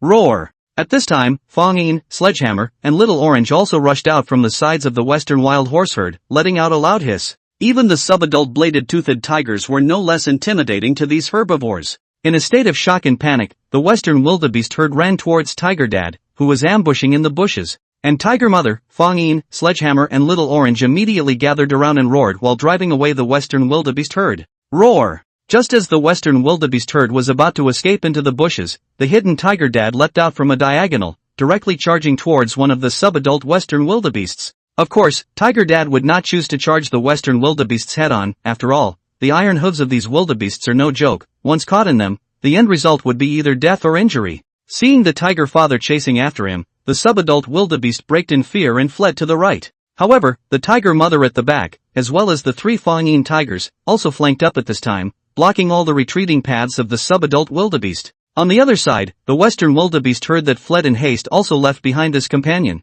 and soon disappeared into the vast grasslands. The subadult wildebeest that fell into the circle of Fang Yin's family was particularly powerless to resist, and was quickly subdued by the tiger's parents with violence, and ultimately could only drink their hatred under the sword's teeth. Ding! The host has participated in the hunting of a western wildebeest, gene point plus 20. Another 20 gene points were credited. Fang Yin checked his attribute panel and found that the accumulated gene points had already rounded up to 300 points. The small goal had been reached. After he returned home today, he would be able to exchange the shark gene and add a powerful regenerative ability to his teeth. As soon as he thought of this, Fang Yin's mood became much more cheerful, and eating the wild horse meat in front of him felt extraordinarily flavorful. On the other side, that titan bird was also greedily enjoying the flesh and blood of the backbow beast. However, due to its overly tall stature, the titan bird had to lower itself by coiling its legs and lowering its head, so that it could tear into the body of the backbow beast with its beak. While the tiger parents were eating, they also raised their heads from time to glance in the direction of the titan bird, showing concern for its movements. However, if both sides were like this, then there was no need to fight to the death. You go your way, I'll go my way. This was the tacit agreement of these top predators of theirs. However, this tacit agreement between the top predators, but there are always radicals are not willing to abide by. Naya. Fang Yin, who was in the middle of eating, only heard the distant titan bird suddenly hiss in terror, and when he hurriedly looked at the sound, he saw a huge cougar launching a surprise attack from behind, leaping to the back of the bird and jumping to the top of the bird. Attacked, leapt onto the titan bird's spine, and in one fell swoop knocked the unawares one to the ground. Roar! Although the cougar's size was large, its explosive power and speed were still amazing, and it landed on the titan's body like a cannonball from the sky. It opened its bloody mouth, revealing its sharp fangs, and the moment it pounced on the titan bird, it swiftly pierced its fangs into the latter's slender neck. Dash! The titan bird struggled frantically, trying to shake off the cougar on top of it. But the cougar's weight was more than twice as much as it was, and such a disparity in tonnage advantage doomed the titan bird to have a hard time turning around once it was pounced upon. While using its forelimbs to suppress the titan bird, the cougar bites its neck hard, and after its sharp teeth pierce through the fur, it further presses the carotid artery. Although the cougar didn't have the extra-long saber teeth like the bladed tiger, its bite force was far stronger than the bladed tiger, and the hunting mode was the same as most of the felines. Generally through the bite of the upper and lower jaws, the prey's major arteries and windpipes were pressed, causing it to die due to a short period of suffocation. It didn't take long for the titan bird to stop struggling and go quiet. The titan bird had completely broken, and its body collapsed on top of the corpse of the back-bowed beast, with a pair of large tawny eyes still glaring at it. The cougar also loosened its blood-covered beak and extended its claws, so it flung the titan bird's corpse aside. It didn't care to consume the meat of the titan bird at all. It was still the meat of that rear-bow beast underneath that was more to its liking. Today has really opened my eyes. The fight in which the cougar killed the titan bird took less than half a minute, but the shock that this half minute brought to Fang Yin was not generally small. Not long ago, he was still thinking about the fight between the dragons and the beasts, but he didn't think that in the blink of an eye, reality would give him a live broadcast. The end of the dragon race, who had once rode across North America with impunity, was finally planted in the hands of the beast race king. Although in this battle, the cougar is a sneak attack. If it was a head-on battle, then the deer is not yet known. But a loss was a loss, and for the titan bird, failure meant death. Roar! Meanwhile, the tiger parents immediately stood up uneasily when they saw the cougar appear. The feeding cougar also stopped eating and looked over in the direction where Fang Yin's family was. Roar! Roar! The tiger roared against the lion, the former as loud and clear as a hurricane, while the latter was as majestic and deep as a rolling thunderstorm. Some distance away from the tiger parents and cougar, hissed a few times. The air seems to be condensed, the atmosphere is even more tense. Seeing this scene, Fang Yin on the side couldn't help but tense up. Is this a fight? Although his side's numbers held an absolute advantage, Fang Yin was also a little worried when he saw the exaggeratedly large size of the cougar. As the Ice Age North American feline leader, the cougar's reputation was even better than that of the tiger, and in terms of combat power, the latter was indeed inferior to the former, as could be seen from its size. However, their habits are different. Tigers usually live as a family unit with a husband and wife, plus subadult children. The cougar, on the other hand, is a solitary hunter, generally living alone, with a lifestyle closer to that of the latter-day Northeast tiger. Male and female cougars only stay together briefly during rutting and mating. When the female puma is pregnant, the male puma will pat his butt and leave without any attachment. Because of this, with the advantage of numbers, the edge-toothed tiger would not be defeated in the fight with the cougar, but would be able to compete with it. Roar! In the end, the battle Fang Yin had speculated about did not take place. The cougar was the first to choose to back down, picking up the bodies of the remaining backbow beasts and turned to leave. However, the cold gaze that it violently threw at Fang Yin before leaving caused the latter to feel a shiver run down his spine. How could Fang Yin not know the unspoken meaning of it? It wanted to kill itself. Fang Yin was also well aware of the meaning that the cougar had revealed. The rival that cut out the hidden dangers. I'm afraid that not only Fang Yin, but Sledgehammer and Orange on the side were also the ones it wanted to snuff out. This point forced Fang Yin to raise his guard. The cougar was different from the other predators he had encountered before, as it wanted to strangle the immature edge-toothed tiger with a strong purpose. Therefore, once it seized the opportunity, it was absolutely impossible for it to let Fang Yin go. At the very least, if he fought head-on, he would not be able to defeat this adult cougar anyway. It seems that in the future, it's better to act less alone. Brushing experience can be slowed down for a while, it's still important to stay alive. Fang Yin was somewhat helpless, but could only choose to accept it. Seeing the American anthropomorphic lion choose to back down, the tiger parents did not linger, and after eating almost all of the prey, they returned to the territory immediately with the 3 little tiger cubs. Along the way, the tiger parents showed extra vigilance, as if they were afraid that the cougar was hiding somewhere and planning to do something wrong. Until after they returned home, the tiger parents were still having trouble putting their minds at ease, and Sledgehammer and Little Orange, who had wanted to play outside the cave, were driven inside. Even Fang Yin was no exception. This abnormal behavior of the tiger parents couldn't help but make Fang Yin feel a little strange. Wasn't this reaction a bit overreacting? However, what Fang Yin didn't realize was that the pair of twins that tiger parents had once raised had died in the mouth of an anthropomorphic cougar. It wasn't the first time that the tiger parents had become parents. In the winter of about 3 years ago, they had befriended each other, married, and given birth to 2 little tiger cubs. The tiger cubs grew up to be half a year old, and were playful and active, always disliking to stay in the darkness of the cave. As it was the first time for them to raise children, the parents were inexperienced. During one of their hunting trips, a cougar intruded into their territory and found 2 tiger cubs that had slipped out of their den to play. The 2 tiger cubs were bitten to death by the cougar. Their bodies were not eaten, but left in the den. You can imagine the anger and despair of the parents when they returned with their prey, ready to share it with their children, only to be greeted by the bloodied corpses of their 2 children. The untimely death of young is a common occurrence in the animal world. After the 2 tiger cubs were buried, the tiger parents did not overindulge in their grief, but gave birth to 3 more cubs in the coming winter. These 3 tiger cubs were naturally Fang Yin, Sledgehammer, and Little Orange. With the previous blood lesson, it was reasonable for the tiger parents to act overly aggressive when confronted with the American anthropomorphic lion. Still have to grow up as soon as possible. After I become an adult, I'll marry a beautiful tigress, and with the couple's dual swords, I won't have to worry about this and that anymore. In the middle of the cave, Fang Yin belabored. Wait, marry a tigress? Why would I have such a dangerous idea? In fact, Fang Yin himself did not even realize that his aesthetic gaze had quietly undergone a changing. Those warbling upright ape ladies in his previous life no longer smelled good. Still elegant big cats looked a bit more pleasing to the eye. Without dwelling on these things, Fang Yin quickly focused on the system panel. Having already saved up 300 gene points, it was time to fuse the shark gene and buy insurance for his saber teeth. At this time, tiger parents and the others had already laid down to rest. Fang Yin walked to the depths of the cave and with a thought, immediately called out the system's gene pool panel. Shark gene, tooth regeneration ability, 300 gene points. Ding! Spend gene points *300, start gene fusion.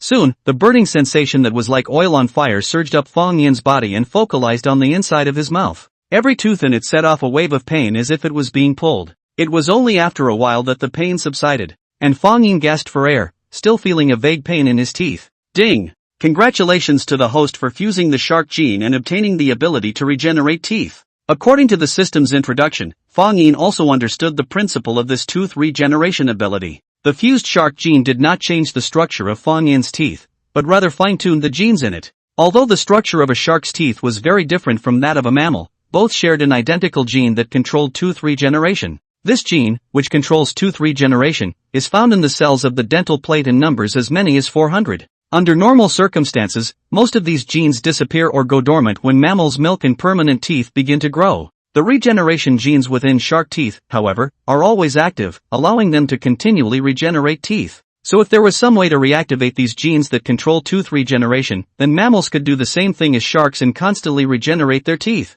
Right now, Fang Yin, who had fused the shark genes, had done just that. The regeneration genes within his teeth were all activated over. If any of his teeth were to fall out, then it wouldn't take long for a new tooth to grow to replace it. Sure enough, when the system produces something, it's a masterpiece. Fang Yin grinned in joy, then opened his attribute panel. Host, Fang Yin. Race, deadly bladed tiger, male. Age, 1 year old. Strength, 62, plus. Agility, 56, plus. Physique, 60, plus. Gene points, 5. Fused genes, overlapping, clouded leopard, leopard hyena, shark. Enhanced parts, skin strength and hardness, LV1, tail, LV1. Added abilities, bite strength, LV1, tooth regeneration, LV1. They are all at LV1 level. I wonder what kind of conditions they possess to be upgraded. At this point, Fang Yin launched an inquiry to the system. Upgrading to LV2 level costs 500 gene points, and upgrading to LV3 level costs 1000 gene points. The highest level of reinforcement is LV3.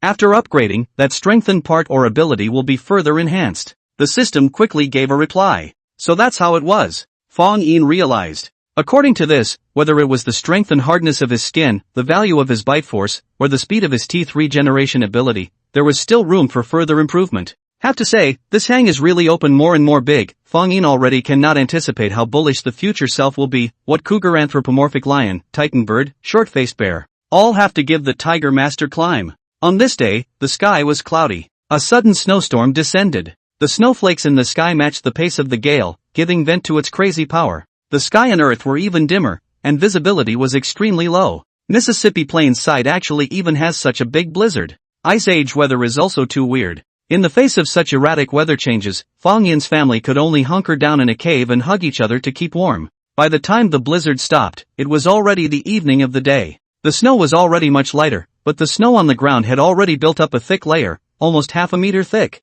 It was at this time that Fang Yin's family came out from their cave, ready to go out and search for prey. Why is there blood on the ground? Suddenly, Fang Yin noticed a faint bloody red color that was particularly conspicuous on the snowy ground ahead of him. Roar! Tiger parents also let out a roar, sniffing down at the strange bloodstains and searching all the way over. Soon enough, they found a corpse with half of its body covered by heavy snow. The moment he saw this corpse, Fang Yin immediately revealed a look of surprise. This was clearly the corpse of a Columbian mammoth. However, it looked like it was just an immature young elephant. Its size was not that exaggerated. It was unknown which predator had attacked it, and as a result, it had encountered this horrific blizzard, thus losing its life. There's actually such a good thing that falls from the sky? Fang Yin and the tiger parents were all eager to run towards the corpse of that young elephant. Only when Fang Yin approached the corpse of the young elephant, he saw that there were several stone spears stuck in its body, and the already dried blood was flowing out from the wounds where the spears had pierced through the body. Stony spears! The moment he saw these hunting tools, Fang Yin felt his heartbeat accelerate, as if his breath had lagged. In the vast ice age, other than those ancient humans known as the terrifying upright apes, which other creatures were capable of crafting such hunting tools? This was the first time Fang Yin had seen traces of ancient human activity since he had traveled for so long. On the other hand, the tiger parents didn't care who killed the young elephant. They weren't polite about this piece of food they had picked up for nothing, and after taking up their respective positions, they began to eat on the spot. Mammoth meat, this is a rare delicacy. This unexpected meal also attracted many hungry animals. The sniffing Taylor passerines and California vultures came sniffing around. A few stray leopard hyenas, too, tailed the scavenging birds from the sky. However, while looking at the family of bladed-toothed tigers that were feasting, they didn't dare to approach, and could only drool on the side, patiently waiting for them to finish enjoying themselves before picking up some leftovers. Roar! Noticing that Fang Yin had yet to move, the sledgehammer on the side greeted him. Roar! But Fang Yin snapped back to his senses and let out a sharp roar at the first opportunity, conveying a signal of danger to tiger parents and the others. This discovery just now caused Fang Yin to feel a great panic for the first time. This mammoth cub should have been hunted by a certain team of ancient humans before the storm came. Because it happened to encounter this blizzard, it managed to escape and fled to the territory of the tiger parents, but it eventually died due to excessive blood loss and physical exhaustion. And as this mammoth cub was able to appear here, I'm afraid that those ancient humans would soon be able to come after it as well. Thinking of this, Fang Yin immediately became worried. He was afraid that those ancient humans would track it all the way here and eventually come to the territory where the tiger parents were. What would happen then? Fang Yin didn't know. The roar could only express some shallow and simple meanings, and in animal communication, it was more of a signal. Roar! At this moment, the roar that Fang Yin sent out to the tiger parents and them contained a signal of danger. Danger? Where was the danger? Both tiger parents couldn't help but stop eating and looked around somewhat vigilantly. Could it be that the cougar had appeared in the neighborhood? However, there were no abnormalities anywhere, and there were only the footprints left by Fang Yin's family on the snow, so if the cougar had sneaked into their territory, it would not have been able to step on the snow without a trace. Roar! Seeing this, Fang Yin also had some helplessness. Tiger parents were after all just animals, without human-like thinking. It was difficult to understand some complex things. Therefore, Fang Yin again conveyed the leave signal and succinctly stated his purpose. Since the tiger parents' minds were relatively simple, it would be better to just tell them what to do. It was only at this point that the tiger parents understood what Fang Yin meant. There's danger, must leave here in a hurry. Roar! Unexpectedly, the tiger parents listened to their eldest son's opinion, and with the mammoth cub's corpse, they were ready to leave this place. Fang Yin still wanted them not to take the mammoth cub with them, but the tiger parents didn't budge on this point. For food, they didn't want to waste it, much less give it up to other animals. Fang Yin didn't dwell on it, but instead removed as much of the traces left on the snow as possible while Tiger Dad dragged the mammoth cub carcass back. Not long after Fang Yin's family left, a group of uninvited guests quietly approached the territory where Tiger Dad and Mom were. This hunting party of Clovis people was coming from the Colorado Grand Canyon. Because of the migration of the herbivore community, the local prey was getting less and less, so they had to migrate with them. They had dark skin and flat foreheads, and although they were not tall, averaging less than a meter, their physiques were generally lean and strong, with muscles like hard stone blocks on their bodies. Unlike most of the predators that came out by day and night, the Clovis people were more likely to work at sunrise and rest at sunset, so that they could try to avoid conflicts with those ferocious predators as much as possible. Although they possessed all kinds of advanced hunting tools, when facing those large-sized carnivorous beasts, the Clovis people had to take great risks. The slightest carelessness may lead to death in the mouth of the beast. It is the nature of every animal to avoid harm, and they don't want to mess with those carnivorous beasts until it is necessary. On this day, the Clovis hunting party found a mammoth cub that had gotten lost with the herd. However, while they were hunting, a blizzard came down without warning, causing them to lose their prey. Unwilling to let the cooked ducks fly away, they waited patiently until the snowstorm had stopped, and then searched around with their hounds. Suddenly, Dare, the leader of the front group, stopped and made a gesture towards the rear of the clan. He smelled a fishy urine odor from this area, which indicated that this was probably the territorial range of a certain carnivorous beast. After hesitating for a while, or the duress of hunger outweighed the emotion of fear, Dare led the group slowly into it. The territory of this kind of carnivorous beast was usually very wide, encompassing hundreds of square kilometers. Dare led the hunting party in a simple search and soon found the place where Fang Yin's family had just discovered the mammoth cub. Woof woof! The hunting dog woofed a few times as it plowed the snow under its feet. It smelled the mammoth cub's odor from here. Sure enough, once the covering snow was cleared away, Dare saw some dried blood on it. If nothing else, the mammoth cub had been taken away by the owner of this territory. Since this was the case, Dare could only choose to accept the fact and turn back with the hunting party to look for new prey. They were not bold enough to break into the other party's core territory and snatch food from the mouth of the beast. The appearance of the ancient human was more of a concern to Fang Yin than the threat of that cougar mimic. Fortunately, for a few days in a row, he did not find any more traces of these ancient humans' activities in or near the tiger parents' territories, so he thought that they must have been quite scornful of the tiger parents as well. Grey wolves, alien-bladed tigers, cougars, leopard hyenas, dire wolves, startled leopards, titan birds, American mimic lions, and terrifying upright apes. I've pretty much seen all of the predators in North America as well, I think. Oh, there seems to be two more missing. Fang Yin sighed with emotion. He was also considered a bladed-toothed tiger that had seen the world. The two that were still missing were the big brothers of all the predators in North America, the giant short-faced bear and the North American grizzly bear. However, it was winter now, and these two big brothers were probably still hibernating in some unknown cave. It's better to let them go back to sleep. Time rushed by, and another month snapped by. Ever since the end of that snowstorm, the temperature slowly began to warm up, signaling that the long winter was nearing its end. That morning, the first hint of spring blew into the cave, and the breeze was filled with the scent of spring. The long winter is finally over, and spring is finally here. With the arrival of spring, the ice and snow melted away. Fang Yin also woke up leisurely in the spring breeze, and as soon as he opened his eyes were on the familiar cave. At the entrance of the cave, the tiger parents seemed to have just woken up, opening their mouths wide and yawning. Fang Yin also stretched hard and turned around to see Sledgehammer and Little Orange still sleeping on all fours. Roar! Getting up! Fang Yin roared at the still sleeping Sledgehammer and Little Orange's ears, a loud roar echoing within the cave. Well, roar! Sledgehammer and Little Orange, who were originally sleeping soundly, were directly startled by Fang Yin's roar and leapt up, their hairs exploding all over. They both thought that another enemy had broken into the cave. The scene of that grey wolf's attack back then was really unforgettable to them for the rest of their lives. Seeing this, Fang Yin laughed unkindly. Occasionally teasing these two simpletons was still quite amusing. However, when Sledgehammer and Little Orange realized that this turned out to be their big brother's prank, all of a sudden the whole tiger was bad. Especially Sledgehammer. This guy still had a not-so-small amount of wakefulness. Roar! At this moment, Sledgehammer, who had a belly full of fire, roared in anger towards Fang Yin, as if questioning. Little bastard, is it because Big Brother hasn't taught you a lesson for a long time and his skin is itchy again?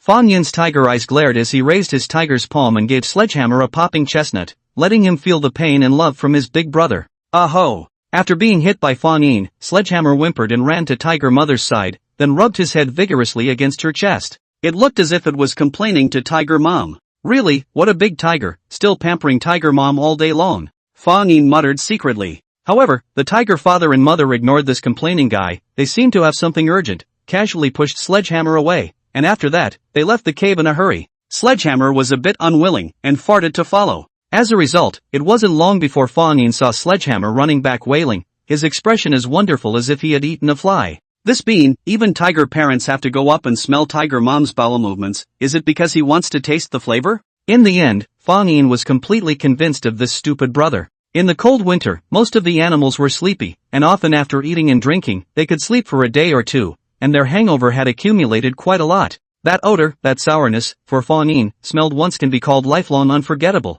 Without bothering about the screaming sledgehammer, Fang Yin opened the system and checked his attribute panel. Host, Fang Yin. Race, deadly blade tiger, male. Age, 1 year old. Strength, 65, plus. Agility, 60, plus. Physique, 62, plus. Gene points, 20. Fused genes, overlapping, clouded leopard, leopard hyena, shark. Strengthened parts, skin strength and hardness, LV1, tail, LV1. Added abilities, bite strength, LV1, tooth regeneration, LV1. During this period of time, Fang Yin didn't really set small goals for himself to fuse new animal genes anymore. He spent more of his gene points on the enhancement of his three-dimensional attributes. After stepping into subadulthood, Fang Yin's rate of physical development had slipped, but it was still rapid, and in a month's time, he had gained nearly 5 kilograms of body weight, reaching a weight of 135 kilograms. These 5 kilograms of weight were not brought about by flab, they were all solid muscle. Now, his size was already more than half of the standard of an adult bladed-toothed tiger, which had to be at least a 2-year-old subadult bladed-toothed tiger to reach. With this progress, Fang Yin estimated that he would not need a year's time to grow to the physical standard of an adult bladed tiger. At less than 2 years old, he could reach the adult development level of a 3-year-old normal toothed tiger. This development speed that was a whole year ahead of the rest was really a bit appalling to say the least. In comparison, Sledgehammer and Little Orange were both left farther and farther behind by Fang Yin's perverted development, making them look pathetic. Spring has arrived, everything is recovering, and it's the mating season for the animals, so the smell of hormones seems to permeate the air around them. Moo! In a mountain forest, 2 stocky male North American horse deer were fighting for the right to mate, eyeing each other. Soon, they lowered their heads, took up their stance, and violently struck their 4 hooves, coming to a hard collision with their huge antlers. In the matter of competition for the right to mate, these usually docile and timid North American horse deer will also burst out of the amazing fighting strength. Temper has become particularly violent, every time the sprinting and crashing have put on a desperate stance, stirring up the dust. The sound of fighting was endless, and it lasted from noon to dusk. However, so that the 2 male North American horse deer are not expected, in a violent collision, their huge antlers actually stuck together, difficult to separate. For a time, the 2 male North American deer were frozen in place, lowered their heads, you retreat and I enter, you enter and I retreat, back and forth, how can not break free? At that moment, a nearby giant short-faced bear that had just awakened from hibernation and was tumbling over the roots of the grasses to eat noticed the 2 North American deer that were having a hard time getting away from each other. This was a real sleeper. Giant short-faced bear almost did not hesitate, immediately rushed toward one of the North American horse deer, blasted hair rippling with the wind, huge body wrapped with amazing power, blasted out of it looks as if it is a world of ferocious beasts, with a fierce and ferocious aura all over. After a long hibernation, the fat and muscles on the giant short-faced bear's body had been consumed by half, which made it look thinner than before hibernation. Nonetheless, it was still a frighteningly large animal. Body length of more than 4 meters, tonnage reached 800 kilograms, than the same era of North American grizzly bears to be nearly 50% larger, undoubtedly is the Pleistocene North America's largest carnivorous beast. And, this is only a female giant short-faced bear. If it is a male giant short-faced bear, the size is even more exaggerated. However, the larger the size, the more energy the giant short-faced bear needs. Especially after the hibernation period, they need to consume a lot of food to replenish their energy. However, due to their bulky physique, the success rate of hunting was far less than that of nimble felines, so the giant short-faced bears had a mixed diet, and more often than not they had to go and grab food from herbivores, nibbling on some grass roots, eating some insects and fish to fill their stomachs, or going straight to snatch the hard-earned trophies of other predators. Moo! At this moment, at first sight of the giant short-faced bear that was aggressively rushing over, these 2 North American horse deer were so frightened that they fled in a hurry. However, because the antlers were entangled together, they could not run at all, not running a few steps because both sides of the limbs are not coordinated and both fell to the ground, became a fish on the chopping board to be slaughtered. Giant short-faced bears ran over in a hurry. A Tarzan-like bear pounce will be one of the North American horse deer pressed to the ground, the huge advantage of weight so that the latter cannot move at all.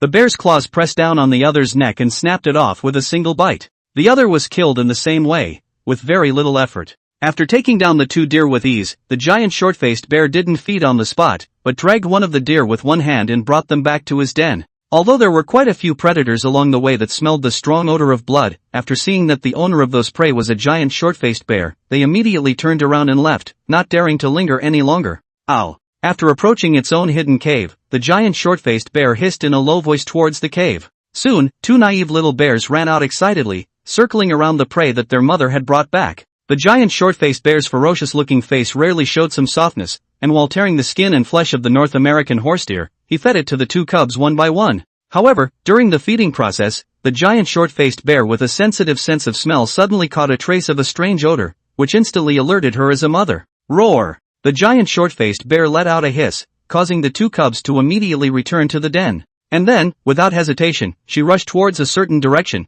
fangs bared in her mouth as she let out an angry and vicious roar. At the sound of the enraged roar, a figure leapt out from the nearby bushes, and then turned its head to escape without looking back. That was clearly a cougar mimic. The giant short-faced bear did not expect that a cougar mimic would actually appear in its own core territory. The core territory of his home. What exactly was it doing here? Although in a frontal battle, the giant short-faced bear, which had an absolute size advantage, was not afraid of the cougar, but it was afraid that the other party would take advantage of its absence to strike at its underage children. The two young bears are not yet 1 year old, is the most fragile stage of life. In the face of such a terrible predator, they almost do not have any resistance ability. Now that the location of the cave has probably been exposed, it would be very dangerous to let the two cubs stay here. Thinking of this, the giant short-faced bear didn't waste its energy to chase the cougar, but immediately turned back to the cave and left here with the two cubs. With the arrival of spring, the herbivores inhabiting the Mississippi plains are once again on the move. Not only because mating season is here, but also about food.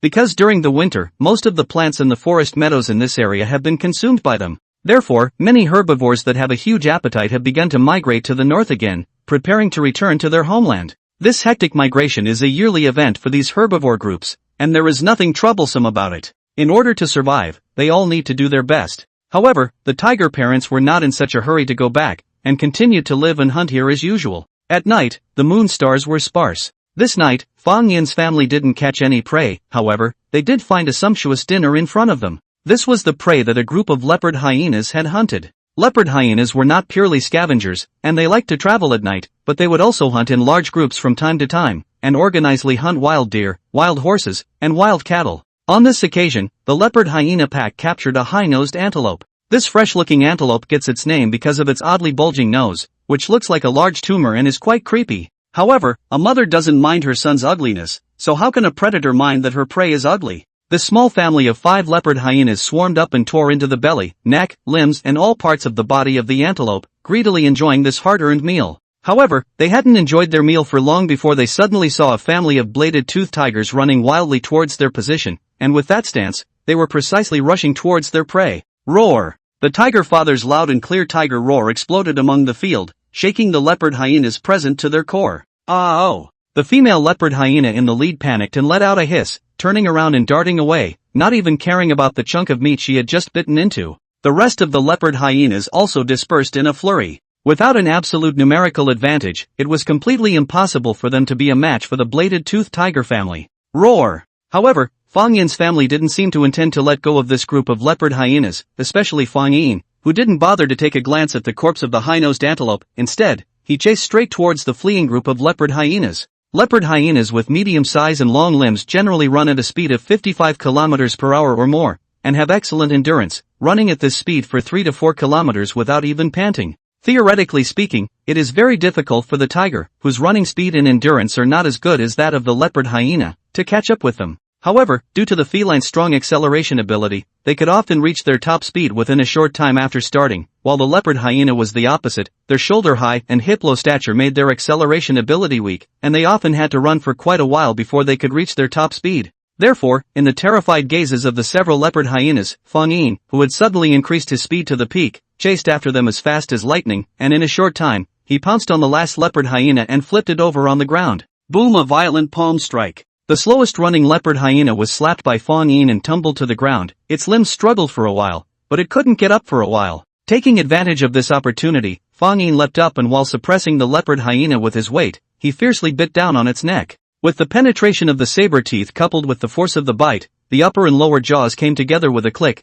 and the leopard hyena's neck was instantly pierced through. Not only was the carotid artery cut, but even the cervical vertebrae seemed to have been bitten off. Killed in seconds. That leopard hyena had no resistance at all, just an open mouth, wide eyes, twitching limbs, and the vitality in its eyes was rapidly draining away until it completely dimmed. Ding! The host has hunted and killed a leopard hyena, gene points plus 35. Oh! Oh! The rest of the leopard hyenas, seeing this, where would they dare to stay, almost exerting all their strength to run wildly. These dogs, they run quite fast, it's a pity that only one was killed. By the time Fang Yin had killed this leopard hyena, the other 4 leopard hyenas had already run away in a puff of smoke. Thinking back to the battle with that leopard hyena group more than 3 months ago, Fang Yin still felt a bit overwhelmed, hating the fact that he could not fight with these fellows again to avenge his own hatred at that time. However, stray leopard hyenas rarely appeared in the territory of the bladed tiger, and packs of leopard hyenas were too dangerous, so Fang Yin had not been able to find a suitable opportunity. Time had changed, and now Fang Yin had undergone a drastic change.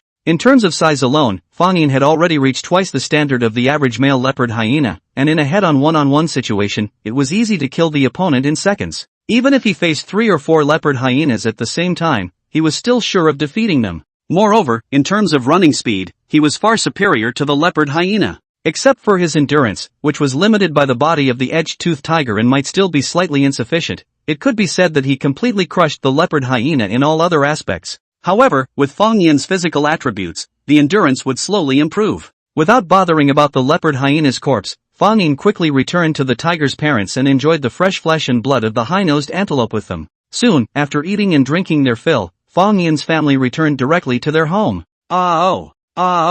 Just a short while after they left, the 4 leopard hyenas that had just gone and returned, and had brought with them 24 leopard hyenas, arriving at the scene in a furious manner. Upon seeing that all that was left here was a pile of white bones adhering to scraps of flesh, the leopard hyenas of this large pack all let out an angry snort. In their territory, it had never been only them who had robbed others of their food, not yet others who had robbed them of their food. On this day, Fang Yin's family, who had just left their home and was preparing to go out hunting, noticed that several leopard hyenas had appeared in their territory. The territories of many predatory animals usually only resisted animals of the same species and ignored those of another. However, a notorious bully like the leopard hyena was a competitor that had to be gotten rid of in the eyes of many predators. Roar! The tiger parents instantly turned toward the several leopard hyenas that seemed to be roaming the area. The tiger parents immediately let out a roar full of expulsion, meaning towards the leopard hyenas that seemed to be roaming around. Hearing the roar, the leopard hyenas fled, avoiding Fang Yin's family from afar. Only when Fang Yin's family began to search around for prey,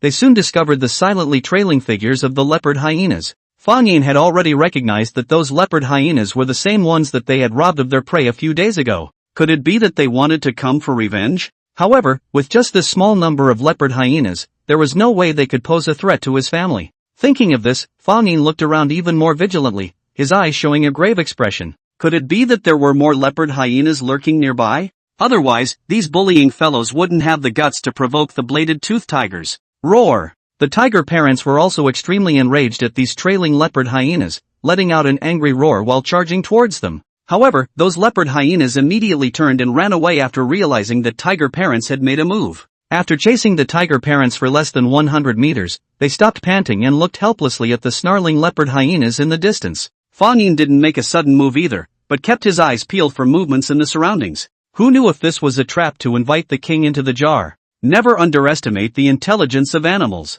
Especially for animal species like the direwolves and leopard hyenas that were used to mobilizing en masse, they had a lot of dirty tricks up their sleeves. After resting for a while, the tiger parents didn't waste any more energy to chase the leopard hyenas, but continued to search for their prey. Although there were always a few leopard hyenas peeping from behind, Fang Yin's family couldn't afford to go hungry, but they still needed to hunt to replenish their energy. As Fang Yin grew older and improved his hunting skills, his importance in the family hunt became more and more prominent, and very often, tiger parents would treat him as the main hunting force, often letting him pick the prey and set up the tactics, which was also an intentional exercise for him. After some careful searching, Fang Yin found the group of backbow beasts that he had seen last time. Although he wasn't too familiar with these guys, based on the last Titan bird hunt, they weren't very aggressive, and other than running a bit faster, they didn't have any other special features. Since this was the case, Fang Yin chose the simplest ambush battle, setting up an ambush in advance on the possible traveling route of the group of backbow beasts, waiting for them to get close before launching a surprise attack.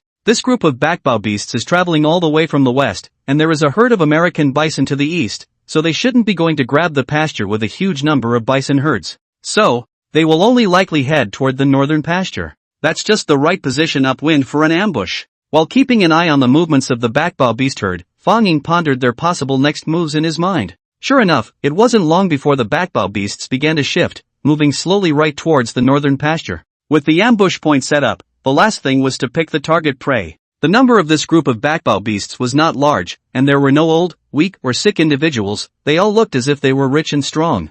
However, because of this, the easier it was for them to reveal their flaws. In the distance, a male backbow beast was circling around a female backbow beast, occasionally rubbing its long nose against the other's head. However, the female backbow beast didn't seem to be interested in him, and was instead nibbling on the young leaves on the branches of the tree. But the male backbow beast did not die and continued to pester, looking like a licking dog kneeling to lick a goddess. As soon as Fang Yin took a look, he decided to choose this licking oblivious male backbow beast as his target, and he wanted to teach the other party a lesson in blood. Licking dogs don't end well. Mao. The female backbow beast seemed to be impatiently pestered by the other party and howled in complaint, walking straight to the other side. Mao. The male backbow beast's attentiveness was wasted, and his violent temper came up. As he followed the female backbow beast to one side, he suddenly raised his front hooves and plopped down on the other party's body, directly preparing to dominate the other party. Anyway, in the animal world, the overlord hard bow and will not be sanctioned by the law, soft cannot come hard. The female rear bow beast turned back to see, how can this be?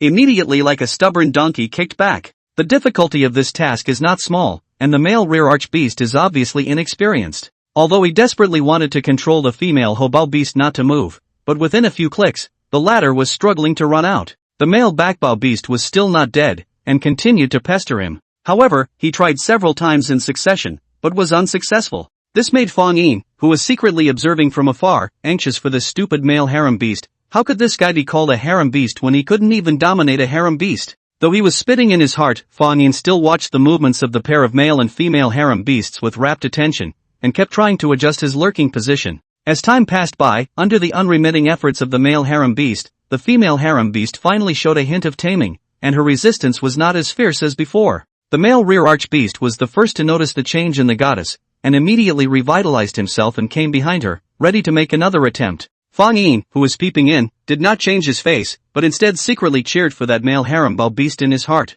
Cheer up! I'll definitely let you die a painful death when you succeed in your horse. Under Fang Yin's poisonous milk, this time, that male backbow beast finally succeeded, and he instantly howled with complacency, as if he was showing off to his surrounding companions. However, the next thing he did was to shake his body with a serious expression, not looking happy, but more like he was performing a routine task. This was not surprising. In the natural world, very few animals would enjoy the joy and exhilaration brought by the great harmony of life like humans do. More animals were simply for the reproduction of their race. Moreover, the mating time of most animals is pitifully short. Like all kinds of birds, often less than a second to solve the problem, the speed is frighteningly fast. Even large cats like lions have a mating time of just over 10 seconds. Of course, the reduction in mating time was exchanged for an increase in the number of mating times, during which it was trivial to come dozens of times a day. Therefore, the moment that male hindbow beast managed to lie on top of the female hindbow beast, Fang Yin knew that it was time to make his move. The best time was fleeting. The next moment, Fang Yin no longer concealed his figure and took the lead. Taking advantage of these two male and female backbow beasts having a good time, he rushed over with a roar, with the raging momentum of catching an adulterer in that stance. Boom! The fur fluttered up and down as he ran, looking like a flag fluttering in the wind. In slow mo, every step taken would cause blades of grass to curl up. Mao! The two mating backbow beasts were in the process of mating. Backbow beasts erupted into shrill cries the moment they saw Fang Yin. In particular, the male backbow beast that was lying on top of the female backbow beast was so frightened that every part of his body went soft. Unable to care about passing on, the male hare-bow beast jumped off the female hare-bow beast in a mischievous manner and ran away with his head twisted. This allowed Fang Yin to once again witness the plucking ruthlessness of the animal world. The female rear-arched beast also fled in a hasty manner amidst shrieks of terror. The two backbow beasts fled in two different directions, but Fang Yin did not hesitate to chase towards the male backbow beast. The running speed of the rear bow beasts was not slow, but, right at this moment, the tiger parents as well as Sledgehammer Little Orange also rushed out from different directions, cooperating with Fang Yin, who was chasing after them from the rear, to completely block the male rear bow beast.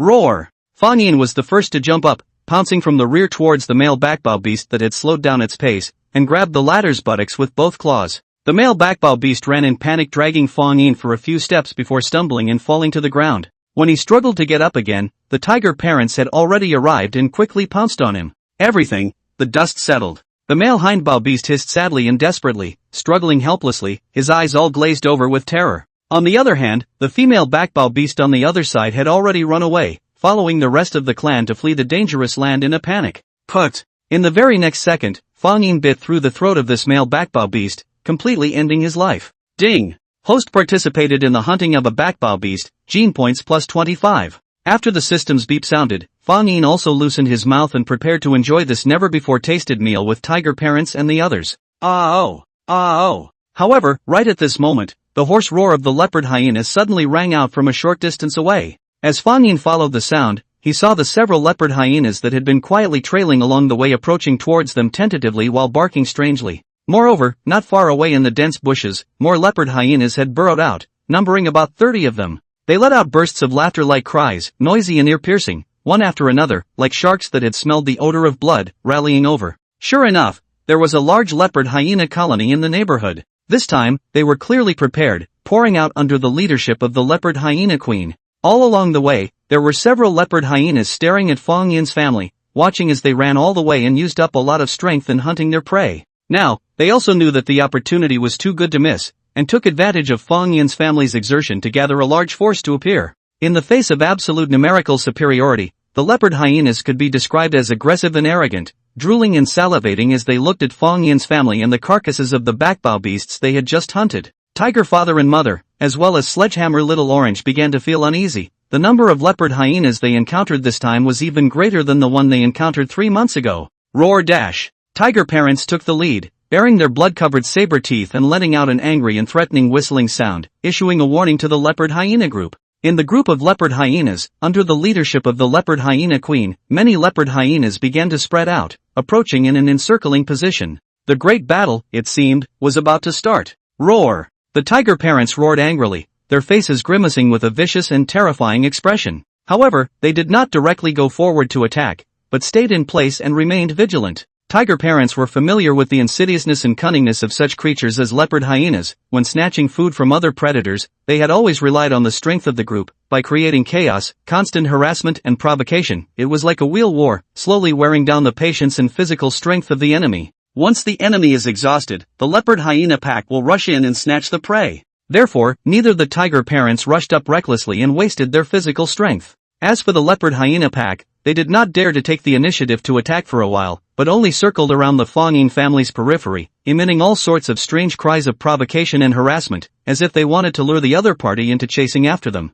The two sides stood in a stalemate like this, threatening and provoking each other with their cries. Ah-oh! Eh-ha! The leopard hyena queen, who was heavily protected by the many female hyenas, was the first to become somewhat unable to hold back, and suddenly launched an order to the leopard hyenas under her. The group of leopard hyenas that were originally hovering around suddenly became ferocious in their gazes, approaching towards Fang Yin's family step by step. A few male hyenas boldly approached the corpse of the male backbow beast and opened their mouths to snatch the prey. At this moment, the tiger parents couldn't hold back any longer. Roar! The tiger father roared violently and furiously lunged towards those male hyenas. Ah-oh! Those few male hyenas were also quick in their reflexes, as if they had anticipated the pounce of the tiger dad, and the action of grabbing their prey was just a false move. The male hyenas turned around and ran, and also deliberately let out provocative roars to lure Tiger Dad to come after them. Tiger Dad's hair flew and he was murderous, but his bulky body's acceleration ability was nowhere near as strong as Fang Yin's, and he was unable to catch up with the male hyenas that came prepared in a short distance.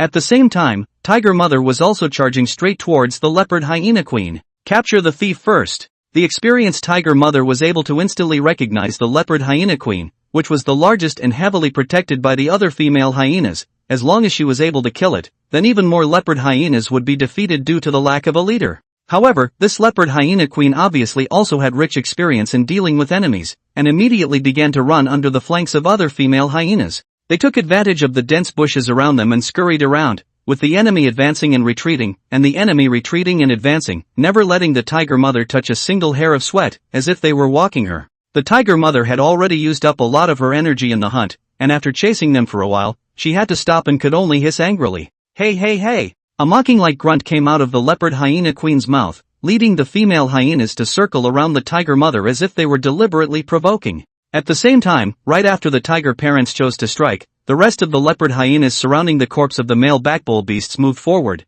and straight away, they tore it apart, splattering it with blood and flesh. Sledgehammer Little Orange, who stayed next to his prey, fought hard to stop it, but the leopard hyenas were too numerous to stop them. There were even a few ferocious leopard hyenas started to attack them. Ah-ho! Sledgehammer was as anxious as an ant on a hot pan, but he could only choose to give up his prey. At this moment, he also realized that his big brother had gone somewhere, and it seemed that in just the twinkling of an eye, his big brother, who had just been by his side, had disappeared. Tiger father and tiger mother wanted to rush back to rescue them, but they were surrounded by more leopard hyenas. These leopard hyenas didn't fight with them, but just kept harassing them. When tiger parents chased them, they ran away. When tiger parents ran back, they turned back and even took the opportunity to sneak up behind them. The tiger parents were furious, but they could only growl and maneuver around these leopard hyenas. Ah-oh, ah-oh. And that leopard hyena queen was standing not far away, her mouth constantly emitting sharp hissing sounds, commanding her subordinate leopard hyena group to attack each of them.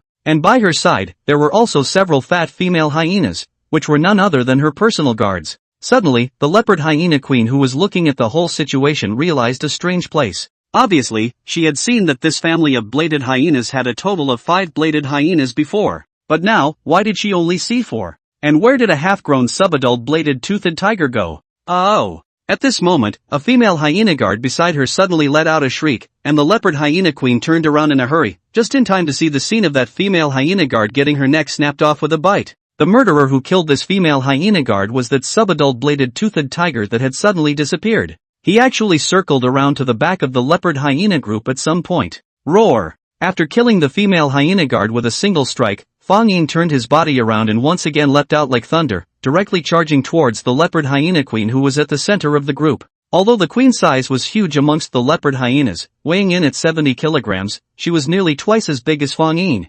Therefore, the moment she saw Fang Yin, she didn't even have the thought of fighting him head-on, and at the first moment, she turned around in a hurry to escape, hating the fact that she couldn't put another pair of wings on herself. However, the leopard hyena queen hadn't even run a few steps before she saw Fang Yin, who was like the god of death, whisking up from her flank. How did he? His speed so fast. Bang! Bang! Bang! Fang Yin's step-by-step footsteps were simply the leopard hyena queen's death knell. As he approached her flank, Fang Yin made a fierce lunge and viciously swung out his mantle-sized tiger palm. Boom! The huge impact of power caused the leopard hyena queen's small body, like a plastic bag being picked up by the wind, to fly directly across a distance of several meters. Roar! Fang Yin's movements were like flowing clouds in water, without the slightest pause. Just as the leopard hyena queen was knocked away and fell heavily to the ground, Fang Yin rushed up with great strides, and while his forelimbs suppressed the leopard hyena queen's body, he swiftly bit down with his large mouth, and his long and sharp saber teeth accurately hit her neck. A sword sealed her throat.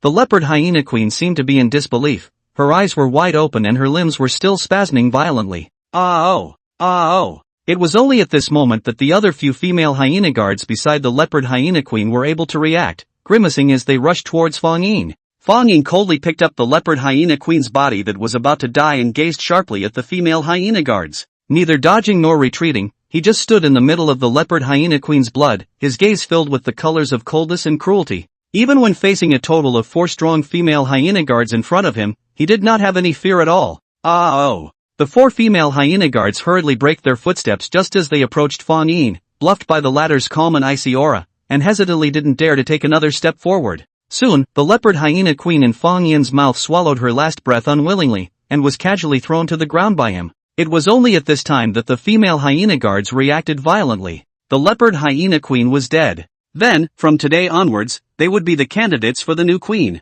If they were able to kill this subadult bladed-toothed tiger in front of them and avenge the former queen, then they would be embraced by more members of their clan. However, just as the female hyena guards were hesitating, Fang Yin had already preempted the enemy, locking his eyes on one of the female hyena guards and swiftly swept out. Aha! Seeing Fang Yin's attack, the female hyena guards could not help but tremble, their feet staggering back a few steps. The one female hyena guard that Fang Yin had locked onto even more hastily tried to turn its head and flee. Boom! However, in the very next moment, Fang Yin's tiger palm landed on her head, its curved nails hooking onto its flesh and blood. With a violent tear, all of the skin and flesh on half of this female hyena guard's cheeks were grabbed off, and the white bones that were so thick inside were clearly visible. Oh! The female hyena guard's body instantly planted itself on the ground in an unbearable manner. And at this moment, Fang Yin dropped his bloody mouth again and roughly tore at the female hyena guard's neck with his saber teeth. Just like a quick knife cutting fruit, only to see the scarlet juice flying down, and then the female hyena guard's head and neck completely separated. Again, it was this effortlessly cruel and sadistic killing. Oh! At this moment, the remaining 3 female hyena guards, who had witnessed the entire scene of Fang Yin abusing and killing their companions, all retreated back and forth in a series of terrified and abnormal ways, and for a moment, they were somewhat at a loss for words. Roar! Fang Yin let out a low whistle, and with a swift lunge from his hind limbs, he once again caught a female hyena guard that was scared out of its wits. His strong forelimbs with perfect muscle lines easily pushed the female hyena guard to the ground, and at the same time, he violently lowered his head, and his saber teeth ruthlessly penetrated her spine. The female hyena guard that was pushed to the ground immediately raised her head high and let out a desperate and painful wail. Another companion had been killed. The threat of life ultimately outweighed the lure of the queen status. The only two remaining female hyena guards were completely unable to muster the courage to fight back, and hissed in panic as they turned around and wanted to flee. They are still very confident in their own speed. Even if they run through their legs, they cannot catch up with the stupid bladed-toothed tiger. The tiger parents who had been fooled by the leopard hyena pack before were examples. However, Fang Yin's running speed greatly exceeded their expectations. His 60-point agility attribute value, coupled with the advantage of his smaller subadult size, allowed him to burst out at a speed of over 60 km per hour in a short period of time, far faster than his tiger parents. The chase lasted less than 5 seconds. The female hyena guard, who was desperately fleeing like a madwoman, was heavily slapped on her buttocks by Fang Yin's palm, the huge force causing her pair of hind limbs instantly flipped over in frustration, and her entire body fell to the ground and rolled several times. Ah-oh! Ah-oh! The female hyena guard, who had fallen to the ground, hissed very sharply, and her fangs showed ferociously. Even her gums were completely turned over and exposed to her lips. This hysterical expression also aptly illustrated her extreme panic at this time. However, Fang Yin still didn't change his color. He just raised his forelimbs and lightning-like swung out his tiger palm, heavily slapping on her head. Boom! With just this one strike, the hissing sound of this female hyena guard came to an abrupt end. After a few breathless wails emitted from her throat, her body instantly tensed up, and then collapsed onto the ground. From the looks of it, the female hyena guard didn't have any head injuries, but she was already dead. It was hard to imagine just how terrifying the power contained in Fang Yin's heavy palm strike just now was. For kills already, just one last 5 consecutive absolutes. Unfortunately, it ran far away. Casually throwing away the corpse of this female hyena guard that had been slapped to death, Fang Yin looked towards the last female hyena guard that had already run far away and sighed slightly. On the other side, after seeing the leopard hyena queen and the female hyena guards die and flee, all the other leopard hyenas lost their backbone, and were suddenly frightened and scattered like birds and beasts. Tiger parents, as well as Sledgehammer Little Orange, immediately took advantage of this opportunity and hissed in pursuit. Several leopard hyenas that ran slower were quickly pounced on by them and directly bitten to death. The troops were defeated. The group of leopard hyenas that had lost the command of the leopard hyena queen was like a scattered sand, and under the fierce counterattack of Fang Yin's family, they could only flee with their tails tucked between their legs, not even daring to turn back. Roar! Tiger Mom came to Fang Yin's side at the first opportunity, letting out an inquiring roar. Fang Yin responded and rubbed Tiger Mother's cheek, indicating that he was not injured. As for Sledgehammer Little Orange, they had all suffered some injuries, but they weren't as broken as Fang Yin's last time, and they would be able to recover as they were after recuperating for a while. The sun had already dipped in the west, and only after the leopard hyena group had all fled, did Fang Yin's family arrive in front of the corpse of the torn-up backbow beast, enjoying the hard-earned meal. While eating, Fang Yin also opened his system and checked today's gene point harvest. There were 25 gene points for killing a backbow beast, while hunting for leopard hyenas brought Fang Yin a full 140 gene points. This was the first time Fang Yin had harvested so many gene points in such a long time. It made him feel like he had found a path to riches. In the past, when hunting that large and medium-sized herbivores, it often took a lot of effort to kill a single one, and by doing so, it was too difficult to earn gene points quickly by piling up the numbers. While hunting leopard hyenas, this kind of medium-sized carnivorous beasts, in comparison, can be much simpler. One time hunting a 4 or 5 can earn a lot of gene points. That large leopard hyena group, there are at least 12 or 13 leopard hyenas. If we can kill them all, the gene points we can earn will be huge. Fang Yin glanced back at the leopard hyena corpses all over the ground, and thoughts were already floating in his mind. However, although he had a certain amount of confidence in his own strength, Fang Yin was not reckless enough to think that he could single-handedly break into the leopard hyena pack's base camp and face the siege of a dozen or so leopard hyenas on his own. The best way was still to attack them individually. After pondering for a while, Fang Yin finalized his idea in his mind. No matter what, this large amount of gene points he was going to take. Before implementing his plan, he first exchanged most of the gene points in his inventory into reinforcement points and gave his attributes a balanced reinforcement. Open my attribute panel. After finishing adding points, Fang Yin once again opened his attribute panel. Host, Fang Yin. Race, Deadly Blade-Toothed Tiger, male. Age, 1 year old. Strength, 70, plus. Agility, 65, plus. Physique, 67, plus. Gene points, 15. Fused genes, overlapping, clouded leopard, leopard hyena, shark. Enhanced parts, skin strength and hardness, LV1, tail, LV1. Added abilities, bite strength, LV1, tooth regeneration, LV1. Strength, agility, and physique, all 3 attributes were strengthened by 5 points. The effect was very obvious. Fang Yin felt the enhancement of his physical qualities at the first moment, and his physical strength, which had just been mostly depleted, seemed to have recovered quite a bit, becoming energized again. System, is there a standard 3-dimensional attribute of an adult bladed-toothed tiger as a comparison? After thinking about it, Fang Yin sent another inquiry to the system. He was still curious as to how much of a gap there was between his current self and an adult bladed-toothed tiger. Ding! The standard 3-dimensional attribute data of an adult male bladed-toothed tiger at its peak is as follows. Strength is 130 points, agility is 60 points, and physique is 100 points. From the subadult to adult stage, as the body size grows, the strength attribute of the bladed tigers will increase substantially, the constitution attribute will increase by a small margin, and the agility attribute has fallen back a bit. The system also quickly gave a reply. Fang Yin realized that the male bladed-toothed tiger he had encountered earlier that had intruded into his own territory should be almost at this level. Generally, when one reached the age of 3, the physical development of a bladed tiger was close to full adulthood. However, if one were to calculate the true peak of a tiger, it would be at the age of 5-8 years old, when its body was fully developed, and it had been tested by nature, and it had a rich sense of combat and experience. According to Fang Yin's estimation, the tiger's parents were at this age and should be 5 years old this year. After the age of 8, the body functions of the bladed tiger would start to go downhill, and after the age of 10, it would formally enter its old age, and then it would become difficult to survive in the crisis-ridden ice age. Roar! After safely returning to the cave, the tiger parents were ear to ear and seemed to be communicating. It could be seen that they also seemed to want to follow the pace of those herbivores and migrate again, back to the northern Rocky Mountains. After all, although the conditions on this side of the Mississippi plains were good, there were so many predators that it was just too dangerous. The titan bird and cougar that they encountered before, plus the leopard hyena colony that they just encountered are all threatening the survival of Fang Yin's family. Fang Yin also supported the decision of the tiger parents. Anyway, now that winter was over, the herbivores in the Rocky Mountains would be returning one after another, so he wouldn't have to worry about not having any prey to hunt after he went back. However, before leaving, Fang Yin still wanted to accomplish one more thing. Such a large number of leopard hyenas could not be found in the Rocky Mountains, so he couldn't miss it. The night was dark and heavy, as if boundless thick ink had been heavily smeared across the sky, not even the faint light of stars. Fang Yin, who had sneaked out of the cave, walked in the night-covered grassland, his back lonely and resolute. He did not inform tiger parents about this action. After all, he felt that tiger parents would not only be unable to understand,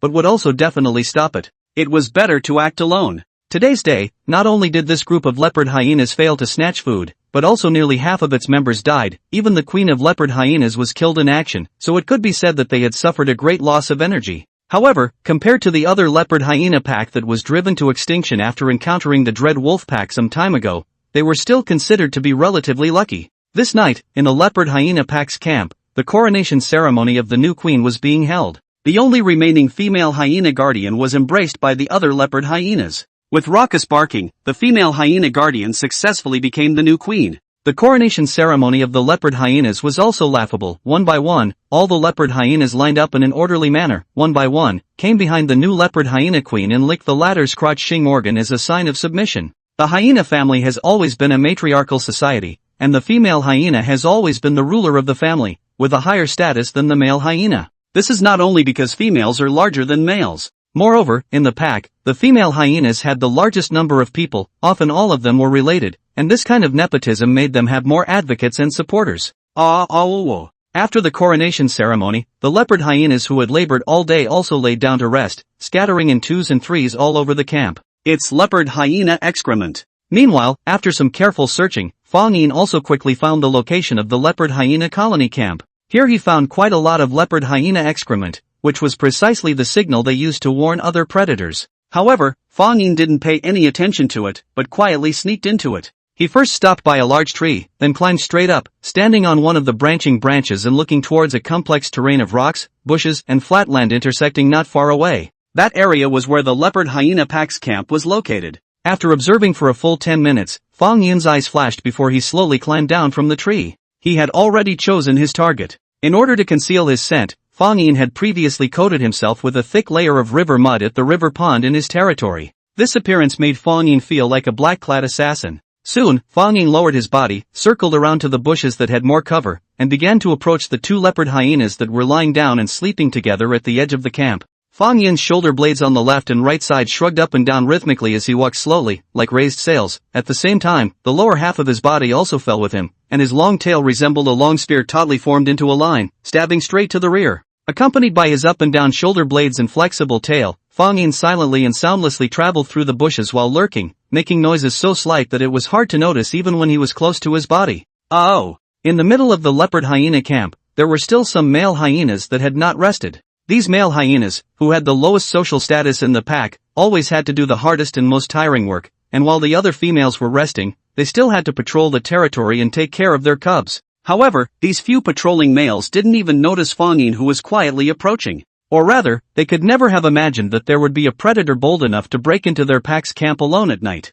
Unbeknownst to them, Fang Yin had already arrived 20 meters from his target and stopped. Like many animals, the leopard hyenas slept lightly, and if there were any wind or grass in the outside world, they could easily wake up. However, until Fang Yin came to the side of these two leopard hyenas, they were still sleeping peacefully, not knowing in the slightest that they were about to be in great trouble. Boom! Fang Yin did not move, but once he did, he exerted his full strength. Glaring with his gleaming tiger eyes, he raised his tiger palm and slammed it down towards the face of one of the sleeping leopard hyenas. There was a muffled bang. The leopard hyena seemed to have been hit in the head by a jackhammer. Its brain seemed to have deflated, and no more sound was heard. At the same time, the muffled sound of this palm strike also suddenly woke up the other leopard hyena next to it. As soon as it opened its eyes, what met its eyes was a monster coated in river mud that had killed its companion with a single slap. Oh! This scene instantly caused the leopard hyena to shriek in shock, hastily trying to get up and escape. But in the very next second, Fang Yin swiftly pounced out and used his powerful forelimbs to hold it down, before biting down on the back of its neck with a smooth bite, his saber teeth directly penetrating the neck. The length of Fang Yin's saber teeth was not as long as the 12 or 13 centimeters of an adult tiger, but it was still nearly 10 centimeters long. The leopard hyena's throat was directly slashed open with a huge wound, from which a large amount of blood gushed out, staining the ground under Fang Yin's feet. Oh! The leopard hyena was still opening its mouth, wanting to let out a howl of pain, but at this point in time it couldn't make a single sound. Oh! Oh! However, the commotion here had already attracted the attention of the patrolling male hyenas, and the vigilant ones let out hoarse howls at the very first moment, waking up all the leopard hyenas in the camp. A new official takes charge. The new leopard hyena queen also didn't expect that she had completed the coronation ceremony only a short while ago, and now she actually encountered an enemy stealing her home again. However, she also quickly realized that the one that came to attack seemed to be the half-grown subadult bladed-toothed tiger that she had encountered not long ago. Even if it was an adult bladed-toothed tiger, if it wanted to deal with a dozen leopard hyenas single-handedly, it would still have to pay a heavy price. Therefore, at this time, when facing Fang Yin again, the leopard hyena queen did not have the same fear as before. Instead, she had a kind of exuberance that a great revenge was about to be avenged. Oh! The leopard hyena queen quickly gathered a dozen or so leopard hyenas within the camp, barked angrily, and together they charged towards Fang Yin. However, what she didn't expect was that Fang Yin, who had been raging just a moment ago, directly turned around and fled when he saw this scene. Dealing with 4 or 5 leopard hyenas head-on, Fang Yin wasn't the least bit intimidated, confident that he would be able to kill them all without any injuries. However, if there were more of them, then he would probably be at risk of being injured. Therefore, upon seeing so many leopard hyenas gathering over, Fang Yin did not hesitate to turn around and retreat, leaving the leopard hyena queen with a merciless back. Oh! The leopard hyena queen's face was very ugly, wanting to continue her pursuit. However, Fang Yin's speed was far superior to these leopard hyenas, especially in short-range explosive acceleration. In the twinkling of an eye, Fang Yin had already fled the territory of the leopard hyena pack and disappeared from the view of the crowd of leopard hyenas. Oh! The leopard hyena queen could only stop helplessly, impotently and furiously roaring in the direction of Fang Yin's escape. This night was destined to be a sleepless night for the leopard hyena pack. It was destined to be a difficult night to sleep. Fang Yin did not go far. He returned to the tree he had used to scout for the enemy, crouching on a high branch, watching the direction of the leopard hyena pack's camp while recovering his strength as quickly as possible. This operation was far from over. At this moment, the camp of the leopard hyena group was still in a state of unrest, and Fang Yin didn't try to ruffle the other party's nerves at this point in time, but quietly waited for them to calm themselves down. After waiting for nearly 3 hours, the time came to the early hours of the following morning. The moon was dark and the wind was high, and all was silent. Fang Yin silently watched the distant camp of the leopard hyena group. Although the camp had settled down, the leopard hyenas had not relaxed their vigilance in the slightest. All of the male hyenas among them had been mercilessly requisitioned, and all of them were patrolling the various parts of the camp, maintaining a high level of vigilance. The female hyenas, on the other hand, were gathered together, and the leopard hyena queen was also amongst them, and none of them were resting either, instead guarding the cubs in the camp. Fang Yin watched the scene from afar, but the corner of his mouth was slightly raised. It looked like the leopard hyena community was becoming more vigilant. Apart from the cubs, it was estimated that none of the leopard hyenas had the heart to rest, but their positions had also become more spread out. Fang Yin had already set his sights on the 3 male hyenas that were roaming around the edge of the camp to patrol. Soon, he climbed down from the tree, circled around to the bushes, and once again approached them silently. The 3 male hyenas were obviously badly exploited and looked wilted. They also seemed to think that the enemy had left a long time ago, and it was impossible for them to come back to sneak in a second time, so they snoozed secretly. "Excuse me, my tiger master is back again." Fang Yin just walked up to the 3 male hyenas, but the latter were still unresponsive. Boom! In the next second, Fang Yin's tiger's palm directly blasted out, wrapped in an amazingly huge force, simple and rough. The head of that male hyena that had been struck was like a volleyball that had been snapped, clicking and snapping from its fragile neck, directly smashing onto the ground. It was only after a full dozen seconds that the headless corpse of this male hyena slowly fell to the ground, blood flowing from the neck break, looking exceptionally bloody and horrifying. Oh! In an instant, the other 2 male hyenas woke up and looked at Fang Yin in horror, letting out roars in panic. Fang Yin once again slapped out his tiger palm and flipped the second male hyena to the ground, even tearing off a large piece of flesh from his face. The third male hyena also seemed to know that there was no hope of escaping, and became furious, scrambling up his upper body as hard as he could, and biting at Fang Yin. Fang Yin's reaction was also quick. Instead of rushing to kill the male hyena that was flipped to the ground, he quickly drew back and backhanded the third male hyena with a slap. Boom! The third male hyena hadn't even exerted any force for a split second before it was knocked to the ground by Fang Yin's slap, unable to get up for a moment. Fang Yin was not in the mood to toy with them either. One bite at a time, he cleanly killed these 2 male hyenas. Ah oh! Right at this moment, the angry hissing of more leopard hyenas came over. Fang Yin didn't need to look to know that it was the queen of the leopard hyenas who had rushed in with the females to provide support. "I've killed 5 leopard hyenas now, and there are still 7 or 8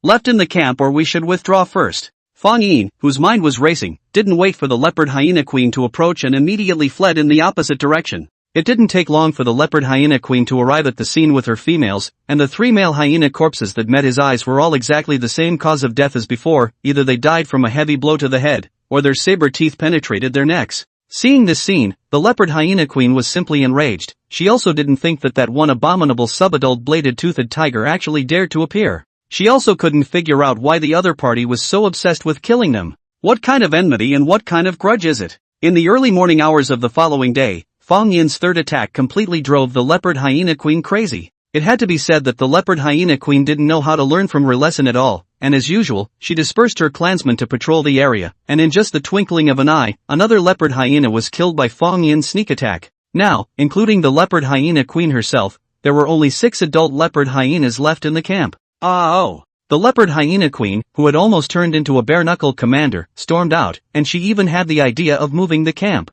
If you can't afford to mess with them, can't you afford to hide from them? Roar! However, just as it was about to dawn, Fang Yin's figure appeared in the leopard hyena clan camp once again. This time, he barged in grandly, not sneaking around like a petty thief to stage a sneak attack. When the leopard hyena queen saw Fang Yin at first glance, she froze for a moment, somewhat at a loss for words. What did he want to do again? The remaining 5 adult leopard hyenas were all gathered around the leopard hyena queen. They had almost all been scared out of their wits by Fang Yin, and as soon as they saw his figure, they cried out in fear, with a strong scorn in their eyes. The attributes have all been added, so there shouldn't be any problem in ending them all in one pot this time. Fang Yin looked at the stumbling leopard hyena group that didn't dare to make a move. He didn't have the slightest bit of fear. Instead, his eyes were filled with a bearish will to fight. Previously, he had hunted and killed a total of 5 leopard hyenas and had accumulated 210 gene points. Therefore, Fang Yin then redeemed 21 gene points and added 7 points to each of his 3-dimensional attributes. Roar! After a deafening tiger's roar, Fang Yin didn't even bother to talk nonsense, violently stepping forward and storming towards the leopard hyena queen,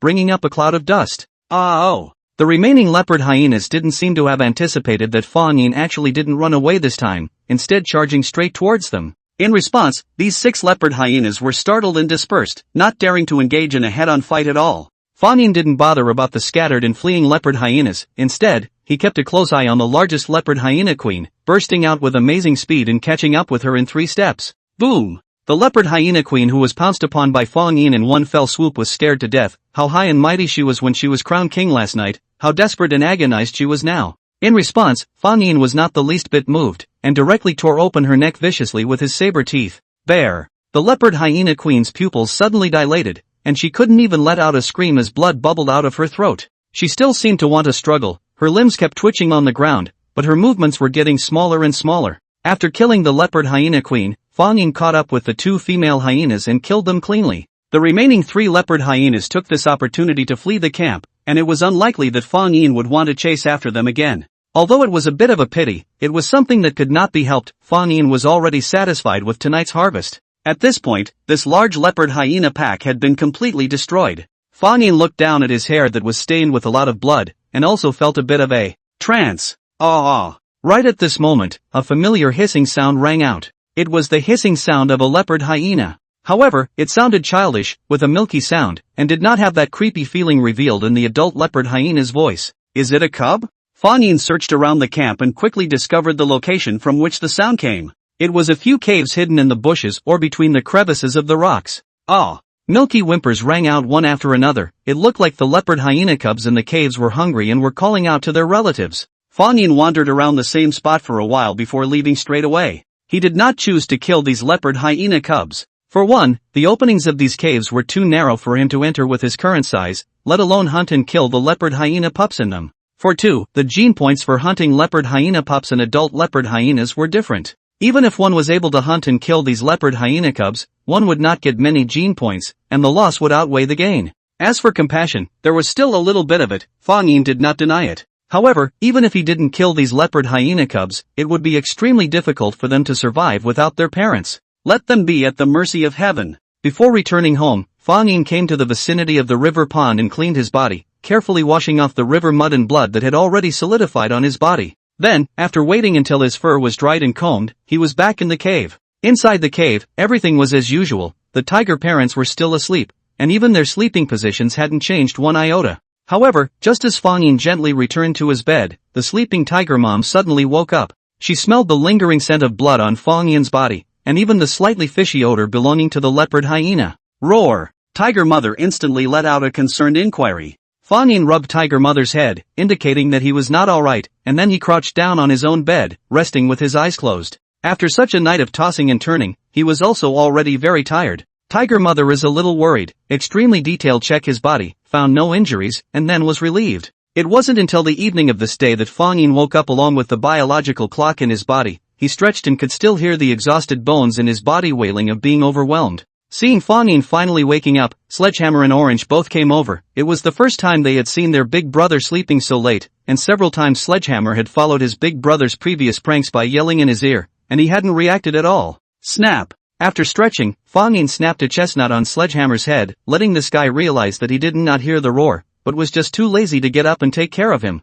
After a good night's sleep, of course, he had to recalculate his accounts. Ow hoo! Receiving a beating, Sledgehammer was aggrieved, wagging his little tail, and wanted to run to tiger parents to complain again. However, at this time, the tiger parents are rubbing each other's heads, in the middle of communication, and have no time to pay attention to the Sledgehammer. Soon, they exchanged a result. Migrate. Going home. Without delay, they plan to bring their children to migrate north tomorrow morning and return to the Rocky Mountains. Tree moves to death, man moves to life. This truth is the same for animals. Migration is for a better life. Early the next morning, the weather was sunny, so tiger parents took Fang Yin, Sledgehammer, and Little Orange, and once again embarked on the journey to migrate north. This time, the route to the north was the same as the route that Fang Yin's family had taken to the south in the first place. The first stop in the north was the Crocodile Kingdom, which had left Fang Yin with quite a psychological shadow. On the second day of the migration, Fang Yin was still feeling a bit anxious when he faced the rough and dangerous river again. However, it seemed that the large and medium-sized herbivores had already left, so there were not as many crocodiles in the river as Fang Yin had seen last time. This time, Fang Yin's family crossed the river without encountering any danger. It was only when they came to the other side of the river that Fang Yin suddenly realized that there were 4 or 5 small and large river crocodiles lying on the riverbank. They were just like women lying on beach chairs sunbathing on the beach in Hawaii. stretching their posture to their heart's content and enjoying the bath of the rising sun, looking extremely enjoyable and cozy. The action of sunbathing every morning is precisely the daily routine of the crocodile as a cold-blooded animal, because they need to draw heat from the outside environment to raise their own body temperature. At night, the temperature drops, the crocodile's body temperature and body metabolic rate will also be reduced. The action is very stiff and energy-consuming. Therefore, at night, crocodiles are rarely active. During the daytime, when the temperature rises, the crocodiles need to absorb heat through the sun to raise their body temperature and ensure the smoothness of their next limb movement. Fang Yin's family, who had successfully crossed the river, did not intend to disturb these bullies, who were rarely calm, but quietly bypassed them. However, just as Fang Yin's family had bypassed the group of Mi River crocodiles basking in the sun, they were preparing to leave. On the riverbank, however, there was a sudden hissing sound of panic and trepidation from the Mi River crocodiles. The beach shook violently, and sand and soil splashed and flew in all directions. Fang Yin's family was taken aback and hurriedly turned back to see what had happened. When they returned to the river bank, they were surprised to find that a Mai crocodile, which was lazily basking in the sun, was bitten in the back of the neck by a jaguar that leapt out from nowhere, and the two sides were desperately entangled in a fight. The jaguar is also called the jaguar, can be said to be a tiger and leopard in one amazing creature. The jaguar's appearance is very similar to the leopard, covered with black ring spots. At the same time, their size is much larger than the leopard, closer to the tiger, body fat, muscular, short and thick limbs. The weight can reach 300 pounds, really let a person is often a bit silly to distinguish. The river crocodile looks not yet young, the size of the strong jaguar ruthlessly suppressed, and the jaguar dead bite the back of its neck, and constantly swinging the neck, make tearing action.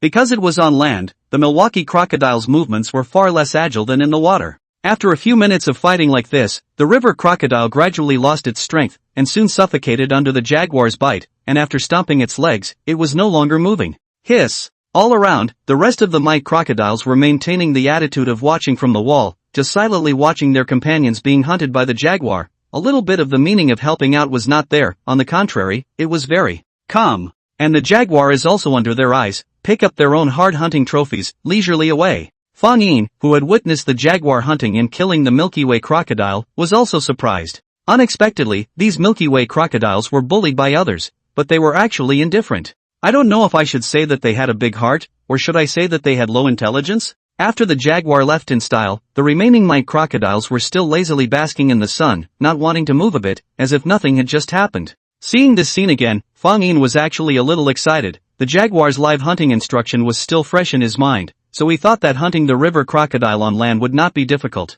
Not only Fang Yin, even the tiger father and mother were also interested. They hadn't eaten anything after a long day of traveling, and by this time, they were already starving. These Milky River crocodiles, weren't they a great meal? Aho! Soon, tiger parents' voices were low as they gave the hunting signal, using the overgrown weeds on the riverbank to start lurking, and began to observe the movements of these Milky River crocodiles. There were 4 other dense river crocodiles on the beach, all separated from each other by some distance. All of them were not budging an inch from their sunbathing territory, and any time a nearby crocodile tried to trespass, it was viciously attacked. The tiger parents quickly chose a small subadult crocodile as their target, and its location was on the edge, so it wasn't difficult to get close to it. After quietly observing for some time, these Milky River crocodiles seemed to have had enough of the sun, and after briefly moving their bodies, they were ready to return to the river. At this time, Fang Yin also knew that the time to strike had arrived. Bang! In the next second, Fang Yin was the first to rush out from the lurking bushes. His athletic body was as fast as a bolt of yellow lightning, pointing directly at the subadult Milky River crocodile that was slowly walking towards the big river, still oblivious to the impending danger. Swish! The subadult river crocodile didn't even have a chance to react before Fang Yin quickly climbed onto its body and opened his mouth to bite into the back of its neck. Compared to the short canine teeth of the jaguar, the extra-long saber teeth of the bladed tiger were obviously more lethal to the Milky Way crocodile, and did not require any effort to compress its windpipe and arteries through its bite, but was able to penetrate deeper into it directly by virtue of the length of its saber teeth. Hiss! Hiss! At that moment, the subadult Milky River crocodile hissed in agony, its forced out short legs and tail kicking and swaying frantically. However, at this moment, Fang Yin completely suppressed the body of the subadult Milky River crocodile, and his pair of tiger palms even pressed down on its closed mouth, not allowing it to have the slightest chance to turn over. As a matter of fact, don't look at the crocodile's sharp teeth and mouth, but when the upper and lower jaws were closed, the bite force was amazing. If the crocodile's mouth is pressed down while it is closed, the crocodile is very difficult to have the strength to open its mouth. This is because crocodiles have well-developed biting muscles, while muscles around the mouth such as the chin and orbicularis oris muscles are weak.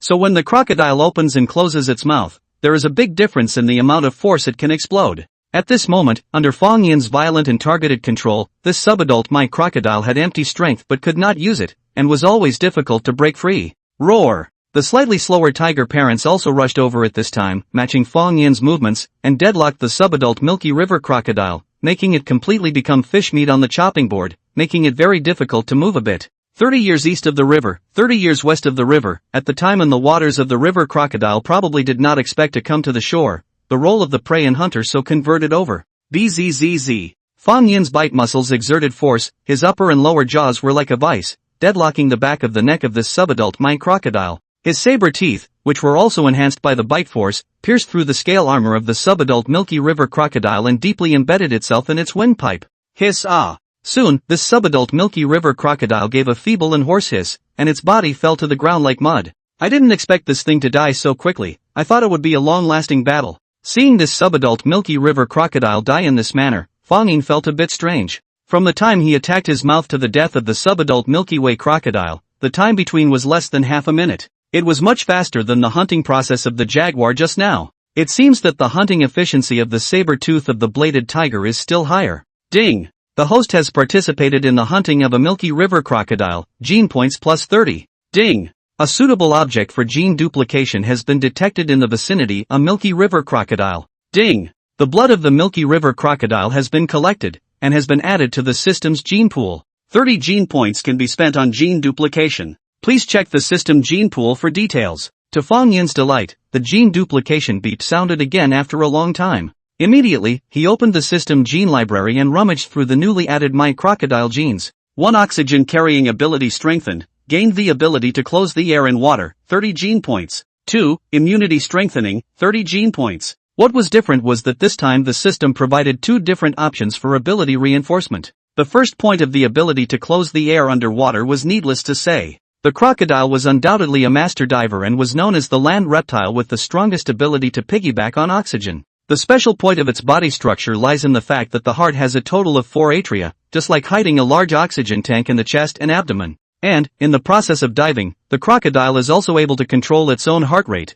temporarily blocking the oxygen supply channels of unnecessary organs, so that the oxygen will only be supplied to the brain and other vital organs, to control its consumption to the lowest level. Therefore, by utilizing this divine skill, the crocodile could completely close its breath in the water for up to 2 or 3 hours, and the limit could even reach 5 hours. However, this ability wasn't of much use to the current Fang Yin, so it could be put aside for now. As for the second point of immunity strengthening, it was something Fang Yin had not thought of. According to the system, it turned out that the crocodile's immune system was very powerful, and the antibiotic peptides in its serum were able to resist numerous types of fungi, viruses, and microorganisms, including Staphylococcus aureus, Bacillus anthracis, HIV, and other deadly germs. Because of this, crocodiles that are often injured from fights, even if the wounds on their bodies are infected with germs, their powerful immune systems are able to clean them up in a timely manner and heal the wounds quickly. As of now, it's still the point of immunity strengthening that's more suitable. Fang Yin pondered for a while, and still decided to choose to have his immunity strengthened.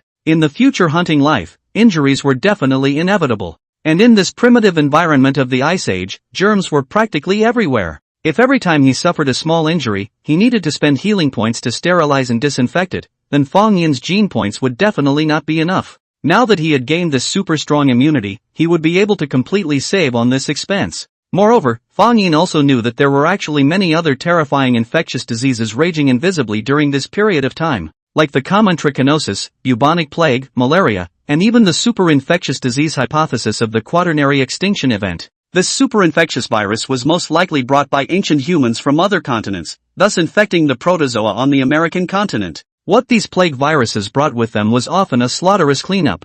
There wasn't much in the way of medical treatment at this time. In the face of these highly contagious viruses, all kinds of animals rely solely on their own immunity and resistance. As the oldest living fossil in the history of Blue Star, the crocodile was able to continue from the age of the dinosaurs to the later 21st century, and its strong immunity should have played an indelible and huge role in the continuation of its race. Therefore, copying the crocodile-like immunity-strengthening ability at this time would undoubtedly provide the best guarantee for Fang Yin's future survival. Thinking of this, Fang Yin did not hesitate and immediately spent 30 gene points, choosing to strengthen his immunity. Ding! Spend gene points *30, start gene duplication. Gulp! Just like soaking in a hot spring, Fang Yin only felt a warm, moist heat stream nourishing his body, very comfortable, just like entering the legendary sage time. Phew! This strengthening process was quick. Fang Yin, who exhaled a mouthful of turbid breath, felt soothed and refreshed. Ding! Congratulations to the host for fusing the my crocodile gene and obtaining a strengthening of immunity. Open my attribute panel. After the gene fusion was completed, Fang Yin was opening his attribute panel. Host, Fang Yin. Race, deadly bladed tiger, male. Age, 1 year old. Strength, 80, plus. Agility, 75, plus. Physique, 78, plus. Gene points, 20. Fused genes, overlapping, clouded leopard, leopard hyena, shark, Milky Way crocodile. Enhanced parts, skin strength and hardness, LV1, tail, LV1. Added abilities, bite strength, LV1, tooth regeneration ability, LV1, immunity, LV1. After checking it out with satisfaction, Fang Yin was only able to come back to his senses and enjoy this untasted meal with tiger parents and the others. While eating, Fang Yin was also savoring the different flavors, which was considered a pleasure of life for him, rather than simply just filling his stomach. Beef had longer fibers and tighter meat, venison had thicker fibers and relatively tender meat. Whereas both beef and venison have a rather pronounced stench, only horse meat smells without a distinct odor. The last mutton is the heaviest stink, but mutton's sexual heat, in the cold winter season tastes especially delicious, but also can be cold and warm. As for the crocodile meat, Fang Yin also ate it for the first time, tasted solid texture, smooth in the mouth, not fat and not greasy, the flavor is really not bad. Snap snap. On the other side, the remaining few mite crocodiles had returned to the big river and swam away leisurely. Even though Fang Yin's family was consuming the corpses of their companions not far away, it seemed to have nothing to do with them. After consuming most of the crocodile meat, the well-fed Fang Yin family moved on. After traveling for most of the day, night had slowly fallen. Fang Yin's family did not intend to migrate at night, so they began to look around for a place to land. Looking at the scene ahead, Fang Yin also knew that after 2 days of traveling, they had already left the Mississippi plains. In the distance, an ancient mountain range that stretched for an unknown number of kilometers was silently hidden under the night sky. The Cordillera Mountain System arrived. The Cordillera Mountain System is the longest folded mountain system in the world, stretching across the western part of the North and South American continents, from Alaska in the north to Tierra del Fuego in the south, stretching for about 10,000 kilometers. The part of the Cordilleras in North America is known as the Rocky Mountains, while the part in South America is known as the Andes. Now, the place where Fang Yin's family was the Colorado Plateau in the southern part of the Rocky Mountains, where the Grand Canyon of the Colorado, which they had passed through in the beginning, was located. The Colorado Plateau was the only desert plateau in North America, and as Fang Yin looked around, he could see countless sandy mountains stacked on top of each other and rolling sand dunes, showing the desolate scene of the desert Gobi. It wasn't long before Fang Yin's family found a neat flat area, and the family rested for the time being. After a whole day of migration during the day, they were also already tired. However, Fang Yin hadn't gone to sleep yet, but instead watched the light of the stars that appeared faintly in the night sky. He wasn't counting the stars out of boredom, but was determining tomorrow's migration route. The basis was the position of the North Star in the night sky. Northern part of the sky, the brightest star. Oh, found it. Fang Yin first came to a high ground before tilting his head to look for it. Without reinforced concrete and skyscrapers, every place Fang Yin passed through had good air quality, and this place was no exception, only to see the night sky dotted with stars, clear and bright. The Earth is rotating, and the position of the North Star is exactly on the axis of the Earth's rotation. Therefore, when viewing the North Star in the northern hemisphere, the position of the North Star is almost constant, always pointing in the direction of the north. It seems that the direction chosen by tiger parents is not wrong. It's really quite amazing, how on earth did they recognize the direction? After determining that the current route of travel was correct, Fang Yin also couldn't help but be a little curious about the tiger parents who were leading the way. From the Mississippi Plains to the Rocky Mountains, during such a long-distance migration, how exactly did they recognize the direction and plan the migration route? Was it based on the Earth's magnetic field? Fang Yin remembered that when he watched Animal World, the program introduced the geomagnetic field orientation ability of migratory birds. Many migratory birds could sense the Earth's magnetic field and use it to navigate their travels, as if they were carrying a navigation system with them. Fang Yin was not sure whether the edge-toothed tiger possessed such an ability or not. Anyway, he did not find the answer from his own body, and if he wanted to recognize the direction, he still had to rely on human wisdom and experience. For example, the North Star, the Sun and the Moon and other markers. Ho-vo ho-ho. Right at this moment, an incomparably bitter wind came roaring from the west, instantly raising smoke and dust in the sky. The original radiant and bright North Star also appeared dim under the cover of the sky full of floating dust. Many animals that were sleeping peacefully were awakened by this commotion, and the mountains looked a riot for a while. What's going on here? Fang Yin looked a little worried as he watched the scene. The ecological features and terrain distribution in this area were very different from the Rocky Mountains and the Mississippi Plains. Therefore, Fang Yin didn't have much experience with this. Only, his animal instincts told him that it was likely that there was going to be something is about to change. That night, apart from the sudden gust of wind, there was nothing else out of the ordinary. Early in the morning of the next day, Fang Yin's family was ready to set off again and continue their migration northward. Only, when Fang Yin saw the weather conditions on this day, he couldn't help but change his face. Ho-vo ho-ho. The wind wasn't too strong yet, but it was already showing a bit of foolishness. The sky also turned yellow, and the sky was filled with floating dust and gravel, presenting a gray and low scene, accompanied by a choking dusty odor. Ooh-oh. It wasn't just Fang Yin who felt a look of gravity. Tiger parents and Sledgehammer Little Orange were all expressing uneasiness, and even when they breathed in, they could feel an uncomfortable sense of stifling air. Today this weather may not be able to go. And this scene, it can't be a sandstorm is coming, right? Fang Yin pondered in his mind. When he looked at the western sky, he felt even more appalled for a few moments. Sandstorms were precisely one of the most common and terrifying natural disasters along North America. The Colorado Plateau was the most prone area for sandstorms. Here the desert landscape is widely spread, and drought and little rain. The temperature difference between day and night is large, especially in the winter and spring seasons. Sandstorm weather is very frequent. For human beings, sandstorms can cause the collapse of houses, transportation and power supply blockage, and even endanger human health and other injuries. For animals in the wild, sandstorms are a life and death test of nature, often taking the lives of countless animals in a single outbreak. At this moment, all the animals in this area seem to feel a great disaster, panicked and fled in all directions. Not good, we have to quickly find a safe refuge. And Fang Yin instantly became nervous. It seemed that the strange gust of wind last night was the omen before the sandstorm came. Now, the horizontal visibility of the air had gotten lower and lower. The gale had really started to kick in as well, with the wind force and speed soaring wildly one notch at a time. It was as if Fang Yin felt that his line of sight was being cut off in a single slice. The place where Fang Yin was currently located could not be stayed in without any shelter. It would be best to find a shelter like a cave or a crypt.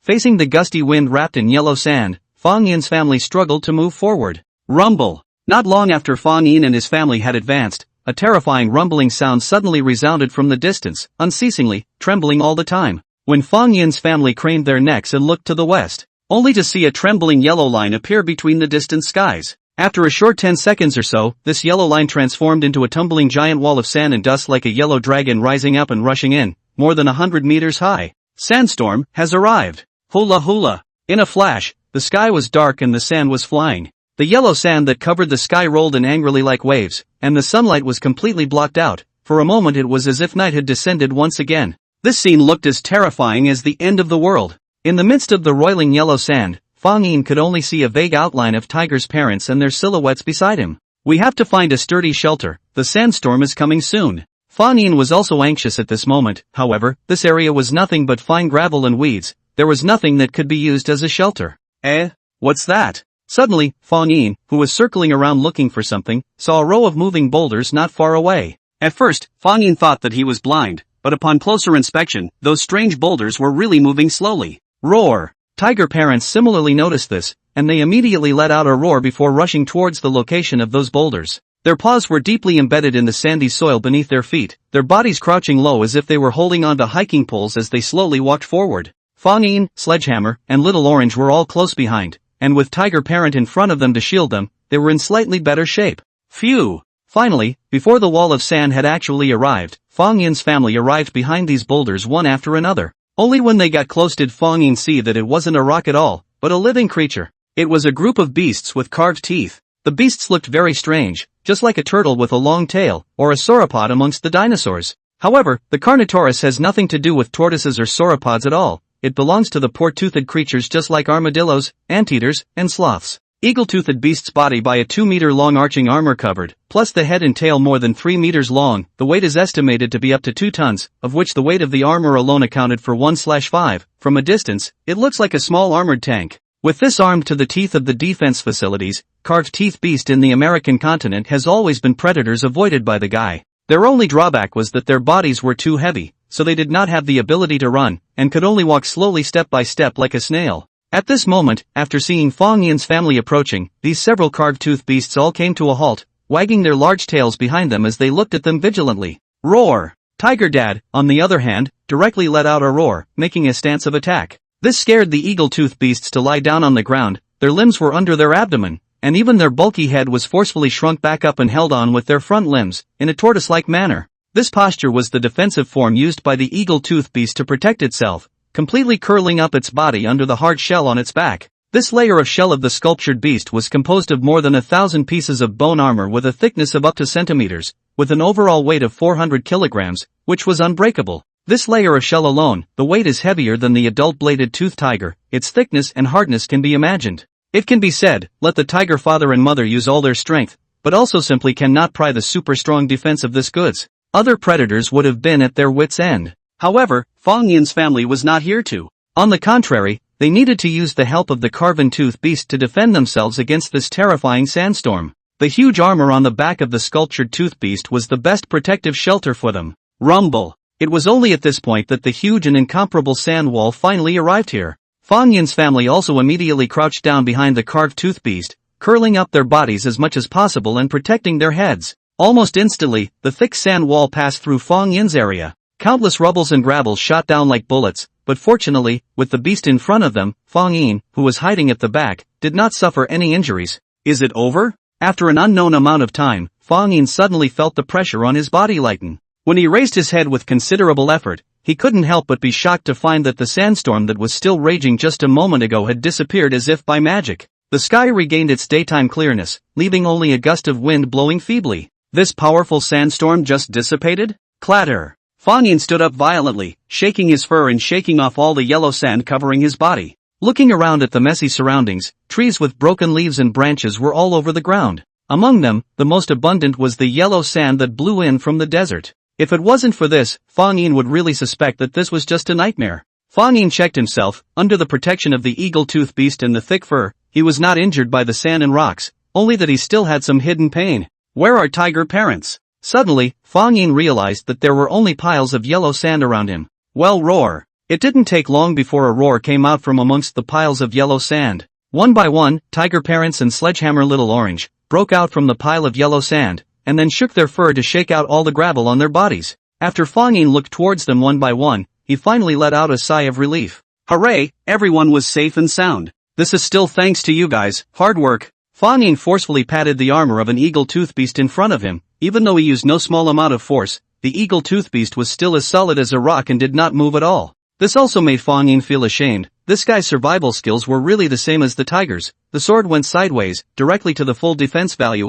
Without the use of tools, Fang Yin could not do anything about it. The sand and gravel in the sky gradually settled down, and the world gradually regained its clarity. The sandstorm had only ended a short time ago, and Fang Yin's family would not have been in such a hurry to start moving. Now, whether it was him or tiger parents or Sledgehammer Orange, they were all exhausted. It wasn't until the early morning of another day that Fang Yin's family was back on their migration journey. Because the horrors of yesterday's sandstorm were still fresh in their minds, tiger parents still had palpitations in their hearts, and their speed of travel slowed down a lot. For the next week or so, Fang Yin's family did not encounter any obstacles. The unimpeded traveling along the way also put their minds at ease. After leaving the Colorado Plateau, they had officially entered the area of the Rocky Mountains, and the desolation of the desert Gobi had gradually evolved into the lushness of the lofty mountains. Finally back. After a lapse of more than 3 months, Fang Yin finally returned to his hometown once again. The snowy landscape of the mountains was as it had always been. Only, when Fang Yin's family returned to the boundaries of their former territory, they sniffed an unfamiliar fishy odor nearby. This discovery caused both the tiger parents to growl lowly with some alarm. It looked like they had been away for too long, and the area had been overrun by other predators as if it was uninhabited. After such a long time, the scent of the territory marked by the tiger parents had long since dissipated, and it was only natural that it would be regarded as an unclaimed land by other predators. Only, the tiger parents were not willing to give up this home that they had inhabited for so long. They couldn't tell what kind of predator it was just from the smell of urine marking the edge of the territory, so they had to go in and find out. Following the tiger's parents into it, Fang Yin no longer had the joy of returning home after a long absence. Instead, his muscles were tense and full of gravity. For some reason, he felt a deep threat from the neighborhood. The new owner of this territory, I'm afraid it's not that simple. The deeper he went into the territory, the stronger the unfamiliar stench became. Dang! Knock! Suddenly, a dull sound of footsteps rang out, and the owner of the footsteps seemed to be very eager, speedily dashing towards where Fang Yin's family was. Roar dash! At the sound of the footsteps, the tiger parents simultaneously opened their mouths and let out an enraged roar. In the roar, the original slightly noisy mountain forest suddenly became silent, leaving only the sound of flowing water between the ears. This is where the deterrent power of the adult bladed tiger lies. A fierce tiger roars in the valley, all beasts are terrified. Roar! However, in the next second, an even more mellow and majestic roar came from the depths of the mountain forest, like a powerful storm sweeping in, resounding for several kilometers around. Soon, a blurry figure gradually revealed itself in the woods ahead. It was a female giant short-faced bear. At the sight of Fang Yin's family, the giant short-faced bear stood up violently, a pair of slender and thick ones gripping the ground steadily, supporting its huge upper body. The hair on its spine was like an awakened dragon towering up. Its strong muscles were evenly distributed on both ends of its spine, like a square brick stacked on top of each other, together stacking up this horrifyingly gigantic beast. Roar! Opening its huge mouth, the giant short-faced bear let out another roar, as if it was a thunderous roar from the ground, shaking the tiger parents who could not help but take a few steps back, with deep scorn in their gazes. The giant short-faced bear. They obviously hadn't anticipated that the opponent they faced this time would be so terrifying. Just from the size point of view, the giant short-faced bear was more than twice the size of the bladed tiger. Even if the tiger parents surround it together, I am afraid that it is not the opponent of the giant short-faced bear. The giant short-faced bear, which stood 4 meters tall, looked down at Fang Yin's family with an arrogant air, and issued an eviction order one after another. With its huge size and unrivaled strength, the giant short-faced bear was qualified to despise any predator, whether it was packs of leopard hyenas, direwolves, or big cats such as cougars, edge-toothed tigers, and altered blade tigers. None of them posed a threat to it in its eyes. Roar! Retreat! At this moment, the tiger parents were no longer as aggressive as when they came, and after giving out a signal, they immediately turned their heads to escape. They were not ready to fight with the giant short-faced bear for the sake of a piece of territory. It was not worth the loss. Faced with this situation, Fang Yin was also quite helpless. He had traveled a long way back home, only to find that his home had been overrun. He couldn't even fight, so he had no choice but to slink away from the away. However, where should they go from here? The giant short-faced bear also doesn't know how much more time I need before I can reach a level where I can compete with it. While walking, Fang Yin was also pondering. No matter how strong a bladed tiger's combat power was, it could not be stronger than a giant short-faced bear. This was due to the upper limit of the race. For Fang Yin, it was only by relying on the system to break the racial cap of the toothed tiger that he could bring his abilities up to the level of the giant short-faced bear. This point also calmed Fang Yin's complacent mood due to his previous destruction of a leopard hyena colony. This wasn't something to be proud of. When he was able to defeat a giant short-faced bear on his own, then he would be qualified to claim the title of Ice Age Overlord. After quickly evacuating the giant short-faced bear's territory, the tiger parents didn't waste any time, but started looking for a new place to go. There were two options before Fang Yin's family. Either they were looking for a piece of terra nullius,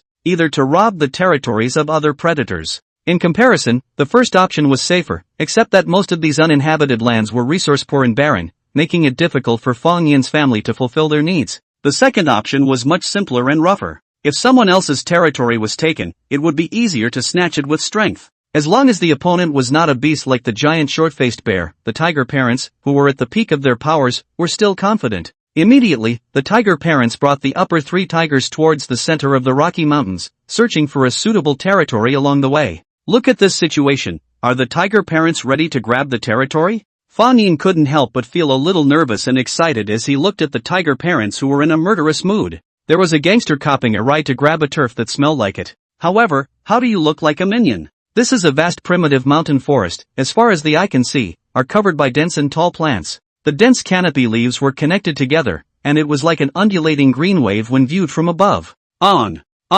Roar, roar, roar! Suddenly, in the midst of this green wave, countless birds and beasts flew up in alarm and shrieked. A tree shook violently for it, and the earth also experienced a not-so-small tremor as a result. What could be seen was that amongst the shadows of the trees, a small group of horned moose were frantically running away, their high-frequency footsteps sounding like the beating of drums. After this small group of horned moose, a family of horned tigers consisting of a couple of adult horned tigers and 2 subadult horned tigers of more than 2 years old had already started to enjoy their hunting trophies. At this moment, the scattered moose herd knew in their hearts that this one family was the absolute ruler of this area. Aha! The 4 Feyblade tigers enjoyed the meal right where they were. This was their territory, and the alien blade tigers didn't have many worries and concerns, so they could savor the delicacies with peace of mind and comfort. Roar! However, right at this moment, a sudden and unfamiliar tiger roar broke the calmness of this family of alien blade tigers enjoying their meal, and they stopped eating one after another, looking towards the direction from which the sound came in a state of uncertainty. There is an intruder.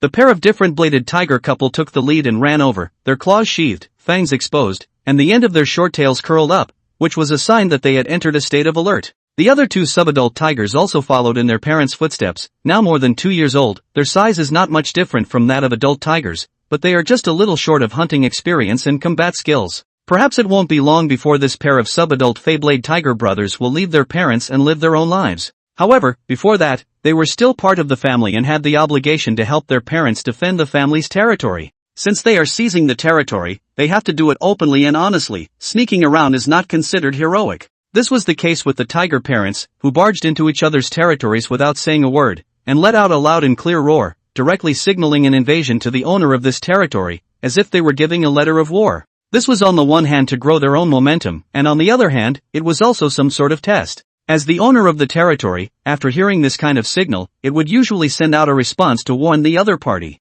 Roar! After a short while, Fang Yin's family heard a response from the owner of this territory, which was also a high and agitated tiger roar. As they got closer, the owner of the sound revealed himself, and it was none other than a family of foreign-bladed tigers. At first glance, Fang Yin smelled a familiar flavor from that pair of foreign-bladed tiger couples. It was really a narrow road between enemies.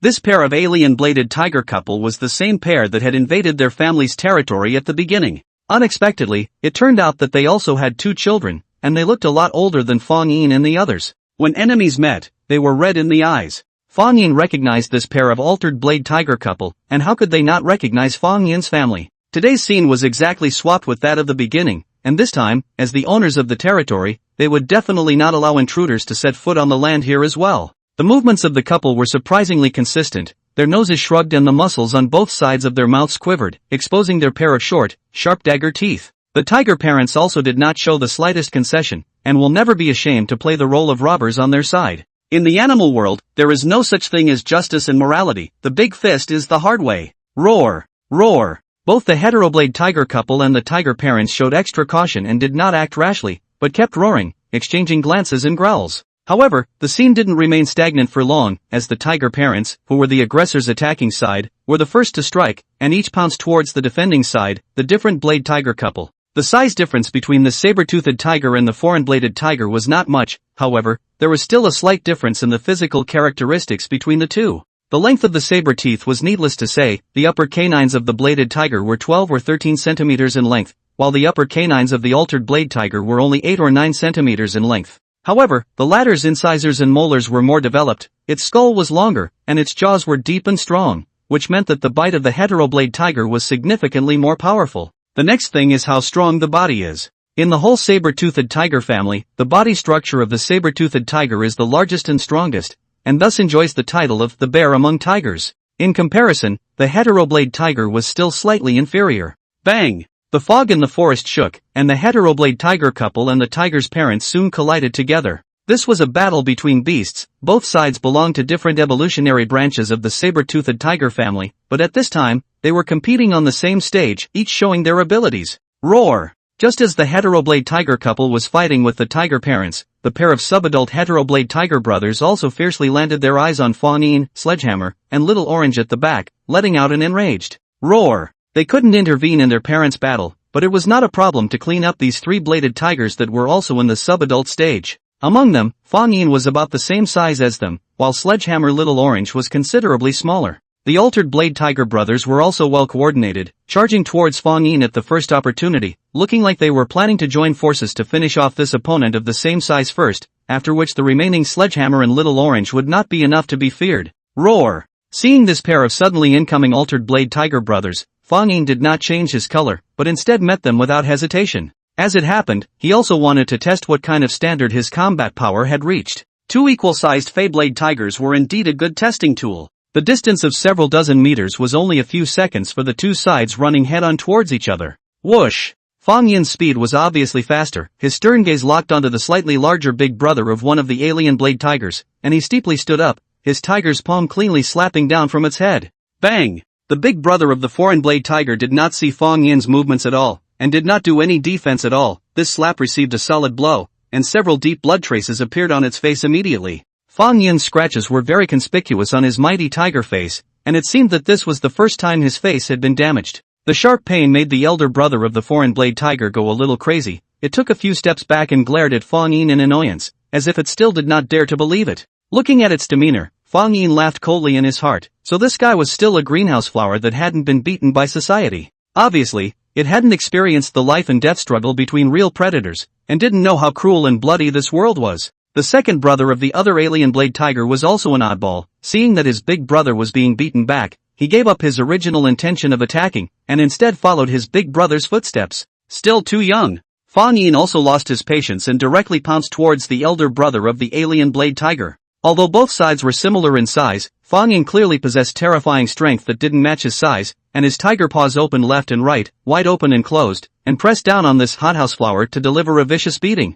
Boom boom boom. The tiger's palm was like the wind, and the fists hit the flesh. Due to its speed, the big brother of the alien blade tiger could only parry in haste, and fell into a passive situation. Roar! Roar! The big brother of the Fey-blade tiger let out an anxious roar, which allowed the second brother of the Fey-blade tiger, who was somewhat at a loss for words, to react, and pounced ferociously from the left flank, opening its fangs and mouth, wanting to tear into Fang Yin's spine. However, before the second brother of the alien blade tiger could pounce, the sledgehammer and little orange behind Fang Yin stopped it. Even though they were not as big as the 2-year-old tiger, Sledgehammer and Tangerine had their own fighting sense and dignity as tigers, and there was no reason for them to stand by and watch as their parents and big brother entered the battle. 2 against 1, can't say we can definitely win, but it's still no problem to stall the other side. Without any worries, Fang Yin also no longer leave any strength. The tiger palm is like a rainstorm poured on the body of the foreign blade tiger big brother, beating the latter back and forth, and finally even more overwhelmed by the side overturned and fell to the ground. The battle situation is completely one-sided situation.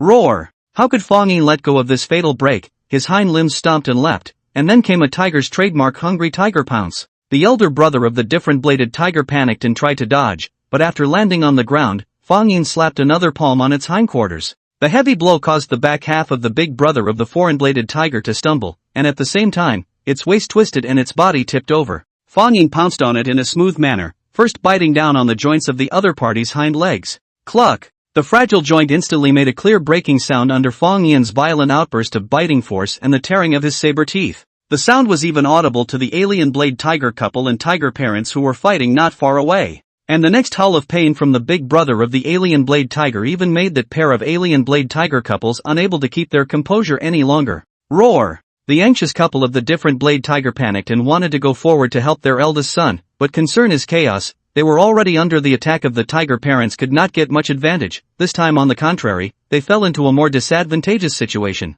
On the other hand, Fang Yin, who had gained the upper hand, bit off the patella of the elder brother of the tiger, causing the latter to scream like a pig in pain. At this time, the big brother of the alien blade tiger's heart was also born with the fear of death, and it had long forgotten about this territorial dispute, and now it only wanted to escape from Fang Yin's clutches. On the brink of extinction, the big brother of the foreign-bladed tiger erupted with hysterical strength. With a twisting motion unique to felines, the big brother twisted its upper body and clawed frantically at Fang Yin with its front limbs. However, its claws were no threat to the thick-skinned Fang Yin, and instead, Fang Yin caught his head with another swinging claw. The tiger's claws that were as sharp as a blade cut through the back of its head, and then out of the base of its ear. 3 bone-deep wounds extended from the back of the alien blade tiger big brother's head, even splitting its left ear in half. Sharp pain. Drilling pain. But even more terrifying than the intense physical pain was the dizziness after the heavy blow to the brain. Big brother alien blade tiger only felt the sky spinning and its head swaying, unable to tell east from west and south from north.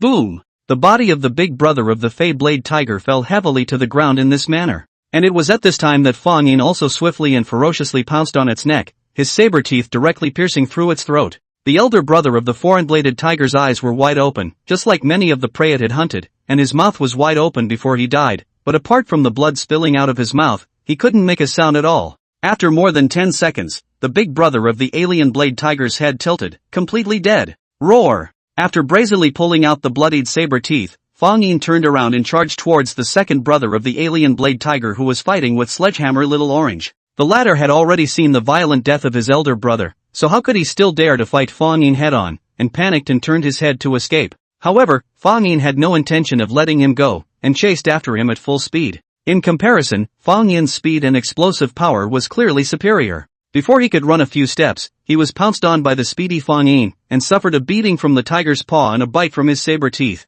Sledgehammer and Little Orange were also energized when they saw their big brother coming to support them, and they followed closely to the side of the second brother of the Fey-Blade Tiger. Under the suppression of Fang Yin, Sledgehammer, and Little Tangerine, the second brother of the alien Blade Tiger was completely incapable of resisting. First his spine was broken by Fang Yin's bite, and then his left and right legs were crippled by Sledgehammer and Little Tangerine's bites, making it difficult for him to even move a bit. Sledgehammer and Little Tangerine's mouths were covered in blood, and at this time, even Little Tangerine, who had always loved cleanliness, showed particular exuberance, and tore up the bites without any of its usual elegant and well-behaved appearance. It wasn't long before the scaly second brother of the alien-bladed tiger collapsed on the ground. Its entire body was covered in scratches and bite marks, looking a bit miserable. Fang Yin did not intend to continue torturing it, and used his saber teeth to bite through the neck of the second brother of the alien Blade Tiger, making it follow in the footsteps of the elder brother of the alien Blade Tiger. Roar! At the same time, realizing that both of their sons had been defeated and killed in battle, the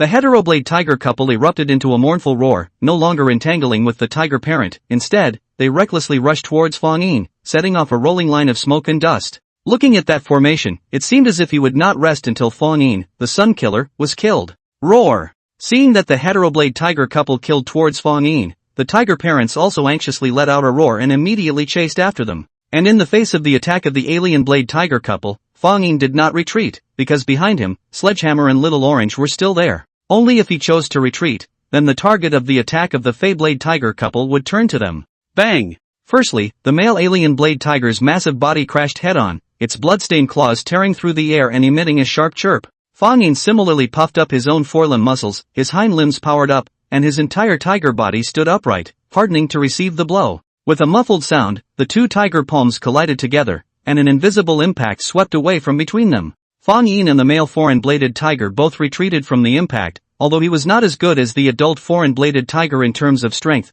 at least he would not be suppressed by the other party, and he still had the power to fight. Roar! Immediately after that, the female alien blade tiger pounced from the side. Fang Yin immediately gave up tangling with the male alien blade tiger, and with a swing of the tiger's tail, he jumped up from the bottom to the top, with the back of his shoulders driving the front half of his body, just in time to avoid the ferocious pouncing of the female alien blade tiger. In terms of agility, Fang Yin was much stronger than the adult Fey-Blade Tiger. Now, the couple, who had failed to land a single blow, were faced with the predicament of being attacked by Fang Yin at the front and the tiger's parents at the back, and were losing ground. Roar! If they fought any longer, they were afraid that their own couple's lives would not be saved. This pair of different blade tiger couple finally chose to retreat, gasping for air, taking a step, turning around and retreating in a hasty manner. The other party chose to give up, and the tiger parents didn't chase after them. In fact, they didn't have the strength to chase after them either. This battle for territory finally came to an end with the original owner of the territory fleeing, and Fang Yin's family was able to move in and swear their sovereignty again.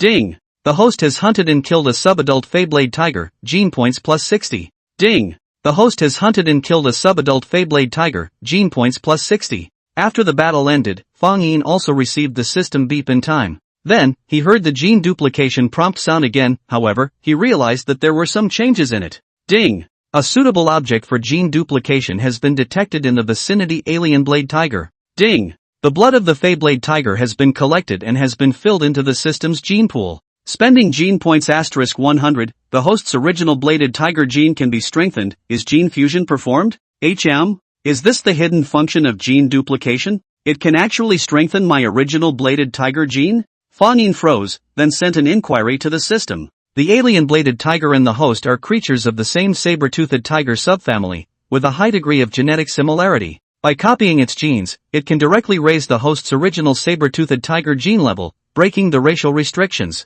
After that, if the host hunts another creature that belongs to the same saber-toothed tiger subfamily again, they can continue to further enhance their saber-toothed tiger genes on top of that. The system also quickly gave an explanation. I see. But the amount of gene points spent on this is too much. Fang Yin was also quite distressed. However, a penny was worth a pound, and it was thought that this fusion of the altered blade tiger gene would be able to bring about a more significant change in himself. Fang Yin also didn't rush to immediately carry out the gene fusion, but first followed the tiger parents as they toured this new territory. However, the pair of alien blade tiger couples did not leave this territory. they only retreated to the eastern side of the territory, still occupying nearly half of the territory. The two sides used a shrubbery in between as the boundary of their territories, with Fang Yin's family occupying the west side, where resources were more plentiful, and the couple temporarily residing on the east side. For the couple, the previous retreat was only temporary, and it might not be long before they came back to reclaim their territory. Along the way, the tiger parents marked the trees and rocks along the way with their own scents, in various ways, including urine, saliva, bite marks, scratches, and they also removed the scent that belonged to the pair of foreign-bladed tigers. Only after doing all this did they return with satisfaction and start looking for a suitable cave to live in. Nightfall. The tiger parents had already gone to sleep,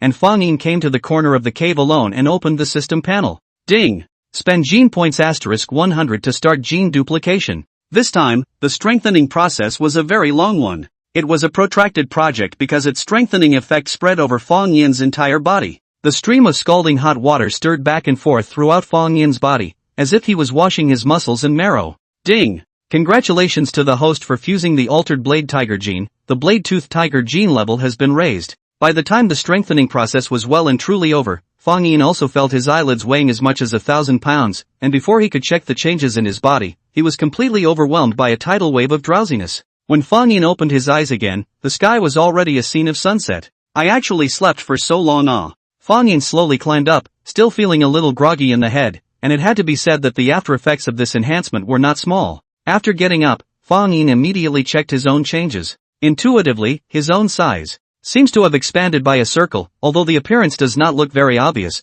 but his own body Fang Yin can still actually feel the changes. From the teeth, front claws to toe claws, from the head, limbs to the tail, all of them had changed slightly. It felt as if Fang Yin's physical development as a whole had been pushed a step forward, with his body length reaching 180 centimeters and his weight officially stepping into the watershed of 150 kilograms. This was at least a 2-month acceleration of Fang Yin's physical development. At the same time, the system's attribute panel had changed accordingly. Host, Fang Yin. Race, deadly bladed tooth tiger, male. Age, 1 year old. Bladed tiger gene level, LV2, 0/100. Strength, 82, plus. Agility, 77, plus. Physique, 80, plus. Gene points, 30. Fused genes, overlapping, clouded leopard, leopard hyena, shark, Milky Way crocodile. Enhanced parts, skin strength and hardness, LV1, tail, LV1. Added abilities, bite strength, LV1, tooth regeneration ability, LV1, immunity, LV1.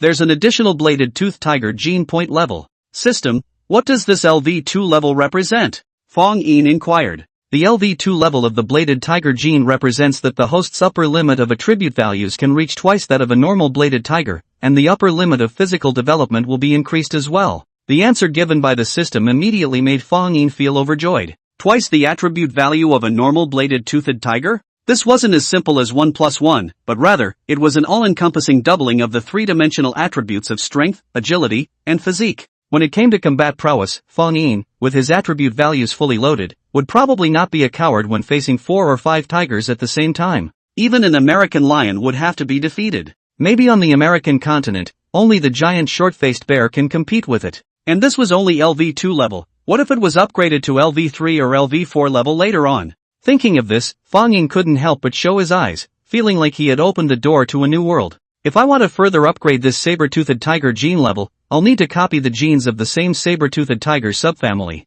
Fang Yin pondered in his heart. Only, in the American continent of the Pleistocene, there weren't many creatures of the saber-toothed tiger subfamily. Apart from the heteroblade tiger, there were only the dino-cat, the sawtooth tiger and the destruction blade-toothed tiger. The dingo is rare and endangered in North America, while the main range of the sawtooth tiger and the destructive saber-toothed tiger is in South America. The rest like the short-sword saber-toothed tiger, parabrachial saber-toothed tiger, hind cat, and giant saber-toothed tiger all became extinct before the Pleistocene. It shouldn't be useful to hunt the short-sword saber-toothed tiger anymore. It seems that I'll have to make a trip to South America in the future. Fang Yin thought as such. It was a short journey from North America to South America. But in order to become stronger, everything was worth it. The rare horned moose that the different blade tiger family had hunted earlier was also unceremoniously snatched by Fang Yin's family. After waking up from his sleep, the famished Fang Yin also ate more than 30 kilograms of meat in one breath, his food intake catching up with the tiger parents. However, after Fang Yin had eaten and drank enough, he suddenly glimpsed that the tiger father had stopped eating at some point,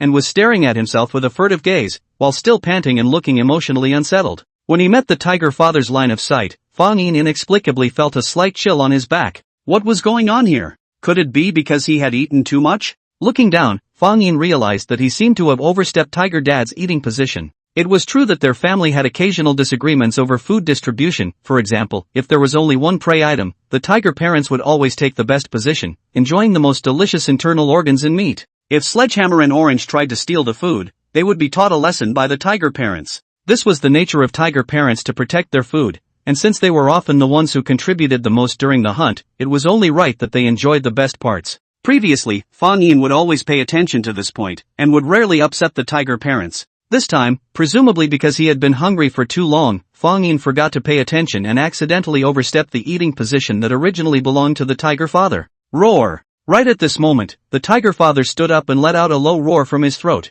which carried a bit of anger and questioning. Fang Yin did not want to clash with the tiger father, so he consciously stepped back. Only then did the tiger father stop roaring, and after glaring at Fang Yin with his burning tiger eyes, he crouched down again and continued to enjoy his food. Sledgehammer and Little Orange on the side were still oblivious to the invisible smell of gunpowder that permeated the family, and were still minding their own business as they pulled at the venison in front of them. Only Tiger Mother was silently looking at Fang Yin, and when he turned his head back, he happened to meet Tiger Mother's eyes that seemed to speak. From this, Fang Yin already had a vague premonition of something. Perhaps, the day of his own independent life would soon come. Normally, subadult bladed-toothed tigers left their parents at the age of 2-3 years old and went out to live independently. Fang Yin, who was only a little over 1 year old now, was by all accounts far from being ready to live independently. However, Fang Yin's physical development was much more advanced than his age, and his hunting skills and fighting ability were particularly outstanding, which forced the tiger parents to look at their eldest son in a different light.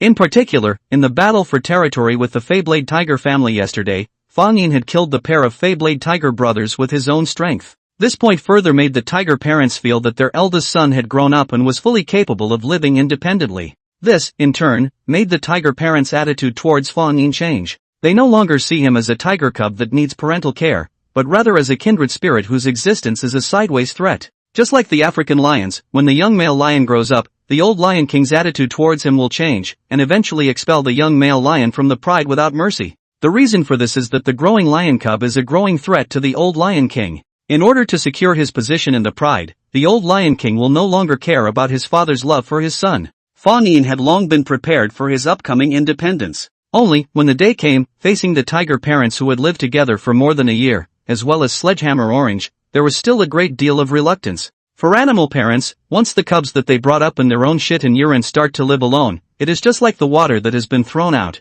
and there is not much more to it. What's more, most animals don't have a few children in their lives like humans. Every year during the breeding season, they will breed their offspring. And the purpose of them breeding their offspring was not to have the children pension themselves off, but to maintain the continuation of the race. After choosing to leave, Fang Yin didn't know if he would be able to see the tiger parents again. Or when both parties met again, what kind of identity would they be in? On top of that, the risk of living alone was great. Just like in the African savanna in the latter days, the mortality rate of wandering male lions was basically over 50%. Especially the stray male lions that left the lions alone. It's better to think about how to survive in the future. Fang Yin quickly adjusted his emotions. At the moment, the tiger parents hadn't swept themselves off their feet, but they still needed to save for a rainy day. The next day, while the tiger parents were still sleeping, Fang Yin left the cave, ready to go out and familiarize himself with the environment. He was located in the southern part of the Rocky Mountains. This part of the mountains were mostly in a north-south direction, parallel rows, and many peaks were tall and steep, lush and pale. Mountain streams could be seen everywhere. The water flowed clear and crisp, mountain flowers swaying, birds singing, very charming and beautiful. Moreover, the highest peak of the Rocky Mountains, Mount Elbert, is also located here, with an elevation of nearly 4,400 meters. The towering mountain peaks plunge into the sky, forming a sea of peaks in the clouds and mist, covered with snow all year round, forming strange and unusual ice bucket, ice cream. In order to avoid bumping into that couple of different blade tigers, Fang Yin traveled all the way straight to the west and eventually came to a river valley. On the opposite bank of the river valley was the territorial range of Mount Elbert, which was also a land that Fang Yin had not ventured into before. It's not bad to settle down here, and if I have the chance, I can even climb up to the peak of Mount Elbert to take a look. Fang Yin thought so and continued to walk along the riverbank. Soon he found a narrow section of the river and used it to swim across. Climbing up the bank, Fang Yin walked into the mountain forest on the opposite side, and began to run around busily for one thing. He wanted to find a cave. Generally speaking, most animals would only build a burrow during the breeding season, to serve as a maternity ward for themselves and a warm bed for their future pups. And during the non-breeding season, most animals didn't have to be so particular, and would just find a random safe place to rest their feet. However, Fang Yin, who possessed a human mind, was not affected by such habits. To him, resting in the middle of a hidden cave was a bit more secure. This was equivalent to buying a room here in advance, so that if he was kicked out by his tiger parents, he wouldn't have to worry about living on the streets. With his mind made up, Fang Yin immediately began to take action. The caves where the tigers lived were usually taken from other animals. In the primitive mountain forests, all kinds of animal dens could be found almost everywhere. The burrows of the weasel and hare were so small that Fang Yin almost ignored them. Only the burrows dug by medium-sized animals like the reproducing badger and the American badger could catch Fang Yin's eye. After some careful searching, Fang Yin found a hole left behind by a flathead. The entrance was hidden behind a patch of bushes, so it was well concealed. Moreover, the cave was located on high ground, so there was no need to worry about rainwater pooling when it rained. Fang Yin looked around and nodded in satisfaction. Such a good cave, and he didn't know why it had been abandoned. Since he had chosen the cave, Fang Yin began to work on it, first enlarging the narrow opening, and then drilling into the cave to further expand the space inside.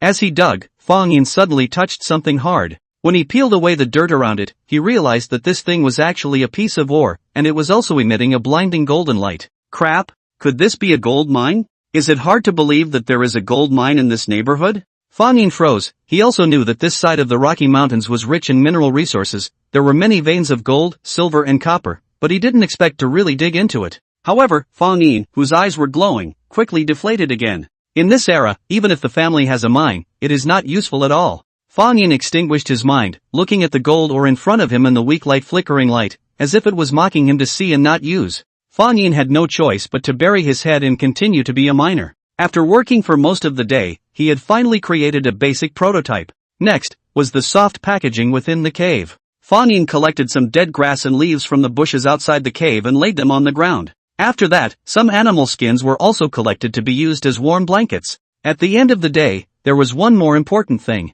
In a certain area outside the cave, Fang Yin left his own mark to warn other animals that had mistakenly entered the cave. The big job is done. Looking at the completed cave after a full day's work, Fang Yin felt an unprecedented sense of solidity and fulfillment. It was already getting late, and after thinking about it, Fang Yin planned to not go back tonight. It was just the right time to experience the life of spending the night out alone in advance. However, before that, he also had to go outside to look for prey and sacrifice the 5 viscera temples in his belly. After searching in the mountains and forests like this for some time, Fang Yin suddenly discovered a startled leopard. He instantly smelled out that this startled leopard was the one that had been robbed by their family in the Colorado Grand Canyon last year. Good lord, it's really a narrow escape. I didn't expect it to be my next-door neighbor. Fang Yin was instantly delighted. He was deeply impressed by the high and superb hunting skills of this startled leopard back then. As fast as the wind, as slow as the forest, as sweeping as fire, as immovable as a mountain, and as moving like a thunderous tremor. This was what a top predator should look like.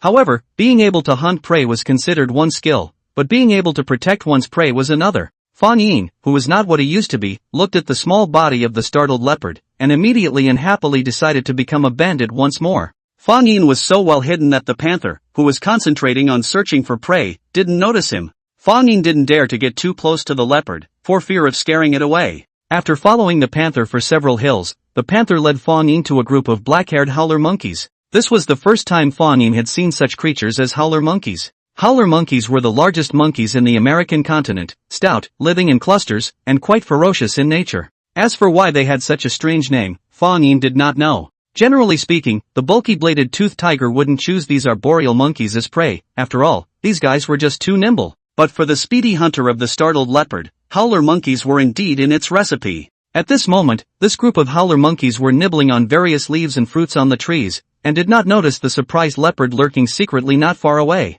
The panicked leopard likewise showed the patience that a top predator should have, hiding in the bushes until the group of howler monkeys' vigilance was lowered, and only then did it slowly move towards the other side step by step. Almost every step, the startled leopard would stop to observe the movements of the howler monkey group, and as long as the other party detected any difference, it would immediately stop and hide its figure. The howler monkey group also always maintained a high level of vigilance, and one male howler monkey was acting as the sentry of the entire group, staring at any wind and grass movement in the vicinity. The panther was afraid of being discovered by this male howler monkey, and was extremely careful in its lurking, until it approached the howler monkey group at a distance of less than 100 meters. which took it more than an hour in total. But as long as the prey can be captured, all the waiting and hibernation is worth it. This distance has reached the panther's attack zone. Experienced it knows that the opportunity has come. The next is the moment of its thunderous attack. In the next second, the frightened leopard no longer hid its figure, its hind limbs snapped and drove its front limbs in a long leap, instantly rushing out from the bushes, aiming directly at the several howler monkeys on a large tree. Howl. The male howler monkeys that served as sentries were the first to discover the uninvited guest of the startled panther, and the hyoid bone under their jaws instantly swelled up to the size of an adult's fist, letting out a loud and melodious roar was emitted. Fang Yin, who was not far away, was startled when he first heard this kind of roar, and thought that the cougar had appeared. However, the panther was not fooled by the howler monkey's sonic attack at all, and in almost an instant, it rushed to the tree. With a stomp of its hind limbs, just like a spring, the panicked leopard instantly jumped up. Its movements were extremely stretchy, and with just a light jump, it was 3 meters high from the ground. And this height was just enough to reach a female howler monkey that was holding a small howler monkey, only to see the panicked panther forcefully grabbed, sharp toe claws like a scimitar, directly into the mother howler monkey's spine. Then just like a volleyball player vigorously dunking the ball, the startled leopard slapped hard, and the female howler monkey was sent flying backwards with a whoosh. Bang! The female howler monkey fell from the tree and landed heavily on the ground, already seriously injured. But even though she was seriously injured, the mother howler monkey still did her best to protect the little howler monkey in her arms from being hurt. Seeing that he had scored a hit, after his figure landed on the ground, he whooshed and leapt out once again, pouncing directly on the defenseless mother howler monkey. Roar! The female howler monkey's roar was also full of despair, wanting to struggle to escape. But the panther leapt to her side, and without any effort, it bit the mother's neck. The little howler monkey in the mother's arms was also completely stunned, and all it knew was to hold on to its mother's body. After biting the mother howler monkey to death, for this buy one get one free gift, the startled leopard would not be polite, and opened its big mouth to bite the little howler monkey to death again. A perfect hunt. Fang Yin from afar witnessed the entire process of the stunning leopard's hunt, and couldn't help but express his admiration. It was simply a textbook hunting instruction. However, he also wanted to express his gratitude to Comrade Tool Leopard, and this one feast would be a complimentary one. The successful hunting leopard did not let its guard down. In order to avoid its prey being snatched, it would find a big tree at the first time, and then drag the prey up to enjoy it slowly. This time, due to the one-time capture of 2 prey, the panther had to first put the small howler monkeys that had just bitten to death in its mouth into the tree. Finding a big tree nearby, Panic Panther climbed to the tree in a few clicks and hung the little howler monkey on the tree. However, just as the Panic Panther was about to go down the tree to bring up the female howler monkey as well, it suddenly realized that a burly subadult bladed toothed tiger leaped out from the bushes on the side, and without saying a word, snatched the female howler monkey on the ground. Scared leopard? Roar! Realizing that his prey had been snatched, the frightened leopard roared in exasperation, almost falling off the tree in one unsteady step. Hearing the startled leopard's roar, Fang Yin turned around and raised his head, sweeping the startled leopard with a contemptuous gaze. Tool Panther should have the consciousness of a Tool Panther. If you scream again, don't blame me for even grabbing that little howler monkey on the tree. The startled leopard quickly sniffed a familiar odor from Fang Yin's body, and instantly shivered in fear, as if his mind recalled the fear of being dominated by a family of bladed-toothed tigers last winter. How like the other moment at this moment. Only this time the startled leopard was quite lucky. At the very least it had a small howler monkey to eat. Roar! Howl! However, right at this moment, the group of howler monkeys wandering not far away without dispersing was emitting a thunderous roar. What did these monkeys want? Fang Yin was puzzled. Could it be that they still wanted to avenge this pair of howler monkeys' mother and son? Fang Yin's guess proved to be right. Dozens of howler monkeys showed their teeth, roared angrily, and even swarmed towards the frightened leopard on the tree. At first sight, Fang Yin was shocked, and had the feeling of watching Rise of the Planet of the Apes. Creatures like monkeys were indeed not to be messed with. Meow. Seeing this large group of murderous howler monkeys, where did the frightened leopard dare to stay, turning around and wanting to go and pick up the small howler monkey hanging on the tree, escaping from this piece of wrong place that made the leopard sad. However, perhaps because it was too anxious, the panicked leopard was not careful and did not bite the small howler monkey, but instead let it slide down from the tree. Bang! The body of the little howler monkey fell right next to Fang Yin in an unbiased manner. Fang Yin? Fang Yin couldn't help but raise his head towards the tree. What do you mean? You're worried that I don't have enough to eat and you're giving me an extra meal? I didn't expect the Tool Panther to be so uptight. It really moved the tiger. Fang Yin unhurriedly walked up and laughed this little howler monkey off as well. The startled leopard on the tree had tears in its eyes, but it didn't dare to stop. The large group of stormy howler monkeys at the back had already chased after it. The startled leopard quickly jumped down from the tree and fled in a puff of smoke, without taking away a single cloud. Roar, roar, roar. The group of howler monkeys were still seething with excitement. Their purpose was actually very simple: to scare away the startled leopard and snatch the corpse of the pair of howler monkey mothers and children from its hands. Now that the frightening leopard had run away, and the corpses of the howler monkey mother and son had fallen into Fang Yin's hands, therefore, the howler monkeys did not continue to chase after the panther, but instead targeted Fang Yin's body. However, seemingly due to the pressure of Fang Yin's size, the howler monkey group did not descend the tree, but stood on the tree and roared loudly towards Fang Yin, trying to scare him off. This made Fang Yin deeply realize what it meant to say that there was no tiger in the mountain, but the monkey was the king. Roar!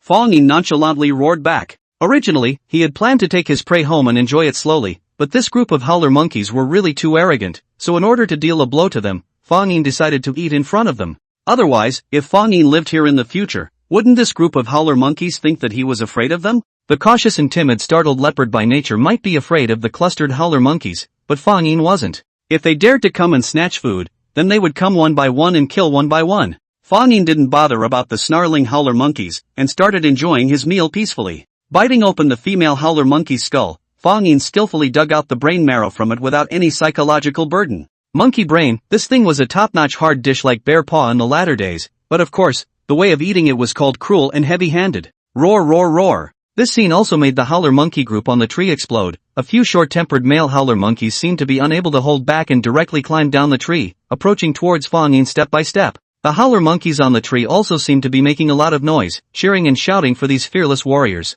A few male howler monkeys roared thunderously in front of Fang Yin, constantly sending out provocations, while a few other male howler monkeys sneakily circled around to Fang Yin's flanks, looking like they wanted to wait for an opportunity to snatch the corpses of that pair of howler monkey mothers and children. Still playing tactics in front of me? For the gene points that were sent to his door, where would Fang Yin still be polite? And with an abrupt turn, he raised his tiger's palm and slapped it towards a sneaky male howler monkey behind him. The male howler monkey was still thinking about how to steal peaches from monkeys, but in the blink of an eye, he was slapped to the ground by Fang Yin's black tiger heart, and he couldn't even roar in time, instantly turning into a piece of meat cake. Ding! The host has hunted and killed a howler monkey, gene point plus 10. 10 gene points, better than nothing. Seeing the tragic state of this male howler monkey, the rest of the male howler monkeys were only so scared that they turned around and fled in a hurry. Where would they dare to touch Fang Yin's mold again? These howler monkeys were very flexible. Once they climbed up the tree, they were even more slippery than loaches, so Fang Yin didn't waste his energy to chase them.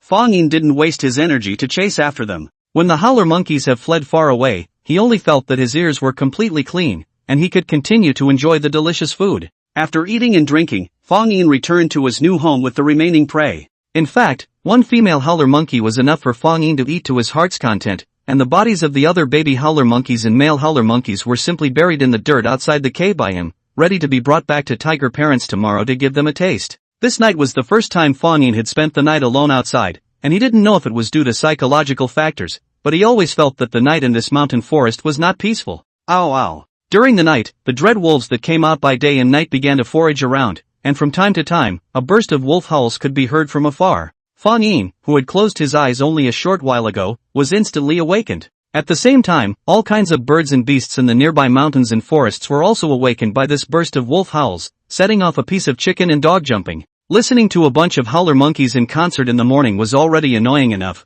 but now at night, they had to listen to a bunch of snarling wolves barking furiously. Fang Yin climbed up with some impatience, and at that moment, he suddenly smelled an unfamiliar fishy odor. Moreover, there was a rustling sound coming from outside the cave, which seemed to be the sound of digging. This caused Fang Yin's drowsy sleep to dissipate. Good lord, it was only the first day in his new home, and he had been robbed. Fang Yin immediately rushed out of the cave, just in time to find 3 dire wolves tiptoeing around, digging in the dirt. Their target was the prey Fang Yin had buried there. Ow! The moment they saw Fang Yin appear, the 3 dire wolves turned around and ran as if they had been electrocuted with a whoosh. And one of the dire wolves already had the corpse of that little howler monkey in its mouth. If Fang Yin were to come one step later, I'm afraid that the corpse of the other male howler monkey would also be hard to escape. Roar! With a furious roar, Fang Yin erupted with amazing speed, chasing straight towards the 3 fleeing dire wolves. Dare to steal my tiger master's prey, you guys really have eaten the bear's heart and leopard's guts. Although Fang Yin had been a robber today, he had robbed openly and honestly, and even the panther in question didn't dare to say anything more,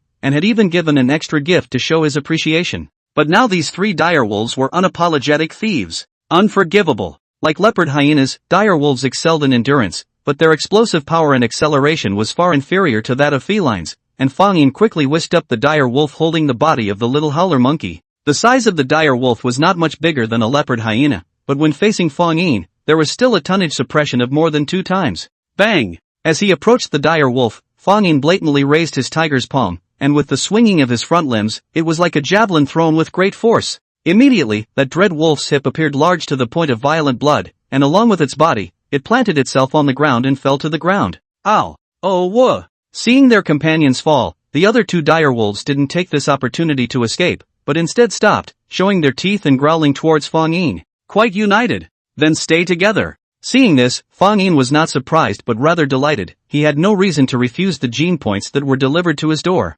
Without bothering about the severely injured and dying dire wolf, Fang Yin leapt forward, his body suddenly pressed down, and directly pounced towards the second dire wolf. Boom! In the next moment, Fang Yin's ponderous body directly crushed onto the waist of this dire wolf. The soil and grass roots splattered with this impact, and the surrounding land shook for a while. The dire wolf that was unable to react in time was so roughly crushed that it broke a few ribs, its spine was somewhat overwhelmed as it curved up, and a large dose of blood gushed out from all parts of its body, which could be described as a genuine blood flow from all 7 orifices. Ow! The tragic situation of the 2 companions did not scare off the last dire wolf. On the contrary, because Fang Yin's back was exposed to its eyes, this dire wolf instead launched a desperate attack towards Fang Yin with ferocity. Like a catapult, the wolf swished and ran, then leapt towards Fang Yin's solid back. When he jumped onto Fang Yin's back, the dire wolf's claws dug into his fur, and immediately afterward, before his body was fixed, the dire wolf opened its fangs and bit into Fang Yin's shoulder. The upper and lower jaws of the dire wolf were bigger and more powerful than those of the North American gray wolf,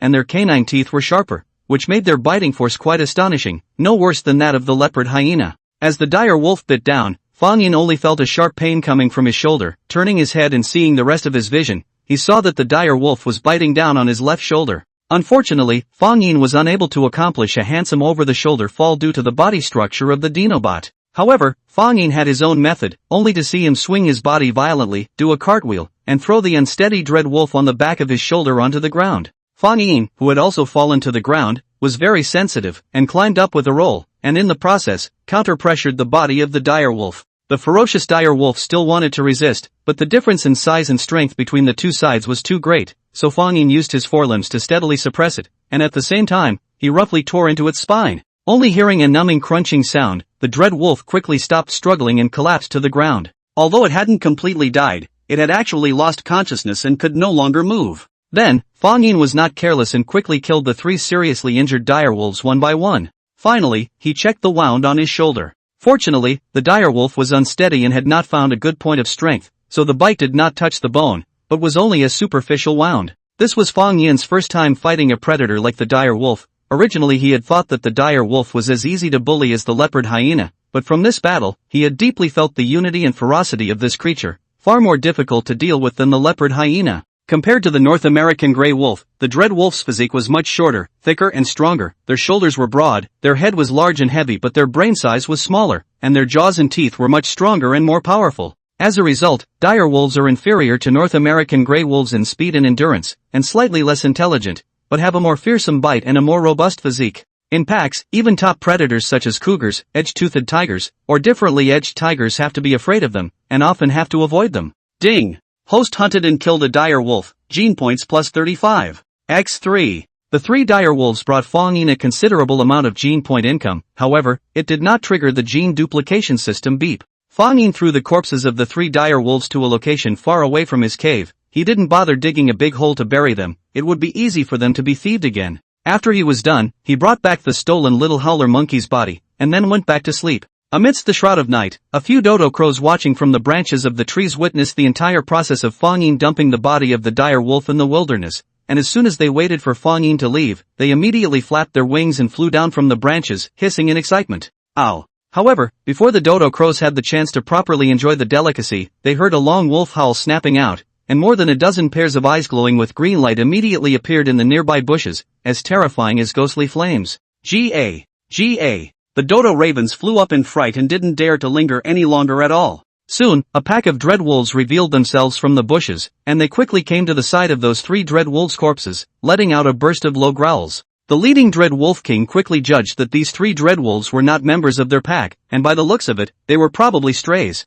The fatal wounds on their bodies were also easily recognizable as being left by the saber teeth of a bladed-toothed tiger. When did another edged-toothed tiger appear in this neighborhood? This was indeed a signal of concern for the Dread Wolf King. Any new predator that resided in the area was a potential threat to the Dread Wolf pack that he led, and he could not help but be very vigilant. However, the dire wolves had no intention of feeding on the corpses of their own kind. Instead, under the command of the Dread Wolf King, a few dread wolves began to dig a large earthen pit on the spot, burying the bodies of these 3 stray dread wolves in it. Only after all this was done did the Dread Wolf King let out a long whistle and led the dread wolves to quickly leave, disappearing at the end of the dark night. Early the next morning, Fang Yin rushed back to the tiger parents' territory with the 2 howler monkeys. In order to avoid mistakenly entering the territory of the pair of different blade tiger couple to the east, Fang Yin even made a big detour. It was only at noon that the familiar sight of the heavy mountains came into Fang Yin's eyes. I don't know if Tiger Dad and Tiger Mom are up yet. I've brought them food this time, so I can avoid going out hunting today. As Fang Yin was thinking this, he suddenly heard a strange ringing sound coming from not far behind him. But when he looked back, he saw nothing. It seemed like it was just a gust of wind blowing by, shaking the grass and trees. Was it an illusion? Fang Yin couldn't help but maintain a few moments of vigilance as he continued to move forward. But not long after, that strange rattling sounded again, giving Fang Yin a feeling of a thorn in his back. Was he being followed and tailed? What other animal would dare to follow him in the territory of tiger parents? Thinking of this, Fang Yin immediately accelerated his pace, and, eyeing a large tree in front of him, climbed it in 3 or 2 tries. As expected, as Fang Yin accelerated away, the stalker lurking in the shadows at the back was also anxious, and followed to speed up his pace to catch up. Fang Yin, who had climbed to a high place, saw this scene. The stalker was no one else but the female of the couple, a pair of different bladed tigers. It wasn't known where the male Fey-blade tiger was at the moment, but he must be harboring the same purpose as his wife, that is, to find an opportunity to kill Fang Yin. This pair of alien blade tiger couple is really a shadowy soul. Also, their 2 children were slaughtered by me, so of course they are trying to find ways to get revenge. Fang Yin didn't try to be brave, but instead hung the prey he was carrying in his mouth on a tree branch, and then immediately let out a loud roar, which was used to alert the tiger parents that an intruder had broken in. At this time, the female heteroblade tiger also found Fang Yin hiding in the tree. Climbing the tree was not a simple matter for her bulky body type. After hearing Fang Yin's roar, the female heteroblade tiger angrily gritted her teeth and did not dare to stay in the tiger parents' territory any longer, quickly fleeing from the scene. Roar! It wasn't long before Fang Yin heard the familiar roar of the tiger's parents and saw them hurrying towards his direction at a fast pace. Only then did he climb down the tree with peace of mind. Seeing Fang Yin again, the tiger mom was the first to walk up to him, rubbing his head and letting out an inquiring roar. The tiger father was also nervously gazing around, looking for signs of the intruder. This intimate gesture made Fang Yin feel a warmth in his heart, and then he told tiger parent the information about the invasion of the female alien blade tiger just now. Roar! The tiger's parents did not expect that the couple of foreign-bladed tigers to be so bold as to sneak into their own territory to play stalker and carry out a sneak attack. This must not come to the door to ask for a statement? Tiger mom and dad didn't dawdle, and directly walked towards the piece of shrubbery at the junction of the 2 sides' territories, and without hesitation, stepped into the heteroblade tiger couple's territory. Roar! The enraged tiger's roar swept across dozens of miles in a circle like a hurricane. Soon after, the heteroblade tiger couple also rushed over in a flurry of anger, but when they saw the Fang Yin family's side of the formation, they couldn't help but cower a little. Roar! Roar! Seeing this, the tiger's parents even went further up, roaring provocatively. On the other hand, the heteroblade tiger couple just glanced at them and hurriedly avoided their gaze, seemingly not even having the courage to meet their eyes. In Fang Yin's opinion, this pair of Fey-blade tiger couple were just wimps. This was not surprising, as there were many tigers on their side. Once they fought, they would definitely be the ones to suffer. In the end, the couple chose to back down and silently took a few steps back.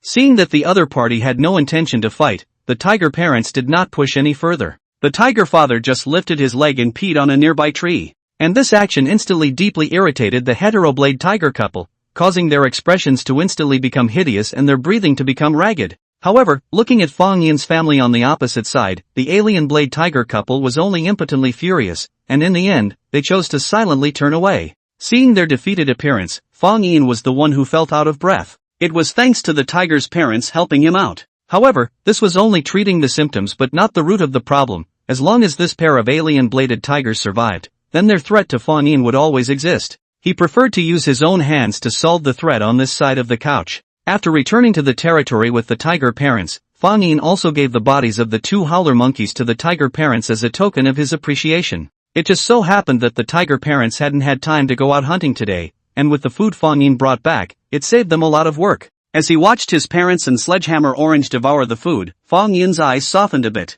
Today, he had actually come back to say goodbye. Even though tiger parents hadn't made a move to kick him out so far, but that was already in the near future. Fang Yin also did not want to have to break out in conflict with tiger parents when the time came, so he might as well choose to leave in style himself. On this day, the sky was cloudy and a light rain fell in the evening, sprinkling the entire forest. Fang Yin raised his head to look at the sky, the distant sky. There was a tendency for the sky to clear up in the distance. It seemed that this light rain would not last long. Walking over to his parents, Fang Yin was at a loss for words. The tiger parents didn't ask too many questions about Fang Yin, who hadn't returned home all night. Even though they hadn't done much exercise today, they were too lazy to move a bit more, and had ambled down early with a drowsy look. Tiger Mother sensed Fang Yin's approach and looked up at him. She saw a touch of a different emotion in Fang Yin's eyes. However, with the intelligence of the tiger, it was obvious that the tiger mother could hardly understand this complex emotion, which was called reluctance in the human world. She just felt that this eldest son had become a bit strange today. Roar! Under the watchful eye of the tiger mother, Fang Yin gave a low growl, conveying the leave signal to her. The tiger mom was a bit puzzled and did not respond. Seeing this, Fang Yin could only laugh bitterly. It was really hard to express what he wanted to say in the poor vocabulary of the bladed tiger. However, regardless of whether the tiger parents understood what he meant or not, leaving was destined, and living independently was exactly the way to grow up. Fang Yin gave tiger parents a deep look. His eyes seemed to be a little moist. But then, he turned around and left. Farewells did not exist in the animal world. All the way towards the west, straight ahead, at the end of the sky, there was the border of the tiger parents' territory. Fang Yin was ready to go to the wider world to have a look. It was not easy to cross over to the prehistoric ice age. There was always a need to see a landscape that was different from the later world. Behind her, Tiger Mother slightly cocked her head, looking at Fang Yin's back in surprise as he moved a little bit further away. She did not understand what Fang Yin's actions just now meant, and what was the purpose of leaving this time. She was not too worried about her grown-up son, and would not interfere too much with his behavior. Ooh-oh! The original Sledgehammer and Little Tangerine who had been wandering around outside the cave returned not long after, and they only saw tiger parents, not Big Brother. Sledgehammer and Orange were not surprised. Big Brother all day long loved to run around, last night also did not return all night. Tiger parents will not care about him. However, Big Brother would come back sooner or later. Every time he came back, he would always bring a good meal with him. Until a week later, a month later, 3 months later. When summer was coming to an end and the cold northern winds were whistling again from the distant North Pole, Fang Yin still hadn't returned. In the evening, the tiger parents who had returned from the hunt stood guard at the entrance of the cave, looking at the direction Fang Yin had disappeared in the distance, where the setting sun was high in the sky, and the burning clouds in the sky were linked together in a single piece, showing a rouge-like red color in heaven and earth and illuminating the world in a particularly gorgeous way. Under the evening sun, tiger parents kept watch until nightfall, then got up and returned to the cave with Sledgehammer and Little Orange. After leaving tiger parents' territory, Fang Yin went straight back to the territorial boundaries of Mount Elbert. Leaving was inevitable, and the current Fang Yin had long since adjusted his reluctance to leave, and replaced it with determination and yearning for his future life. And it wasn't like saying goodbye to tiger parents and the others for good. In the future, if there was an opportunity, Fang Yin would still go to them. It was only that he was somewhat unsure whether the two sides would be enemies or friends when they met again at that time. Shaking his head, Fang Yin did not think much about these unpredictable things in the future. As a matter of urgency, he still had to arm himself to ensure his survival. Open my attribute panel. Another new day arrived, and after waking up, Fang Yin was also the first to check his attribute panel. Host, Fang Yin. Race, Deadly Blade-toothed Tiger, male. Age, 1 year old. Bladed Tiger gene level, LV2, 0/100. Strength, 86, plus. Agility, 80, plus. Physique, 84, plus. Gene points, 30. Fused genes, overlapping, clouded leopard, leopard hyena, shark, Milky Way crocodile. Enhanced parts, skin strength and hardness, LV1, tail, LV1. Added abilities, bite strength, LV1, tooth regeneration ability, LV1, immunity, LV1. Now, Fang Yin's three-dimensional attributes were not far from an adult bladed tooth tiger. This also gave him full anticipation and vigor for the rest of his life. Roar! Fang Yin cleared his throat before he took a step and left the cave straight away. Fang Yin only realized after his arrival that this area of Mount Elbert was a veritable wolf mountain. During the daytime there was no feeling, but at night, the sound of wolves howling was spreading all over the mountain. A large number of dire wolves and gray wolves inhabited this area. Both of them were in the same ecological niche, and there was a fierce competition between them. In contrast, large predators such as the tiger were rare. In the mountain forest, Fang Yin walked cautiously. Because he was only a lone tiger, he had to remain 10,000% vigilant while moving. Whoo! Suddenly, a damp gale whistled past, rustling and shaking the tall trees around him. The wind blew the grass low, and Fang Yin, who had been searching for most of the day, also saw the hunting target of this trip. Ahead, there was a single bush cow. But Fang Yin's real target was not it, but the group of gray wolves that were hunting this one bush cow. Perhaps it was because of the generous gift of the tooled leopard a few days ago that Fang Yin had deeply experienced the feeling of getting something for nothing. So when he encountered a scene where other predators were hunting, he always couldn't help but want to go and have a good time. Maybe he would become a fisherman? Ow. At this moment, the wolf pack of 6 gray wolves in front of him was desperately chasing after the bush cow that had gotten separated from the pack. The shrub cow was isolated and could only run wildly all the way forward. But the smaller gray wolves were obviously faster and had better endurance, and the chase lasted less than 500 meters before the bush cow was overtaken by the gray wolves behind it.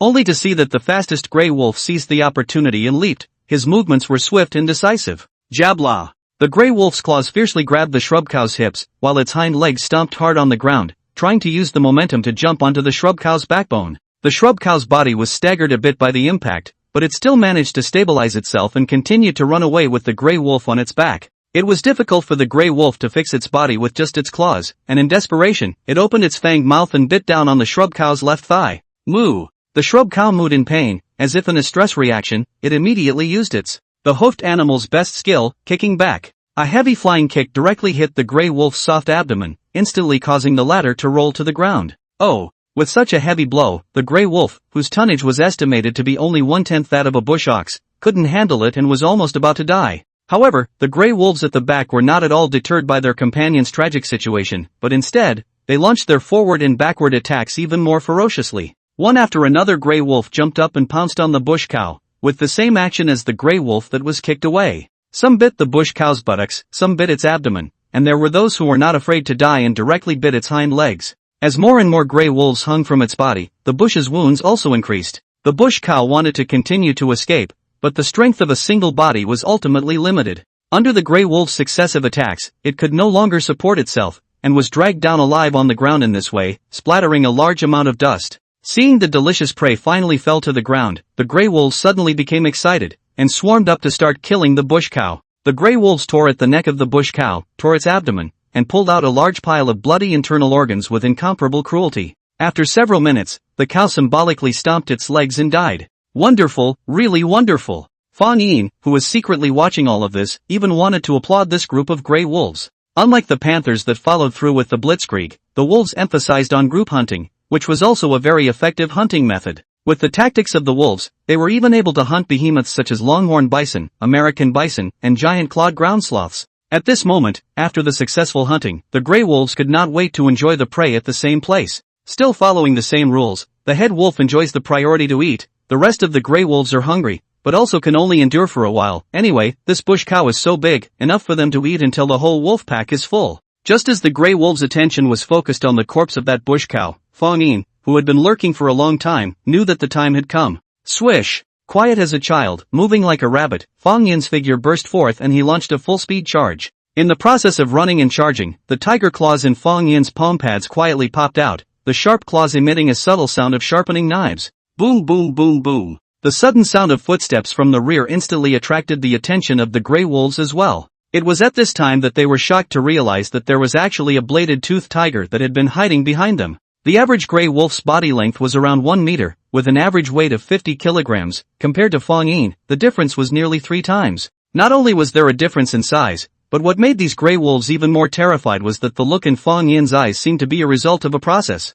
In Fang Yin's eyes, he seemed to have gone through countless killings, and had condensed his killing aura. Undoubtedly, at this moment, Fang Yin truly possessed the majesty and aura of a generation of top predators. Based on its appearance and aura alone, it was enough to make other animals feel fear from the depths of their souls. Ow! The gray wolf pack howled in utter horror the moment they saw Fang Yin appear. This was because Fang Yin's target was precisely them. However, this bush cow was the prey that they had hunted with great difficulty. How could they be willing to give it away just like that? However, just as the gray wolves hesitated, Fang Yin's attack arrived in an instant. Roar! Fang Yin rushed directly in front of that feeding gray wolf king, his speed as fast as lightning. The gray wolf king that was feasting had no time to react, before it was pounced on and had a bite on its spine. Only then did the other gray wolves in the surroundings react. But it was too late. The Grey Wolf King's mouth was open, eyes wide, eyes full of confusion. Seems to have not figured out what happened and then died. The best way to deal with the wolves is to take the head of the general in the middle of the army, and quickly kill the leader of the wolves.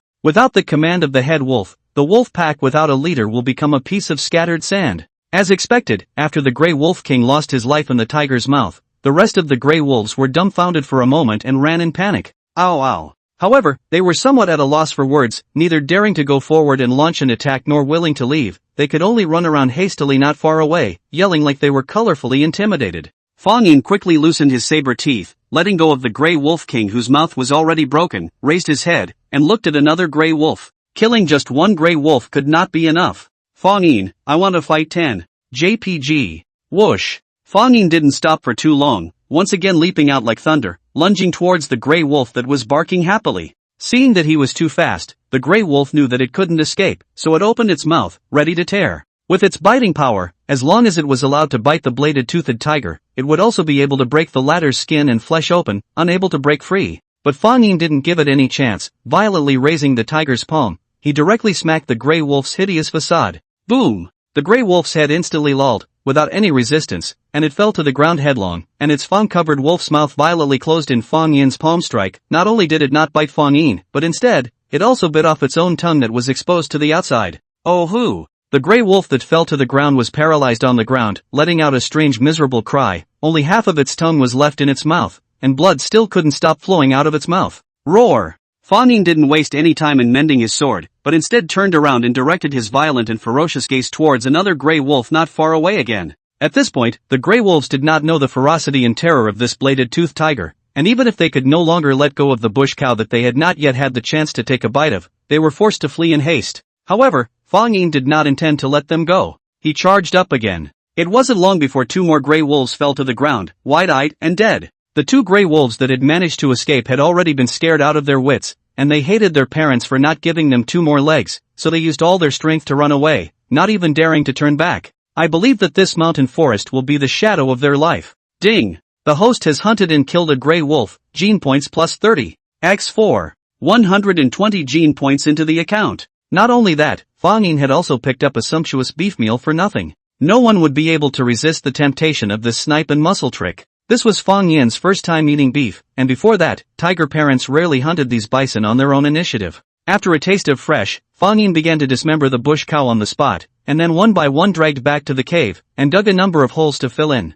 This was also a lesson learned from the last time his house was burglarized, and it was better to store the food separately than to have it all destroyed in one pot. A bush cow and a few Grey Wolves were enough for Fang Yin to eat for a long time, so he didn't need to worry about food at all. There was no need to worry about food. Knock knock knock. However, just as Fang Yin was dragging his food along, a clear sound of hoofbeats rang out in the mountain forest. Subsequently, Fang Yin saw a huge beast of unrivaled size leap out, and the momentum caused the entire mountain forest to tremble. This is the Earth Sloth? Fang Yin still had a vivid memory of the shock he felt when he first saw this behemoth. Even the adult blade-toothed tiger was like a kitten in front of it, not daring to have any temper. Looking up, only, at this moment, this earth sloth was incomparably wretched. Its brownish-black fur was dyed red with blood, as if it was wearing a bloody coat. What was even more shocking to Fang Yin was that there was even a broken stone spearhead stuck in the rear limbs of this earth sloth. Gunhead? Seeing this, Fang Yin's face immediately changed drastically. This was already the second time he had found this kind of thing.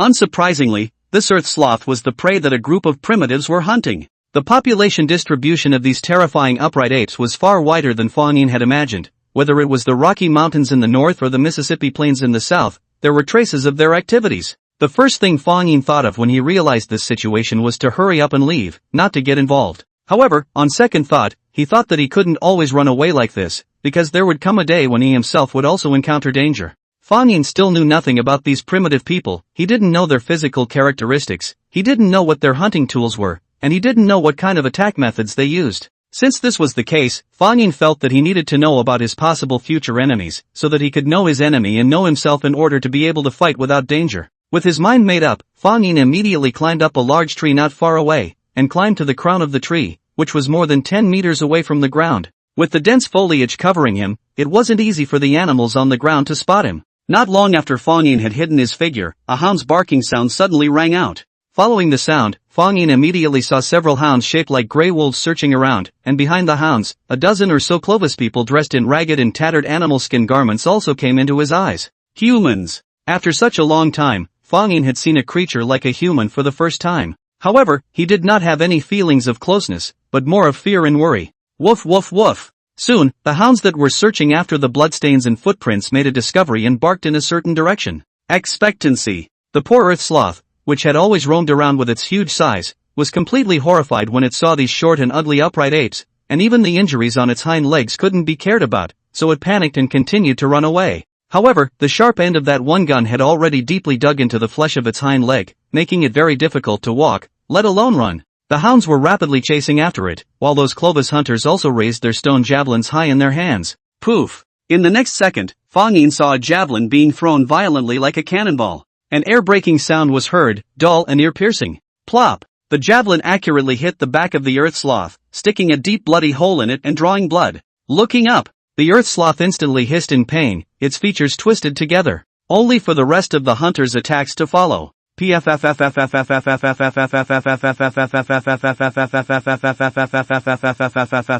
After a series of air-breaking sounds rang out, a javelin could be seen drawing an arc in mid-air, covering the earth sloth firmly like a dragnet. Almost instantly, the body of the earth sloth was filled with javelins, turning into a large hedgehog. That scene of blood flowing horizontally was simply shocking to the eyes. Looking up, however, the extremely tenacious earth sloth didn't fall so easily. Seemingly knowing that there was no way to escape, the earth sloth was also energized with full animalistic nature, intending to fight to the death with its back to the water. At this time, the hunters from Clovis had already taken out a stone spear from the leather pouch behind their backs. This kind of spear was the deadly weapon of the Clovis hunters, the Clovis stone spear. The tip of the spear was made of flint flakes, the texture was dense and hard, and the tip and the edges along the ends were sharpened to such a degree that one would feel shivering just by looking at it. The Clovis hunters then approached the enraged earth sloth step by step, weapon in hand. They set up a fan-shaped semi-surrounding circle, eyeing the sloth intently and continuously circling around it. Each hunter's division of labor was very clear. Some were responsible for probing, some were responsible for harassment, some were responsible for attacking, and some were responsible for guarding the surroundings.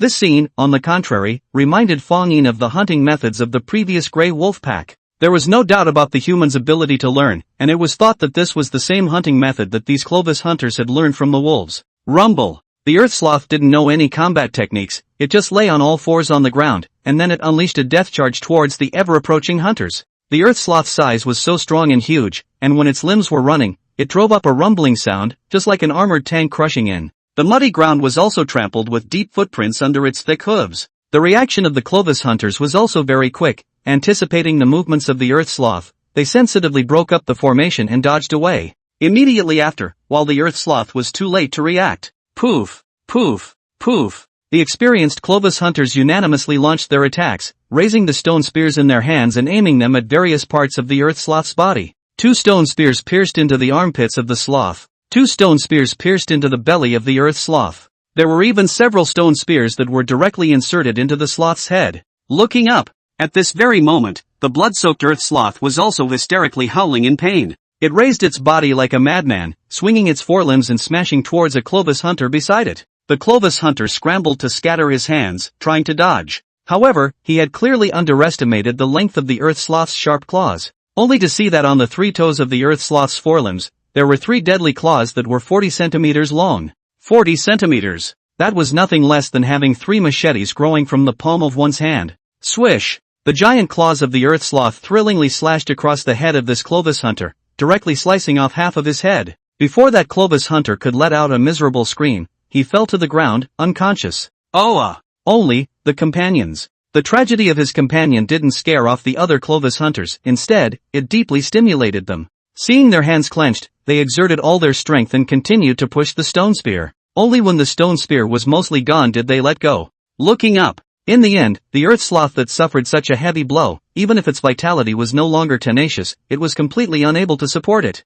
The large body just pushed the gold mountain, fell down the jade pillar, generally collapsed on the ground, powerlessly looking at those Clovis hunters who were cheering beside themselves. After the successful hunt, the Clovis hunters immediately pulled out the javelins and spears from the sloth. Before the sloth died, they took out their stone knives and started to dismember it impatiently. After all, this adult sloth weighed 5 or 6 tons, without a large pack tool. it was impossible for them to take it away as a whole. They could only choose to dismember it into small pieces and bring it back to the camp. Soon, Fang Yin watched as the Clovis hunters chopped off the sloth's head, removed its limbs, cut open its abdomen, cut off its tail, and collected its internal organs and blood. The dismemberment project took more than an hour, and blood flowed across the ground. During this time, there were also some predators that were attracted by the smell of blood and quietly approached. However, upon seeing the Clovis hunters who were holding spears and on guard around them, they all turned around and left, not daring to hit that earth sloth at all. Suddenly, the sharp-eyed Fang Yin noticed something. The Clovis hunter who was in the lead was wearing an animal skin garment that seemed to be made from the skin of a bladed-toothed tiger.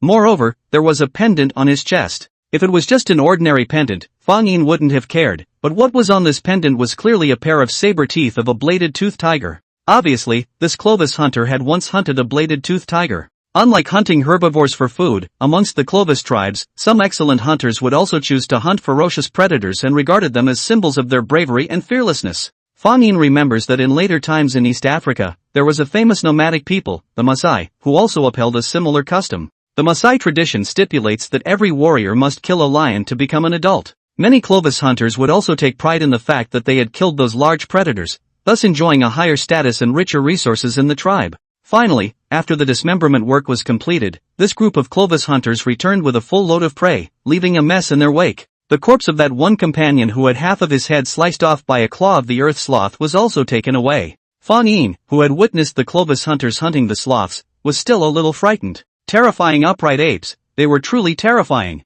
Even the adult sloths could not escape from their hunting. I am afraid that there is no prey in the Americas that they could not hunt. After the Clovis hunters left, Fang Yin slipped down from the tree and hurriedly left in the opposite direction. At the moment, he didn't want to clash with these terrifying upright apes. However, a bold thought emerged from his mind. How many gene points could one acquire if they hunted and killed a Clovis? In fact, there wasn't much difference between hunting other animals and killing, it was essentially killing. However, for Fang Yin, who was a human being in his previous life, there was still more or less a difference between the two. Killing. If the future really fell into the same predicament as that earth sloth, Fang Yin felt that he should be more like a beast, rather than a person wearing the skin of a beast. After all, those Clovis people wouldn't treat themselves as their own kind. Those Clovis hunters had already left, and Fang Yin had to put down the doubts and worries in his heart and began his further plans. Fang Yin had a lot of thoughts about ways to quickly earn gene points. Hunting a large number of wolves was one point. However, this point also contained no small amount of risk. In contrast, another method was more sustainable and safe, and Fang Yin felt that he could give it a try. He wanted to create a treasure trove that could provide a constant supply of prey. Early in the morning of that day, Fang Yin began to search around within the confines of Mount Elbert. His target was the range of freshwater waters similar to the category of ponds, swamps, and lakes. After following a river for some distance, Fang Yin found a spacious river pond. In the vicinity of this river pond, there was a small forest, with quite a few trees arrayed just above the riverbank. Only, these trees all looked miserable. Their trunks partially left behind a trail that looked like a knife chopping and axe chiseling, completely gouged out with a huge opening. Among them, there were already several trees that had been cut off at the waist, leaving behind only a bare stump. Fang Yin's heart was clear. This was exactly the work of the target he was looking for, the great beaver. The full name of the big beaver was called the Ohio beaver, which was very similar in appearance to the beavers of the latter days. The only difference was that the big beaver was big enough. The big beaver's body length can reach 2 meters and its weight is 200-300 pounds, which is no less than a black bear, and is the largest rodent in the Pleistocene. Fang Yin surrounded this piece of river and pond waters, searching around in all directions. Wow! After waiting for some time, a paddling sound suddenly came from the reeds not far away, and the target that Fang Yin was looking for thus appeared within his sight. The big, fat beaver looked like an oversized groundhog. The difference was that the big beaver had a scaly tail that was so flat that it looked like a small oar. Secondly, the most amazing thing about the big beaver is the 2 pairs of large orange-colored teeth at the top and bottom of its mouth, which are 15 centimeters long and comparable to the saber-tooth of the tiger. These 2 pairs of large teeth have a lifelong growth, as chewing hyunmais simply cannot stop. In this regard, the big beaver often gnaws on trees to sharpen their teeth. Therefore, this odd habit of life led to this picture that Fang Yin was now seeing. Fang Yin lurked in the grove near the river pond and did not startle this big, timid beaver. His purpose was not to catch the big beaver to eat. Rather, it was to utilize its other watchful skill, building embankments and dams. Squeak squeak. Soon, under Fang Yin's silent gaze, the big beaver slowly climbed above the riverbank, and then started its teeth-grinding business again. Cluck cluck cluck. A sound similar to a pencil sharpener sharpening a pencil was constantly heard amongst the empty grove. Fang Yin couldn't help but reveal a look of surprise as he looked on. 2a. The big beaver was gnawing on the tree trunk with its big teeth like a piledriver while spitting out debris, looking like a high-speed logging chainsaw. In just a few minutes' time, a tree with a trunk as thick as a bull's mouth was gnawed off by this guy. Crunch! Only, the next scene that made Fang Yin's jaw drop came. Only to see that one big tree collapsing down with a bang. Its position was impartial, and it happened to hit the big beaver that was still chomping on the wood. Fang Yin? Kid, do you have a lot of question marks? Cutting down a tree and still smashing yourself, it's really a long time to live. In the observation just now, Fang Yin also saw that when this big beaver gnawed on the tree, it had been circling around the trunk. It was like penetrating from the outside and when sharpening a pencil, slowly thinning the thick part towards the center. Since this was the case, the tree was likely to collapse in either direction, and the probability of hitting the big beaver itself was high. Squeak squeak squeak. However, this injury was nothing to the thick-skinned big beaver, and it quickly climbed back up and continued to work diligently. Soon, the big beaver took a bite of the fallen tree and dragged it laboriously into the water. It was much easier to pull the tree when it came to floating on the water. Next, the big beaver took the valuable wood and headed back in the direction it came from. Seeing this, Fang Yin hurriedly chased after it from afar. After passing through a patch of reeds, Fang Yin saw this big beaver arrive at a dry wetland. On this small piece of wetland, a small hill-like den stood upright. From the outside, the big beaver's den was just a pile of branches and wood piled up. In fact, inside the den, there was something else, forming a structure similar to a cave tunnel. Squeak squeak. However, the big beaver was passing through its door and continued to swim towards the deeper river channel. Fang Yin's heart was clear. By the looks of it, the place this big beaver was going to now was the dike he was trying to find. Sure enough, the big beaver continued to swim with this piece of driftwood in its mouth and soon arrived at a river tributary. Here, a so-called Animal World Century Project beaver dam, so hidden and spectacular standing. This huge beaver dam across dozens of meters, the entire tributary river to cut off. The bottom of the beaver dam is made of dirt and gravel. Above the water, various poplar and willow branches and reed stems were stacked on top of each other to create a dam that spanned the entire river. It must be said that the big beaver's construction skills are extremely strong. Not only do they build lairs and dams, they can also dig a canal single-handedly. In nature, beavers are in addition to coral polyps, the largest handful of architects, known to be the largest beaver dam up to 850 meters long, is more than twice the length of the Hoover Dam. The reason why to do these things, the big beaver is also in order to avoid predators, have a safer living environment. After all, despite its size, it is still weak where giant short-faced bears, cougars, and large predators with bladed-toothed tiger stirrups are present. But invisibly, these initiatives of the big beaver have a subtle impact on the surrounding ecosystem.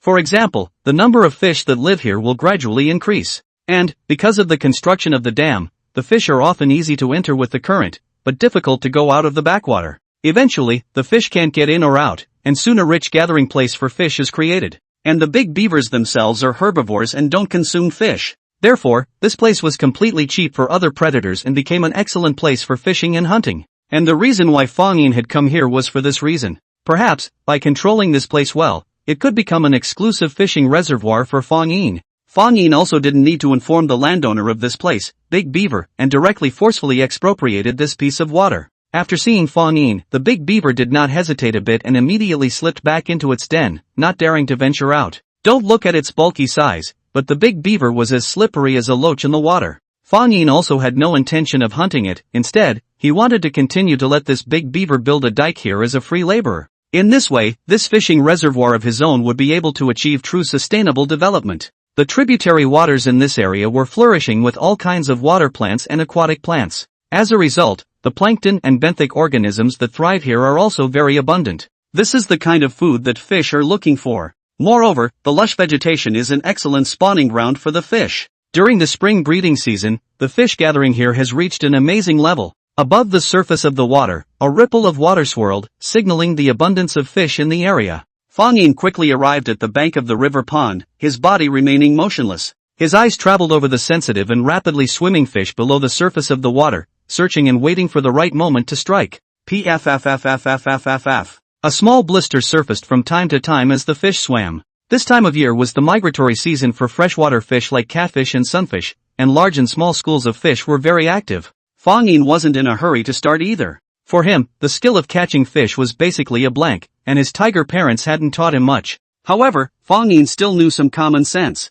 For example, light would find refraction at the surface of the water, resulting in a certain misalignment of the fish imaging that one saw below the surface of the water from the shore. The position of the fish's image would often be shallower than the actual position of the fish, so when catching a fish, one would need to stab deeper. After observing the fish for a while, Fang Yin adjusted his posture with eagerness. His eyes locked onto a catfish that had exposed itself. In the next moment, Fang Yin's figure moved violently, and his tiger claw, which was poised to strike, smashed through the water like a harpoon, directly grabbing at the catfish in the water. Plop! The first attempt failed. Fang Yin didn't touch anything. Instead, he was also drenched by the splashing water into a falling cat. However, under the temptation of food and gene points, Fang Yin didn't give up either, but started trying again and again. Observe, wait, strike, enter the water. So the cycle repeated itself tirelessly. Half an hour quickly passed by in a hurry. Fang Yin's fishing technique progressed significantly, from the beginning when he couldn't even touch the fish at all, to the later when his hit rate steadily improved, and he had already touched the fish's slippery body several times. After practice made perfect, he quickly mastered the art of catching fish. Boom! After a few more minutes, Fang Yin struck once more, his tiger claws breaking the water and stirring up waves. And this time, Fang Yin finally caught a catfish, and then with one hand, he fished it out of the water. Roar! The Emperor's heaven was not disappointed by the tiger, it was finally a success. Ding! The host has hunted and killed a catfish, gaining +3 gene points. With only 3 gene points, it was pitifully small. However, it was also a sizable number after accumulating it. Fang Yin looked at his trophy with exhilaration, then used his claws to hold down the tail of the fluttering catfish, and couldn't wait to tear chunks of fish meat from its body before swallowing it in one gulp. After filling his stomach a little, Fang Yin immediately started another round of fishing. Not long after, Fang Yin caught another big fish and devoured it. Seemingly out of a cat's nature to eat fish, he was somewhat unable to control himself over the tender and delicious fish meat, and after eating one, he still wanted to eat more. However, although this piece of water was rich in fish resources, after all, it was only a phase. Once the breeding period of the fish in the spring was over, it was feared that the number of fish here would be greatly reduced. By then, it would be even harder for Fang Yin to eat fish again. Therefore, he planned to take this opportunity to catch some more big fish and store them for food storage. However, the snow had already melted, so what was the best way to store the fish, which were highly susceptible to deterioration and decay? Fang Yin suddenly thought of a method: air drying. Air dry the fish and make it into preserved fish. This was a very good idea. After catching a few big fish, Fang Yin sliced them with his tiger's claw, and then removed all the guts and gills. After that, Fang Yin went to the reeds by the river pond, picked a few reed stems, and used them to put the fish on. He then looked for a place with good ventilation and out of direct sunlight to dry the fish, waiting for the water to evaporate and dry. Finally, Fang Yin also found some strongly scented flowers and placed them nearby to expel the pesky flies. Time passed slowly, and the early morning of the next day soon arrived. The first thing Fang Yin did was to walk to check how his salted fish bacon was doing. Fortunately, a piece of fish meat suspended by a reed stem like a bell was still hanging high in the treetop of a pine tree swinging and swing, and had not been stolen. In the next few days, in addition to his normal hunting trips, Fang Yin would also find time to come to the beaver dam to continue fishing and making fish fillets. This series of actions was not really a simple matter for him. How to use the reed stems to pierce the holes and strings for the fish fillets was a skillful job. After letting the fish meat slices air dry and marinate for a few days like this, it was finally time for acceptance. The pine tree that Fang Yin chose as the drying rack was full of fish and meat slices, just like a colorful lantern. Fang Yin personally took down the first batch of fish meat slices to be dried. Just looking at the crispy and golden-colored exterior made him feel an appetite. After soaking it in water for a while, Fang Yin savored this unique delicacy with great appetite. It was delicious. It was a very different flavor from the fresh fish. The meat was firm and dry, but it didn't smell fishy, and the flavor of the original fish was also preserved to the maximum extent. The only thing Fang Yin found unfortunate was the lack of seasoning. Roar! However, just as Fang Yin was eating happily, a familiar tiger roar suddenly came from the river pond not far away. It was the roar of a bladed-toothed tiger. Along with it, there was also the sound of the big beaver's squeaking. Fang Yin's heart stirred. This big beaver was his own treasure bowl. He couldn't let it be eaten by other predators. Immediately, Fang Yin quickly rushed towards the direction of the river pond, and as he got closer, he saw a subadult tiger about the same size as himself. However, what made his jaw drop was that the fur of this tiger was snow white, with not a hint of any other color on its body. White tiger. Fang Yin still remembered that he had fantasized about how great it would be if he was a white tiger last winter, and with the natural protective color of his fur, he would be able to hide and lurk well in the icy sky and snow. However, after growing up, Fang Yin had never seen a so-called white tiger. But right now, he had seen such a genuine albino tiger. Like the albino Bengal tiger, the albino tiger was probably a mutation caused by a genetic mutation. The original orange and black striped fur of the tiger has changed to a white background with black stripes after albinization, which makes it look a bit more majestic and powerful. Apart from the difference in appearance, there is not much difference between the albino tiger and the common tiger. However, they tend to live in the northern part of North America, where they are covered by snow and ice all year round, with tundra and snowy environments, so the albino tiger's fur can play a good role in protecting them. However, in the green forests and grasslands, the color of the albino bladed tiger's body seemed a bit out of place. Fang Yin could not understand why such an albino tiger would appear here. Moreover, with the instincts of a bladed tiger, Fang Yin knew at a glance that it was still a young female tiger. The age of this snow-white female tiger was also visually estimated to be more than 2 years old, and had already reached the stage of living alone. However, compared to the subadult male tiger, the subadult female tiger would be in a relatively better situation. Subadult female tigers will also leave their parents, but not too far away. Usually, the parents will arrange their daughter's territory around their own territory, and sometimes they will even divide a part of their territory to their daughter, which is their last gift to their daughter. Even after separation, daughters can still move around with their parents. As for the subadult male tigers, they will be expelled far away from their parents, not allowing him to approach their own territory again. Male bladed tigers are destined to go out and fight for themselves. In other words, it was like throwing the son out to start his own business while the daughter stayed behind to inherit the family fortune. Roar! Just as Fang Yin arrived at the scene of the incident, the snow-white female tiger had already whisked up the hastily fleeing great beaver and pounced on it. The big beaver was also a big man like a black bear, but in reality, it was a wardregs, and its resistance seemed particularly weak. The big beaver was just collecting wood in the grove, and unexpectedly encountered the snow-white female tiger's sneak attack. There is no way, in the water maybe it can easily escape, but on land, the big beaver's action becomes much slower, cannot escape from the clutches of the snow-white female tiger. The snow-white female tiger had already suppressed the big beaver with her forelegs, and a pair of equally snow-white and shiny saber teeth were about to stab down at the big beaver's neck. Squeak squeak squeak. Just as the big beaver hissed in despair, it suddenly saw another bladed-toothed tiger running aggressively in its direction. This bladed-toothed tiger, which it had also seen many times before, often patronized its territory. Strangely enough, the other party didn't seem to have the intention of preying on itself, and every time it came, it just fished in the river pond.